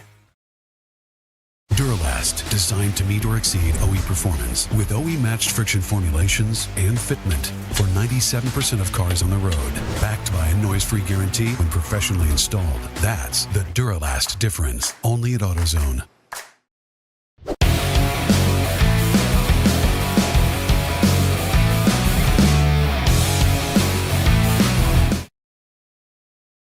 Welcome back to Michelin Raceway Road Atlanta. I'm Kyle Lockrow. This is Paul Veltum to my left here. We are for the Flying Wrench 14 hours of Road Atlanta. Flying Wrench Motorsports 14 hours of Road Atlanta. Eddie Vedder is still out front. Parts Badger is running second. Cone Crusher is still hanging on to third on the same lap as Parts Badger, Paulie. It looks like it's closing in for that runner-up spot. And then in fourth, Premium Dudes has worked their way up 2 laps from behind those guys, and Hong North has crept into the top 5. That team, Kevin and those guys, they always seem to, when the pay window starts to open up, here comes that 8 car every single time. Yeah, it does kind of seem that way, and you know, it kind of reminds me of Elio. You know, he's just this guy that just kind of lays back, and then all of a sudden you get to the end, and there's Chris Huggins again. You know, it's always the same guys that end up working their way up to the front. But right now, Eddie Vedder and that team and that Corvette just seem to have put this thing together so well. They're basically up 3 laps on Parts Badger with Cone Crushers in third. And, you know, the gap, Soggy Bottom Boys, 12 seconds up to Gus Racing. The rest, they're starting to spread out a little bit, as we've seen in years past. Equip Octane in that B-Class car just 6 seconds behind Madwag, who's currently the A-Class leader, but not by much. Momo Champ right there, keeping them honest in their 94 Mazda Miata, who's dropped about 8 laps since the start of the race. 42 laps for Atlanta Speedworks. They have passed 42 cars to bring up the 996 into 13th spot. That's a good recovery for those guys, and I think if they can keep that pace up, I think eventually they'll roll into the top 10 here. Yeah, and you got 40 laps turned for Cone Crush, 40 positions that they've passed for third spot there in their Toyota MR2 for Cone Crushers. 50 spots for Soggy Bottom Boys. Nice job, guys. Keep it up. So as we roll down through the order, Hungry Geckos in the 25th position. Solid day. They're usually top 20 contenders, but they're just slowly kind of creeping their way back up there. Wheels America Racing guys are still hanging on 26th. The Rad Racing guys have cracked the top 30. Tater Racing, they've had their struggles today, but they're still hanging on. Our buddies with Thrive Racing. I was gonna say we're gonna just start calling them. Absolutely. No, the 3 racing guys are having a good run. They're running 28th in overall and running C class here. So.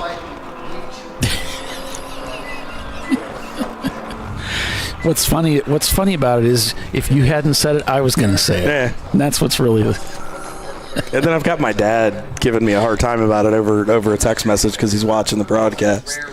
It's like I've got a production guy down in South Carolina giving me notes. The leader is in the pits, number 91, the Corvette. in the pits. So looks routine so far. Yep. Checking the timer.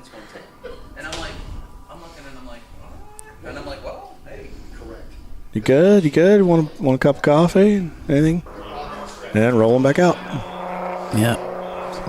Looks like they got in behind somebody here, but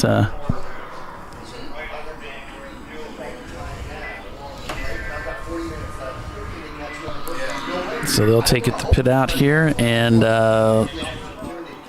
here comes Chris quickly to check on that timer. And check those belts. Just like we talked about before the commercial break, Paulie. Got to make sure those belts are over top that Hans device. Got to make sure everything's tightened up. Make sure your Hans device is attached to your helmet, everything. And the suit's zipped up all the way. Absolutely. Make sure nothing is exposed in case something happens. We don't need anybody going to see the doctor today. So Eddie Vedder heads back out onto the racetrack after that pit stop, leading D-Class. B-Class is being led by Parts Badger. C-Class, Cone Crushers. That's the top 3 overall competitors, too. D-Class, B-Class, and C-Class. And A-Class being led by Madwag. EC is being led by the Yoda Sport.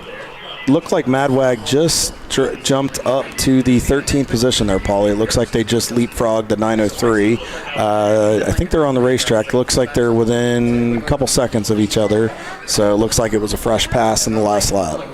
And F-Class being held, lead being held by Open Throttle Racing, it looks like here. Of course, these are all unofficial. And you can't believe half of what I tell you anyway.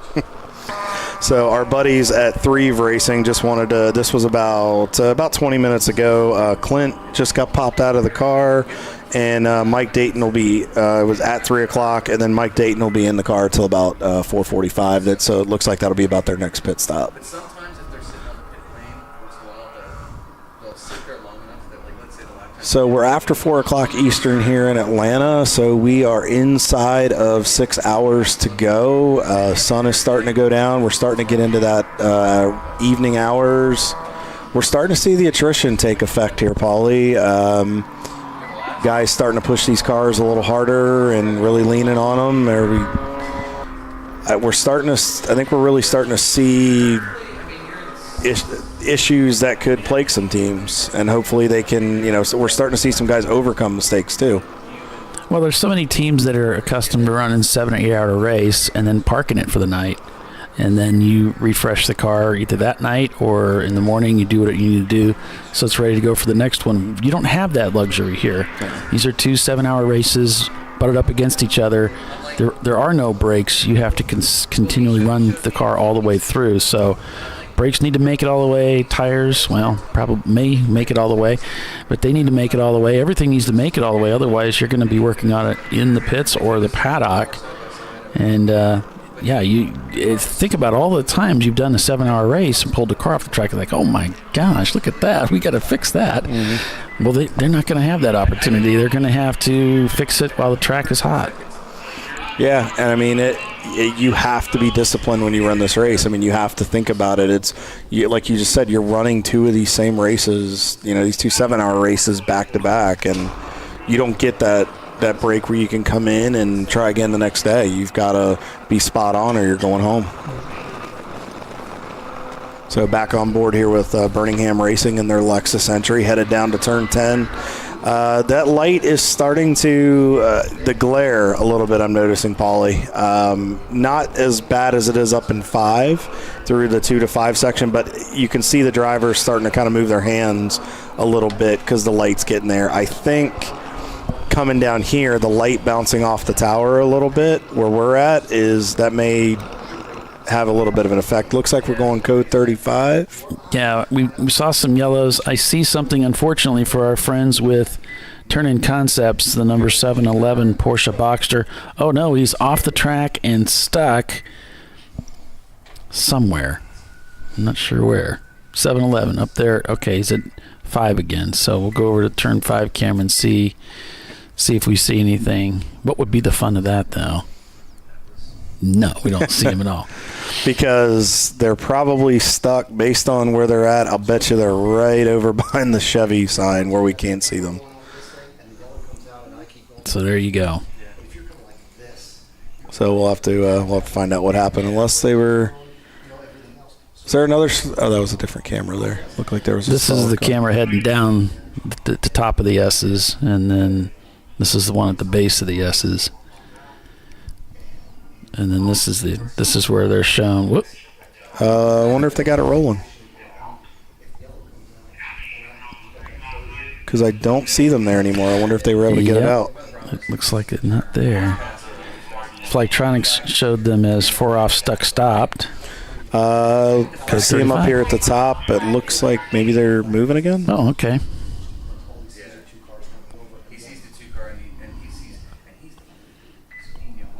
Let's see if we catch them. Maybe we catch them over here. We've got equipment out there.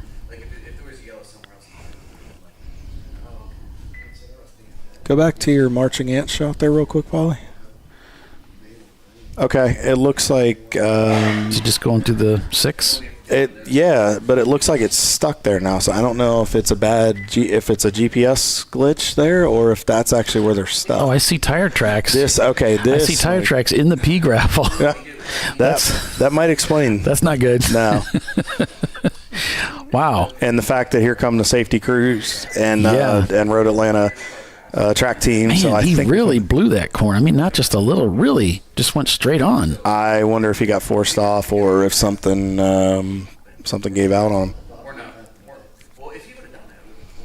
Yeah, because he left the track at some speed there. And that's the benefit of having the pea gravel is it slows you down, because if not, especially if you're going to hit wet grass, that'll accelerate you and that'll make it worse. So, and we really don't want that. So thankfully, while it stinks, it puts you under code 35. It may have just saved the race car.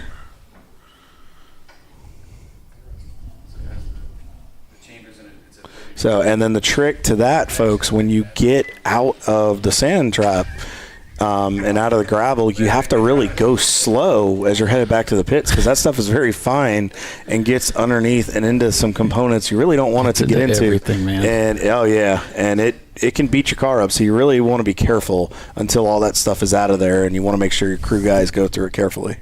Yeah, we had a situation. We had to sweep a car out because it was so bad. And so we had a guy that took a car off at NCM, and it scooped up a bunch of the pea gravel inside the engine compartment, on top of the dust cover, whatever it is, the belly pan, and that stuff gets inside the frame rail. It gets in everything. So yeah, but in the meantime, we've got another guest joining us here. Tell us your name, sir. I'm Kerry Steed, and I drive the 32 car with the Premium Dudes. Yep, Kerry Steed up here with us. You've been driving with them for more than a couple races. More than a couple. Paul, that's right. I've been racing with them since 2017, and they're also the sister team with R-Bank. Mm-hmm. So I've been racing with them since 2012. Nice. So you're here this weekend and racing with them again, and according to Chris Huggins, it's going really well. It's a great race. I mean, for one, Champ Car puts on a fantastic event, and then you can't do too much better than Road Atlanta, for Christ's sake. I mean, my goodness, great facility. It's a great team to run with, and unfortunately, we can't beat the speed of Eddie Vedder and that Corvette. Parts Badger, these guys are making every call perfectly with regards to their pit stops. Yeah, I don't think Parts Badger has had a bad pit stop. Like every time there's a caution purple 35, they're in the pits. It's like, that's incredible. So, but that's a killer. They're not out of reach. I mean, last year they put on a clinic last year that was very rare, but this year, I mean, yes, it's 2 and 4 laps or 1 and 3 laps at this point, but they're not completely out of reach. So one hiccup, I think you could, or a couple hiccups, and I think it's a game changer. I think every team in the pits is hoping for hiccups right now, but you guys have to agree the purple 35 has changed the nature of the strategy tenfold with regards to how it was prior to the purple 35. Well, just seeing how guys, when they end with having more teams now have radio communication, which makes a difference, where if you see a car, you hear a car, or we call it on the broadcast, like we're trying to figure out what was going on with the Turning Concepts car. The fact that we started to see that kind of stuff with the marching ants, if they see that, they can call their guy if he's in the vicinity and he can get in and they can time it right. It has been a game changer in Champ Car competition. And I would add to that the live feed that many of these teams are now having in their pits. Mm-hmm. We can see in almost real time if there is an incident and then make a determination of how long is that incident going to last. Sure. You have an incident where you get a car that goes off that does some put some oil down, or there's debris on the track that may take 2 or 3 laps of Purple 35. Right. Then you have one where we have a car hits the wall here in front of the tower, but they're able to get that knocked out in 1.5 purple laps. So that's the chance that we're now taking is, okay, if you miss the pits on the entry of that first purple lap, do you take the next opportunity to pit, or do you take the rest of your stint and you hope you get another Purple 35? Right. It's a risk versus reward. And, I mean, like Chris Huggins said when we had him up here a short time ago, you're either going to come out on one side or the other. Sometimes you play it, and Parts Badger today has been spot on with all their calls, but then there's other times where you try to time it, you work really hard, and no matter what you do, you just kind of fall short. Mm-hmm. And the cars that we see at the top, there are a couple of new names that we haven't typically seen on the leaderboard for Champ Car, and that's great to see. Anytime that you have new teams that are coming up, that's a good sign for the series, which means your drivers are getting better, the teams are well prepped, and now you're having some variety with regards to the teams that could possibly win, and that just makes for a more exciting race. I think you're seeing teams that run in other series that shall not be named, but they get this experience in the seat time, and then they see what or even if they run in Champ Car, they've got people like yourself with Premium Dudes and other people like Chris Huggins and others to lean on, and resources to go to get better, get faster, get more efficient, and then they put that into practice, and then you're seeing the after effect. You're exactly right. Well, guys, I'm going to have to get back down to the pits. Thank you so much for having me up here. Yep. I'm sure I'll talk to you again soon at some other races. I'm going to be at Watkins Glen and a few others. Okay. So to all my fellow competitors out there, be looking out. I'm coming. Real quick, are you back in the car at all today, or are you done for today? Oh, no. For some reason, the guys love to put me in the rain, the snow, and in the pitch black. So luckily this year we don't have the rain or the snow, but we are going to have some pitch black tonight. So I will be back in the we'll car. Look forward to seeing you and Chris Huggins bringing it home. Huh? Absolutely. All right, perfect. Well, good luck. Be safe out there, and we'll be watching for you. Thanks, guys. Take care. So thanks for joining us today. Well, at least that closes that up. At least we know who's going to be finishing that car out for the last few hours. So. Yeah, it's going to be Chris Huggins, and it's going to be Kerry. So and two fast drivers who go. Yep, and we know that they're fast in those conditions, like we talked about. It's planning that strategy of your driver lineup. So get ready to go back racing here. Yeah, obviously they got the Porsche moved out, so I'm watching my chat to see what Greg says. Oh, is that it right there? That was it. I think that was it coming down pit lane. We saw a rhinoceros in the pits there. Roman Nolan Cam and Atlantis. Is that Atlanta Speedworks? Right. Yep. Looks like there. Yep. That's Josh Vitrone, one of the crew guys. Yep. Just tapped on the car, letting him know. He's just guiding him around the car in front. Ease on out. Hold your 20 miles an hour to the end of pit road. So that might be Atlanta Speedworks right there coming out. Yes. And they are 14th right now. We'll have to see where they cycle out through the pit stops. Coming to the stop, get checked out at pit out, and then they'll come out onto the racetrack. But got to commend those guys for the recovery they've had.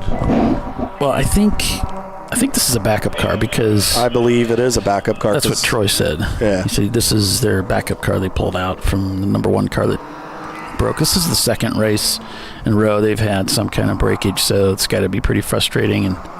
by golly, they just brought out another car.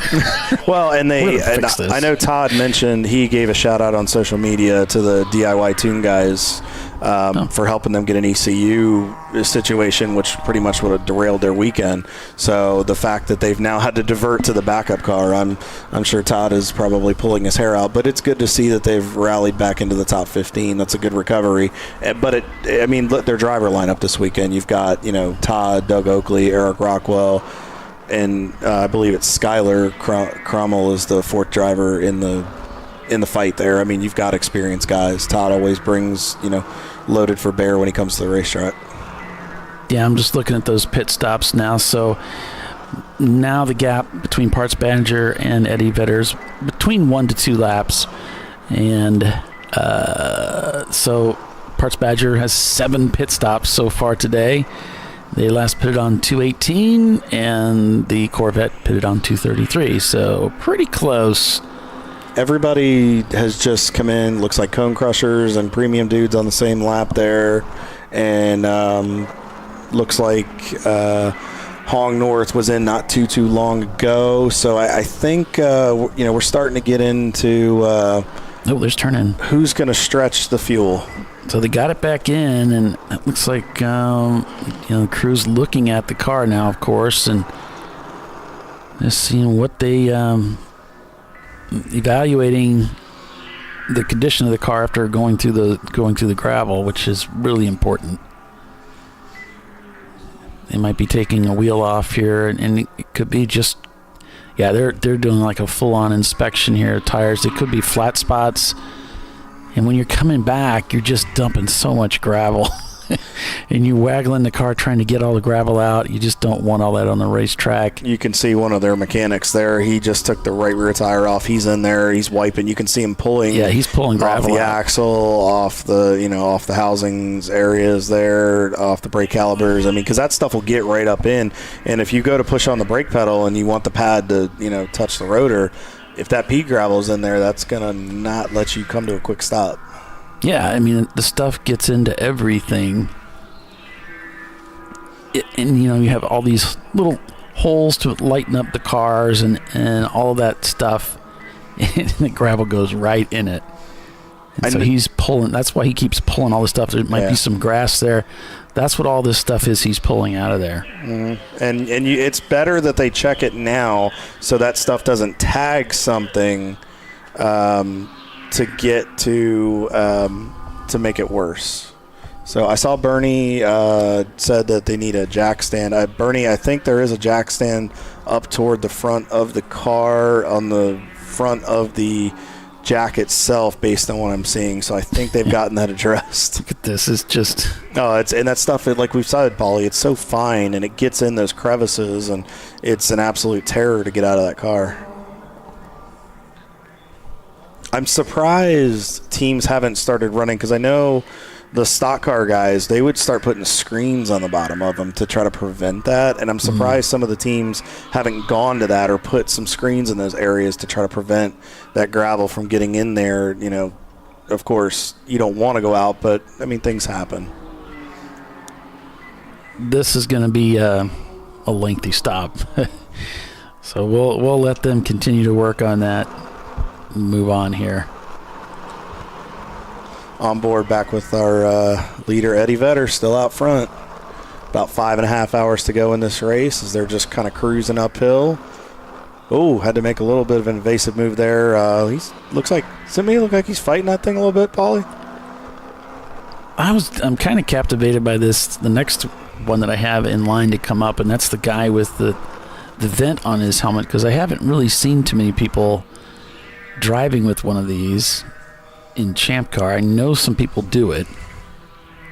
It's so what they probably have is they either have an in-car system where it's blowing. It's an electrical system. There's two ways that you can do this. You can either do it with a blower, but you got to run that off the battery to where it's blowing that cool air. But if, it drains more of your battery, the other way you could do it is you can put a NACA duct in like one of the windows, and then you can hook the hose to it, and you can have fresh air. Now, the only downside to that is if you go off or you go, you happen to do a little agricultural racing, sometimes you can get some presents that come in there with you along with the cooler air. So, but it's good to see that, because, there are some guys that and girls that are out there that they might need that little extra to get through these stints, because like we've talked about, there's people that come from different disciplines, especially guys that, haven't been out there, that drivers haven't been out there that long.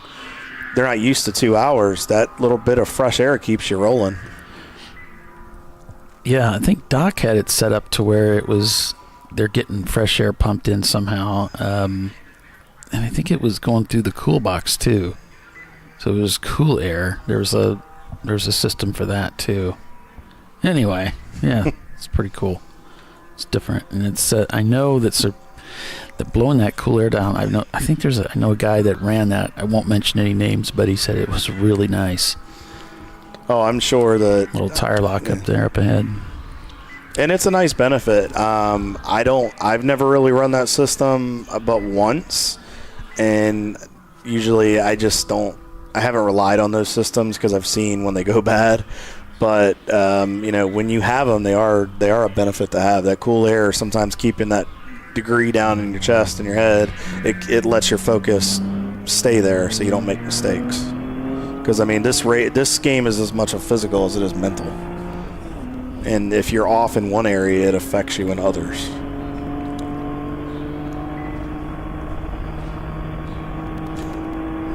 And we just got a train of cars coming down the hill here. Coming down onto the front straightaway. Got a conga line right there. Looks like is that Atlanta Speedworks? If that's what's them, that might have popped out. Got a nice, got a nice conga line going up the hill there.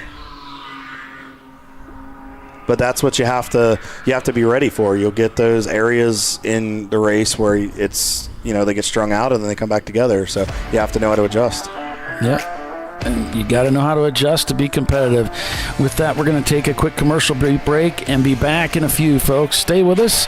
You're watching ChampCar.Live, presented by AutoZone, and we are at Michelin Raceway Road, Atlanta. We'll be right back.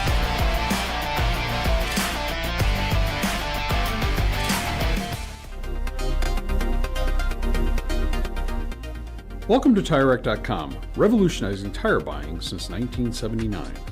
With our unmatched selection of branded products, finding what fits your vehicle and is right for you and how and where you drive has never been easier. Through helpful online shopping tools that include our professional hands-on reviews done at the introduction of a tire and consumer reviews that give real-world feedback over the life of the tire, you can make the right tire choice and find exactly what you need. And if you prefer to talk to someone, our tire testers, our sales team, are available on the phone. And that's how we get you the right tire for you and your vehicle for where and how you drive.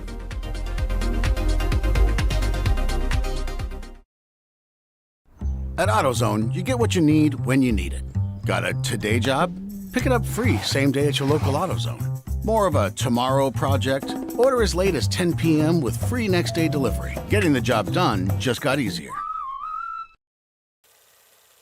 Since 1994, Flying Wrench has been a family-owned business renowned for exceptional European car repair and maintenance. We treat every vehicle with the same care and attention as if it were our very own, building lasting relationships with our clients along the way.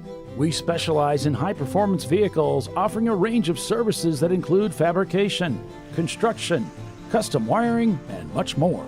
Visit us at flyinwrench.com.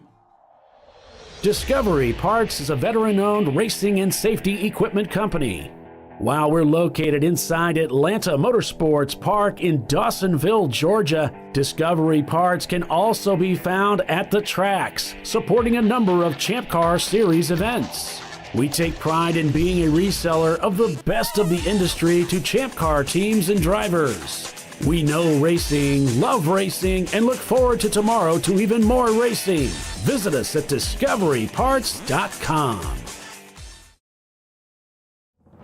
Lifeline's continuous commitment to research and development ensures that we supply the most innovative and cutting-edge products available. Used by the majority of the world's motorsport championship-winning drivers, teams, and constructors, Lifeline has a stringent and proven history of success. Lifeline's continuous commitment to research and development ensures that we supply the most innovative and cutting-edge products available. Lifeline's 0360 systems are the result of over 7 years of intensive research and development using 3M's Novik 1230 environmentally safe gas extinguishant.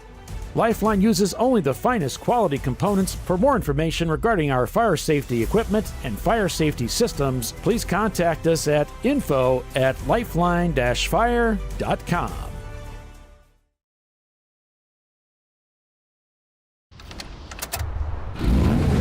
Come on, road.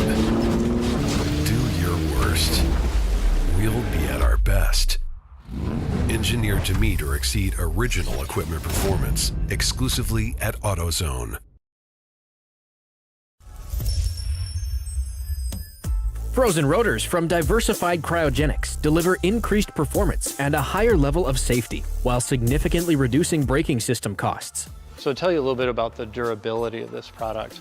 So we have seen an incredible extension of the life of our brake rotors using frozen rotors. We've gone from brake rotors every other weekend to 6 weekends on one set of brake rotors, and I think they can go farther. The durability has been amazing, and it's been a fantastic season, and man, a lot of that is due to the way our car can brake on those frozen rotors. For more information, go to frozenrotors.com. Sentinel is a comprehensive motorsports video solution incorporating live streaming, local recording, 3 cameras with picture-in-picture, flag status, and much, much more. Stop playing with multiple solutions. Sentinel handles it all, including timing and scoring, vehicle data, graphic overlays, adaptive bitrate encoding, network bonding, and more. Sentinel is the solution to sharing your motorsports experience with your friends, family, sponsors, and the world. What are you waiting for? Get your Sentinel today and never miss an on-track moment. www.sentinel.racing. Bring on the frozen tundra, the grinding gravel, the cratered concrete, the rain-soaked streets. Come on, road. Do your worst. We'll be at our best. Reliable performance in unreliable conditions. Designed to meet or exceed original equipment performance. That's why more auto technicians choose Duralast parts. Exclusively at AutoZone.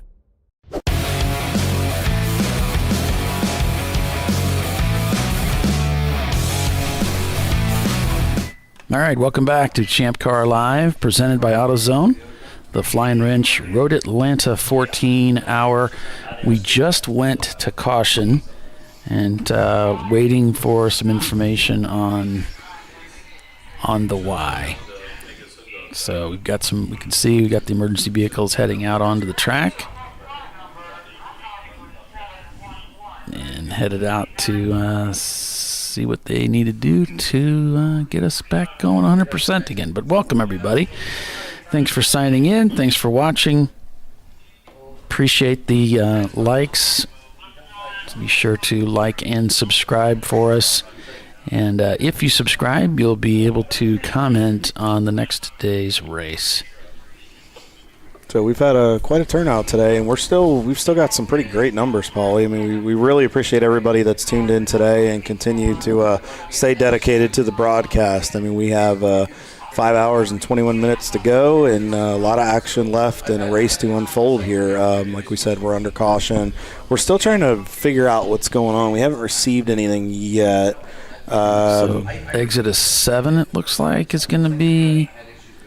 And we've got car 311. That is the Yoda Sport, the C-Class car. Okay.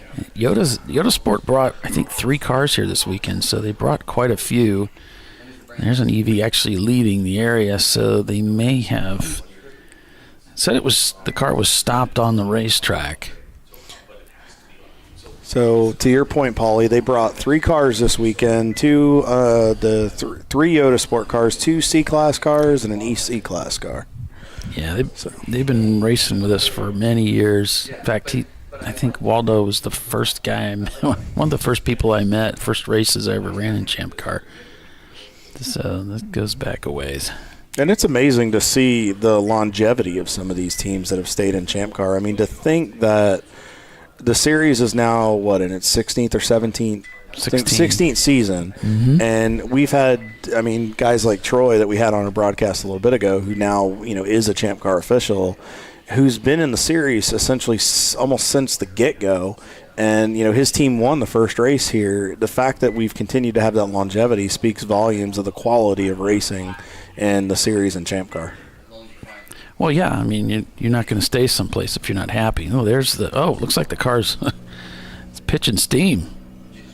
And I don't know that it's 7. It looks like it's closer to I think 9. We're going red flag here, Paulie. Yeah, it might be they've decided it's under. Okay, we are going red. They may have decided the thing's on fire. If you saw that. So past the hill here, we kind of saw what was going on there.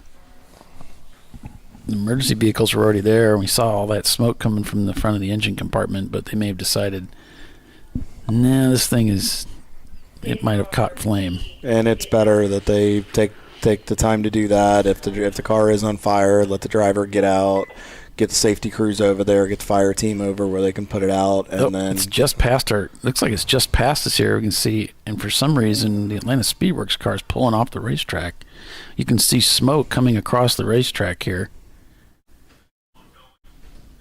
They might be spraying it down. They might have pulled off to get out of the way. Yeah. And depending on if they saw that smoke coming back, depending on if there's anything coming out of it, they probably just don't want their windshield peppered. They must be right on the edge of the accident scene. You can see the emergency truck stopped right there.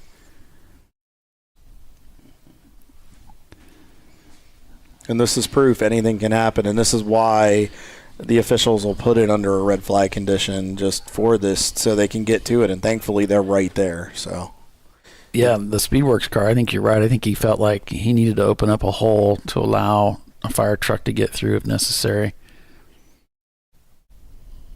Which is smart, good heads-up move on that driver's part. So, plus, taking into consideration the safety of the driver affected and team affected. It's been an adventurous day. What started out so quiet has gotten eventful here in the last 4 hours. Yeah, it was just in passing talking to Ron with Discovery Parts. He said you've had some several 35s. Is it normally that much? It's like, well, I don't really keep track of them, but I guess I mentioned him. Sometimes it seems like you're right. When you get deeper into a race, you tend to have fewer cautions, fewer disruptions, and it's more just droning on lap after lap. But today, there are events where it seems like every half hour there's something that comes up too. Well, and I think I wonder, again, I know I keep bringing it up, but I wonder if, this is a mechanical issue, but I wonder with some of the mistakes if fatigue is starting to set in with just some of the drivers and some of the hiccups. Just it's much warmer than we've had here in the last 3 or 4 years.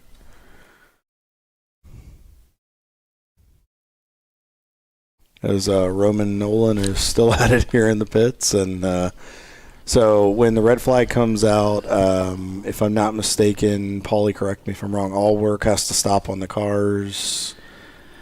All work has to stop on the cars on pit lane. And then it's kind of hard to police that in the paddock. I don't know if it's technically in the rules. I'm just a media guy, so whatever I say, don't listen to me anyway. We're mostly idiots, so we see cars turn left, right. We call it how we see it. That's basically it. That's us. So, but let's run through. Well, we got some time here, Paulie. Let's run through this leaderboard. We got Eddie Vedder still out front. Got a lap lead on Parts Badger. I'll tell you what, those guys have put up quite a performance today. Cone Crushers in third, Premium Dudes in fourth. Just last couple guests we've had here in the booth have been two of their driver lineup. Hong North round out your top 5. And in the top 5, Paulie, we've only got, 1, 4, 5. There's only a 7-lap difference between the top 5, which that seems like a lot to the average viewer. But in endurance racing with 5 hours and change to go. That's not a lot of time. Well, it's not Road America. It's not a huge racetrack. You think Road Atlanta, you think massive, gigantic scale. It's actually about the size. It's actually a little bit smaller than Mid-Ohio. It's not gigantic, but yet it's epic at the same time. It's not about. I don't think it's so much about how long the lap is. I think what's cool about it is just got so much character. Every turn's different. You got all this elevation change and so much change throughout the course of that lap. I think that's what makes it really cool. I don't really care. I don't care if it's. I love racing at Road America. It's probably my home track, even though it's not the closest one. But I've got probably more laps there than anything. But I love it there. But it's not. It's not because it's 4 miles long. It has the characteristics of multiple racetracks that we go to. It has the technicality of a Sebring or a Watkins Glen, but it also has the straightaways of a CMP or a Daytona or a Road America, let's say, especially down that back straightaway. It really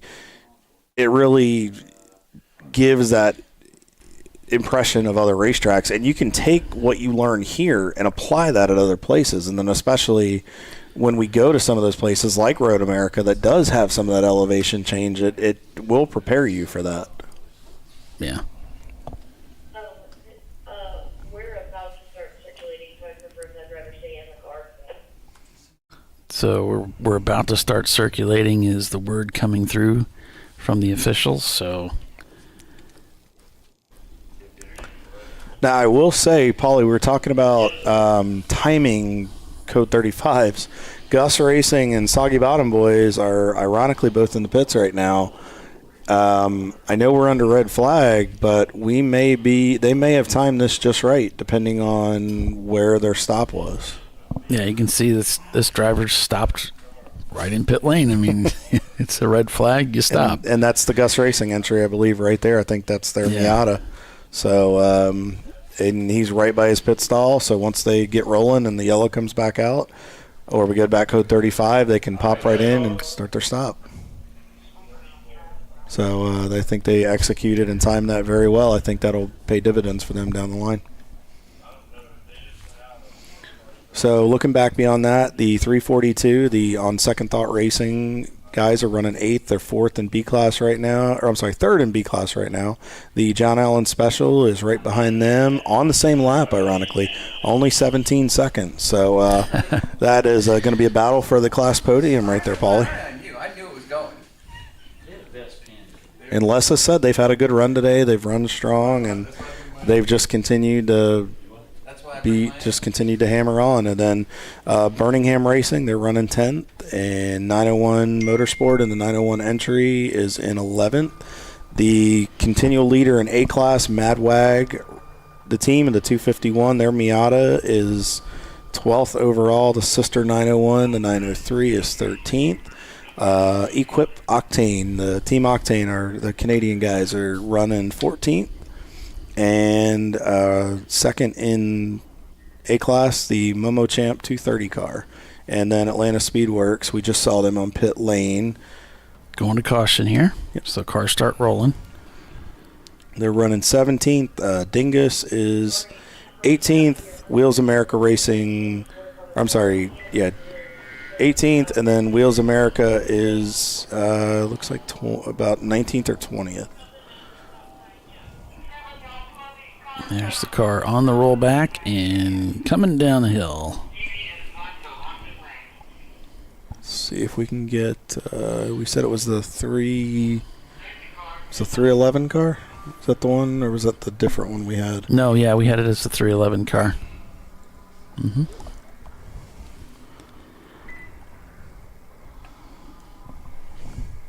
Is Ray still up here? Or he retreated to the I other think side? he retreated, or I think he might have rolled back down to pit road. So got a few cars coming into the pits here, Paulie. I think everybody's taking advantage of this yellow flag condition we've got. We keep emphasizing on wanting to time those cautions and time those pit stops accordingly. And if you're within a couple corners, and if you know it's going to be a little bit, why not pop in? Here comes Eddie Vedder down the hill behind the pace car. Looks like the pace car is going to stay out. So continuing to lead the field. Probably doing, I'll guarantee you, Road America team is probably doing a really good check. I'm sure Champ Car is working with their team to make sure the track is going to be in proper condition before we go back racing.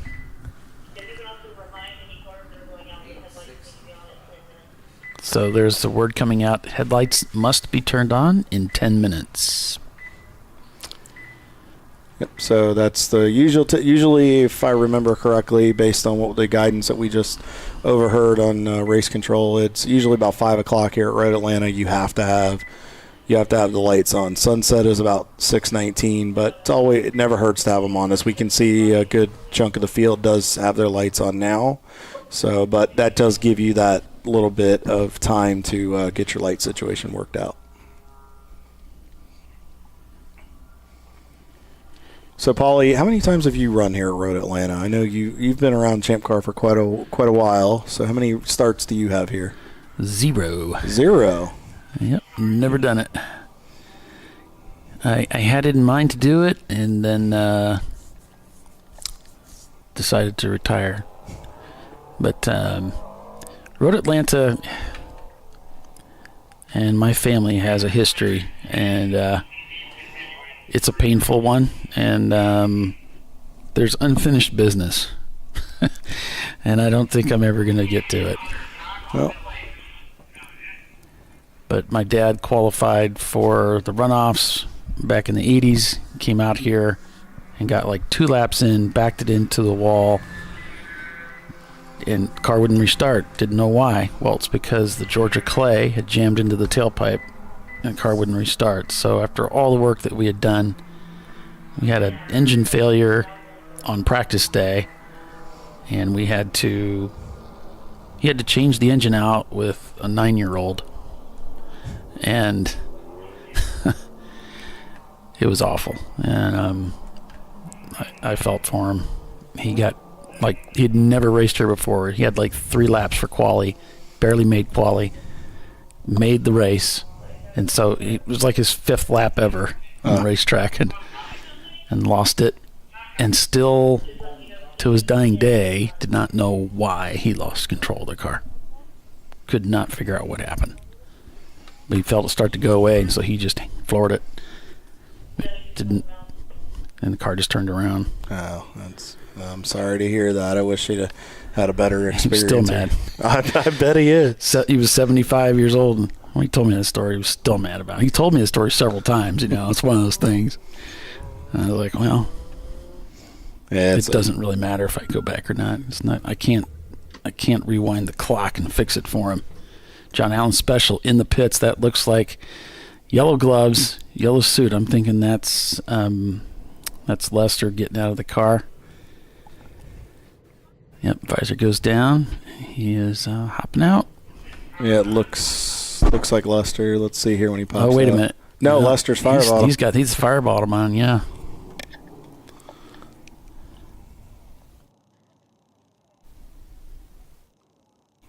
Nolan's all over it all day long. Yeah. He's there in the middle of the action.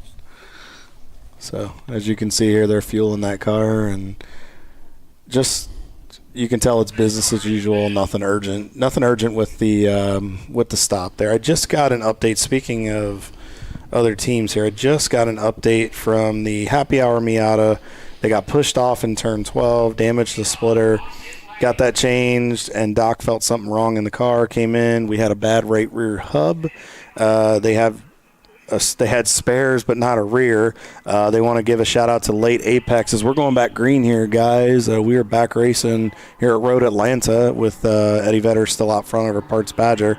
But they want to give a shout out to Late Apex for getting them a replacement, and 25 minutes later they are back on track. So good to have you guys back in the fight. We appreciate everything. And real quick, I want to give a shout out to my friend Daryl Woodruff down in Florida. I know he's watching, and I apologize I didn't get to you sooner. Daryl, appreciate it. Tell mom and dad I said hi.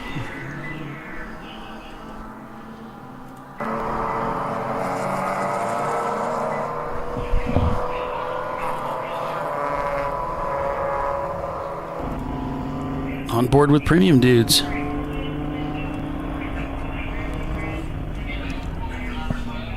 Trying to outbrake the. Whoa, got a car stalled going up the hill. Looks like it's one of the. Oh, got another car off too. Is that it's down into one or up the hill? Is that one of the Section 8 Mustangs? Yeah, you got one car looks like sideways. The other one gradually trying to roll away, undetected, but too late. We caught you. Turn 1 is scary, and I tell you what, man, you got to be ready for it. It absolutely will catch you off guard if you're not ready. We went back to full course caution, folks. And we're definitely going to be going code 35 because it looks like that car is stuck in the kitty litter, as we can see our leader coming down the hill, coming to probably going to be slowing down here.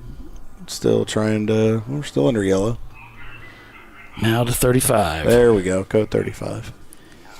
Well, they got it. There's a progression that they take with this, Kyle. They don't want to go too quickly from green to 35. They want to give the full course caution. There's a period of time that needs to elapse before they then take us to 35. Give the field a chance to slow down a little bit. They don't want it to be too aggressive. Right. Yeah, that's where we've had problems in the past, where all of a sudden you throw that on guys and it gets can get a little questionable. So we'll have to see here. It looks like it's the 606. That's another Section 8. Yeah, it's one of the Section 8 cars, I believe.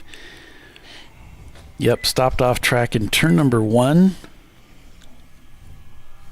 So I wasn't sure who. It looked like it was one of the Nissans that was to the left that was creeping up the hill. It looks like they got back rolling. So I wonder if there was some contact or anything that might have started that. Right. Just in where they're at. I mean, because that's where that funnel is. You go through the corner, and we know they tend to get 2 and 3 wide going up the hill as they approach turn 2. So you wonder if there was a space issue. Yeah, certainly, or just could have ran out of racetrack, because that would be kind of the spot where you would start to get into trouble, right? As you come through that corner and you're carrying, especially if you're carrying too much speed, that's about the spot where you would find yourself in trouble. And maybe it's a little high. Well, if you're coming through there, it's a little hard for me to see from here. I'm not sure. Coming through there, you can see the cars coming into the corner and then turning. And as you're coming up the hill, if they'd have gotten clipped right there and the car's loaded up, or contact could have happened, could have gotten pushed off, or could have just lost traction. Yeah, it looks like he's just around the end of the curbing there is where he ended up in the pea gravel, and he's actually, you know what, Paulie? Sideways. I might be mistaken. He might be above the pea gravel. The car might just be stopped to where they couldn't get it refired. Oh, yeah. Because I think the gravel stops, just maybe past right this line down here, and then you get to the curbing, and so he's in the mucky stuff, the grass. Now, it could be wet where he couldn't get out, or the car may have just shut off. So hopefully they can get it towed back, and Alan and his guys can get it fixed and get them back out there. Meanwhile, back at the ranch, our pit road reporter, Roman Nolan's on it. Looks like Hong North is in for another pit stop, and looks like business as usual. Fuel going in, doing a driver change. Nothing frantic. Pretty calm demeanor from the crew right here. Got another fuel bottle going into the car. Oop. There we go. So since we're under caution, seems like this would be a great time to take a break. So we're going to go ahead and do that and be back in just a few minutes. So stay with us. You're watching Champ Car Live, presented by AutoZone. And we're at Michelin Raceway, Road Atlanta, under caution. We'll be right back.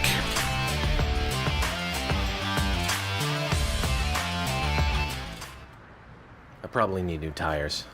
You do. What if they sold tires online? We do. We're TireRack.com. They could offer lots of tires We have so many tires. and help you find the right tire. It's called the Tire Decision Guide. Oh, and they could ship them to a nearby mechanic. We shipped over 7,000 independent recommended installers. This is an amazing idea. Sorry. TireRack.com, the way tire buying should be.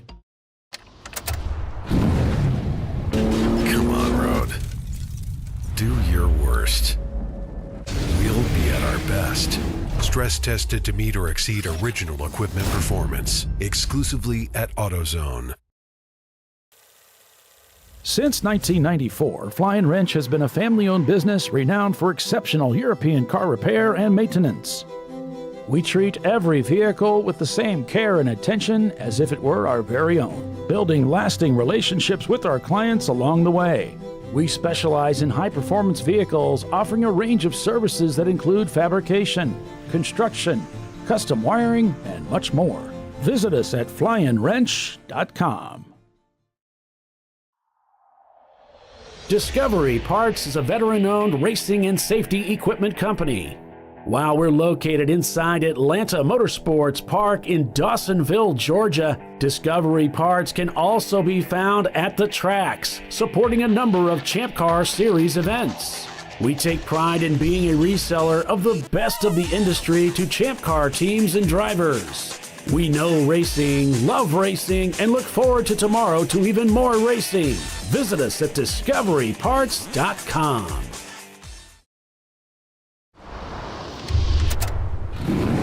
Bring on the frozen tundra, the grinding gravel, the cratered concrete, the rain-soaked streets. Come on, road. Do your worst. We'll be at our best. Reliable performance in unreliable conditions. Designed to meet or exceed original equipment performance. That's why more auto technicians choose Duralast parts. Exclusively at AutoZone. At Parts Badger, we're not your typical machine shop. When a market-leading mountain bike manufacturer was looking to reshore their hardware components, they turned to Parts Badger. Within weeks, we had deployed a dedicated manufacturing cell, ramped up production, and had guaranteed capacity to meet their demand. We're looking to be your manufacturing partner. See what we can do for you and your company at PartsBadger.com.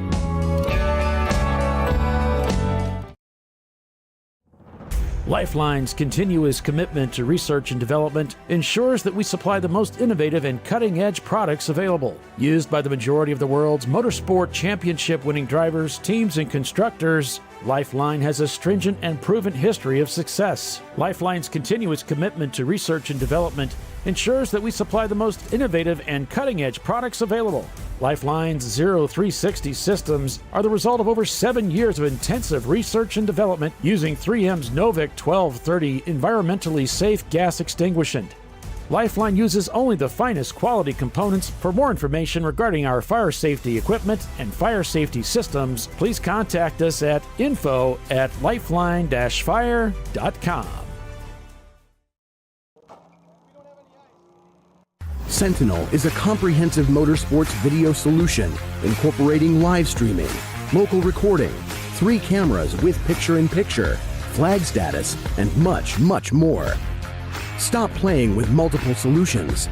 Sentinel handles it all, including timing and scoring, vehicle data, graphic overlays, adaptive bitrate encoding, network bonding, and more. Sentinel is the solution to sharing your motorsports experience with your friends, family, sponsors, and the world. What are you waiting for? Get your Sentinel today and never miss an on-track moment. www.sentinel.racing.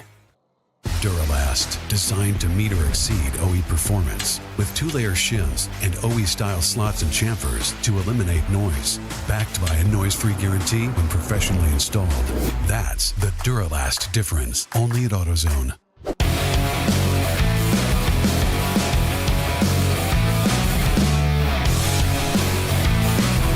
All right, welcome back to ChampCar.Live, presented by AutoZone. We're back to green flag racing out here at Michelin Raceway, Road Atlanta, the Flying Wrench, Road Atlanta 14-hour.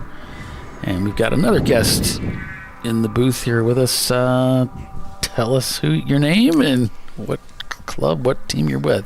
Hey guys, Mike Merrill with the Running Bulls team, and also with Flying Wrench, our sponsor. From the shop. In fact, I just came from the shop that's located here in Woodstock, Georgia. I was there till about 1 o'clock today. Okay. Well, first, we want to thank you guys, one, for continuing to be dedicated to Champ Car Racing. We appreciate it. We know Running Bulls has been around for quite a while. And second of all, we want to thank you guys for sponsoring this race and just continuing to support Champ Car as a whole. Oh, yeah, Champ Car's great. We've been at it for quite a while. I think this is our 12th year with Champ Car. And the Road Atlanta race was our second race. We kind of consider this our home race, whether it's here or AMP are the two. I don't know that we're going to consider AMP home anymore after the last AMP race. Yeah, tell us about that. Tell us what happened at AMP last year. Well, unfortunately, I think it was only about 50 minutes into the first stint on Saturday morning. Andrew Sides was running, and a car pushed off to the left-hand side and forced Andrew into the grass. From our data, we saw that he ended up in the grass at about 108 miles an hour, and as you know, you just can't stop, you can't slow, you can't do anything. And because of the nature of that turn one kind of curls back across itself, all the traffic. He was just a passenger, and from the data we saw, he struck an E36 pretty much right in the front wheel area. Thank God he didn't hit the door area. But by our data, it looked like he was probably going 75 to 80 even then when he made that contact, and the car was destroyed. Right. So, the car was destroyed. Andrew was okay-ish, right? He limped out of the car, and he had a fracture to the non-weight bearing bone in his leg, and his shoulder was tweaked a little bit, but overall, he's in good shape now. That's good. That's the important part. And while the hit was unfortunate and thankfully Andrew's okay, that spoke volumes of the quality of race car and the safety of the race car that your team brings to the track every weekend. Yeah, then Andrew, it was kind of funny because Andrew made, we always feel that the car was good and ready to go, but, it's one of those things until you test it like that. But he made comments to us saying, like, guys, he was even like, hey, I want to let you guys know you guys built a good car. And, he was thankful, right? Sure. Sure, it's a pretty scary situation. Yep.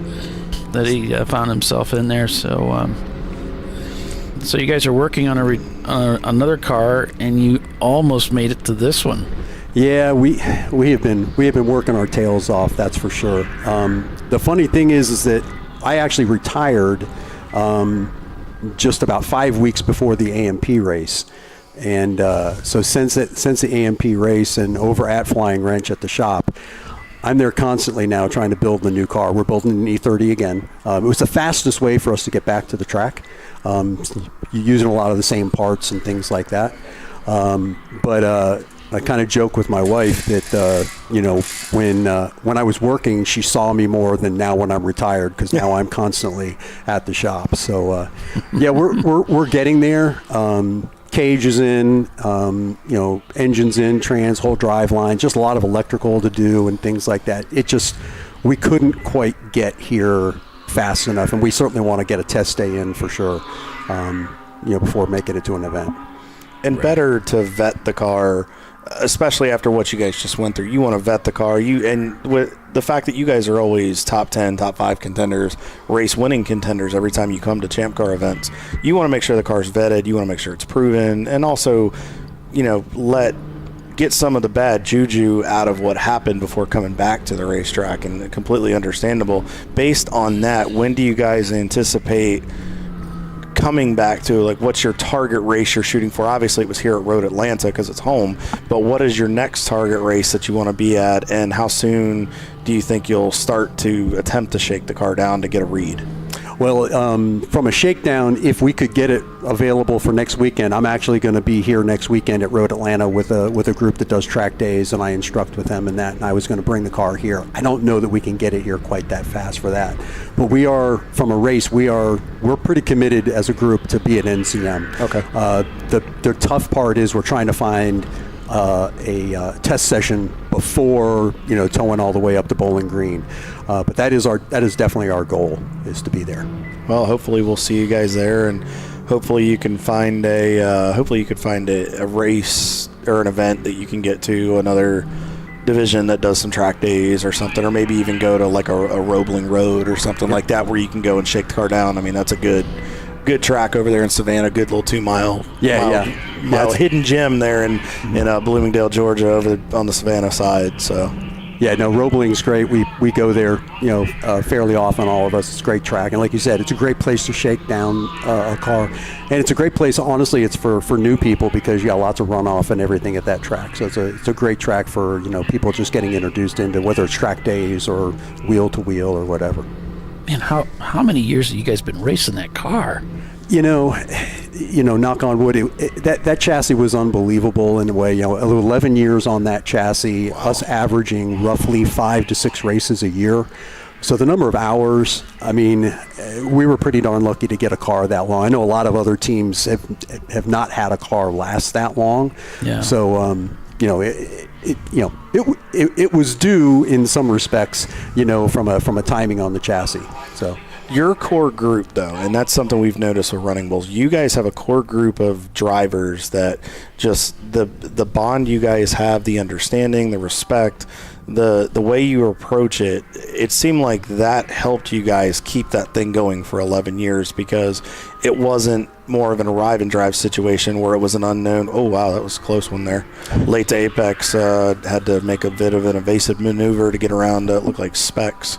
But back to that, you guys have that core group, which seemed to make the process go easier, but also there was a trust where you guys knew what the strengths and weaknesses of each of your teammates, which allowed you guys to stay going for that long.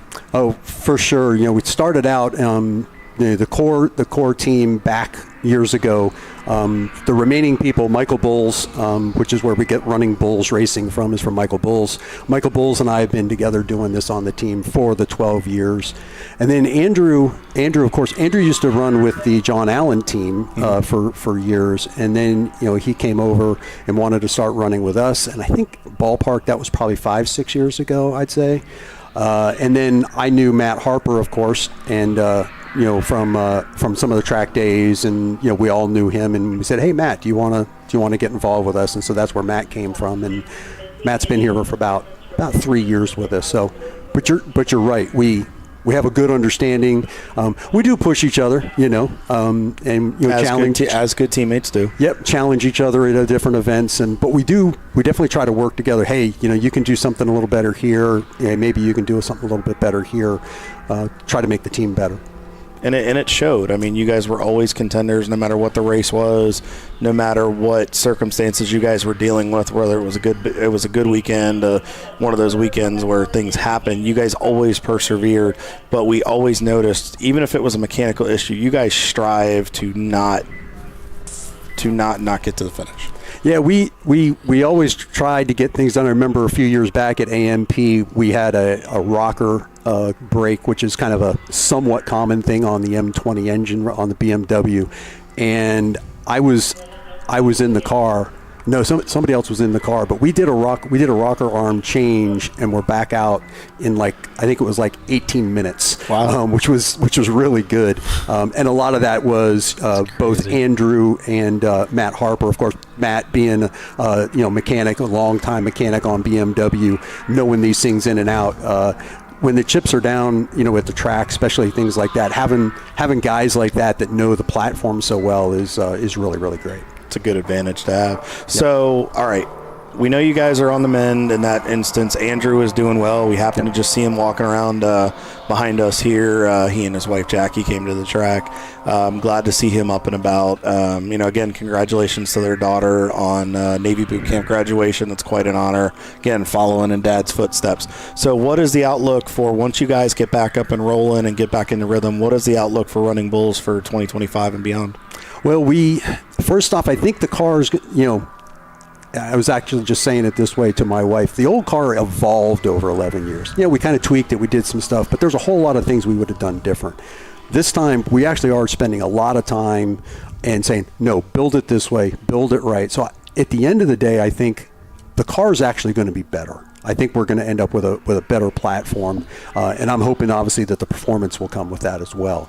For 25, right now it looks like our schedule that we're working with is we want to be at NCM for sure.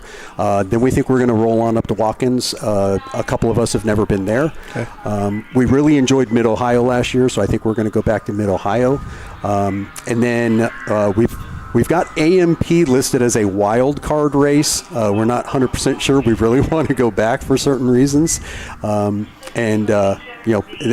are the races for sure. We've got a couple other ideas too. It's kind of like unfinished business, maybe.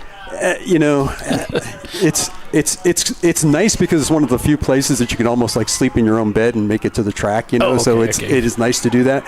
But it's definitely got a sour taste right now. I actually had an accident at AMP in a time trial before I did Champ Car actually years ago, and my wife and I doing time trials, and I told Andrew it took me a little while to get past those little demons of that area of the track. Once you get back, it's like, hey, I had an accident here like X months ago, and it takes a little while to get your brain to say, I got to get through it. And so, yeah, you got to conquer that beast, and it's hard to overcome that. And commend you guys for taking the time to do it and using the lessons learned that you've had over the experience and the years you've been in Champ Car to do the build the way you want it. I mean, obviously the circumstances weren't the way you wanted it to occur, but taking the time to come back and just be better than what you guys even were before. Hopefully, yeah. Guys are at the shop. Like I said, I was at the shop today. We were doing some fabrication. Matt's there working on some things, and Michael Bowles is there as well. Everybody wanted to be here, of course, but we're trying to keep that train rolling and keep working on that car. Yeah, those days are ticking away. We'll be at NCM before we know it. But no, that's awesome. Obviously, you guys have been out there a while. You guys have obviously Flying Wrench. Any other sponsors? Anybody you want to give a shout out to? How can people follow Running Bulls? And anybody that keeps the program going. Yeah, we're pretty good on Facebook. We're trying to keep people up to date in that. So we're trying to keep people up to date with our build and things like that. Another shout out, obviously, for Flying Wrench. I mean, that's kind of the home sponsor, if you will. They do a lot of great work, on all types of different, mainly European cars and that. So there's definitely anybody in the greater Atlanta area looking for service for European vehicles. Definitely look up Flying Wrench. Also, we're really good friends as well with the Hong North team, another Atlanta-based team, and the Hong North team. A lot of those folks work with DIY AutoTune, the makers of the MS3 products, the Mega Squirt and all of that, and they've been really good, to work with us, and they were great. We were all at a wedding together recently, and right after the accident, and they were like, hey, get your ECU in the mail and send it to us, and we'll check it out for you after the accident. Nice. And I just got it back the other day, and it's going in the car. No, so that's awesome. Great group over there as well, those guys. Yeah. Cool.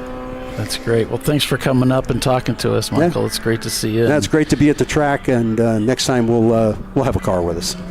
That's great. It's encouraging, and appreciate you taking some time to come up and talk to us. Thanks you so much. Yeah, it's great.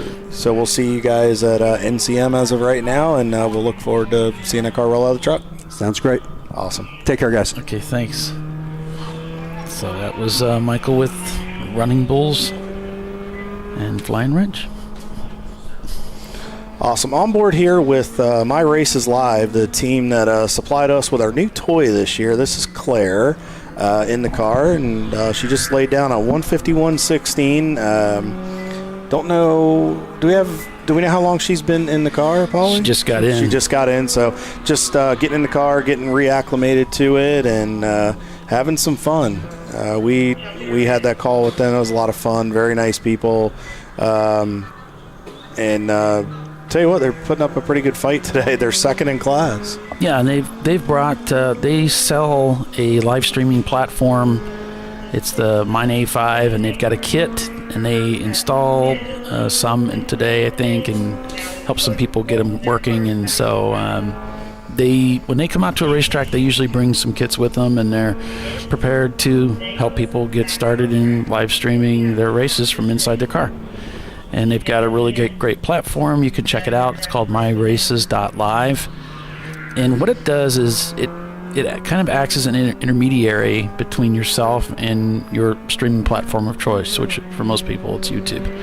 So the way it works is you stream to their platform online, and then they stream to your YouTube channel.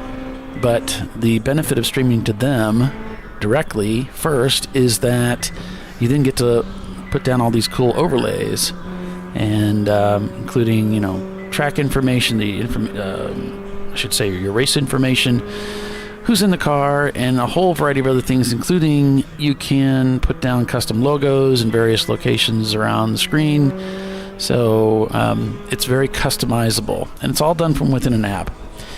And this is something you can manage from in the pits.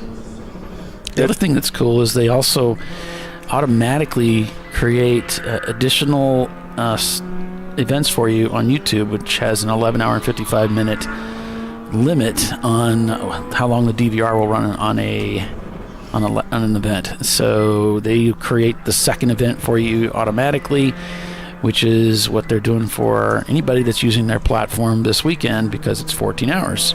That way, you don't miss the end of the session in the DVR, and you get to have all of that content there. So it's a really good platform. They have a free version and a $15 a month version, and so you can check out more information at myraces.live. And they got a really cool Discord server, which I'm in there rather frequently. So if you have questions, there's always nerds like us in there to help you out. But they are extremely present and extremely helpful and ready to help and answer questions. They've got some great online videos as well on their website that explains their services and the kit that they sell, and you can find out all the information there. No, it is really cool, and it's good to see them running really well too. I mean, she's putting up some good lap time, very consistent. We've seen consistent 51 since she's been out there, and just taking care of it. And right now they're in position to podium. And that's the important thing, and that's what we've been trying to say all day, guys. I mean, we're inside, and we're getting down to 4.5 hours to go, and just her consistency right there. Another 151. I mean, that is just one after another. It's hard to do that, and there's not a lot of drivers that can do that. I mean, yes, she doesn't have a lot of traffic to tend with right now, but just the fact that she is so smooth. You see her very relaxed in the car, very good demeanor. You don't see her up on the wheel fighting the car, and it's very that consistency will pay dividends as we get down to the end of this race. The girl heads up there. She saw in the mirror the cars were coming. She just got over to the side, and now she can get in and let them be the rabbit. So there you go. So, Paulie, a couple of our dedicated viewers, it's Jeff mentioned the sun's getting brutal in a couple spots, and I mentioned, 2 through 5 is getting a little dicey up the hill to the bridge as the light bounces off the Fox Factory Bridge. I think that's throwing guys for a loop a little bit. Hopefully in the next hour it should not be a factor anymore, and then we'll roll into the nighttime. And like Justin said, this will be what really determines the last 4 hours of this race. Yeah, you can tell there's some guys, I mean, they're getting bathed with sunlight as they come up this hill. So it's got to be tough up there, and you can see it coming through into the cockpit from some of the in-car track views that we have. It's getting a little bit better. I noticed the angle has changed. It's not directly in their eyes, and it's starting to go off to the right just a bit, but it's still, that's a crucial part as you go through that part of the racetrack where it's almost one lane.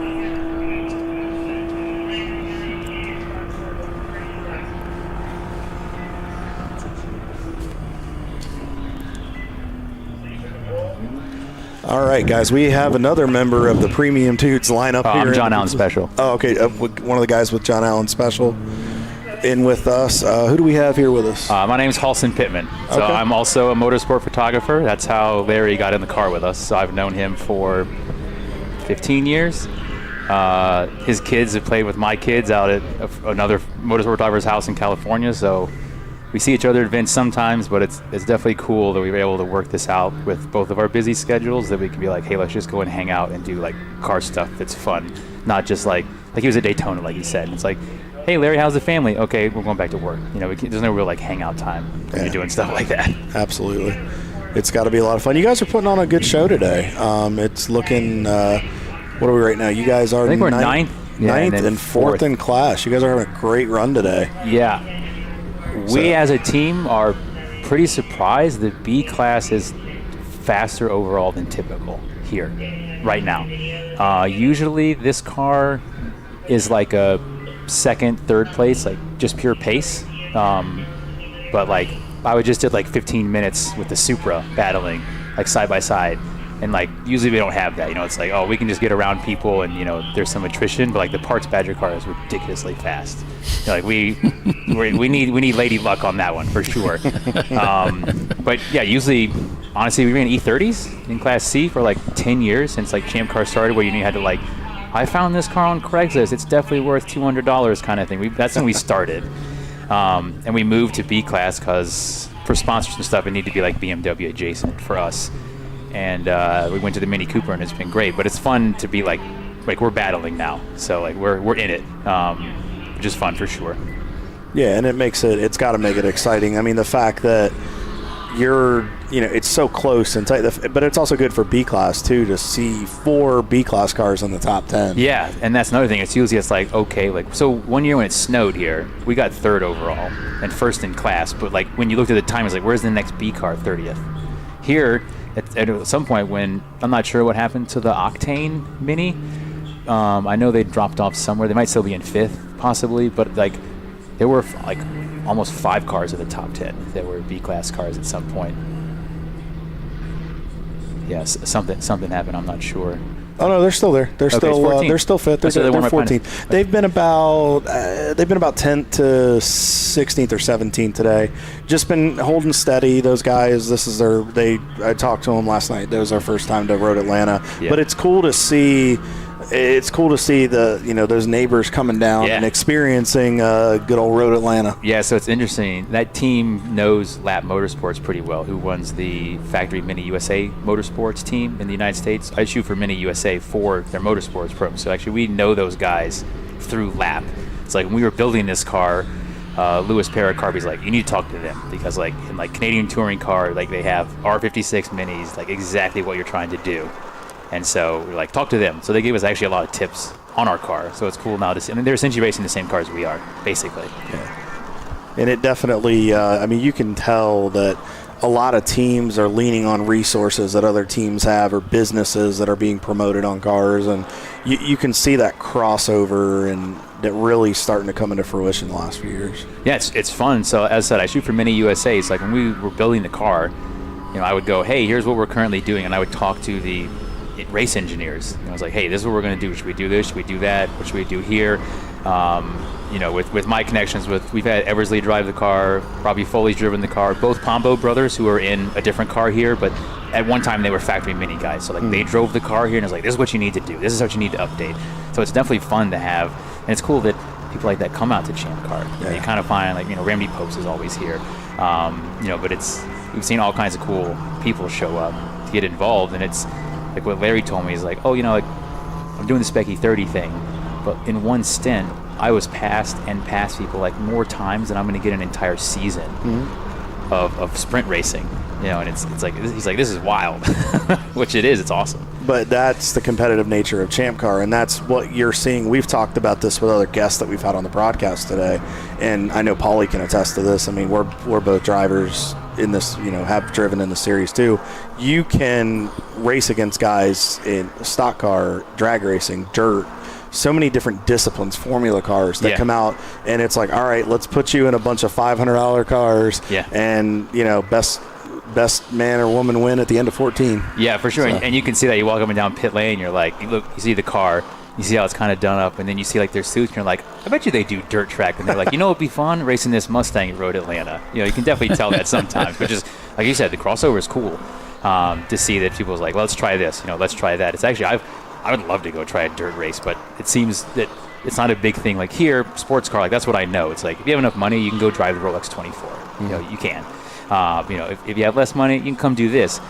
can't find someone who's like, hey, I'll rent you my dirt track car. It's not like, they're like, no, I'm not going to do that. Those guys are very, from knowing guys in the dirt industry, they're very particular, and they're a different breed of driver. I'm not going to just rent the car out. Yeah, no, because they know that what they put, they know, just like us, but they know every dollar they put into that car. Yeah. They know the time, and they're like, that's my seat. So how, see, you were just out on track a little bit ago? So I just handed it back over to Larry. He's back in. We discussed with him before, like, hey, are you comfortable driving into the night? If yes, like, you should do the sunset stint. I think he told you, like, they said, like, we're going to give you that. It's like, yeah, we are. About it. Because I've done that many times here. It's just like if you're shooting the Rolex 24. The best time is shooting sunset into night. Driving is the same thing. The light coming off the cars, the headlights, the sun, the background of the sun, and the red and the pink sky. And then you get, your last few laps, it's pitch black when you're driving. So it's a cool experience. Like, if you're comfy, do it. He's gonna learn a lot. Oh yeah. And I mean, you'll have to ping him, or he'll have to get us some insight when he gets out. Like, how was the transition when you can go from you can see to I can't see? Yeah. Yeah, because you're trying to explain to them, you're just not ready. There will be cars where their lights are so bright, it's just like you need to just look down and let them go or drive away from them, because I know that's part of the thing like you guys are trying to do. Like, let's get like a set of rules for lights, and let's go with this, because it for a while got out of control. Like, it's going to be tough to see, and so he's ready for it. He actually was super dialed in pretty quick. He said he focused a lot. He said he spent a lot of time preparing himself, being around the environment for so long. Larry seemed he was, you could see the emotion in his face and smile. And when we brought up that he was doing the sunset stint, it really absolutely just, he was grinning ear to ear, and he couldn't wait to experience it. And we're like, do you feel ready? And to your point where he said, yeah, absolutely. I'm not going to know until I go out and experience it and do it. So he's like, hammer down. Yeah, exactly. So he obviously did some sim stuff. He's driven cars. He has his own drift car. He's done that. He's done the wheel to wheel. Like, we weren't worried, but of people we've just gone, hey, this is like my first time doing endurance racing. Like, he locked in really quick. But he's a car dude. Like, I knew he would be fine. Obviously, there's kind of like just dive into the deep end and just go out. Like you said, almost he immediately had to do, like, after that red restart. Mm-hmm. Well, like, we saw him down the hill here, and it was like, he's in the soup now almost immediately.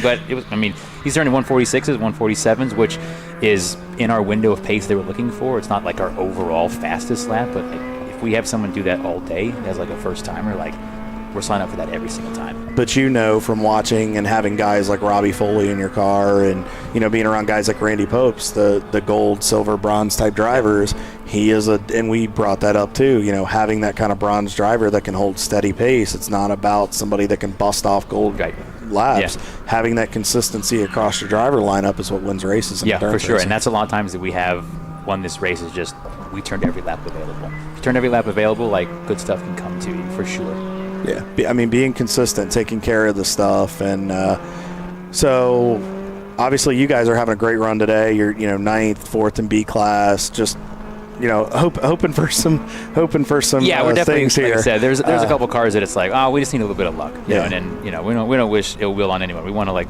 win on the race, but sometimes that's what it comes down to. Maybe but it looks like he's chasing down the Birmingham car. He's only 27 and change back. Based on what we're seeing here on timing and scoring, and so going forward with the John Allen Special,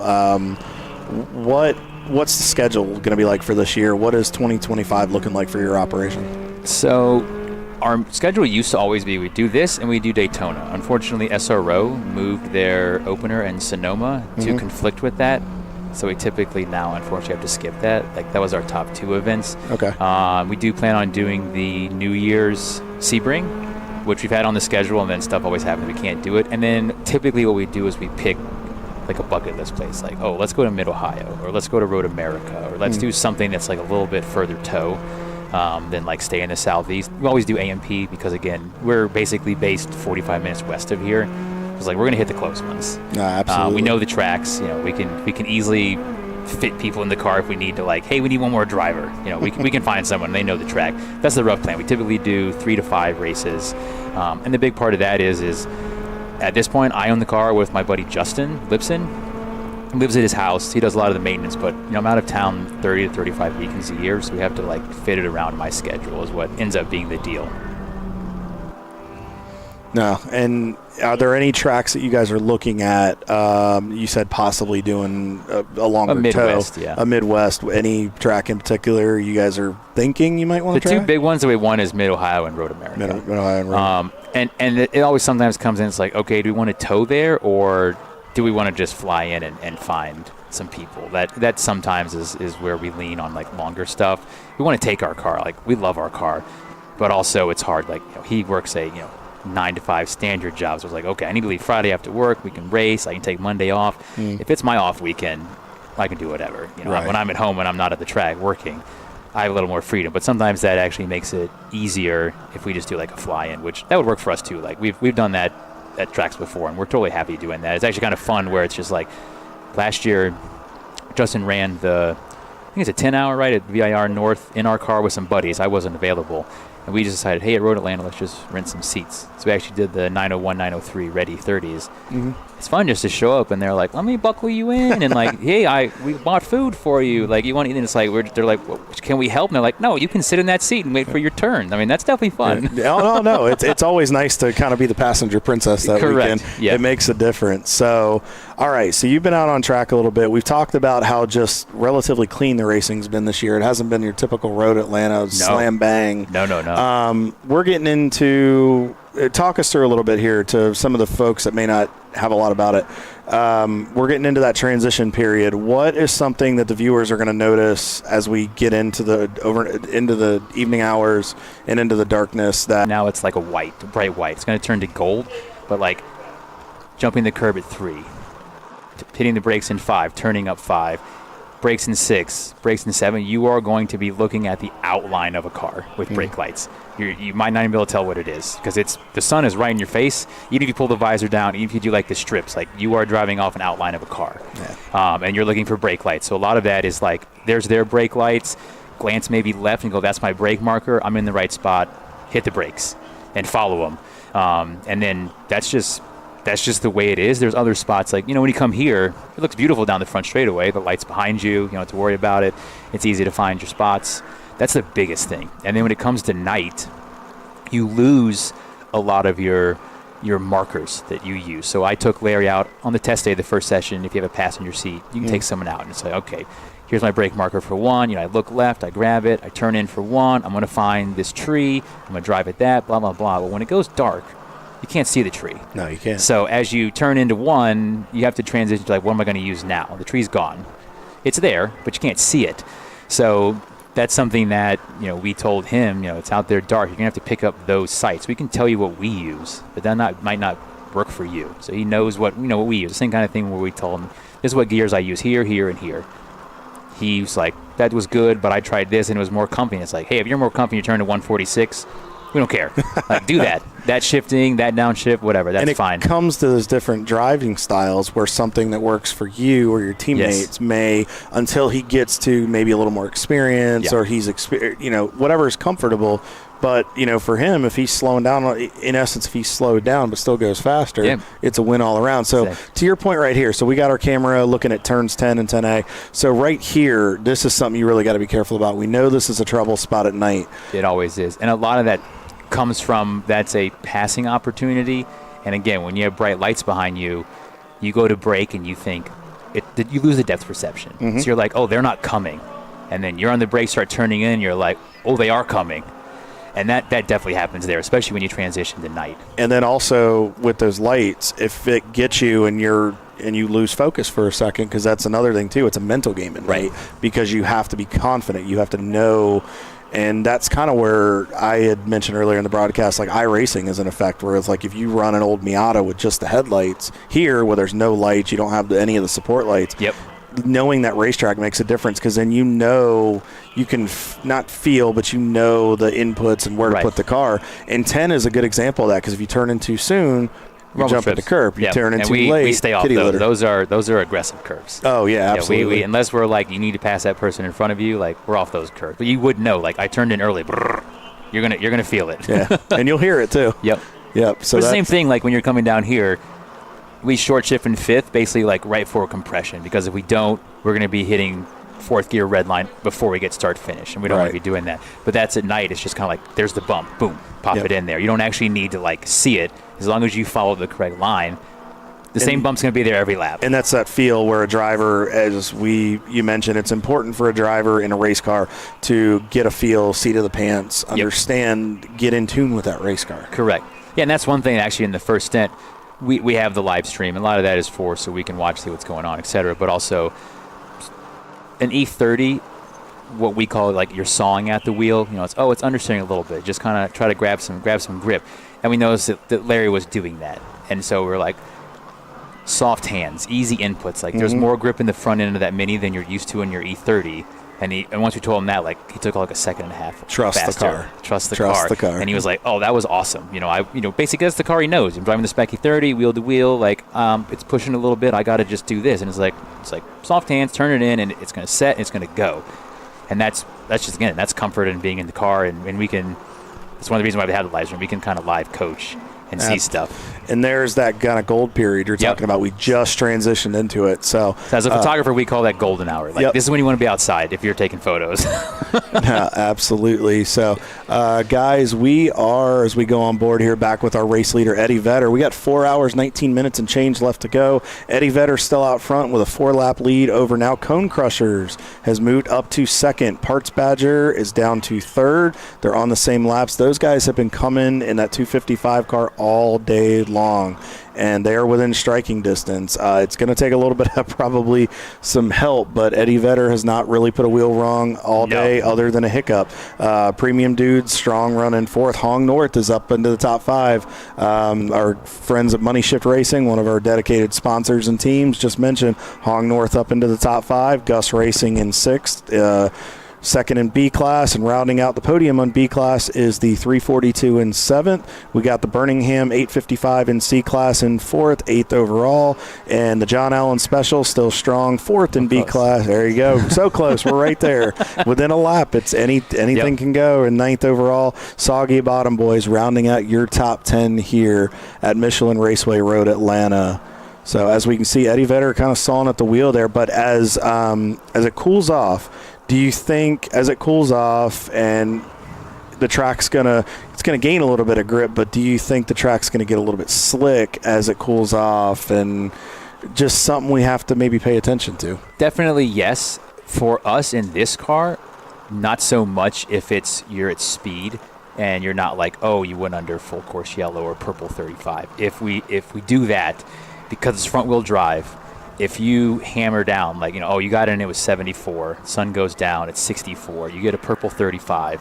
If you go hammer down like you normally would when it's in the middle of the day, the back end will be gnarly. And that's one thing that we told Larry, like, hey, you have to know about that. You can't just be like, it's still 74, and if you huck it in there, the back tires will be cold. You've got to build that, especially if you go under code 35, you got to build that heat back up. So. Whereas like on a real drive car, it's just like, you can kind of, floor it a bunch, get some slip angle going in the back as you're about to go green, and you're going to pretty much be rolling. But in the front wheel drive, like it takes some effort and some time to bring it up. So that's, for us personally, that's more of it, is like, if it's slowly going down in temp and you're just rolling, not so much.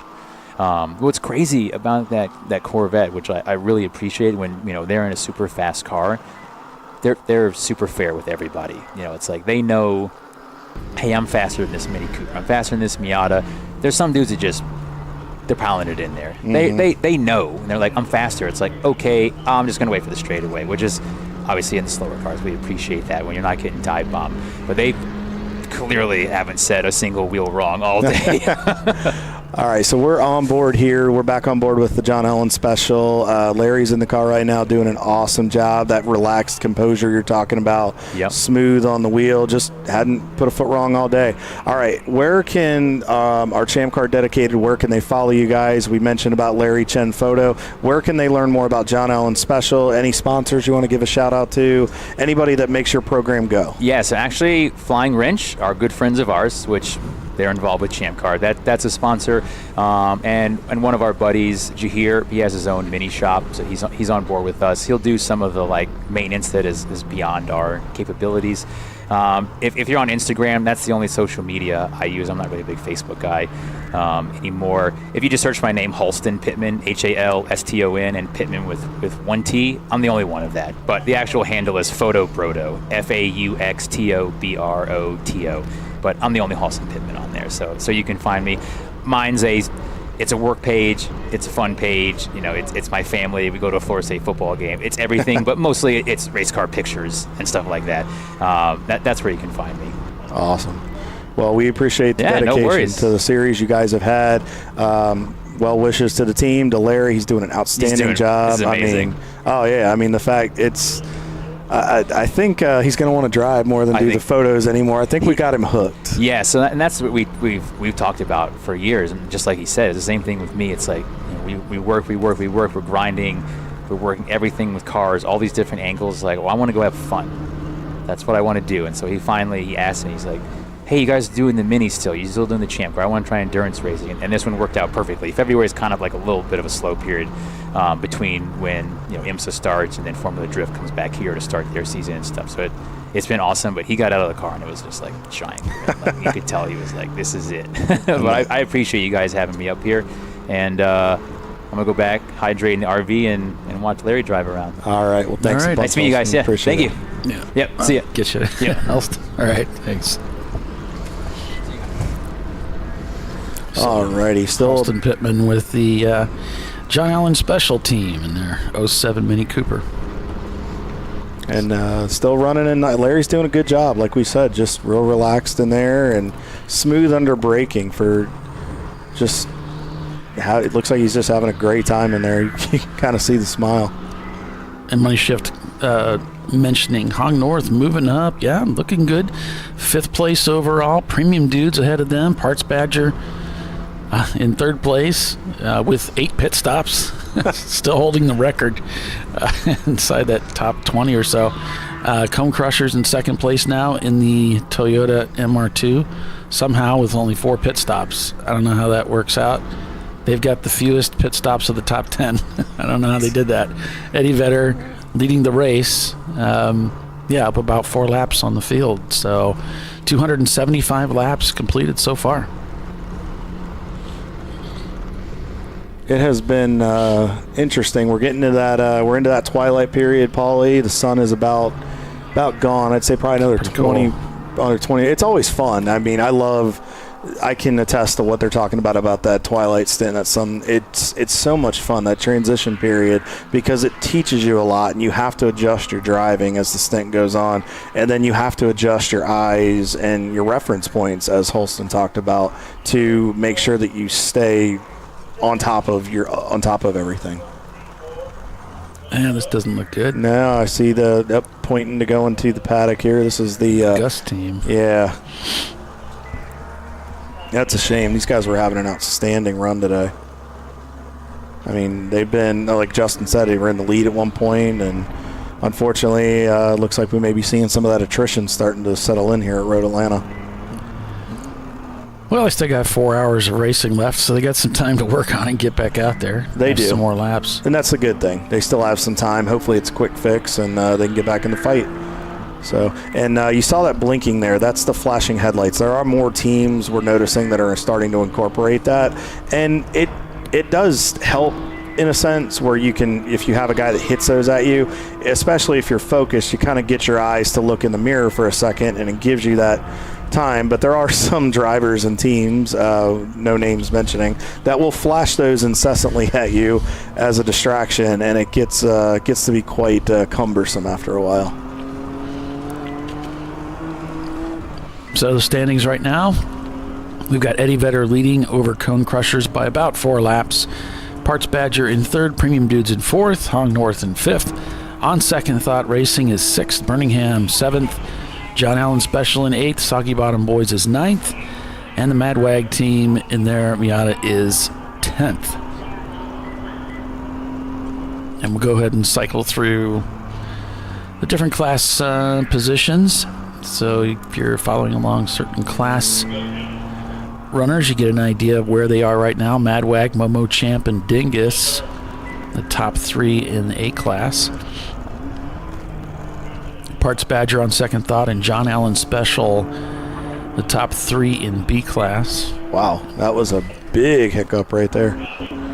And then we've got Cone Crushers, Premium Dudes, and Hong North in C class. And on to D class, Eddie Vedder, Team Infinity, and Rhinoceros Racing there. Good recovery for Ed's guys after a couple of the hiccups that have happened today to be back up in the second in class. That's a nice recovery for those guys. Over to E class, Yoda Sport, MyRaces.live, and Fawn Group. And then finally, F class, we got Open Throttle, Parts Badger, and GABB Racing.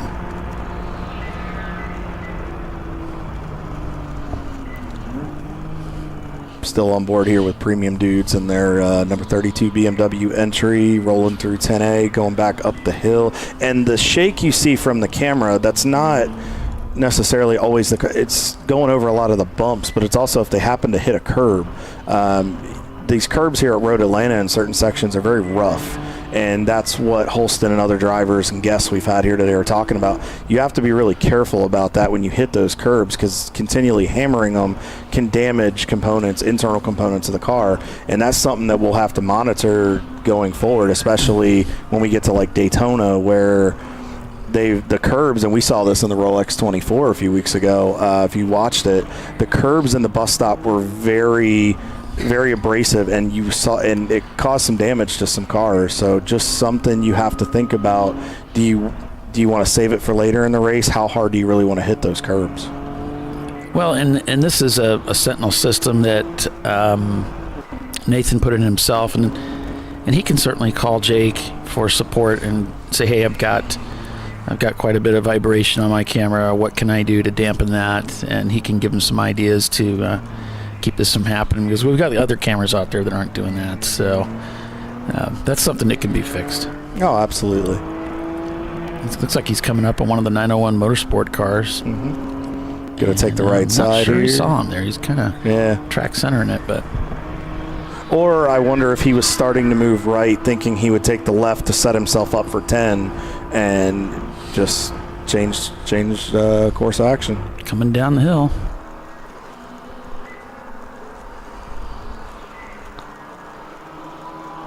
Such a cool view right there, and you get now you can really see the elevation change and down the hill, and you're carrying that speed, and then you have to make that right-hander to come down to the start-finish line and run another lap. I mean, this track really does have a lot of character, and we've talked about that multiple times today, and it really, you really have to respect this place. It can bite you if you're not careful.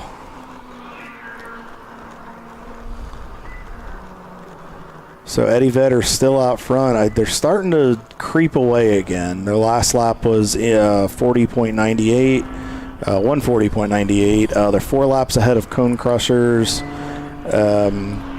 I think those guys, they're trying everything they can to chase those guys down. But the fact that they've gained 41 spots since the start is quite crazy. A lot. They've done so well here today, and this is one of those things where you see a team like Eddie Vedder, and they're doing so well, and it's like it's one of those wins that you earn, then you just master it all the way through. This is what happened to them last year. They just pounded out all those laps all the way to the finish and took the win in decisive style, and that's a pretty satisfying way to win a race. To come here with 66 cars and on a tough track and just come out here for 14 hours of racing straight and just take it, just dominate. But they've minimized the mistakes. Yes, there was the hiccup with the fuel earlier, but that happens. But the fact that they've recovered from it and they didn't let it fester into more or bigger problems, they recovered, and from then on they've been flawless the rest of the day. I mean, they've executed on pit stops, the drivers have executed on the racetrack, they've been very smooth, they've anticipated the traffic well that they've worked through, and they've just continued to stretch the gap when others have faltered. Yeah. So the good thing is we're about to lose the sun. I think here in the next few minutes, we will be rolling into that darkness period, Paulie. And I think it's gonna be a game changer as we approach the 10-hour mark. So we got a tight battle. Premium Dudes is running down. They're running down Parts Badgers. Last lap was about a 4-second difference in lap time. Now we don't know if Parts Badger may have gotten caught in some traffic or might have had a bobble or something like that. I mean, we're on board with Premium Dudes, and they seem to be doing a pretty good job of navigating what they're going through, but they're catching them relatively quickly. Well, I'm looking at Eddie Vedder. They last pitted on lap 233. They've turned 280 laps. So they're 50 laps in, and the last time we know 60 laps is the threshold. Mm-hmm. So they're getting pretty close to that spot where they're going to have to stop again. That is the Eddie Vedder Corvette, and get fuel and make a driver change, I would imagine. And Cone Crushers last stopped a lap before that, and they're on their 276 lap. So they're getting close. I think it's going to come down to Eddie Vedder making sure they just continue to not make mistakes. Yeah.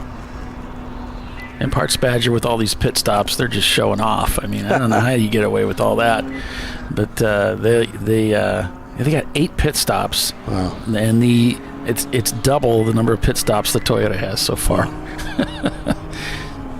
I think the racing gods are shining on them today. They're just behind them. I mean, but they've got back a lap. But they've got pace. I think that's what's helping them too.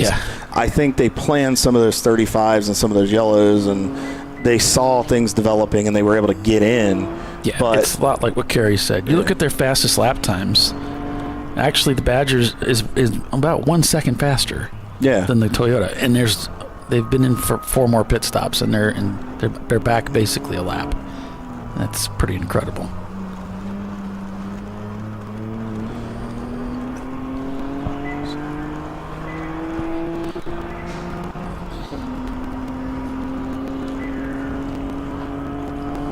So as we roll through the order, it looks like the John Allen Special has worked itself up into the 7th position.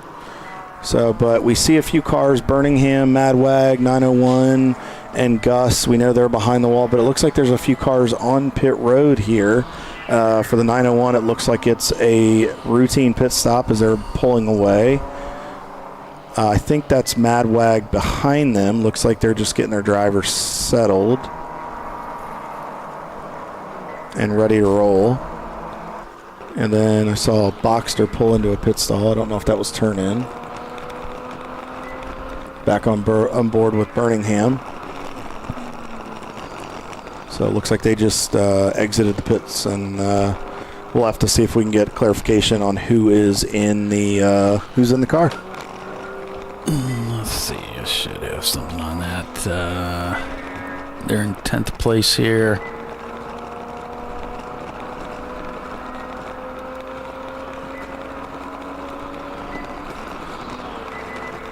Paulie, I think we're going to have another guest coming up. One of the Open Throttle Racing drivers is probably going to be joining us very shortly here. So,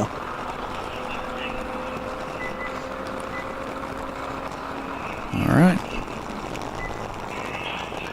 So, and you can see what we've been talking about, folks. You can see the headlights on the cars, and like we talked about, there's a max of 4. I believe it's 4 lights you can have. It's a new rule that was instituted in the last year or so. So you have to make sure you can't go over 4 lights, and you want to make sure with having that, you have to have them direct. You want to make sure they're directed accordingly to where your driver can see and knows where things are. So really, it's something you have to carefully plan before you take the green flag.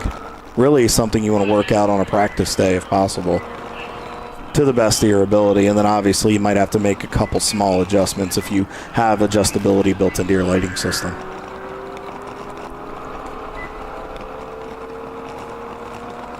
Yeah, you guys, Money Shift Racing, you guys are right. Hong North is strong, but they're strong every race they go to. I mean, no matter what racetrack they run, they usually tend to bring a very strengthened driver lineup, and they have versatility in where the drivers can run any track on the circuit. Okay, looks like we're going to go to caution here. Is that Vetter on pit road? Yep, he's taking that opportunity. And they're nailing it this time. They're right at the window, and they're like, okay, we see that caution. We're going to take advantage of it. And we are code 35. So with that, we'll go ahead and take another commercial break and be back in a few minutes. So stay with us. We're under caution here at Michelin Raceway, Road Atlanta. And it's the Flying Wrench Road Atlanta 14-hour. The season opener for the TireRack.com Champ Car Endurance Series. Stay with us, folks. We'll be right back.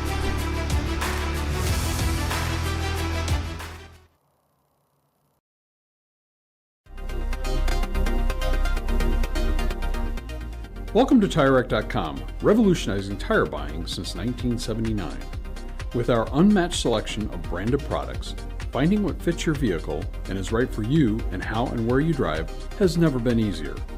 Through helpful online shopping tools that include our professional hands-on reviews done at the introduction of a tire and consumer reviews that give real-world feedback over the life of the tire, you can make the right tire choice and find exactly what you need. And if you prefer to talk to someone, our tire testers, our sales team, are available on the phone. And that's how we get you the right tire for you and your vehicle for where and how you drive.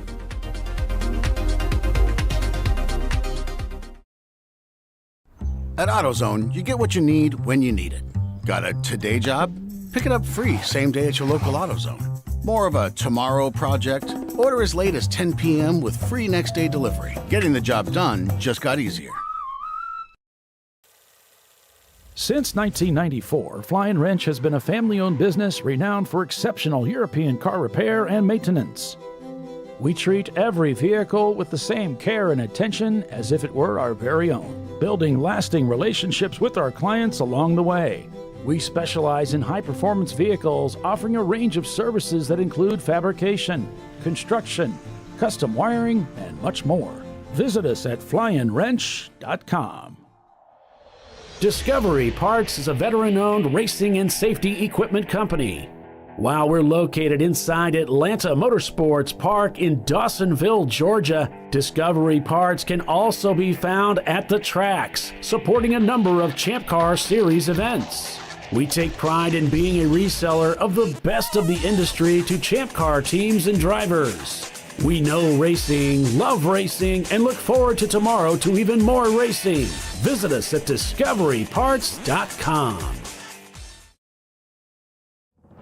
Lifeline's continuous commitment to research and development ensures that we supply the most innovative and cutting-edge products available. Used by the majority of the world's motorsport championship-winning drivers, teams, and constructors, Lifeline has a stringent and proven history of success. Lifeline's continuous commitment to research and development ensures that we supply the most innovative and cutting-edge products available. Lifeline's 0360 systems are the result of over 7 years of intensive research and development using 3M's Novik 1230 environmentally safe gas extinguishant. Lifeline uses only the finest quality components. For more information regarding our fire safety equipment and fire safety systems, please contact us at info@lifeline-fire.com.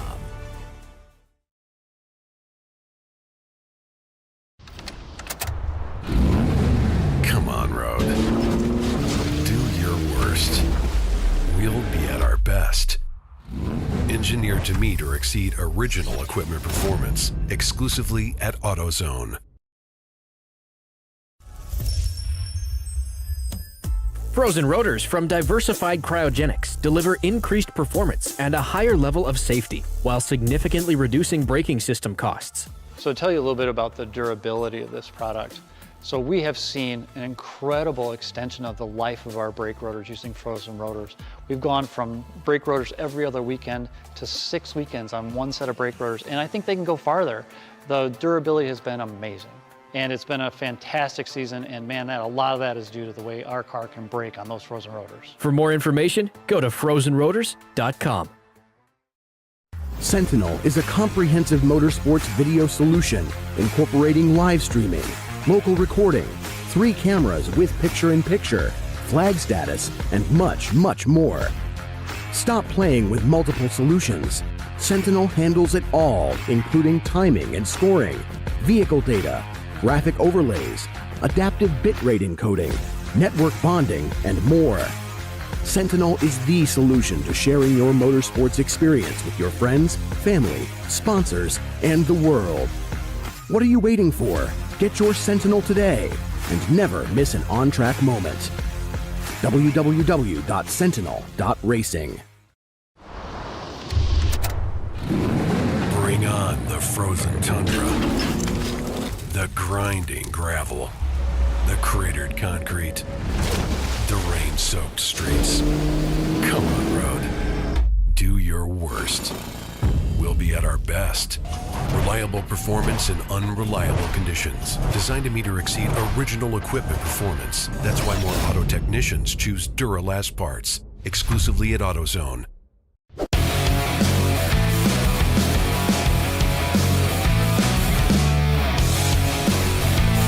And welcome back, everybody, to ChampCar.Live, presented by AutoZone. Still under caution out here at the track. Purple 35, as emergency crews roll out to assess and correct the situation. And we've got another round of guests that have joined us here up in the tower. All right, so who do we have here joining us? I know it's one of the Open Throttle drivers. Who do we have here with us? Well, it's Emmy Kissick with Open Throttle. Thank you for letting me join you up here. Absolutely, glad to have you. So from what we've kind of heard, a little bit background and a little bit of what Bradley told us and a little bit from talking to your dad, this is your first foray at Road Atlanta, first time? It is. It's my first time at Road Atlanta, first time with Champ Car, too. First endurance race. Welcome to the series. We're glad to continue to have new blood coming into the series. And so how has Road Atlanta been for you so far? Well, I did the test day yesterday, and I've got to say, it's a fun track. I did about, I think, over 100 laps today so far, and it's just been super fun to learn and technical. The elevation change is fun, and I really enjoy it. It's awesome. So I think we heard a little bit. What's your background kind of while we're under this code 35 and we have a few minutes? Your dad said this journey started about 2 years ago. Give our viewers a little bit of a background of how this started, where it's at, and kind of where it's going. So my background in racing, like most young people in racing, didn't start in go-karts or anything like that. I actually started in Spec Miata about 2 years ago. I was 15 years old, and I was into cars. I loved cars, but I wanted to go racing, and I ended up getting a class at my local driving school, and I was hooked. I fell in love. So I got my racing license. I've been racing SCCA quite frequently. And then this last summer, fall, November, I got the opportunity to compete at the Mazda Shootout. And the Mazda Shootout was a life-changing opportunity for me. I ended up winning. I went to just have fun. I thought it would be a cool experience. Congratulations. That's great. Thank you. That's awesome. I ended up winning, and so with my $50,000 scholarship, I will have a seat in a Mazda Spec MX-5 car for 5 races of the Hoosier Super Tour this year with SCCA. Congratulations. Thank you. Nice. So when does that season start for you, or has any preparation or testing already begun? So this weekend is actually testing for me. My season starts March 8th and 9th, I believe, here at Road Atlanta again. So I'm learning the track here this weekend. I'm getting a ton of laps in, and I'm also getting a lot of racecraft experience here with Champ Car. So I know the track when I come here with Mazda in March. And that should make it an easier transition when you come, and should be able to fire off right out of the box. And you're running with Mike Gorman's Open Throttle team, very experienced team. They've been in Champ Car and other divisions that we won't name across different. They're split quite a bit this weekend. Just saying, as we're getting ready to go back green here. How has that been so far? How is working with Bradley and Mike's guys? Bradley and Mike have been great. Open Throttle has been an amazing team to work with. Everyone's been super kind and professional, and our car is performing great. That's awesome. Yeah, they always bring good pieces. I mean, Paulie and I can attest to this. They play for keeps when they come to the racetrack. So actually, as we say that, it looks like your sister car, the 65 EC entry, is coming in for a pit stop here. So currently, that's your journey. This is what you're going to do this year. What is the end goal? Where is Emmy Kissick going from here and beyond? So with my development with Mazda right now, my aim is to get into the MX-5 Cup with IMSA eventually. And then after the MX-5 Cup, I would love to be an endurance driver. Even though this is my first endurance weekend, I've definitely really enjoyed it, and I'd like to follow that path. My mentor, Don Kitch, who has taught me how to drive, was an endurance racer, and I'm inspired by him, and I hope to become an endurance racer as well. So aspirations of WeatherTech competition, Rolex 24, potentially WEC, EC, overseas, any bucket list races that you want to do when you get to that level, or tracks that you're hoping to get to this year? Well, after watching the 24 Hours of Daytona just a few weeks ago, I mean, that's definitely one at the top of the list. Looks, of course, like a blast. So much fun. Love to get to that level someday. That's awesome. So weekend so far has been pretty good. Are you going back out at all tonight to get some seat time at night? Yes, I will be planning on finishing the last 2 hours for our team and doing some pitch black night racing, which is also a first for me, and I'm super excited. That's awesome. So to get prepared for Road Atlanta, did you do any type of simulation testing, any type of data breakdown? I know Mike's guys have some pretty cool tools, and I'm sure some of the folks that you're working with Mazda have tools for success. What has been your prep program to get ready to come here? So to prep to come here, I watch a lot of videos to learn real life what the track looks like, and then for what I've learned from those videos, I'll take that onto the simulator. Okay. I do have a simulator set up. I've enjoyed the iRacing version of this track. It seems fairly accurate with visual references, and the test day yesterday, of course, prepared me for the race today. Awesome. Yeah, we've talked to a few other drivers and guests we've had up here, and the constant term we've heard is the iRacing. The virtual scan of that just seems to complement when in preparation to come at Road Atlanta. So obviously you've been out there, you've had a stint. What are you looking forward to most tonight? What have the guys warned you, other co-drivers that have done this and have been in these situations? What advice have you been given, and how to be the most successful to bring the car home? Well, I've heard that the glare of the headlights at night is quite brutal, so I'm a little nervous about that. I think it will be an adjustment for me to drive, but I'm most looking forward to just celebrating with my team. Good. I'm lucky to have some pretty great people driving with me. Oh, absolutely. No, like we said, those guys over there are top-notch, very experienced, fun group, very laid back, and even when things go awry, they are very good at keeping their cool and overcoming adversity. So I think your first foray into Champ Car, you picked a great operation to work with. So, Paulie, they're getting younger. They're getting younger. No, it's great. You know, what are some aspects about this track that you found really exciting? What do you really enjoy about this track? It's a very high-speed track. Yeah. I mean, we only have one corner as it turns 7 that gets under 50 miles per hour, and I think that brings a second layer of adrenaline to it. You know, you're always going fast, especially in a momentum car like the Miata. We're always trying to carry speed. Right. So are you saying you're interested now in endurance racing because of your experience this weekend? A little, partially the experience this weekend, partially my coach and mentors. Okay, so it's really our fault. Yeah, thank you for influencing me. We've converted another one. Or corrupted. Corrupted, converted, potato, same thing. It's all about our perspective. Absolutely.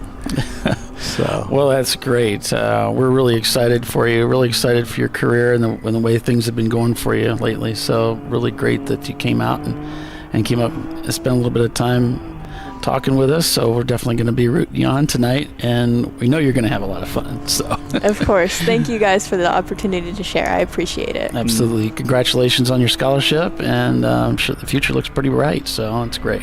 Good for you. So real quick before we let you go and start getting prepped for your stint, because we know it's already after about 6:15 here on the East Coast. Where do we? Any sponsors? Anybody you'd like to thank? Any relationships you want to make sure that get mentioned that are helping the journey? And how can we keep track of what's and going any on in your social career? channels? So first of all, social media, my name is Emmy Kissick. It's EMY, and it's my full name. You can find it on Instagram. And then thanking my coaches, of course. Will Schrader coaches me in Miatas. Everyone knows him on the West Coast. I don't think a lot of people know him over here, but super amazing guy. And of course, Don Kitch, who I mentioned earlier, my two coaches and mentors who have really helped me become the driver that I am. And of course, thank you to Mazda. And then my season sponsors this year are V-Box Automotive. I'm sure y'all have heard of the data company. Super amazing support from them. And then Pacific Raceway is my home track, and Z-Car Garage and Hydraulic Solutions. So. Z-Car Garage, all right. Yeah. How do you spell your last name, Emmy? Kissick. Okay. Just like it sounds. Absolutely. All right. Well, thanks again for coming up and talking to us today. Good luck, Thank you so much. Wish you the best going forward. Yeah, take care. Thank you. Congratulations. Good luck and have fun. All right. So Emmy Kissick comes up and talks to us. What next?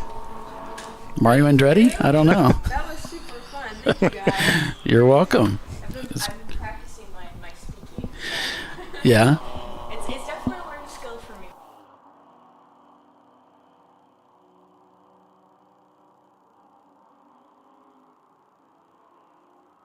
Well spoken, you have a good dialect. All right. So Thank you so much. Have a good evening, you guys. you too. Take care. Emmy Kissick, everybody, be on the lookout. She'll be bringing the F-Class specs for open throttle racing home to the finish tonight, so keep an eye on her. And in the future, sounds like future's bright for endurance racing. Yeah, 142 on that last lap for Eddie Vedder, the fastest lap time in that top 10.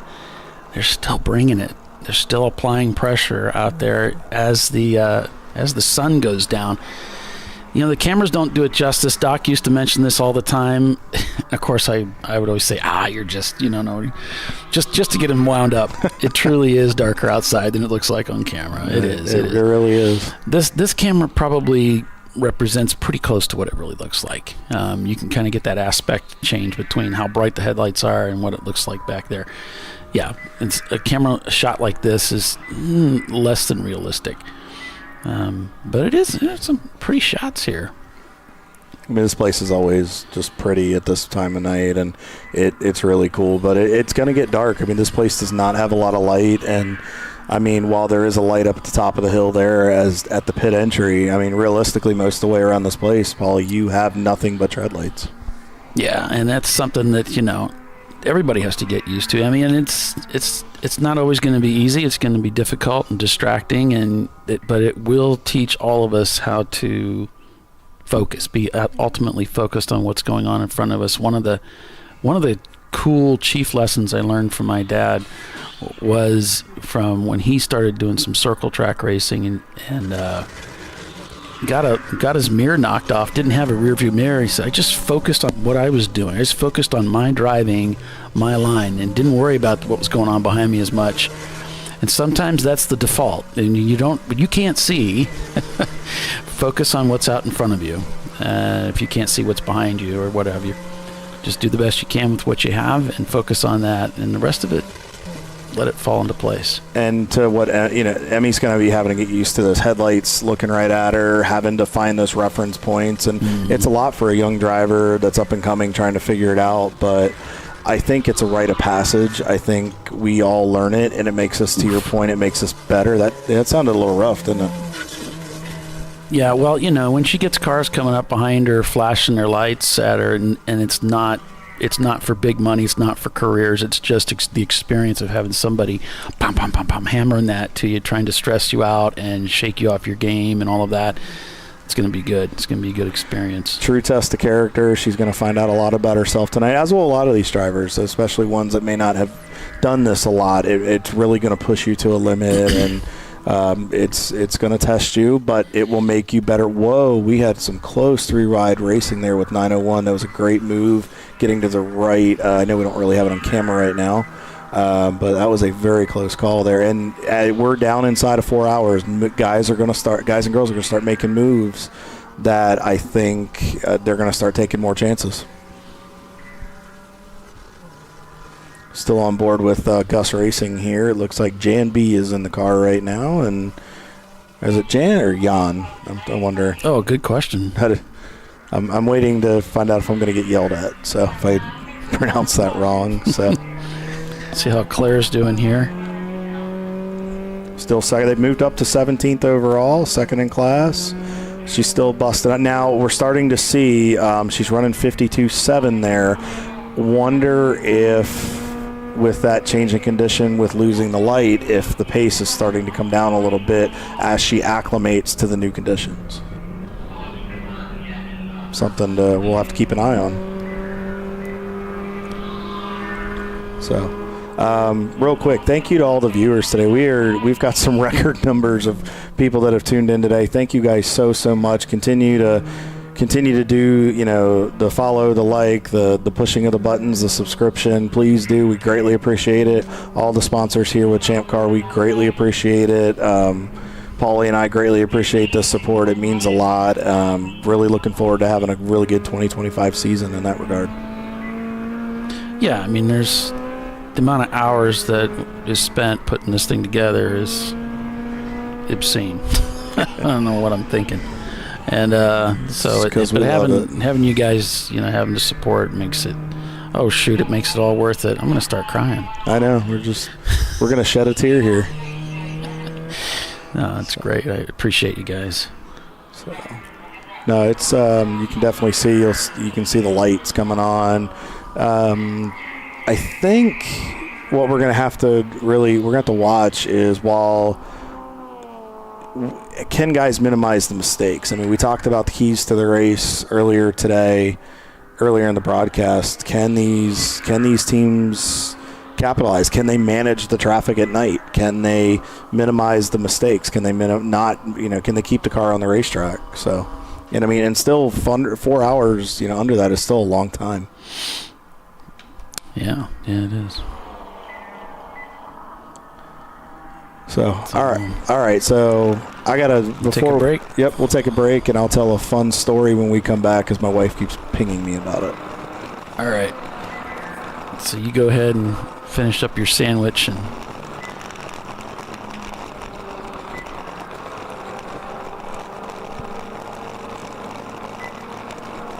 So we've got the Birmingham guys ran out here last year, finished third, and actually we're turning lap times consistent with the middle of the field. And it was really just consistent lap times, consistently at that level, and then just as few pit stops as possible.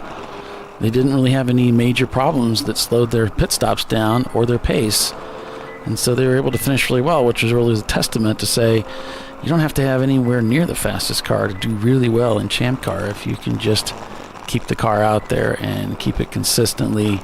It doesn't have to be a car that's in the top three performers as far as lap times are concerned. So the guys are out here this weekend having a good time. Casey's on the team, as well as Roger Cohn, who's one of our board of directors people. He's on the board of directors. And we had Ray Frank up here for a little while, and then he left, so we missed out a chance to talk to him. We've been talking to a lot of people tonight, or a lot of people today, rather. We're talking about IndyCar now, huh?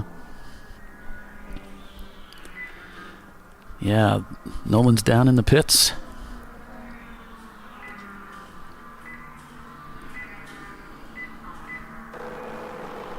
.901 Motorsport brought 2 cars out here this weekend.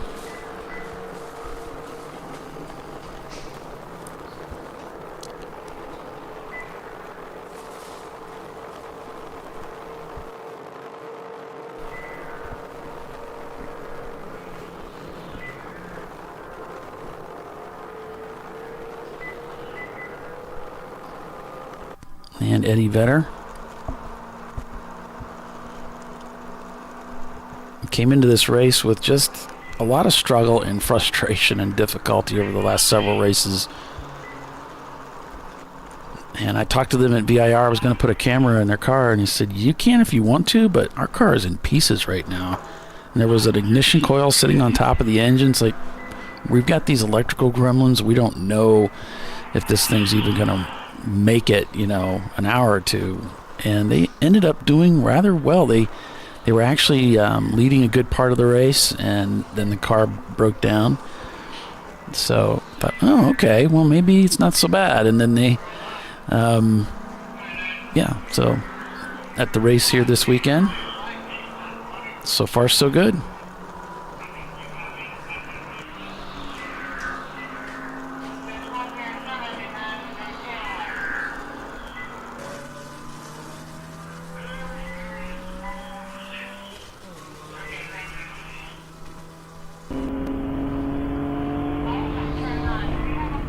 Back on board with Premium Dudes.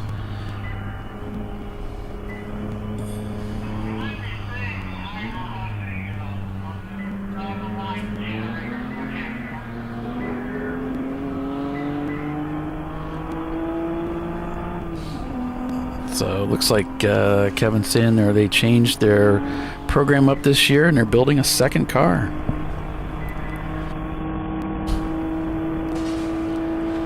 And that ought to be pretty interesting. See a two-car money shift racing with a two-car team. Might need some driving help. So quality drivers take note. Might be a car stranded up at the towards the top of the hill at 11.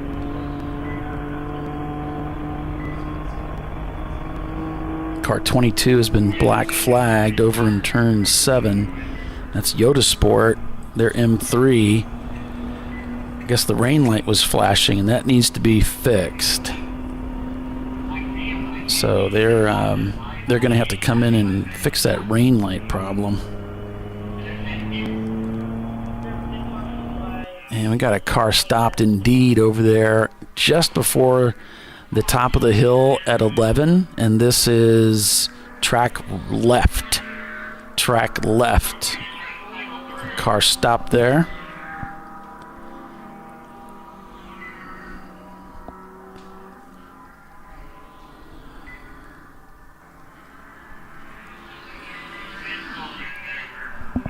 And although it's not in the control logs, we saw it on the camera. We're going to caution. So full course yellow. I'm searching for a car that's over in that area where we can get an idea of what it looks like again.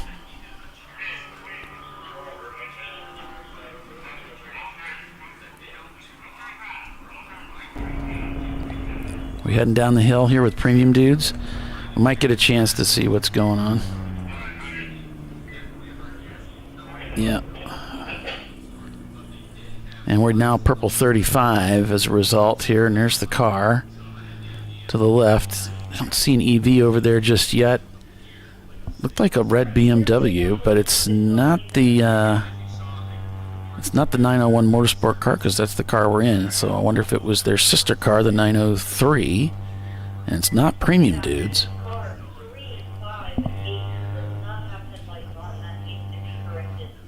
And we do have at least one car that doesn't have headlights on. So they'll be brought in.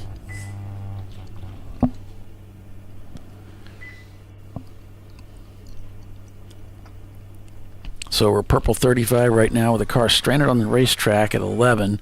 Emergency vehicles are headed that way.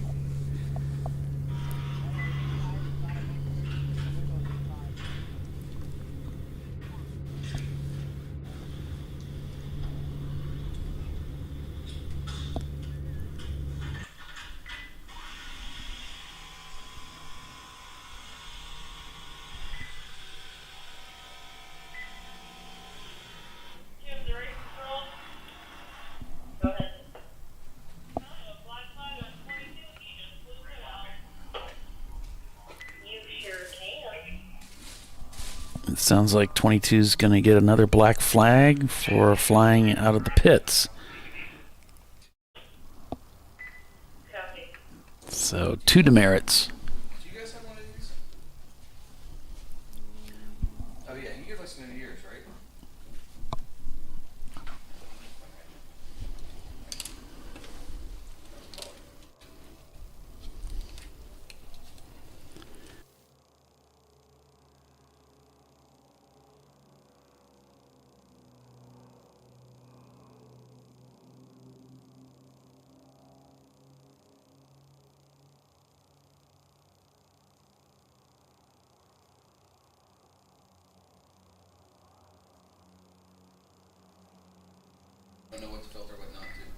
Yep. So emergency vehicles on scene there.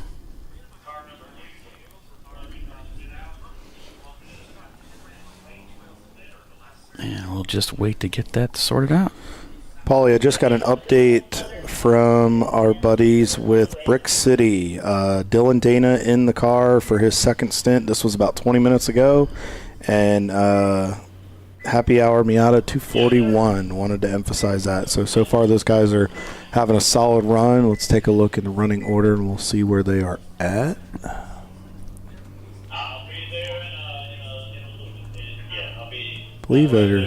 Yes, I believe they are B-Class car. They are 7th in the B-Class running order right now, and they are up to 39th overall, so having a solid run.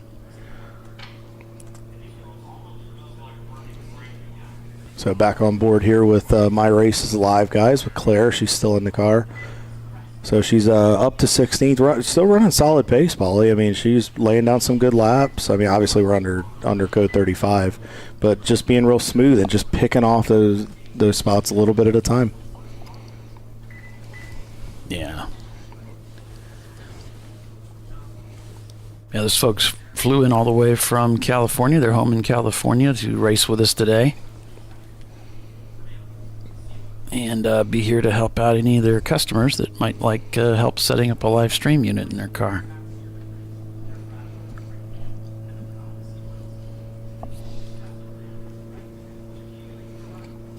So they are definitely, that's pretty, I like how it's lit up right there. Definitely easy to see. And that's something that's good too. And you definitely want to make sure that your gauges are lit up for your drivers. Make sure that they can see what's going on, especially like right there where that tack, it's, you know, your analog tack, but it is still, you want to make sure that you have light so the driver can see where their shift point is. And a lot of teams, I think premium guys have a shift light at where they want the guys to shift at. So, and that does make it easier, especially if you have rental drivers in the car that aren't accustomed to doing this each and every weekend that we race. So it does give you that reference point, which is good.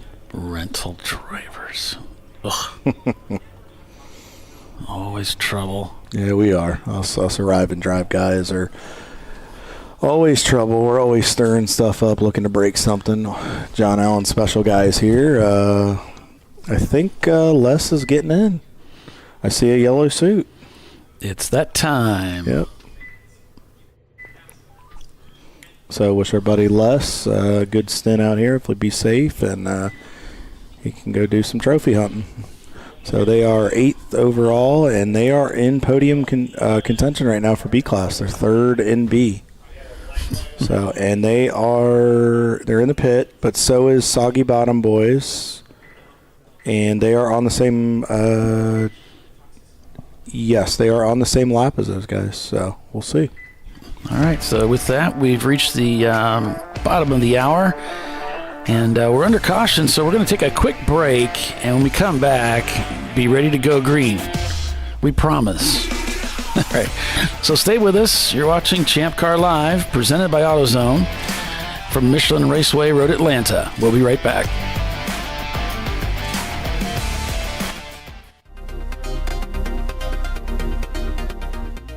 Welcome to TireRack.com, revolutionizing tire buying since 1979.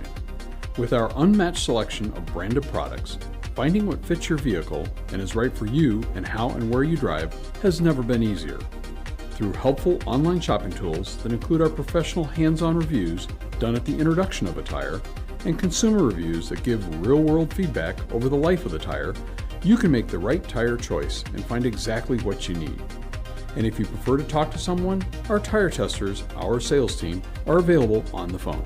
And that's how we get you the right tire for you and your vehicle for where and how you drive.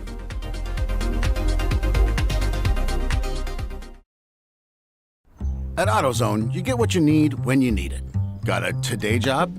Pick it up free same day at your local AutoZone. More of a tomorrow project? Order as late as 10 p.m. with free next day delivery. Getting the job done just got easier.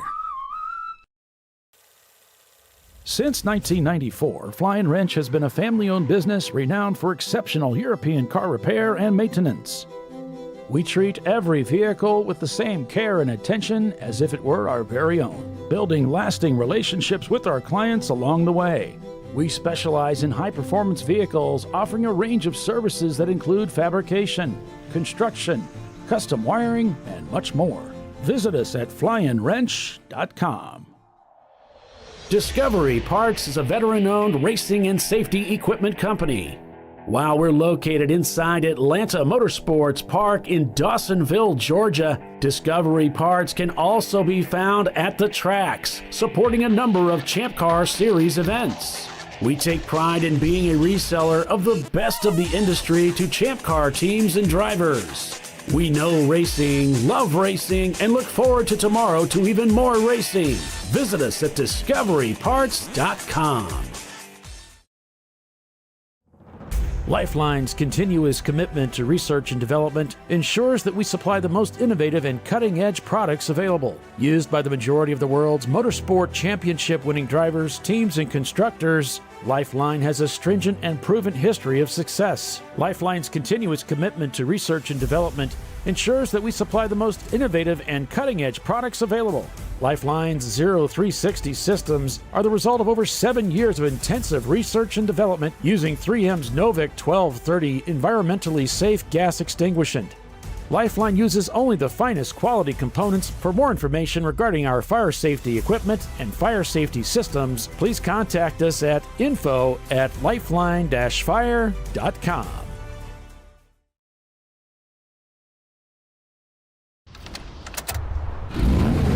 Come on, road.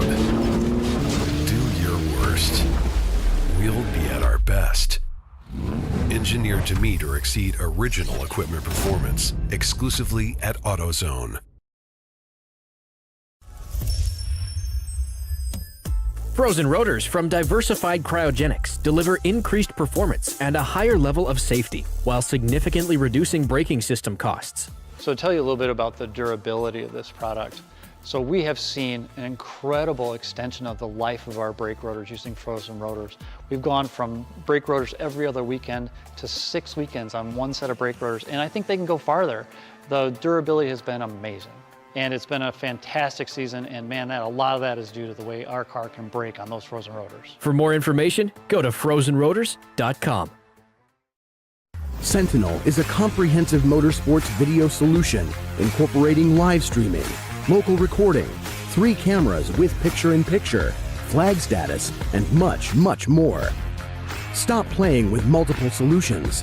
Sentinel handles it all, including timing and scoring, vehicle data, graphic overlays, adaptive bitrate encoding, network bonding, and more. Sentinel is the solution to sharing your motorsports experience with your friends, family, sponsors, and the world. What are you waiting for? Get your Sentinel today and never miss an on-track moment.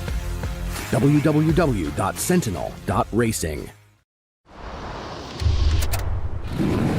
Bring on the frozen tundra, the grinding gravel, the cratered concrete, the rain-soaked streets. Come on, road. Do your worst. We'll be at our best.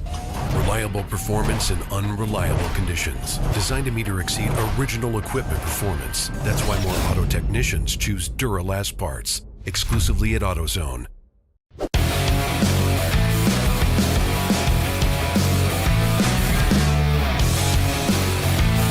All right, welcome back, everybody, to ChampCar.Live. 298 laps completed. Get that, almost 300 laps today. Eddie Vedder leads by about 4 laps over the field. Parts Badger still in second place, turns a 147.2. Eddie Vedder's 146 on that last lap. A 146 by third place is Cone Crusher, is only about a lap behind Parts Badger. That make it 21.9 seconds as it lights up as they come across the start-finish line. Premium Dudes in fourth. Also within about a lap of Cone Crushers, and they turn in a 144 on that last lap. So as Kyle had alluded to earlier, they're putting the pressure on the field up at the front and trying to close that gap. Not sure, it might be a little too late, but that's okay. They're gonna need a little help if it's gonna happen. But I mean, we're in that window where it's not the crushing defeat that it was last year, where you get to a point and even if they were out, it's pretty much over. I mean, 5 laps is really, it's not a lot. Maybe 7-8 minutes, really.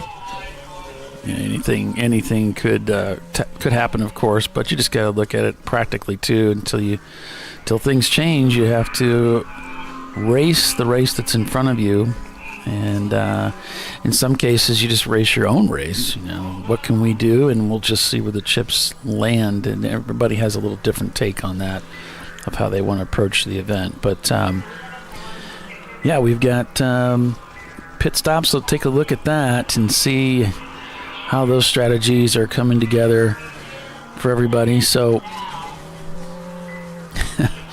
get a little distracted by all this. Sounds like this guy keeps going off the track.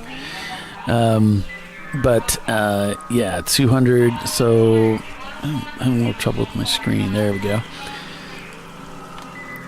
So it looks like the Corvette pitted on 283, and the Badger hasn't pitted on 258.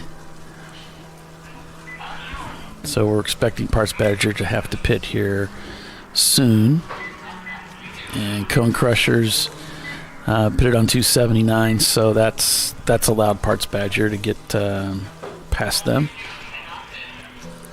Premium Dudes pitted with Cone Crushers on lap 278. Hong North hasn't pitted since lap 241. Wow. So they're about 60 laps out. But you notice they're stretching the fuel a little longer each time, based kind of on what we're seeing here, and we'll see what happens. Yeah, this is the longest they've stretched it today, so we'll see how that works out for them. Hopefully, it works out better than what nearly happened to Eddie Vedder. John Allen special. Yeah, we see that our buddy Les is at the wheel. In some heavy traffic right now. So, all right, so Paulie, let's dive into this some here. Now that we've transitioned into pretty much full night, there's a hint of daylight over the hill across from us here in the booth. But now that we're at night, there's really not a lot you can see, and you're going to really be relying on those headlights. You have to be careful, and what we were seeing on board from Les there, you have to be really careful when you're looking ahead. You have to anticipate your closing rate a little bit better into the brake zone. Right there, you're getting a ton of glare right in his eyes, so he has to be very careful how he dives into the corner. He has to set up his passes accordingly. Les is a veteran. He's been around this for a while, knows kind of what to do right here. He knows how to set up. He's going to try to get by the car on the left there, come down the hill. But you're going to start running across those drivers like others have talked about that don't have that experience at night.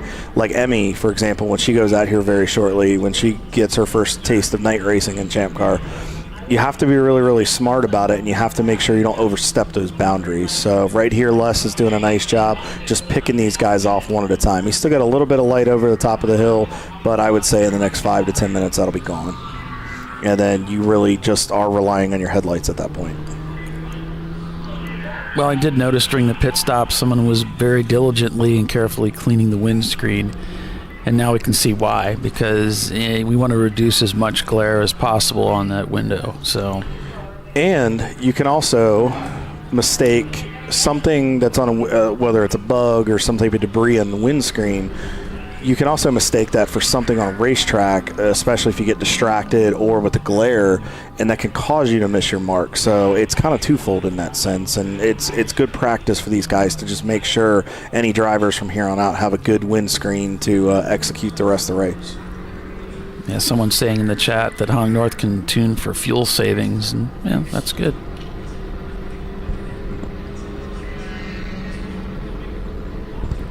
Yeah, I think there was a team that I drove with, Tony, that actually had just switches. We could throw a switch and it would change the fuel mapping on the fly. And that's nice to have if you have that technology, but probably for most of the teams that we have, it's got to be the driver making the difference, and it's got to be how you short shift, how smooth you are with your inputs, throttle, braking, trying to stay off the brake as much as possible. If you can, depends on, like right here, the John Allen Special is kind of by itself. Les can put his tricks of the trade into the fold here, but when you're in traffic, you can't always do that. So while you're by yourself, he can make those adjustments to try to make some mileage.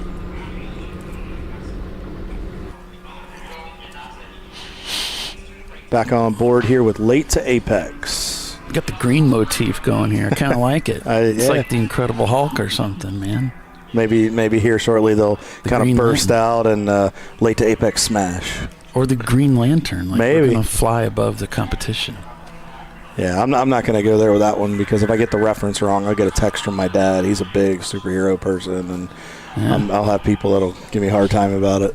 You think he's listening? Oh, I'm sure he's listening. I know he is. Oh, he apparently I'm so has. sorry. Yeah, well, it's gotten even worse because my grandfather, who's down in Florida, and he's got him listening, and I'm sure I'm going to get this, that, and the other. And he's very. He's always got something good to tell me and keep me positive and keep me motivated. So I'll look forward to that. I'll look forward to that at the end of the race or tomorrow. Where can I get a dad like that? Just tune it. Let him watch Judge Judy for hours at a time, and it'll develop on its own. Oh well. So that's a whole other story for therapy. And speaking of therapy, you talked about your experience of your family here. My first experience here at Road Atlanta was interesting to say the least. So my first time here was 2021. I had a friend that was working for a drag racing team in Mooresville, North Carolina, and he reached out to me and said, "Hey, I got a friend that works for the team that is bringing a car to Road Atlanta. Can you come help shake the car down and give feedback?" And I said, "Sure." And I didn't really get a lot of detail, which was my first mistake before I came to the track. And I asked kind of the week of the race, I said, "Well, what are we racing?" And he said, "Well, it's a Dodge Dart." And I'm like, "Okay." And so I'm thinking, all right, cool, classic car. This will be different, some American muscle. So I show up to the racetrack, and you want to talk about underprepared and probably shouldn't have been anywhere other than a junkyard. It was a very interesting piece, and the best part was when I got to the track and I saw it, I had pucker factor before I even got in the car. And then I had to practice the car. The thing was geared completely wrong.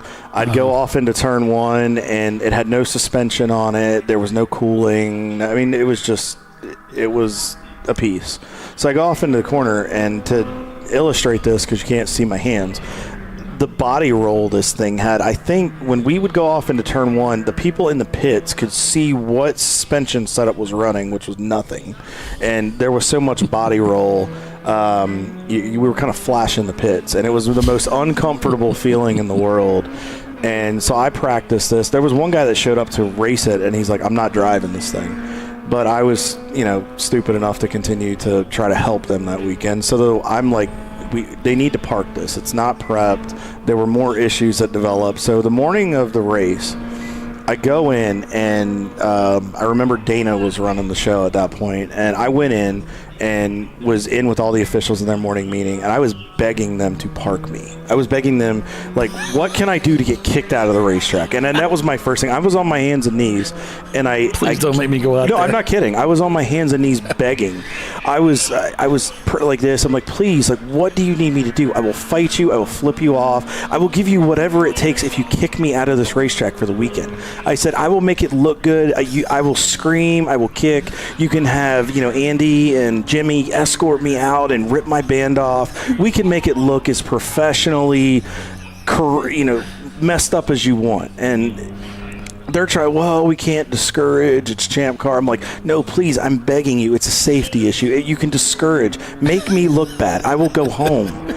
Like, I had my keys in my hand. I will go home right now. So they didn't do it. That's so funny. Oh, it was, and I still have nightmares. I still twitch. If anybody says Dodge Start, I twitch very profusely. And so I end up having to start the race. And thank God for Andy Betts. I owe him to this day.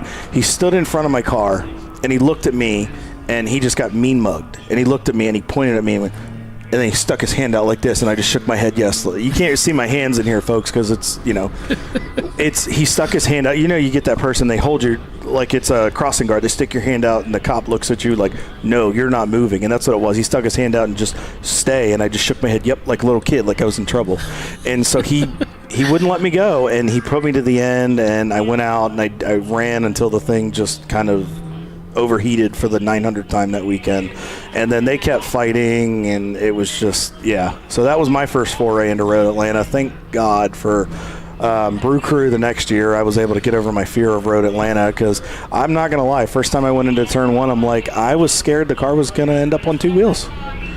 Well, there was another story I'd heard from Jimmy about a guy that he came in, they'd called him into the pits, and he came in and they took for consultation, and the driver told him, please don't send me back out there. That was probably me. No, that was me. I think that was me. No, I really think that was me, because I was getting run over because the car had no pace. That must have been you. I think it was me. Because he was like, you can't go back out. I'm like, you don't have to. I'm like, park me, kick me out of the racetrack, rip my band off, whatever it takes. Yeah, that's the story. That's the connection. That's absolutely, that's got to be the one. He's like, you can't go back. I was like, no, please. I was like, that's fine. I'm like, we can make this look good, whatever it takes. You can do whatever. I'll fill the paperwork out for you. That's so good. Yeah, it was great. Yeah, and that was my first. I mean, yours was kind of, mine was like, okay, I'm scared to just drive Road Atlanta. I'm like, oh, great. Now I'm thinking every car is going to go up on two wheels, and I'll look like the Duke boys going up the hill into turn one. Scraping the door handles. Yeah. Yeah, I was begging, like, give me your best Roscoe P. Culture, whatever it takes to get out of here. That's great. I'll never forget it. I've told that story numerous times. I was on a show doing it one time, and they're like, give us your worst race weekend. I'm like, okay. And my wife, Tanya, who's sitting behind us now, she just whispers, Dodge. Well, she was. She probably did.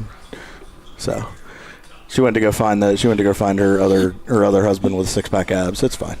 So no, she whispered and said, Dodge Dart, and I started twitching, and the folks in the booth saw that, and they're like, okay, there's a story, because you're about ready to have a seizure in here. And so I had to tell the story, and they were crying, laughing so hard. So that's a great story. Oh, it was phenomenal.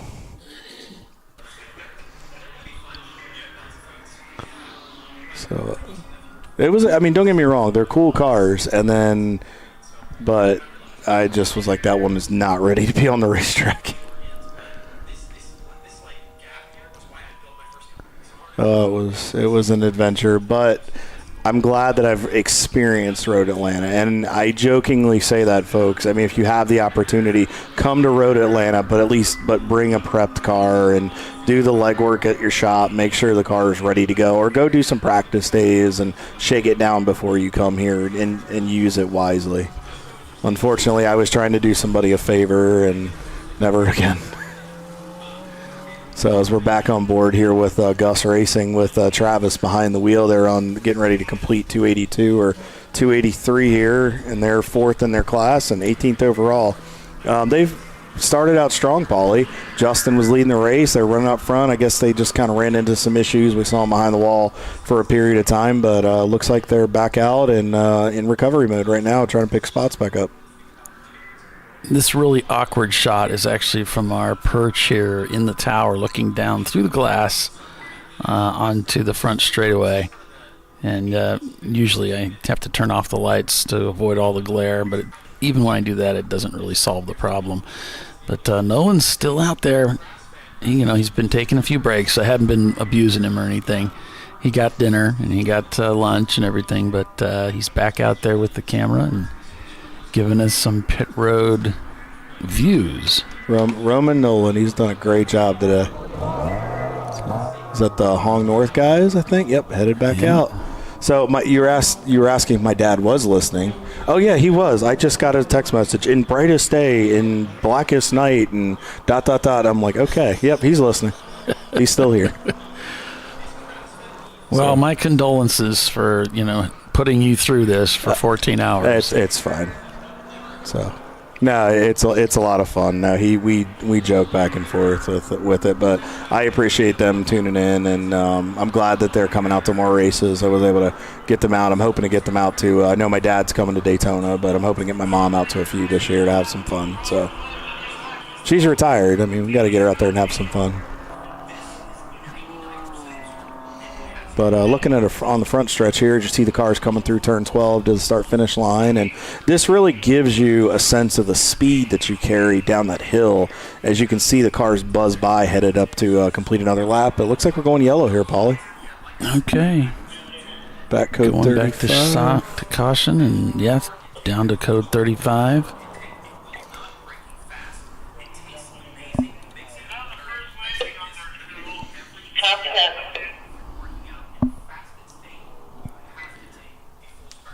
And if we can see anything, we'll certainly... Oh, looks like it's once again in between turns 5 and 6. It looks like, Paulie, it could be... I believe that's the 69 car that I'm seeing on the Marching Ants. I'm trying to get a car. Scion. Yep, the Bad Habit Garage.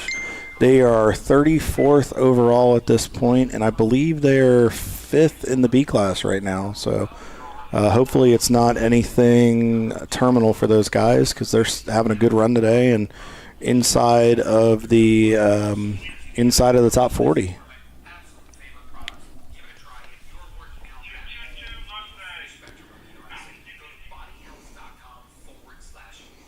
So if you guys want to see a little bit of what we're talking about, if you're tuning in on the broadcast, if you're watching on like a TV or some type of screen that your computer's hooked up to, if you pull up another, like a tablet or something, if you go, are we streaming? I'm assuming we're streaming the Marching Ants with to where they can see, correct?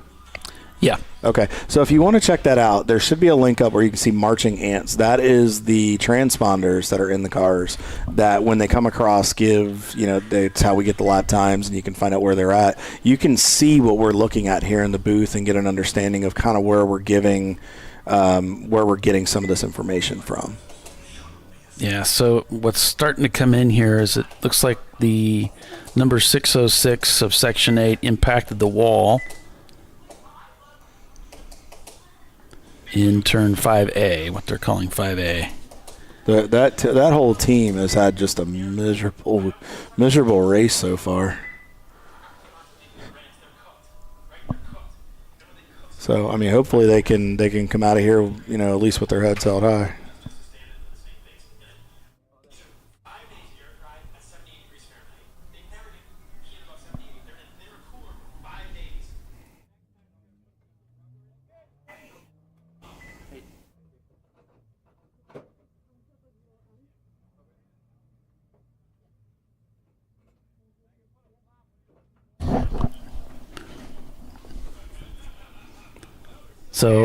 So they're still trying to fill in the sheet, but it looks like right now it says slow moving, but I know he impacted the wall. And the 222 is also being implicated. Not sure what all is going on with. That's the 2244 Ford Mustang team.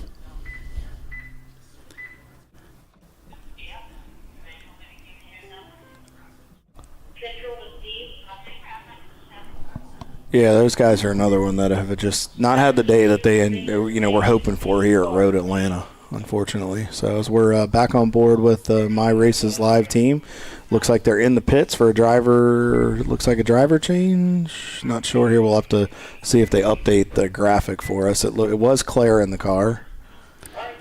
Yeah. And I'm not seeing anything on our cameras for the incident, so unfortunately. We have not had good luck catching the action today, Paulie. It's always been off that camera view. Well, it wasn't due to a lack of effort. Oh no, we try, but man, we can't catch a break today. I pretty much got the whole track covered. There really isn't a place where I don't have a camera this year. We added some cameras and a lot of effort, and but there's a few blind spots, and that seems to be where people lose motivation. The cars do, at least. And this is turn 6 right here, coming into that sharp turn 7 to then lead you onto the back straightaway to head down toward turn 10. And you can see, I mean, yes, there's some temporary lighting put up, folks, but without that lighting, look how dark that racetrack is. I mean, you really are reliant on just your headlights. And we talked to Emmy Kissick a little bit ago, and we've talked to some other drivers, and Holston, who talked about with Larry Chen with the transition. Look at what it is now and just having to navigate that on a racetrack. I mean, for people that have never done it before, it really makes a difference, and you have to understand how to do it, and you really have to understand and know your racetrack. So we're under caution here at Michelin Raceway, Road Atlanta. Once again, we're going to take another break for commercial as we've reached the top of the hour. 7 o'clock, checkers at 10. Still plenty of racing left here for the season opener for the TireRack.com Champ Car Endurance Series. Stay with us. We'll be right back.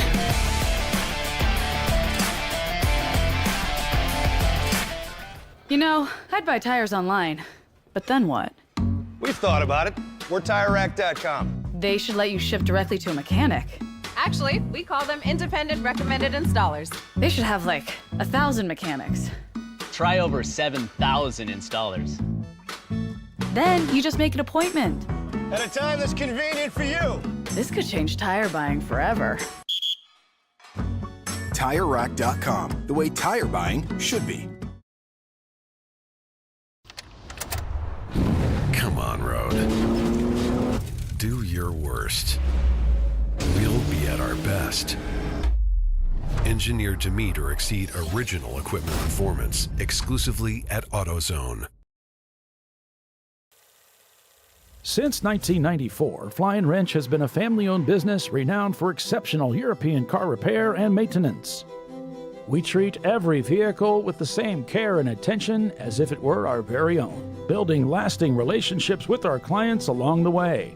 We specialize in high-performance vehicles, offering a range of services that include fabrication, construction, custom wiring, and much more. Visit us at flyandwrench.com.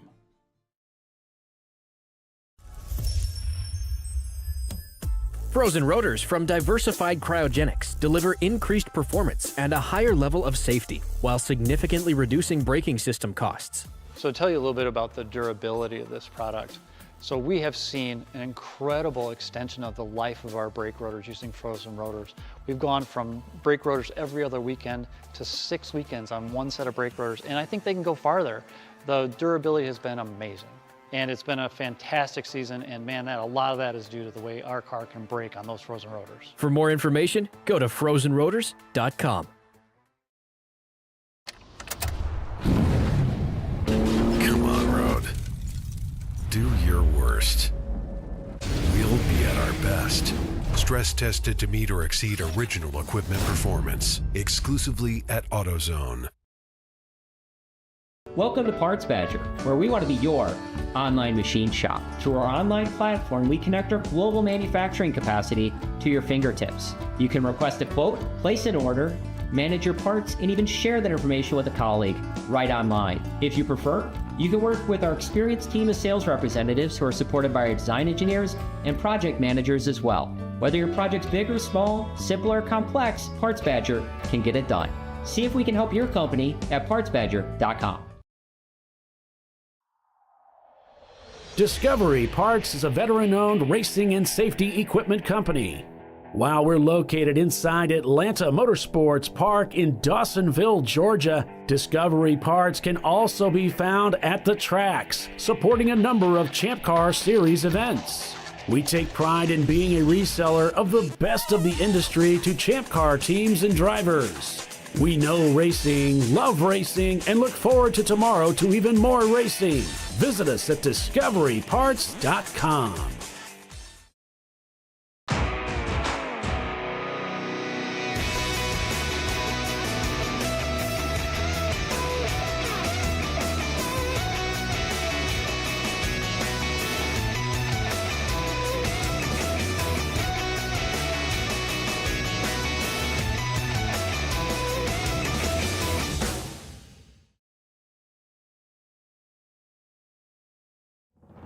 Lifeline's continuous commitment to research and development ensures that we supply the most innovative and cutting-edge products available. Used by the majority of the world's motorsport championship-winning drivers, teams, and constructors, Lifeline has a stringent and proven history of success. Lifeline's continuous commitment to research and development ensures that we supply the most innovative and cutting-edge products available.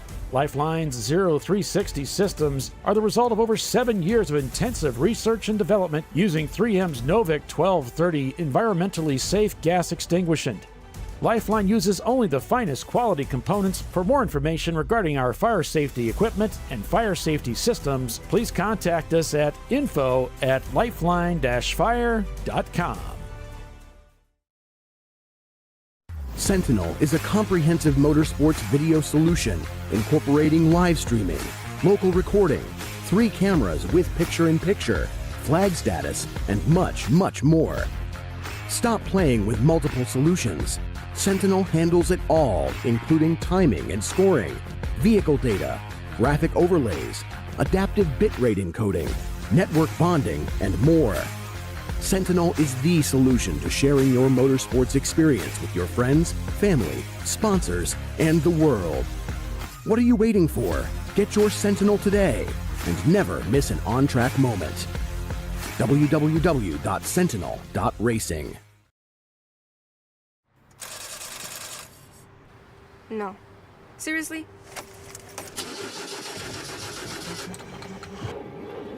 Come on. No. You for real? Dale. Really? Wow. So maybe just a cable? We can help you. Welcome to America's #1 battery destination, AutoZone, your battery solution.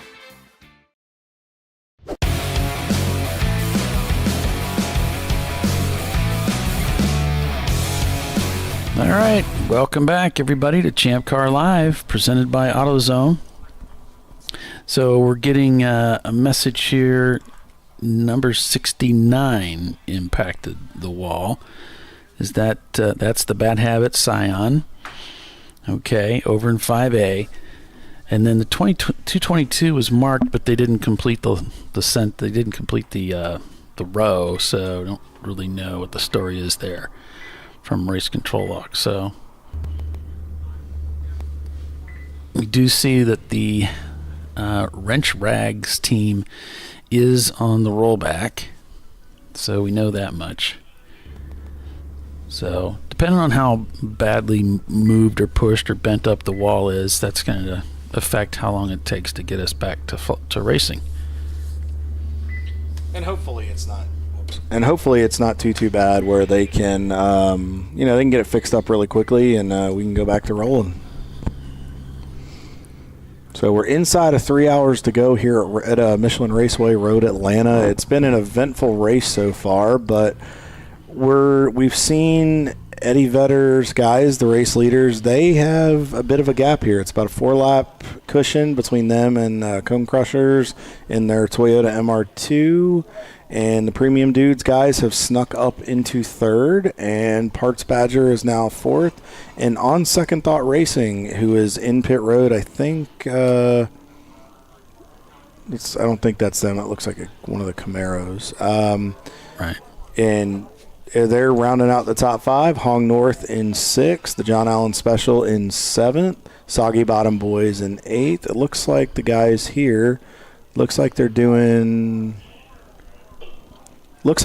something in the right front. So I wonder if something wasn't rolling properly as we see Ed and Team Infinity go by there. I think they're just checking, making sure everything was operational. Soggy Bottom Boys in 8th. The 901, the 903.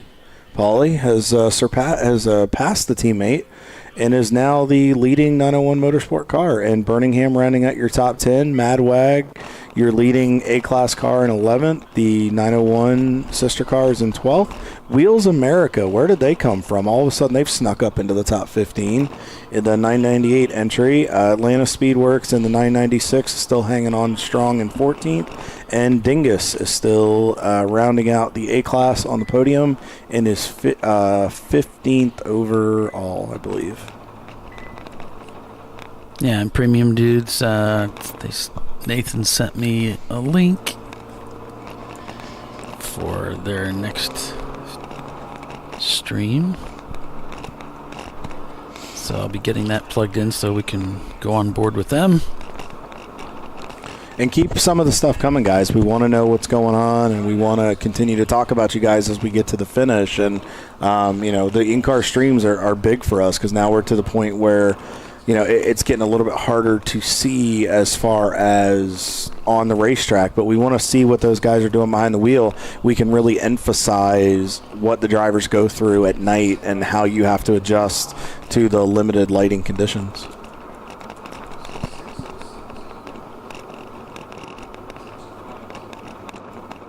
So Gus Racing is behind Dingus. Momo Champ and the 230 is back in 17th. The Wheels America Racing sister car is in the 18th position. Team Infinity, Ed's guys were, I think they're I want to say they're 19th right about now. Then late to Apex, who's on pit road. They round out your overall top 20.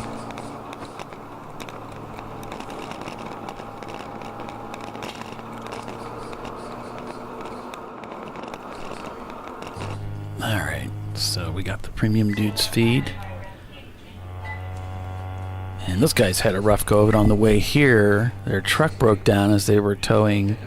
And they live, Nathan lives up in the Illinois, if I remember right, somewhere up in the Chicago area. And broke down in Knoxville, Tennessee. So nowhere near the track. And somebody came to their rescue and got them to the racetrack so they could come out here and compete and still have some fun this weekend. Yeah, and kudos to whoever helped them out. Hopefully, maybe they can let us know, fill us in on a little bit after the race as to what was going on. And, we want to make sure we thank those guys and give them credit because, you don't have to help in those situations, but it speaks volumes of your character when you step up and do that.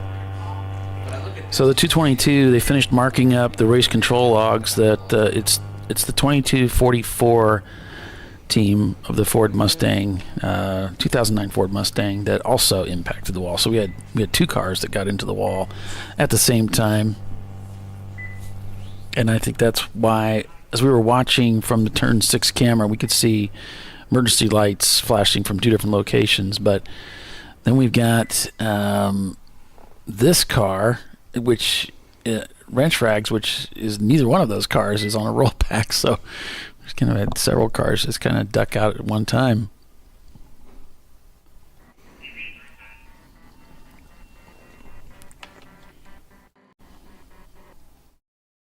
It's that attrition rate, Paulie. We've continued to talk about that, and now we're into the point of the race where you don't have a lot of light and mistakes can happen, and we're starting to see more and more of it.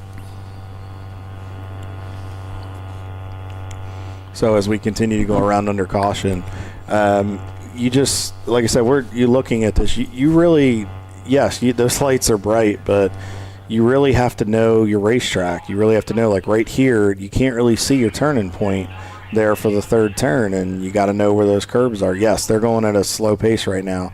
You have a little bit of light down there, and the good thing is you have some of the cars in front of you if you're around a group of cars that can help light the track for you. So this definitely, and this is good recon for drivers that may be just coming out for the first time. It gives them an opportunity to kind of see the track, which is helpful. So kind of looking ahead a little bit, Paulie, as we're getting down to the final 3 hours of this race. Looking ahead, the next stop for us, I believe, is NCM, the next broadcast for our team. Yep, we'll be at NCM Motorsports Park for the National Championship race, of course, and then again at the end of the year at VIR for the 2025 National Championship event. So, and that's really cool because that's usually the North course that we run, and they've transitioned it to now we're going to run the full course at VIR twice this year, which is going to be a lot of fun. So we'll get the 24-hour, which is always a big event, and then we have the National Championship up there. Yeah, and what's interesting is when we were just at the North Course VIR race last year, I recognized at that point that course is actually the same size as Road Atlanta, roughly. So it's again, it's pretty interesting how big VIR really is, and how it fits into all these other racetracks that we run throughout the year. Yeah, and we get to run some cool places. I mean, the amazing thing is we run, and if you run the Champ Car Series, you can run the same facilities: Road Atlanta, Daytona, VIR, Mid Ohio, Road America. You're at Watkins Glen, Sebring. You're running a lot of the same facilities that a lot of the pros run on, but then you have the ability to run places like Gingerman and Autobahn and Atlanta Motorsports Park or come to mind, some of more of your club racetracks, and it gives you it's kind of a nice eclectic group of racetracks and difference that you have. And then we run a couple different configurations of tracks with the VIR. This year is going to be a little bit different because usually we would hit each of the configurations outside of the grand configuration, but usually we hit north, south, and the full course. Yeah, and someone asked earlier at what races is the live show going to be done? And so we're going to be at NCM. We're here this weekend. NCM, Daytona, Watkins Glen. Ozarks is a possibility. The VIR 24. We'll be at Mid Ohio. We'll be at Pit Race, Road America, and Sebring, and VIR again at the end of the year for the championship. So that's the list. It's at least 10, possibly 11 is what's on the schedule. So make sure you guys subscribe. And Bill Strong was on earlier. He was telling us that Inside Champ Car will be back this week. It'll be sounds like he and Ray will be on talking about anything and everything having to do with Champ Car Endurance Series racing. So make sure you guys tune into that. I think it's Tuesday night, if I'm not mistaken. That'll fire off. So make sure you guys set notifications for any updates or any upcoming events that we got going on. And again, please give all of our sponsors some love on their social media channels. Thank them if you happen to see people running around in the paddock area. We greatly appreciate it. But no, it's going to be, I think we're in for a good season, Paulie. I mean, this is a great way to get 2025 fired up. We've had a really competitive race so far. Eddie Vedder with shades of last year's performance, not the amount of laps that they were able to accumulate ahead of the rest of the field, but they're still putting on another good clinic so far.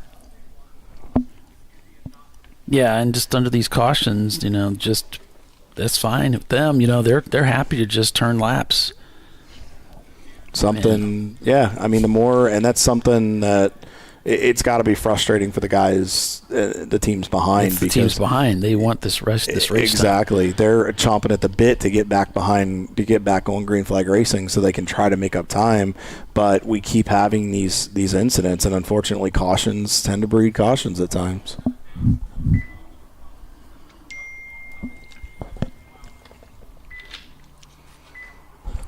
So it looks like there's some oil dry. Another layer of oil dry is going down. Apparently there was some oil dropped on the racetrack due to slippery conditions is the word. So from what I was given, I heard from Brick City, our guys again. Dylan Dana is out. David Gooden is going in. I'm not sure who's going to finish.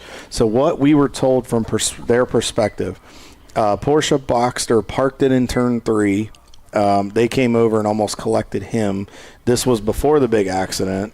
So they got some minimal damage out of that one. And then where he went off, had to save it, but they lost a headlight in the process. So they're having to overcome that to get a light fix. It sounds like they're trying to find a replacement. So, but I think they may have already found the replacement at this point. So,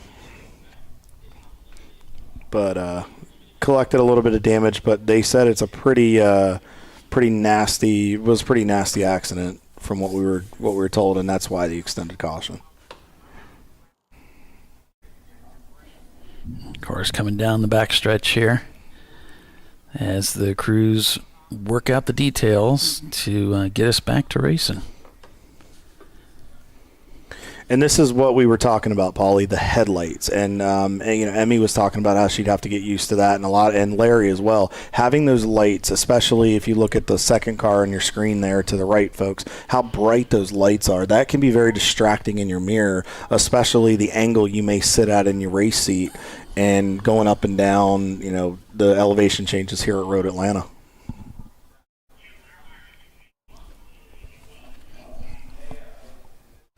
Yeah, this is the shot that we've been enjoying today, going through 10A and 10B.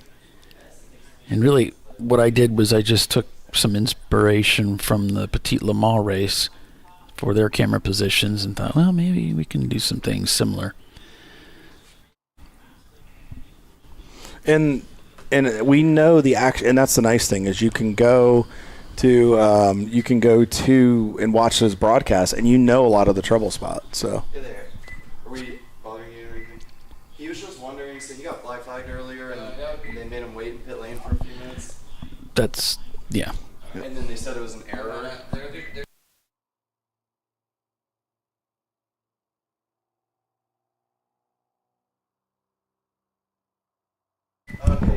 All right. Car 4.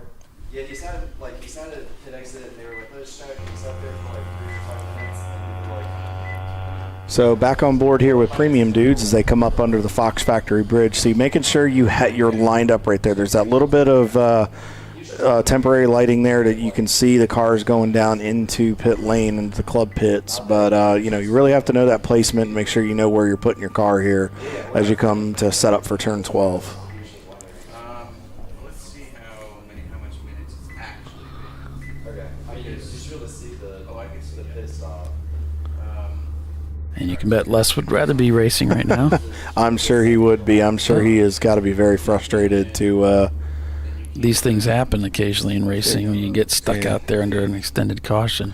You run enough in Champ Car, you're going to get a stint here or there to where unfortunately you're just code 35 bound, and it happens. It's kind of just playing the odds as far as you're driving.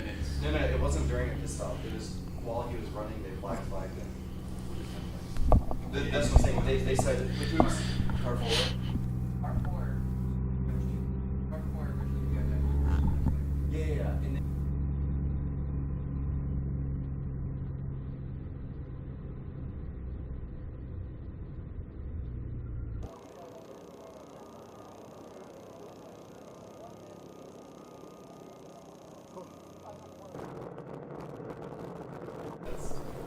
So we saw Nolan walking through the pits there. Roman Nolan, After Dark. There he is. There should be a song. It should be. It should be a song. I'm not singing it because no. I'm not breaking any expensive equipment with a bad voice, and I'm not costing us viewers. So, all right, looking ahead, Polly, we were talking about our next event that we're going to be doing is NCM. What do we? Obviously, we have the national championship. We kind of have an idea who's going to be in contention there. What I believe you've run NCM. I've never had the pleasure of running that. What do the fan base and everybody have to look forward to headed to Kentucky in about a month? Well, we're going to be running the full course again, the grand course, I believe it's called, again this year. And NCM is known as a fast track, and with the speed comes, it starts to get a little bit narrow. It's got a little bit of everything. It's kind of a mid-Ohio type racetrack where it's got a nice complement of all kinds of things. Fast sweepers, dastardly slow corners, blind crests and brows, and some areas of the track that really will test your nerve if you really want to have a good lap time out there. And it can beat up the suspension if you choose to take some of those curbs. There's a lot of gators out there, and there are some rather high curbs as you come through the final corners. There aren't too many racetracks that have 23 corners, you know. So this is one that will keep you busy out there, and there's a lot to learn. It's not one of those racetracks you get lost at, as far as like a Sebring, for instance, where you get out there and it's like everything looks the same. NCM's not like that. Everything looks different. You can find yourself pretty quickly out there. The first lap on lap takes you directly into a bus stop right off the green flag, which is kind of awkward, kind of odd. So it's a bit tasking when you're trying to turn a good lap and you're racing down to the start-finish line. You almost have to hit the brakes right before you get there to make the corner. So it's a little bit awkward in that regard. But much of the track at NCM was designed to sort of tip the hat to other famous racetracks around the world, like Le Mans. Instead of the Porsche curves, you have the Corvette curves and things like that, where there's some different areas of the track that complement and sort of pay homage to different famous racetracks around the world. It's a track that actually was built not only for competition purposes, which ChampCar was the first organization sanctioned body to hold a race at NCM. It's also used for those that buy Corvettes through the organization. You're allowed to take your car out there and do some laps, I guess.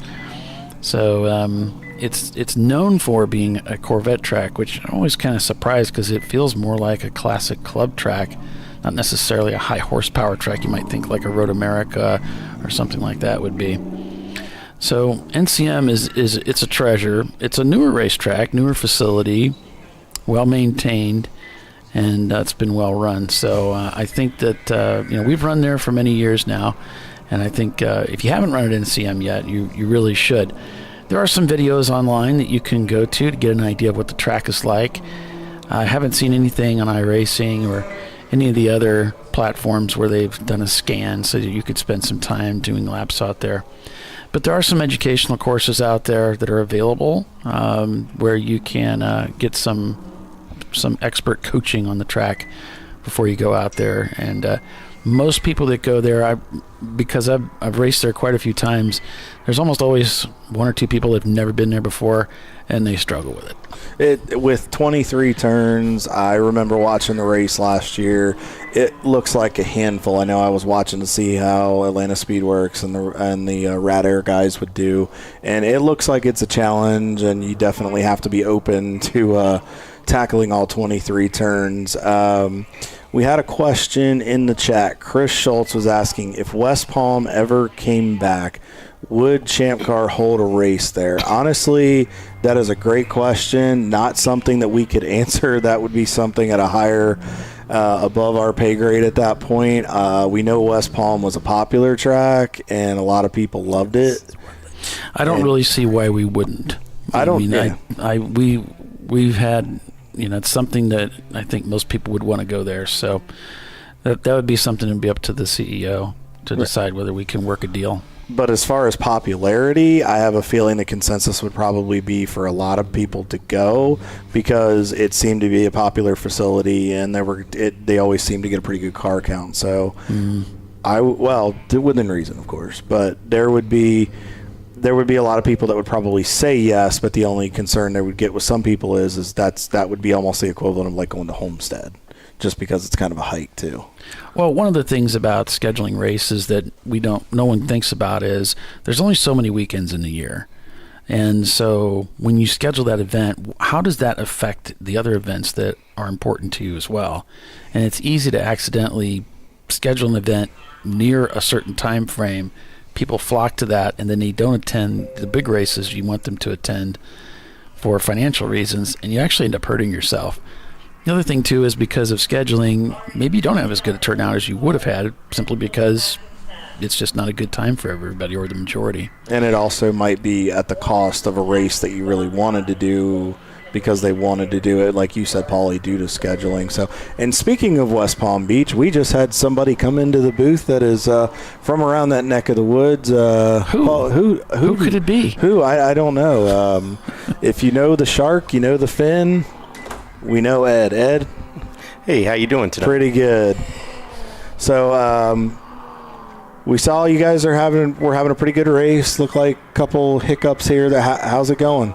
Oh, and kind of oddly above average in a bad way.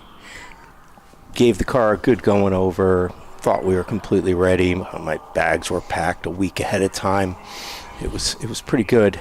And we come out here on our trip up. I filled the transfer tank in my truck with 90 gallons of Bucky's 93 ethanol free to get a better gas mileage run. That was the theory.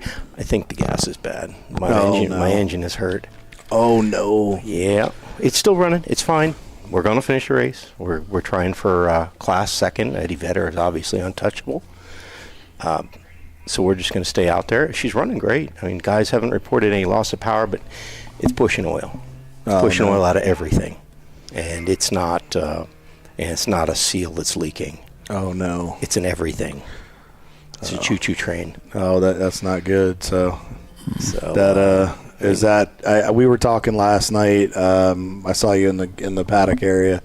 So with that, a little bit of information, we talked about you guys probably doing about a 3 to 4 race schedule this year. Yep. Next one is was going to be Daytona. Still going to be. Still going to be Daytona? Okay. The car needs a little bit of work. It's got sprung up.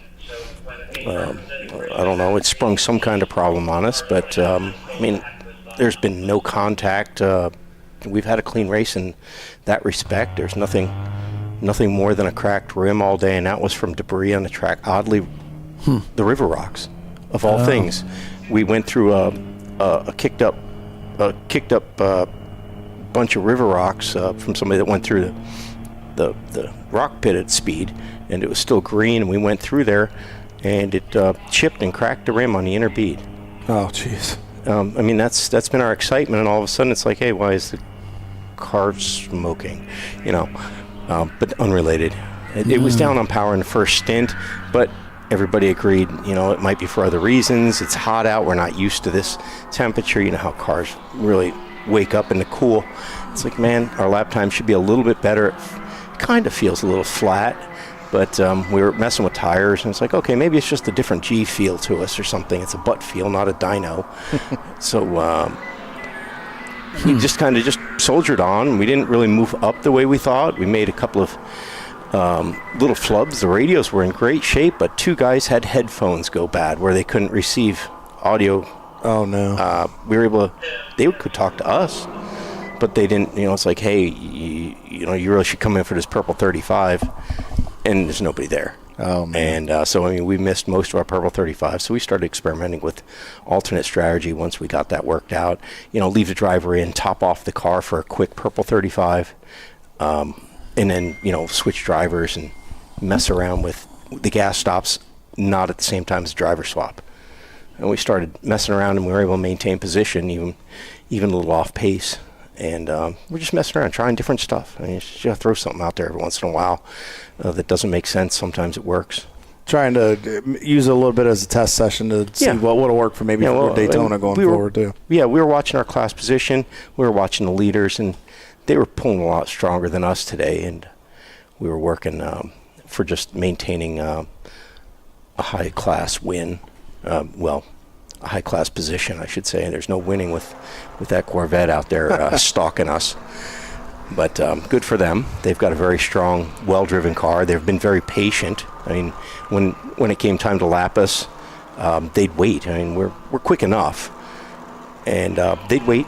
It's like they were waiting for everybody. They just wait for their opportunity, push the pass, push the gas pedal down for a second, and fall back into a reasonable pace where that's sustainable for those guys. And they have a great run going on, along with going red flag. That was while we wait to hear what's causing the red flag here. That's something we've heard a lot today, and you brought it up again, Ed. We want to emphasize it.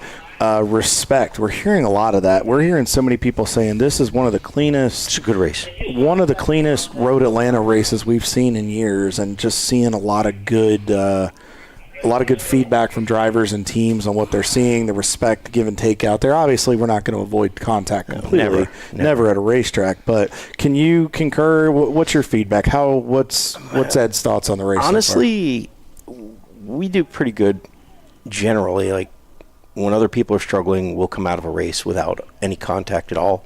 We've had 2 minor brushes today, but it wasn't for a lack of respect. There's been a lot of that going on today. So I concur. There's been a good clean day where people are.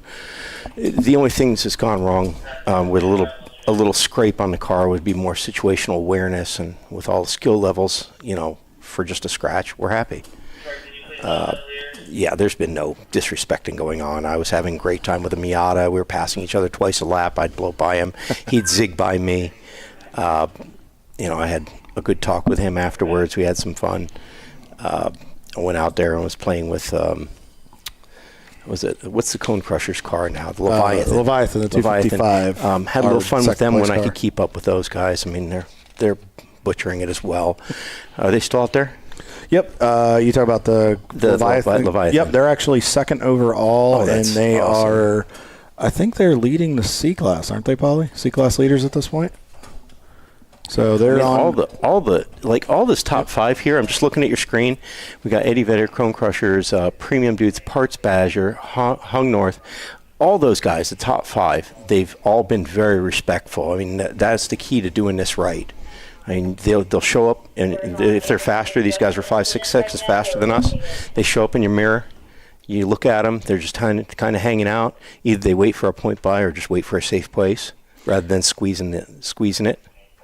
And they're experienced teams. I mean, you look at the teams, you see them consistently here in the series, and they know what to do. And they've got experienced drivers and people that know what they're doing. And even if it's not the most experienced driver that might be an arrive and drive for the weekend, they've got experienced people to get them up to speed to where they're giving that same amount of respect. And no, I mean, absolutely. So, Paulie, real quick, Paulie, we have an update on what was going on here?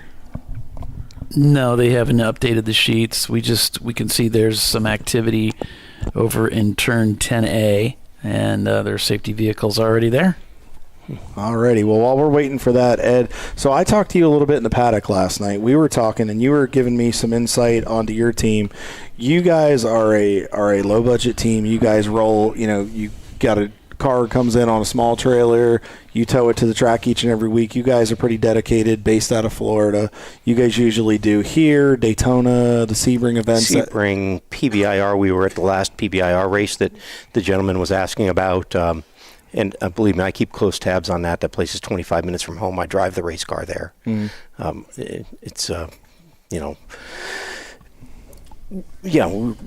show up here. The gas jugs are piled in the car. It's an open trailer. We worked a regular job Thursday, all of us. We hopped in the truck after work. We drove from Florida to here, and we're going to do the same thing tonight. We're going to load up. Hopefully, we wind up on the podium, and we'll take our hardware and drive it right back to Florida where we came from tonight. There you go, and hopefully you guys can do that and be safe. So we were talking last night, and you were telling me about how the shark fin started with the themes back in the Chump days, and you said your goal for this year. You were telling me, and I may have mentioned this on the broadcast earlier. You said your goal is this year you want to, and just in general, you want to be successful, have fun, and you want to beat up on the big budgets and show what the little guys can do. We love doing what we're doing here on the shoestring. It appeals to us. We love building stuff. We'll take the car home from a race, and we'll just look at what broke, and we'll just build it back bigger. There's no easy buttoning for an Infiniti of this vintage. It's not a 350Z, where you can just buy something. We just, okay, what broke? Why did it break? I don't know. Let's just make it bigger. And just keep doing that over and over again. And all of a sudden, we're rubbing elbows with Mr. Riley, and his car's blown up, and we're out there winning. It's not a matter of the budget here. It's the rule book keeps us all in check. And it's also, you were telling me when we talked, you were telling me about your guys. It's a lot of blue collar guys. All of us. We've got fabricators. Fabricator. And, let me know if I'm wrong. Fabricators. We got master mechanic, yourself, your brother Jake, who rest in peace. He was a watchman, right? He was a master watchmaker. He had his own thing. And then Mike, your fabricator.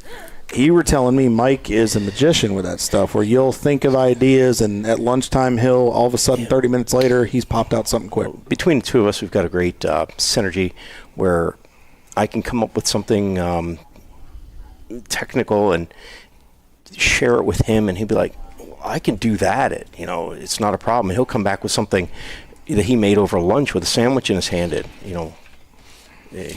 At the welding shop, he's a master fabricator. He follows blueprints and welds all day. And I give him an idea, and he'll polish it up his way, and we'll come and put it on the car and try it out. If it doesn't work, we scrap the idea. If it does work, we just roll with it. So it's you and Mike this weekend, and then Lewis. Did he come in to race this weekend? Yes, our international driver flew in from Mexico, and he just got out of the car a little while ago.